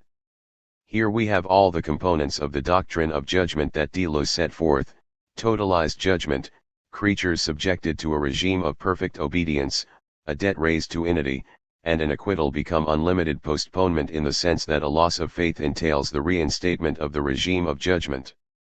If this is indeed what Christ is about, then there is no escaping Delos' judgment. Nor will it do to invoke a heterodox current of the Christian tradition, for such a move would be only an evasion of and not a refutation of Delos' charge. Delos must be confronted head-on. Does an orthodox understanding of atonement, as articulated by Anselm, embody a doctrine of judgment founded on the logic of innate debt and omnipresent judgment? Recently, theologians such as David Hart and Hans Urs von Balthasar 28 have aired readings of Anselm that suggest precisely to the extent that his account of the sacrifice and death of Christ on the cross has been used to underwrite a doctrine of innate and totalized judgment, it has been distorted. It's an economic logic of charity, plenitude, and ceaseless generosity transposed into an alien and merely economic logic that trades on debt, lack, and loss. This is to say, read rightly, Anselm displays the beauty of sacrifice, of life in the mode of donation and gift, which promises to free us from the horror of the merely economic, from the terror of capitalism and the cruelty of justice. Read rightly, Anselm's account of the atonement is nally not economic. It is not a matter of debt, of juridical equity and restitution, of compensatory loss or penal swearing. As Anselm says, in accord with the standard precepts of medieval theology, God needs nothing and no necessity compels God to act as God does in redeeming us from sin. 29 Likewise, God does not demand bloodshed, divine justice is not in conflict with divine mercy, and God's power and dignity cannot be diminished by human insurrection. 30 That Anselm continues to be read in terms of this economic logic, debt, equity, retribution, and these distinctions, justice versus forgiveness, reeks less the decencies of his Augustinian vision of sacrifice than it does the way we modern readers of Anselm have been disciplined by an economy that functions in accordance with such logic and such distinctions. 31 Shorn of such economic distortions, Anselm's account of the atonement reveals the splendor of the uneconomic bounty of God's goodness. God became human not to satisfy an innate debt, but so that humanity might be restored to the place of honor that God from the beginning intended for humanity, namely, participation in the divine life. The injury to God's honor that is eked by sin is a matter of the absence of humanity from full communion with its Creator. 32 Thus, rightly understood, God's honor is not a barrier to humanity's reconciliation with God, one that creates an innate debt, rather it is the origin of God's free act to provide humanity with a path to renewed communion. 33. The atonement, the judgment of God, is about not a juristic reckoning stretched to unity, but ontological union. 34. As such, it displays not the scarcity of nitude in the face of the inite but the plenitude of divine charity, of God's giving and giving again. God has always given to humanity in the form of love, and when humanity rejected that gift, God gave again in the form of love incarnate, which is the Son. 35. Christ's work is that of giving again, of communicating God's love and grace, which has never ceased to owe, to humanity again, and again. The work of atonement is God in Christ bearing human rejection and extending the ower of grace again, thereby opening a path for humanity to recover beatitude. In this sense, Christ's faithfulness even to the point of death on the cross marks not a divine demand for retribution, not the settling of a debt, but a divine refusal to hold our rebellion against us. In this sense, Pace de Luz, the Book of Life is the Book of Life precisely because it does not record debt. 36. The atonement is not about inite debt and totalized judgment, but about the instantiation of the gift that enables us to return to our source. It is about humanity's being taken up into the divine life of the Trinity through participation in Christ. There is a sacrifice involved in this atoning work, and there is a substitution. But these are not positioned in an economy of debt and retribution, rather, they embody their true meaning in the uneconomic order of divine plenitude and superabundance where life recovers its true modality of gift, donation, and unending generosity. Thus Christ's sacrifice becomes the donation of obedience and praise, the return of love, heired by the Son to the Father, and his role is substitutionary in that the Son earns the worship that we cannot. As Hart explains, as Christ's sacrifice belongs not to an economy of credit and exchange, but to the Trinitarian motion of love, it is given entirely as gift, and must be seen as such, a gift given when it should not have been needed to be given again, by God, and at a price that we, in our sin, imposed upon him. As an entirely divine action, Christ's sacrifice merely draws creation back into the eternal motion of divine love for which it was fashioned. The violence that befalls Christ belongs to our order of justice, an order overcome by his sacrifice, which is one of peace. 37. In sum, God became human as a gift that exceeded every debt, that exploded the very calculus of debt and retribution and set in its place an economic order of charity that recovers life in the mode of donation and lavish generosity. In Christ, we are done with the judgment of God, in Christ we reach the end of judgment. True God and true man, it is worthwhile to linger a bit longer over Christ's atoning work, for Christ's enactment of the judgment of God as the end of judgment is the ground of our hope for being free of the bondage of capital. Previously it was noted that contemporary efforts to articulate a political ontology could be mapped in terms of several epistemes. Deleuze, we will recall, positioned his work beyond the antinomy of the inite and nite, God and man, such that the vitality of transcendence is reclaimed for the material via the pure immanence of the uber or, more accurately, para-human. In turn, my critique suggested that the effort to articulate a pure immanence on the basis of the univocity of being could only deliver us to the worst violence, the harshest judgment. Now it is time to indicate how Christ, and only Christ, overcomes the antinomy of God and man in a manner that is full of the promise of freedom, which is to say, that neither sacrifices the nite to the inite, a concern that drives both Deleuze's critique of the doctrine of judgment and his ad vocatio fascisto desire beyond every order and organization, nor abandons the nite to the agony of unlimited, if still only nite, combat and cruelty. Following the Apostle Paul's lead when he wrote, God was in Christ reconciling the world to himself, 2 Cor 5:19, at Chalcedon, 451 CE, the Church stated once and for all that what it professed when it professed Jesus Christ is precisely that in this particular person the antinomy of God and man that Foucault traced has been definitively overcome. Jesus Christ, the Fathers of the Church declared, is perfect in divinity and perfect in humanity, truly God and truliman in him are found twunituris which undergone a confusion, no change, no division, no separation. Elaborating on this, they state, at no point was the difference between the natures taken away through the union, but rather the property of both natures is preserved and comes together into a single person and a single subsistent being.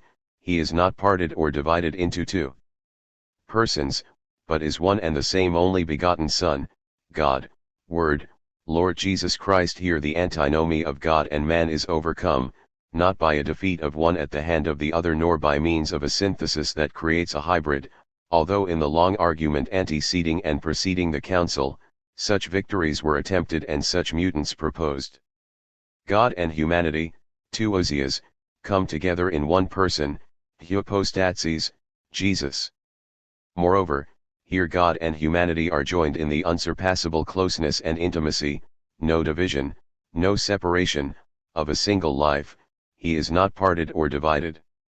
Jesus Christ, and they are united in a manner that nevertheless preserves the difference, no confusion, no change, properties of both natures preserved, peaceably. Here is the interplay of difference without agony, combat, connected difference that in Delos univocal pure immanence can be only imaginary, virtual.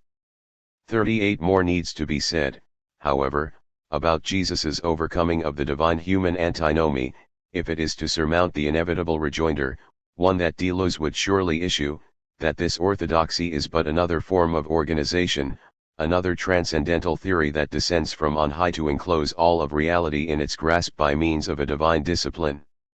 Does this not reveal salvation to be just another totalizing discourse that imposes a xed, transcendental template, order, on an unsuspecting nitude? If so, then the denition of Chalcedon notwithstanding, Christ is but the instantiation of the defeat of the human and night at the hands of the innate, and no freedom is forthcoming. A response entails attending to the implications of Chalcedon's claim that redemption comes through the particular person Jesus. That redemption happens in this particular person means that redemption is not a generalized state of affairs that is ineluctably happening to us. 39 Redemption is not a generalized process, a xed order that is always already around all of us, acting on us all, to which Jesus is uniquely transparent, as some sort of symbol, or which Jesus manifests in an unusual degree, as an example or leader, perhaps. Although such general theories of salvation, with corresponding images of Jesus as symbol or exemplar, are popular in some theological tributaries, it nds no repose in the orthodox Christology of Chalcedon, where salvation is associated not with a generalized process but with the goings-on of a particular person. Said differently, redemption is not the capture of nitude within a given totality, it is not the setting of nitude in its assigned place according to a predetermined, transcendental order of xed essences. Rather, redemption is what happens in the life, death, and resurrection of one particular person, Jesus Christ. This is to say, redemption is tied to the one whom von Balthasarkelst concreti universal forty the particular concrete human, Jesus, by reason of his being the same person who is the second person of the Trinity, is of universal significance. And this significance is made known. Redemption is incarnate not by means of a transcendental capture or overcoating that is laid upon us all simply by virtue of our being night beings who live in the inescapable shadow of the innate, but rather as night beings enter into relation with this concrete, particular one. In other words, redemption is not imposed from above or outside the contingencies of history but rather unfolds in the midst of, by means of, the contingent encounters of particulars with this particular one named Jesus. In this regard, it is worth recalling Anselm's assertion that no necessity compels God as a reminder that redemption does not proceed by a xed organization but by the contingent proliferation of relations with Christ in history. Granted all of this, there is still the question of freedom. Even if redemption is not imposed from above, a xed template pressed onto humanity, it remains to be seen how this redemption does not entail a loss of freedom and so stilate fetofthenetabathianite. Remain an order organization or discipline that restricts the movement of desire, even if it advances only immanently, contingently. As previously indicated, the denition of Chalcedon is careful to state that the redemption effected in Christ's person does not destroy the ousia therein united. In him is found true humanity, and it is not lost in its being brought near to divinity. In Christ, nitude is neither lost nor eclipsed but is provided a new way of existing, of which Deleuze's unlimitednity is nally only a parody. In Christ, nitude is lived in a new way. In particular, and of particular relevance to the matters at hand, in Christ nitude can be lived peaceably. My peace I give to you, John 14:27. In Christ, nitude no longer need be scarred by agony, conflict, combat. Rather, nitude can be lived in peace with God and one another, F 2:14.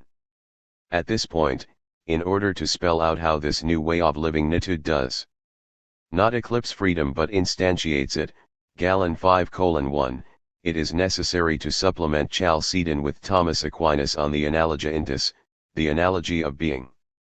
Deleuze embraced the univocity of being in the name of nurturing diurence and freedom. Yet as Aquinas lays out the analogy and univocity of being in the Summa Theologica, it becomes clear that the univocity of being cannot preserve diurence, at least it cannot preserve diurence peaceably, which means that it cannot preserve freedom.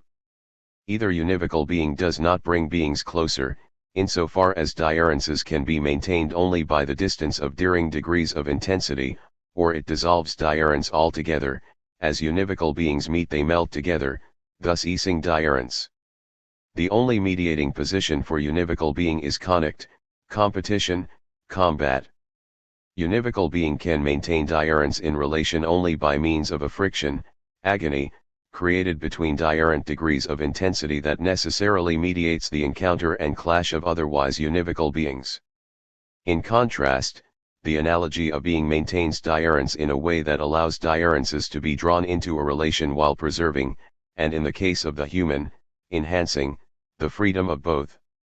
Only the analogy of being permits diurences to draw near in a mode other than competition and conflict, such that in this embrace of intimacy neither being nor its properties are lost. Recall Chalcedon, or the domistic principle that grace does not destroy but perfects nature. How is this so?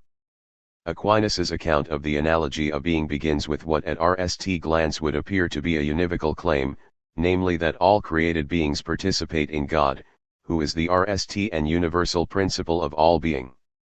41. This, however, is not univocal pantheism, for Aquinas is quick to point out that God's presence to all things is not as a univocal agent, I.4.2, rather, the relation is one of analogy, I.4.3.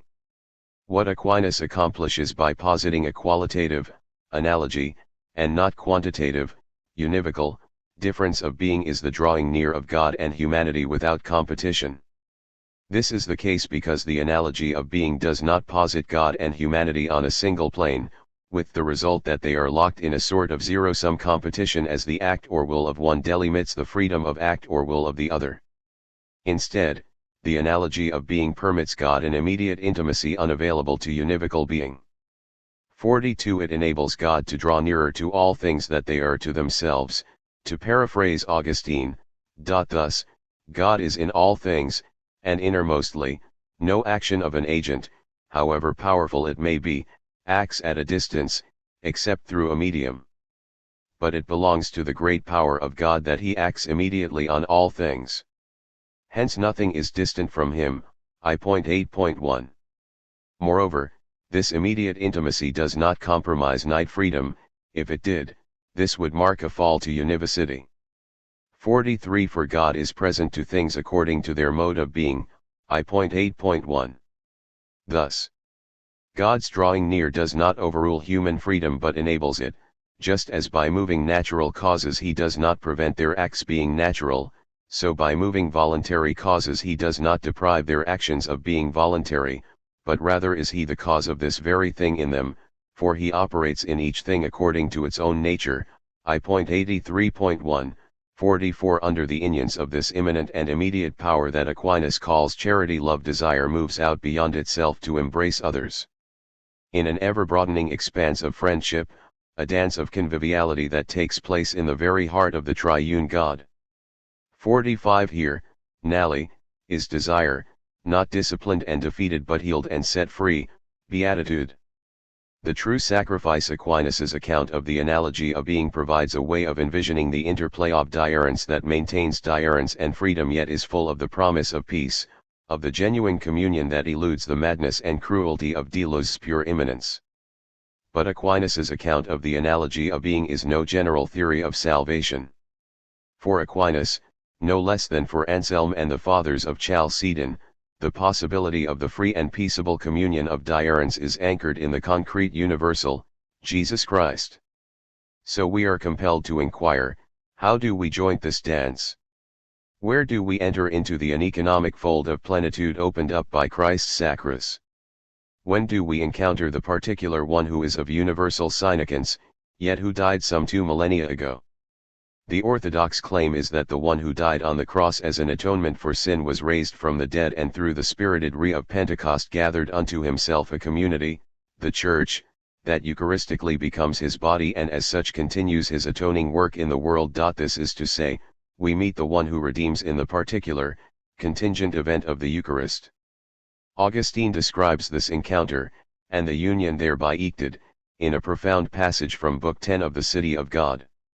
There he is discussing the nature of true sacrifices, and about them he writes that they are done that we may be united to God in holy fellowship, and they have as their reference that supreme good and end in which alone we can be truly blessed. Then he continues with a lengthy description that takes us to the altar.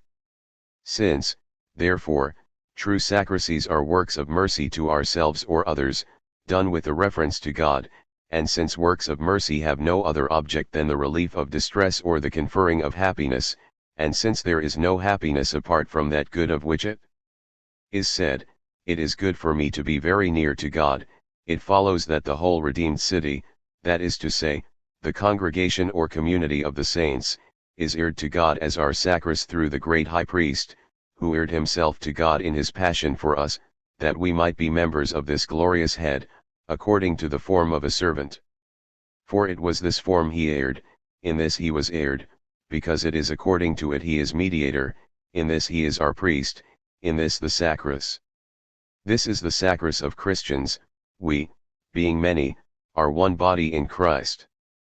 And this also is the sacrifice which the Church continually celebrates in the sacrament of the altar, in which she teaches that she herself is heired in the heiring that she makes to God.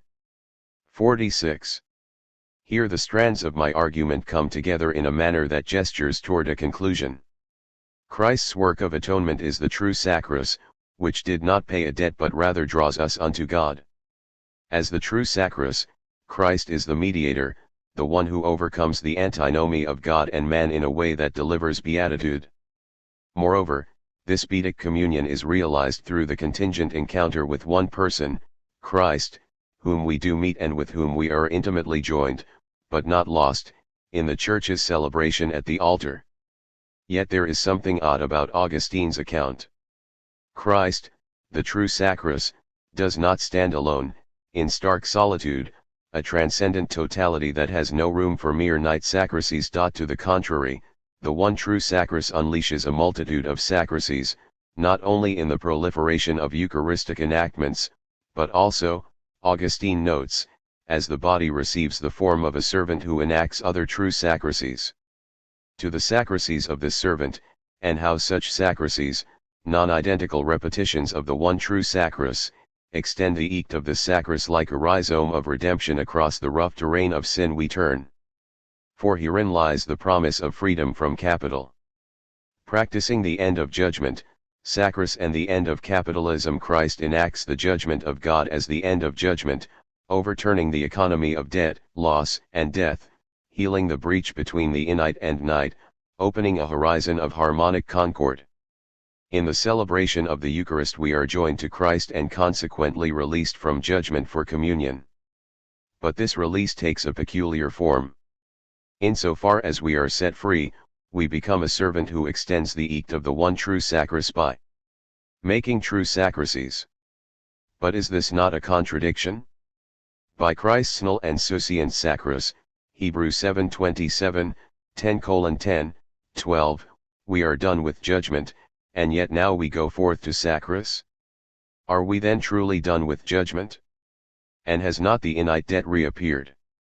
This is to say, is not to sacris to be reinscribed in the agonistic logic of debt and retribution, and so of the very economic order we seek to escape?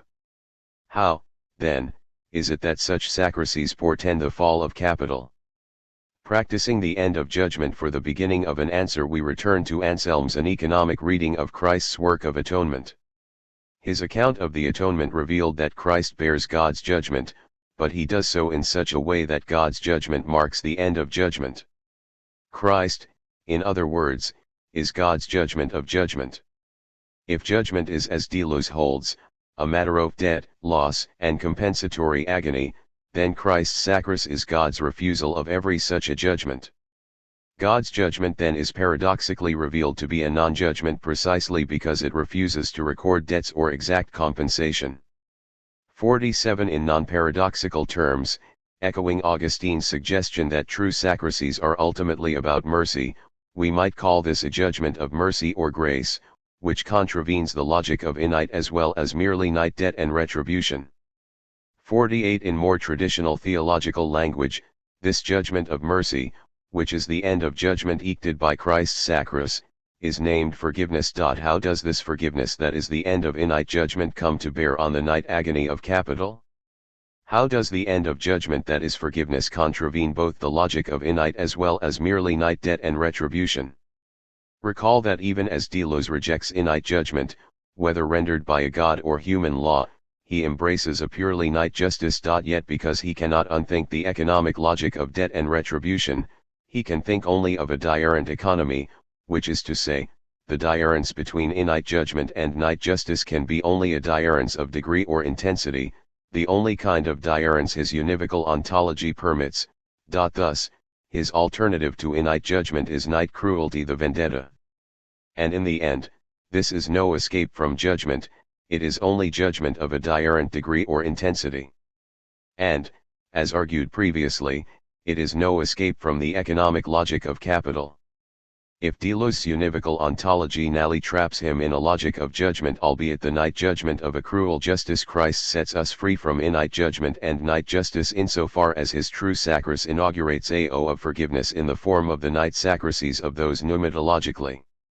Connecteto himathealter. In place of an economy of justice, Christ's spirit releases the an economic o of forgiveness.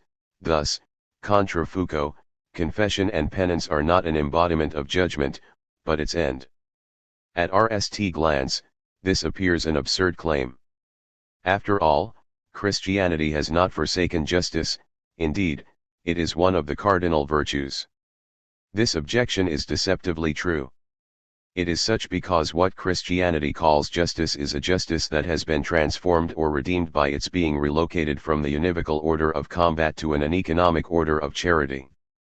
As a result, it would no longer be recognizable as justice at all to the likes of Delos. What is forsaken, absolved, is the economic justice founded on scarcity, debt, and retribution, and that founds combat and cruelty. What is given in its place is a justice formed by charity, tempered by mercy, that nurtures the sociality of desire in love, precisely be absolving debt, instead giving. For this reason, both Aquinas and Anselm insist that there is no opposition between divine justice and mercy. Mercy implements perfect justice, Aquinas, and the rule of God's justice is mercy, Anselm. 49 What, then, happens at the Eucharist as we are provided a new way of living, which includes the poetic continuation of true sacrises, is not the reinstatement of an order of judgment or justice that adjudicates debt, loss, and retribution.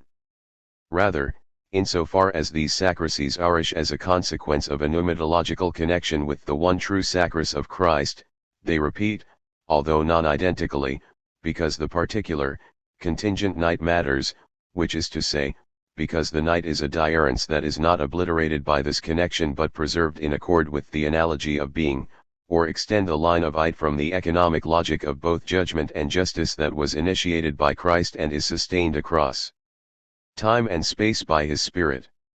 In other words, true sacrises are the continuation of the end of judgment. They are the practice of the end of judgment. To make true sacrises is to have done with judgment, in both innate and nite forms. Sacrifice contra capital. Anselm's An Economic Reading of Christ's Atonement also provides several intimations of how true sacristies, the practice of the end of judgment, may fund resistance to capitalism. It does so as it creates a space that allows us to distance true sacris from all pernicious forms of sacris, all forms of sacris that correspond to an economy of debt, scarcity, and competition. 50. According to such an order, all sacris is implicated in violence as it necessarily entails a loss of self, a loss of dignity, a loss of identity, a loss of life. Pernicious sacris is always a giving up or a surrender of the lesser to the greater, the present to the future, women to men, men to the state or corporation, all to the greater good, the market. Thus, morality under the sign of modernity oscillates between egoism and altruism, between self-preservation and self-sacris. And, perhaps unsurprisingly, modern Christian ethics has tended to embrace altruism and self-sacris. 51. But in so doing, it is rightly censured by liberationists and others, for altruism and self-sacris remain circumscribed by scarcity, loss, and death. Sacris always entails a loss. For this reason, as Ayn Rand reminded us, altruism is immoral. Conversely, de los univocal autopoiesis gravitates toward theatherpole, egoism, as it refuses the participation in the other erred by the analogy of being and consequently construes relations as eeks of sheer self-assertion. Indeed, de los' account of D'Arens in combat, again in spite of his hopes otherwise, cannot avoid becoming Darwinian struggle for self-preservation. And here too we see how de los' economic logic cannot resist but only surpass the madness of capital. Yet Anselm's account of Christ's sacris suggests that true sacris is not pernicious. The sacris of Christ, and hence of those who would follow him, does not belong to an economy that forces one to decide between self and neighbor, with a decision for one necessarily entailing a loss of the other. To the contrary, Christ's sacris births in an economic space where the divine plenitude spills over, with the result that sacris becomes gain, Luke 9:24, John 12:25, and we can give ourselves as a gift of love to our neighbors without end and without loss, Matt 22:39, Mark 12:31. In Christ's sacris nothing is lost and everything is gained. Through his sacris, sin, which as privatio is precisely nothing, is lost.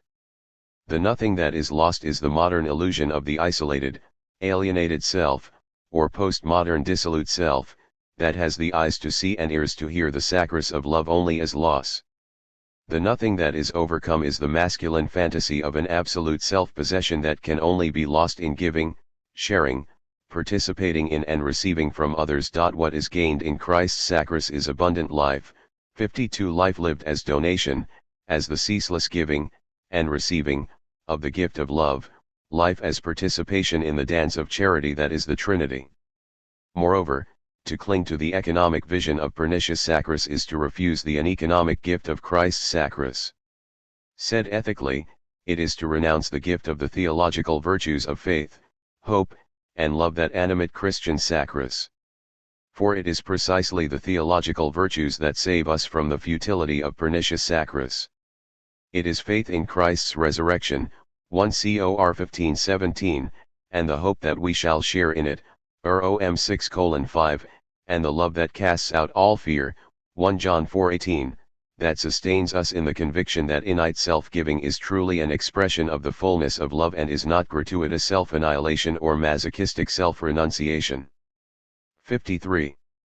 We can now appreciate how Christ's work of atonement creates the possibility of release from capitalism. Through Christ's sacris a path is opened up beyond the iron cage of sin of capitalism, and doft Hobbesian/Weberian world where both appear to rule.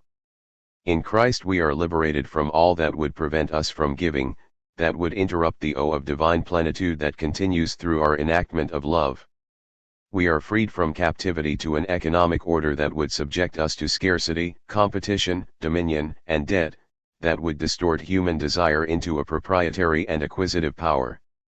We are released from the agonistic logic of rights that envisions only a world where atomistic individuals compete for access to the goods necessary for the pursuit of private ends.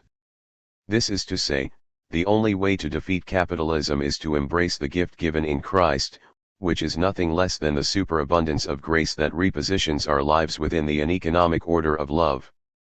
So repositioned, redeemed, by love, we are enabled to give ourselves, to enact true sacristies without loss or end, even in the face of an economy that would eclipse gift and plenitude through the imposition of a regime of scarcity, debt, and dominion. Christ's sacris defeats capitalism as that sacris, and every true sacris that owes from it, opens a way for desire to be healed of its economic distortions and renewed in the mode of donation, of perpetual generosity. Capitalism is overcome as human relations are redeemed from the agony of competition and dominion and revived as the joyous conviviality of love that is the fruit of the proliferation of non-proprietary, that is, participatory, relations. Capitalism is defeated as fear is cast out, the fear of my neighbor that compels me to possess more tightly and acquire more compulsively, the fear that in giving I can only lose, the fear that death and the cross is the end of every sacris. Works of mercy in terms of specific and economic practices, the practice of the end of judgment that is true sacris prompts us to reassess the Christian practice of charity. Of course, by charity I do not mean the anemic contemporary practice of contributing 2 or 3% of one's disposable income to worthy causes, which many rightly critique as falling short of the gospel.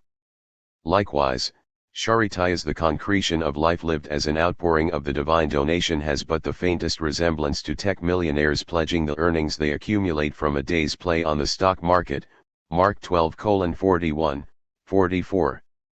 Rather, again recalling Augustine, true sacristies are works of mercy. Charity as an incarnation of true sacris takes shape in the ancient tradition of the works of mercy, at the heart of which are almsgiving and hospitality. Accordingly, charity as an uneconomic practice animated by the theological virtues is manifest not in the hobby of philanthropy, but in lives lived in accord with Matthew 25:31, 45, one of the traditional scriptural warrants for the works of mercy. Although it does not compare to the witness of the lives of countless saints, from Francis and Clare to Day and Romero, Martin Luther captured the profundity of the uneconomic life of charity as well as anyone when he wrote, "We should devote all our works to the welfare of others, since each has such abundant riches in his faith that all his other works and his whole life are a surplus with which he can by voluntary benevolence serve and do good to his neighbor." 54 Having received all that we need in Christ, we are freed to devote our lives in their entirety to meeting the needs of others. By opening our hands to give freely of our resources to those in need and by welcoming them into our homes and communities, by becoming, as the Latin American liberationists say, friends of the poor, we display the uneconomic order of divine charity that is overcoming the agony of the capitalist economy. 55 It is worth noting, however, that placing the emphasis on the Christian embodiment of charity via the works of mercy does shift the focus of Christian confrontation with economic sin away from where it is principally located today, namely, in public policy pronouncements by bureaucratic arms of ecclesial bodies that do not themselves adhere to their own authial pronouncements. Instead, it suggests that Christians confront economic sin, systemic and otherwise, RST by enacting, or receiving, this uneconomic order in their own life together. At this point, some may object that, to paraphrase John Sobrino, speaking of charity and works of mercy is too soft, even too dangerous, an expression of what those who soar under the capitalist economy need. 56 Interestingly enough, Adam Smith did not share those doubts concerning the potency of the Church's uneconomic practice of charity when he penned his famous economic treatise, The Wealth of Nations.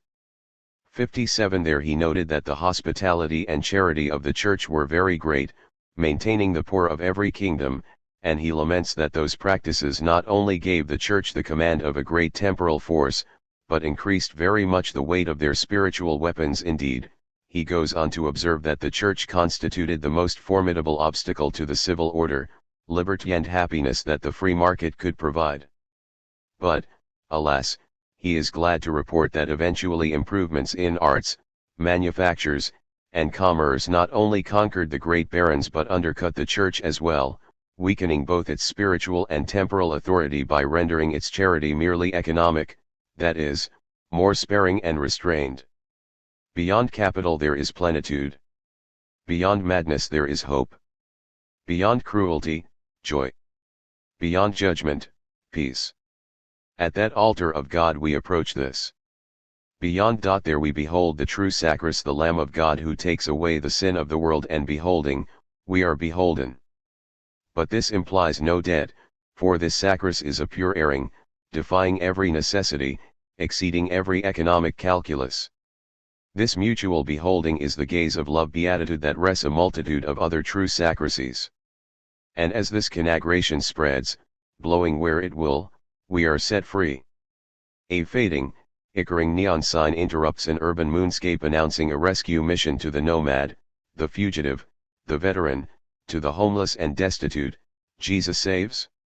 Only Jesus overcomes the hostility between God and humanity, the innite and night, in a way that is full of promise, that is full of the promise, not of the nihilistic madness and cruelty postmodernity barely wards o, but of the joyous conviviality that is love. Antonio Negri, The Political Subject and Absolute Immanence. 6. Can one provide an ontology of the political subject outside of all teleology and within the postmodern conditions of absolute immanence? This is the subject that we want to confront here, a subject that is all the more important in the face of the fundamentalist infection, whether it be Islamic or Western and/or Christian, which risks wiping out the great secular values of tolerance to which we have grown accustomed. I will situate the problem within the debate on the multitude. To begin with, in empire, the concept of the multitude is deemed against that of the people. It is deemed there as a set of singularities bearing inalienable rights, and thus in contrast to what we encounter in the process of constitution of the modern state. Second, the multitude is deemed against the traditional ideas of class and of the masses. If we can say that the multitude works, if one of its fundamental qualities consists in its expressing living labor, the set of singularities that the multitude is cannot be reduced to an indistinct unity, whether we call this unity class or mass. Rather, the valorization of production derives from the capacity of singularities to produce value. Third, the multitude is given, on the ontological plane, as constitutive power, one the social and the political, united in the biopolitical, together form the genealogical basis and product of the multitude. Having said that, we have still not said how the multitude is capable of becoming a political subject. That is, a political subject at a remove from any theological basis concerned with essence or identity, but a political subject situated in absolute productive immanence. Many of those who agree with the concept of the multitude as it is expressed in empire, asserting its correctness from the productive and the political standpoint, go on to pose the question of how this multitude can express itself as subject, as force, as capacity for decision. Evidently we are not speaking of definitions of power à la Carl Schmitt, rather, we are engaged with the forces and desires that give life to the multitude. And yet we must try and understand what it is that gives substance to the actions, to the project and to the capacity of the multitude to construct history. Spinoza's conjecture. It is well established that Spinoza's discussion of the strategio of conatus, striving, represents the linear course of an argument that proceeds from the phenomenology of a multitude of subjects to the definition of democracy. It is a line of argument that leads from cupiditas, desire, to amor, love, from the expression of desire to the transformation of cooperation into the common, and from the anthropology of singularities to a political ethics. Thus, in Spinoza, the conditions of the political subject are included in the power of conatus, they unfold through various degrees of ontological perfection, from the imagination to the material recomposition of bodies, from singularities to the collective and from the armation of the individual to the universal. Here we see how the expressive process of being develops. Ancient materialist ontology established the passage from singularity to value through the insertion of the clen amen. With Spinoza, materialist ontology is traversed and founded anew by desire. It is a living force that unfolds in the world so as to construct it as divine. Freedom translates the continuity of an absolute productive immanence, of a vis viva that develops, from physical conatus to human cupiditas to divine amor. Ethics constitutes the physical world before it interprets the human and sublimates itself in the divine. Eternity is lived as presence. The collective subject is born in the shape of a common subject, it is produced by the passion that stirs up and constructs both the world and the divine. The immanence of Spinoza's argument is thus complete. It dares to oppose itself, and succeeds in so doing, to the transcendental presumptions of modern political thought, countering the modern state with the aim of absolute democracy. The goal of Spinoza's state is the establishment of liberty. Let us paraphrase the Spinoza of ours: the state is not established in order to keep man in a state of fear, as Hobbes wished. In fact, the reverse is true. The civic state is established in order to liberate individuals from fear, so that they should live better in security, or more precisely, so that they should maintain, without causing harm to others, their natural right to act and to exist. Thus, the end of the state is freedom. As we have said, this process is described not simply from the metaphysical standpoint. Both in the Tractatus Theologico-Politicus and in the Ethics, this process is directly related to the constitution of bodies, from the single body to the collective and common body. It is the productivity of the bios that is at stake here. In Spinoza we have the basis for a definition of biopolitics.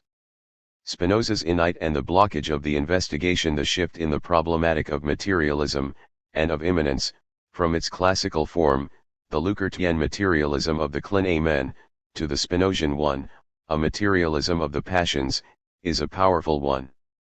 But we must also indicate the limits of this position. It harbors a residue of inity, there is always a mark of teleology, a measure that blocks, and presumes to shape, the power of Spinoza's materialist ascesis. The relationship of singularity to multitude is one that, in some ways, cannot be pursued within the ambit of Spinozism. The idea of the insight and the teleology of measure even spurred some of their venom onto the new radicalism of Spinoza's materialist procedure. Spinoza's materialism, which posited the concept of the multitude in such real and forceful terms, is, nevertheless, unable to show us political subjectivity within the fabric of absolute immanence. The force of liberation from the measure of being, from the preguration of being, that characterizes ascesis is only partially successful. If we bear in mind that the common is subject to the same measure as the passion of the singularities, we are unable, with Spinoza, to draw upon such a force. Indeed, we experience its blockage and are, therefore, enthralled to an ethical and ascetic illusion, the blockage of what serves as the measure of the modern, that is, the blockage represented by the insight. The measure of modernity renders the relationship between singularity and totality tautological. Thus, to the insight of modernity we must oppose the eternity of creation, or what we now call, postmodern, expression. So it is not by materialist physics, in the form Spinoza gives it, opening itself to the question of the common, through the exploration of the passions, that the question of the political subject can be considered resolved. The question of the political subject calls for another approach. It demands that the tautology of measure, of the subject and the totality, be overcome, and that the conception of the common be sustained by the genealogy of innovation. The problem is not that of grasping the passage from singularity to the common, but of grasping the innovation, novelty, and creativity that constitute it. Communication among subjects is not enough to construct a world. This world must comprehend novelty, openness, expressivity, and surplus. 2. Some postmodern thinkers have sought this creative opening on the margins of the totality formed by the action of the singularities. But the margin represents a liminal transcendence, it is an immanence that is almost transcendence, an ambiguous place in which materialist realism and ascetics end up bowing to a form of mysticism.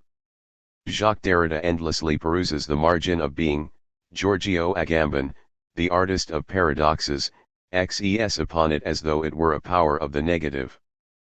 Perhaps it is merely a case of waiting for the other, and, as in Emmanuel Levinas, this waiting for the common transpires into mysticism. There are also those who have tried to pursue this teleology, from the subjecto the common and from the multitudatoid subjectivation, projecting it onto 1,000 plateaus of singular power. Here, in Gilles Deleuze and Félix Guattari, the edge of being is rent asunder, but the appearance of the singularities takes place in a circuit from which there is no exit. All of which suggests that we must rearm the question we posed at the beginning of our discussion, only this time we will be setting from a new assumption: the multitude will be able to become a subject only when its common becoming is presented as a surplus, as a new creative articulation of ontology. The singularization of the multitude posits the immeasurable. It is not universal but common, it is not innate but eternal, it is not the substance of temporality but the arrow of time, and it is not the accumulation of singularities but rather a proliferation of ontological expressions. Another example, aporias of the biopolitical in Agamben. As we have already noted, Giorgio Agamben has attempted to end a new positivity on the negative margin of the world. He attempts to construct an ontology of the margin, complicating the constitutive process of the immanent subject by contrasting it with the singular diarence and the negative repetition of experience. According to Agamben, an event is determined, it is an exteriority that soars, on the limit, but is unable to break o. It is a diarence that persists and resists politically. Thus, Agamben, far from giving us a new definition of the political subject, presents us with a new ontological possibility. In fact, the core of Giorgio Agamben's reasoning in Homo Sacer consists in the construction of a concept of biopolitics, and of biopower, set in contrast to the concept of modern sovereignty. If modern sovereignty can be deemed as a set of powers, Agamben aims, in his anti-Carl Schmitt, to perfect and overturn that concept. And there is no doubt that here we are touching upon a central element of the definition of modernity and of the political. In the context of the 1970s and the political crisis that characterized it, Agamben perceived this problem perfectly. Today, however, he seems to have retreated from this insight. Indeed, the process whereby he forms his definitions avoids, from the start, and thus prevents one from attaining, the productive dimension of the bios, which is to say, the materialist moment of innovation. If the RST definition of the political is to be sought in the biopolitical, if Western politics is co-originally biopolitics, how can Agamben say that the decisive political connect that governs every other connect is, in our culture, that between the animality and the humanity of man? 3. Summing up this RST transition, we can conclude that, for Agamben, biopolitics is not immediately productive. Indeed, before rooting the analysis in the biopolitical, Agamben wrestles with the modern concept of sovereignty, that is, with the concept of sovereignty as state of exception that Carl Schmitt had proposed as the transcendental schema of political reason. He absorbs and retains this determination of sovereignty. In this way, though, he ends himself unable to account for the productive dimension of the bios and ends up blocking the bios on a naturalistic plane, life as Zoe, or on a generically anthropological negativity, sacredness, bareness, exclusion, or camp, without any historical determination. Consequently, since for Agamben biopolitics is not productive, he ends himself with only two possible alternatives, either naturalism or an existential conception with a nihilist tinge, marked by a limit, a separation, an insoluble strain. Here the subject becomes a mystery. For however, Agamben has two ways out from this ambiguous line of thought. Thirst is represented bibardal by for whom the negative becomes refusal and the refusal becomes absolute. This negative becoming absolute of the refusal appears almost to represent the place of the mystical. In order to understand this passage one must bear in mind language and death, the place of negativity, which forms the backdrop of Giorgio Agamben's thinking. 5. The positive aspect of this book lies in Agamben's problematizing of the crisis of the foundation, of his doing away with all definitions of it in terms of destiny, against all the interpretations that in the mid-1970s reiterated a radical pessimism, example Massimo Cacciari. In contrast to these authors, Giorgio Agamben situates himself within the place of the negative, nevertheless refusing nihilism, tirelessly asking himself what relationship there could be between reality and history, between being and practice.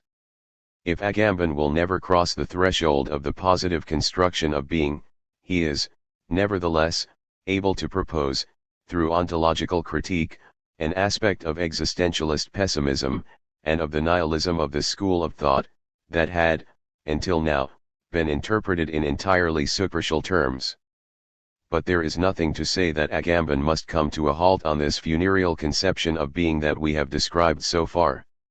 Indeed, in the coming community Agamben interrupts the oscillation of the non-decision between humanity and animality, and he somehow overcomes the one between Heidegger and Benjamin. 6. Agamben proposes here that formidable concept of whatever subjectivity that appears able to establish itself within an ontological and materialist dimension, beyond a drift into conceptions of belonging and identity, and toward a project of metamorphosis, hybridization, and liberation. In the coming community, Giorgio Agamben comes very close to this idea of a constitutive subjectivity. But Agamben abandons the course steered in the coming community as, in Homo sacer Hereturnstethethmioft Hanegatavian and develops further his analysis of the Gur of Bart Elby in that of the Muslim 7, summing up this passage.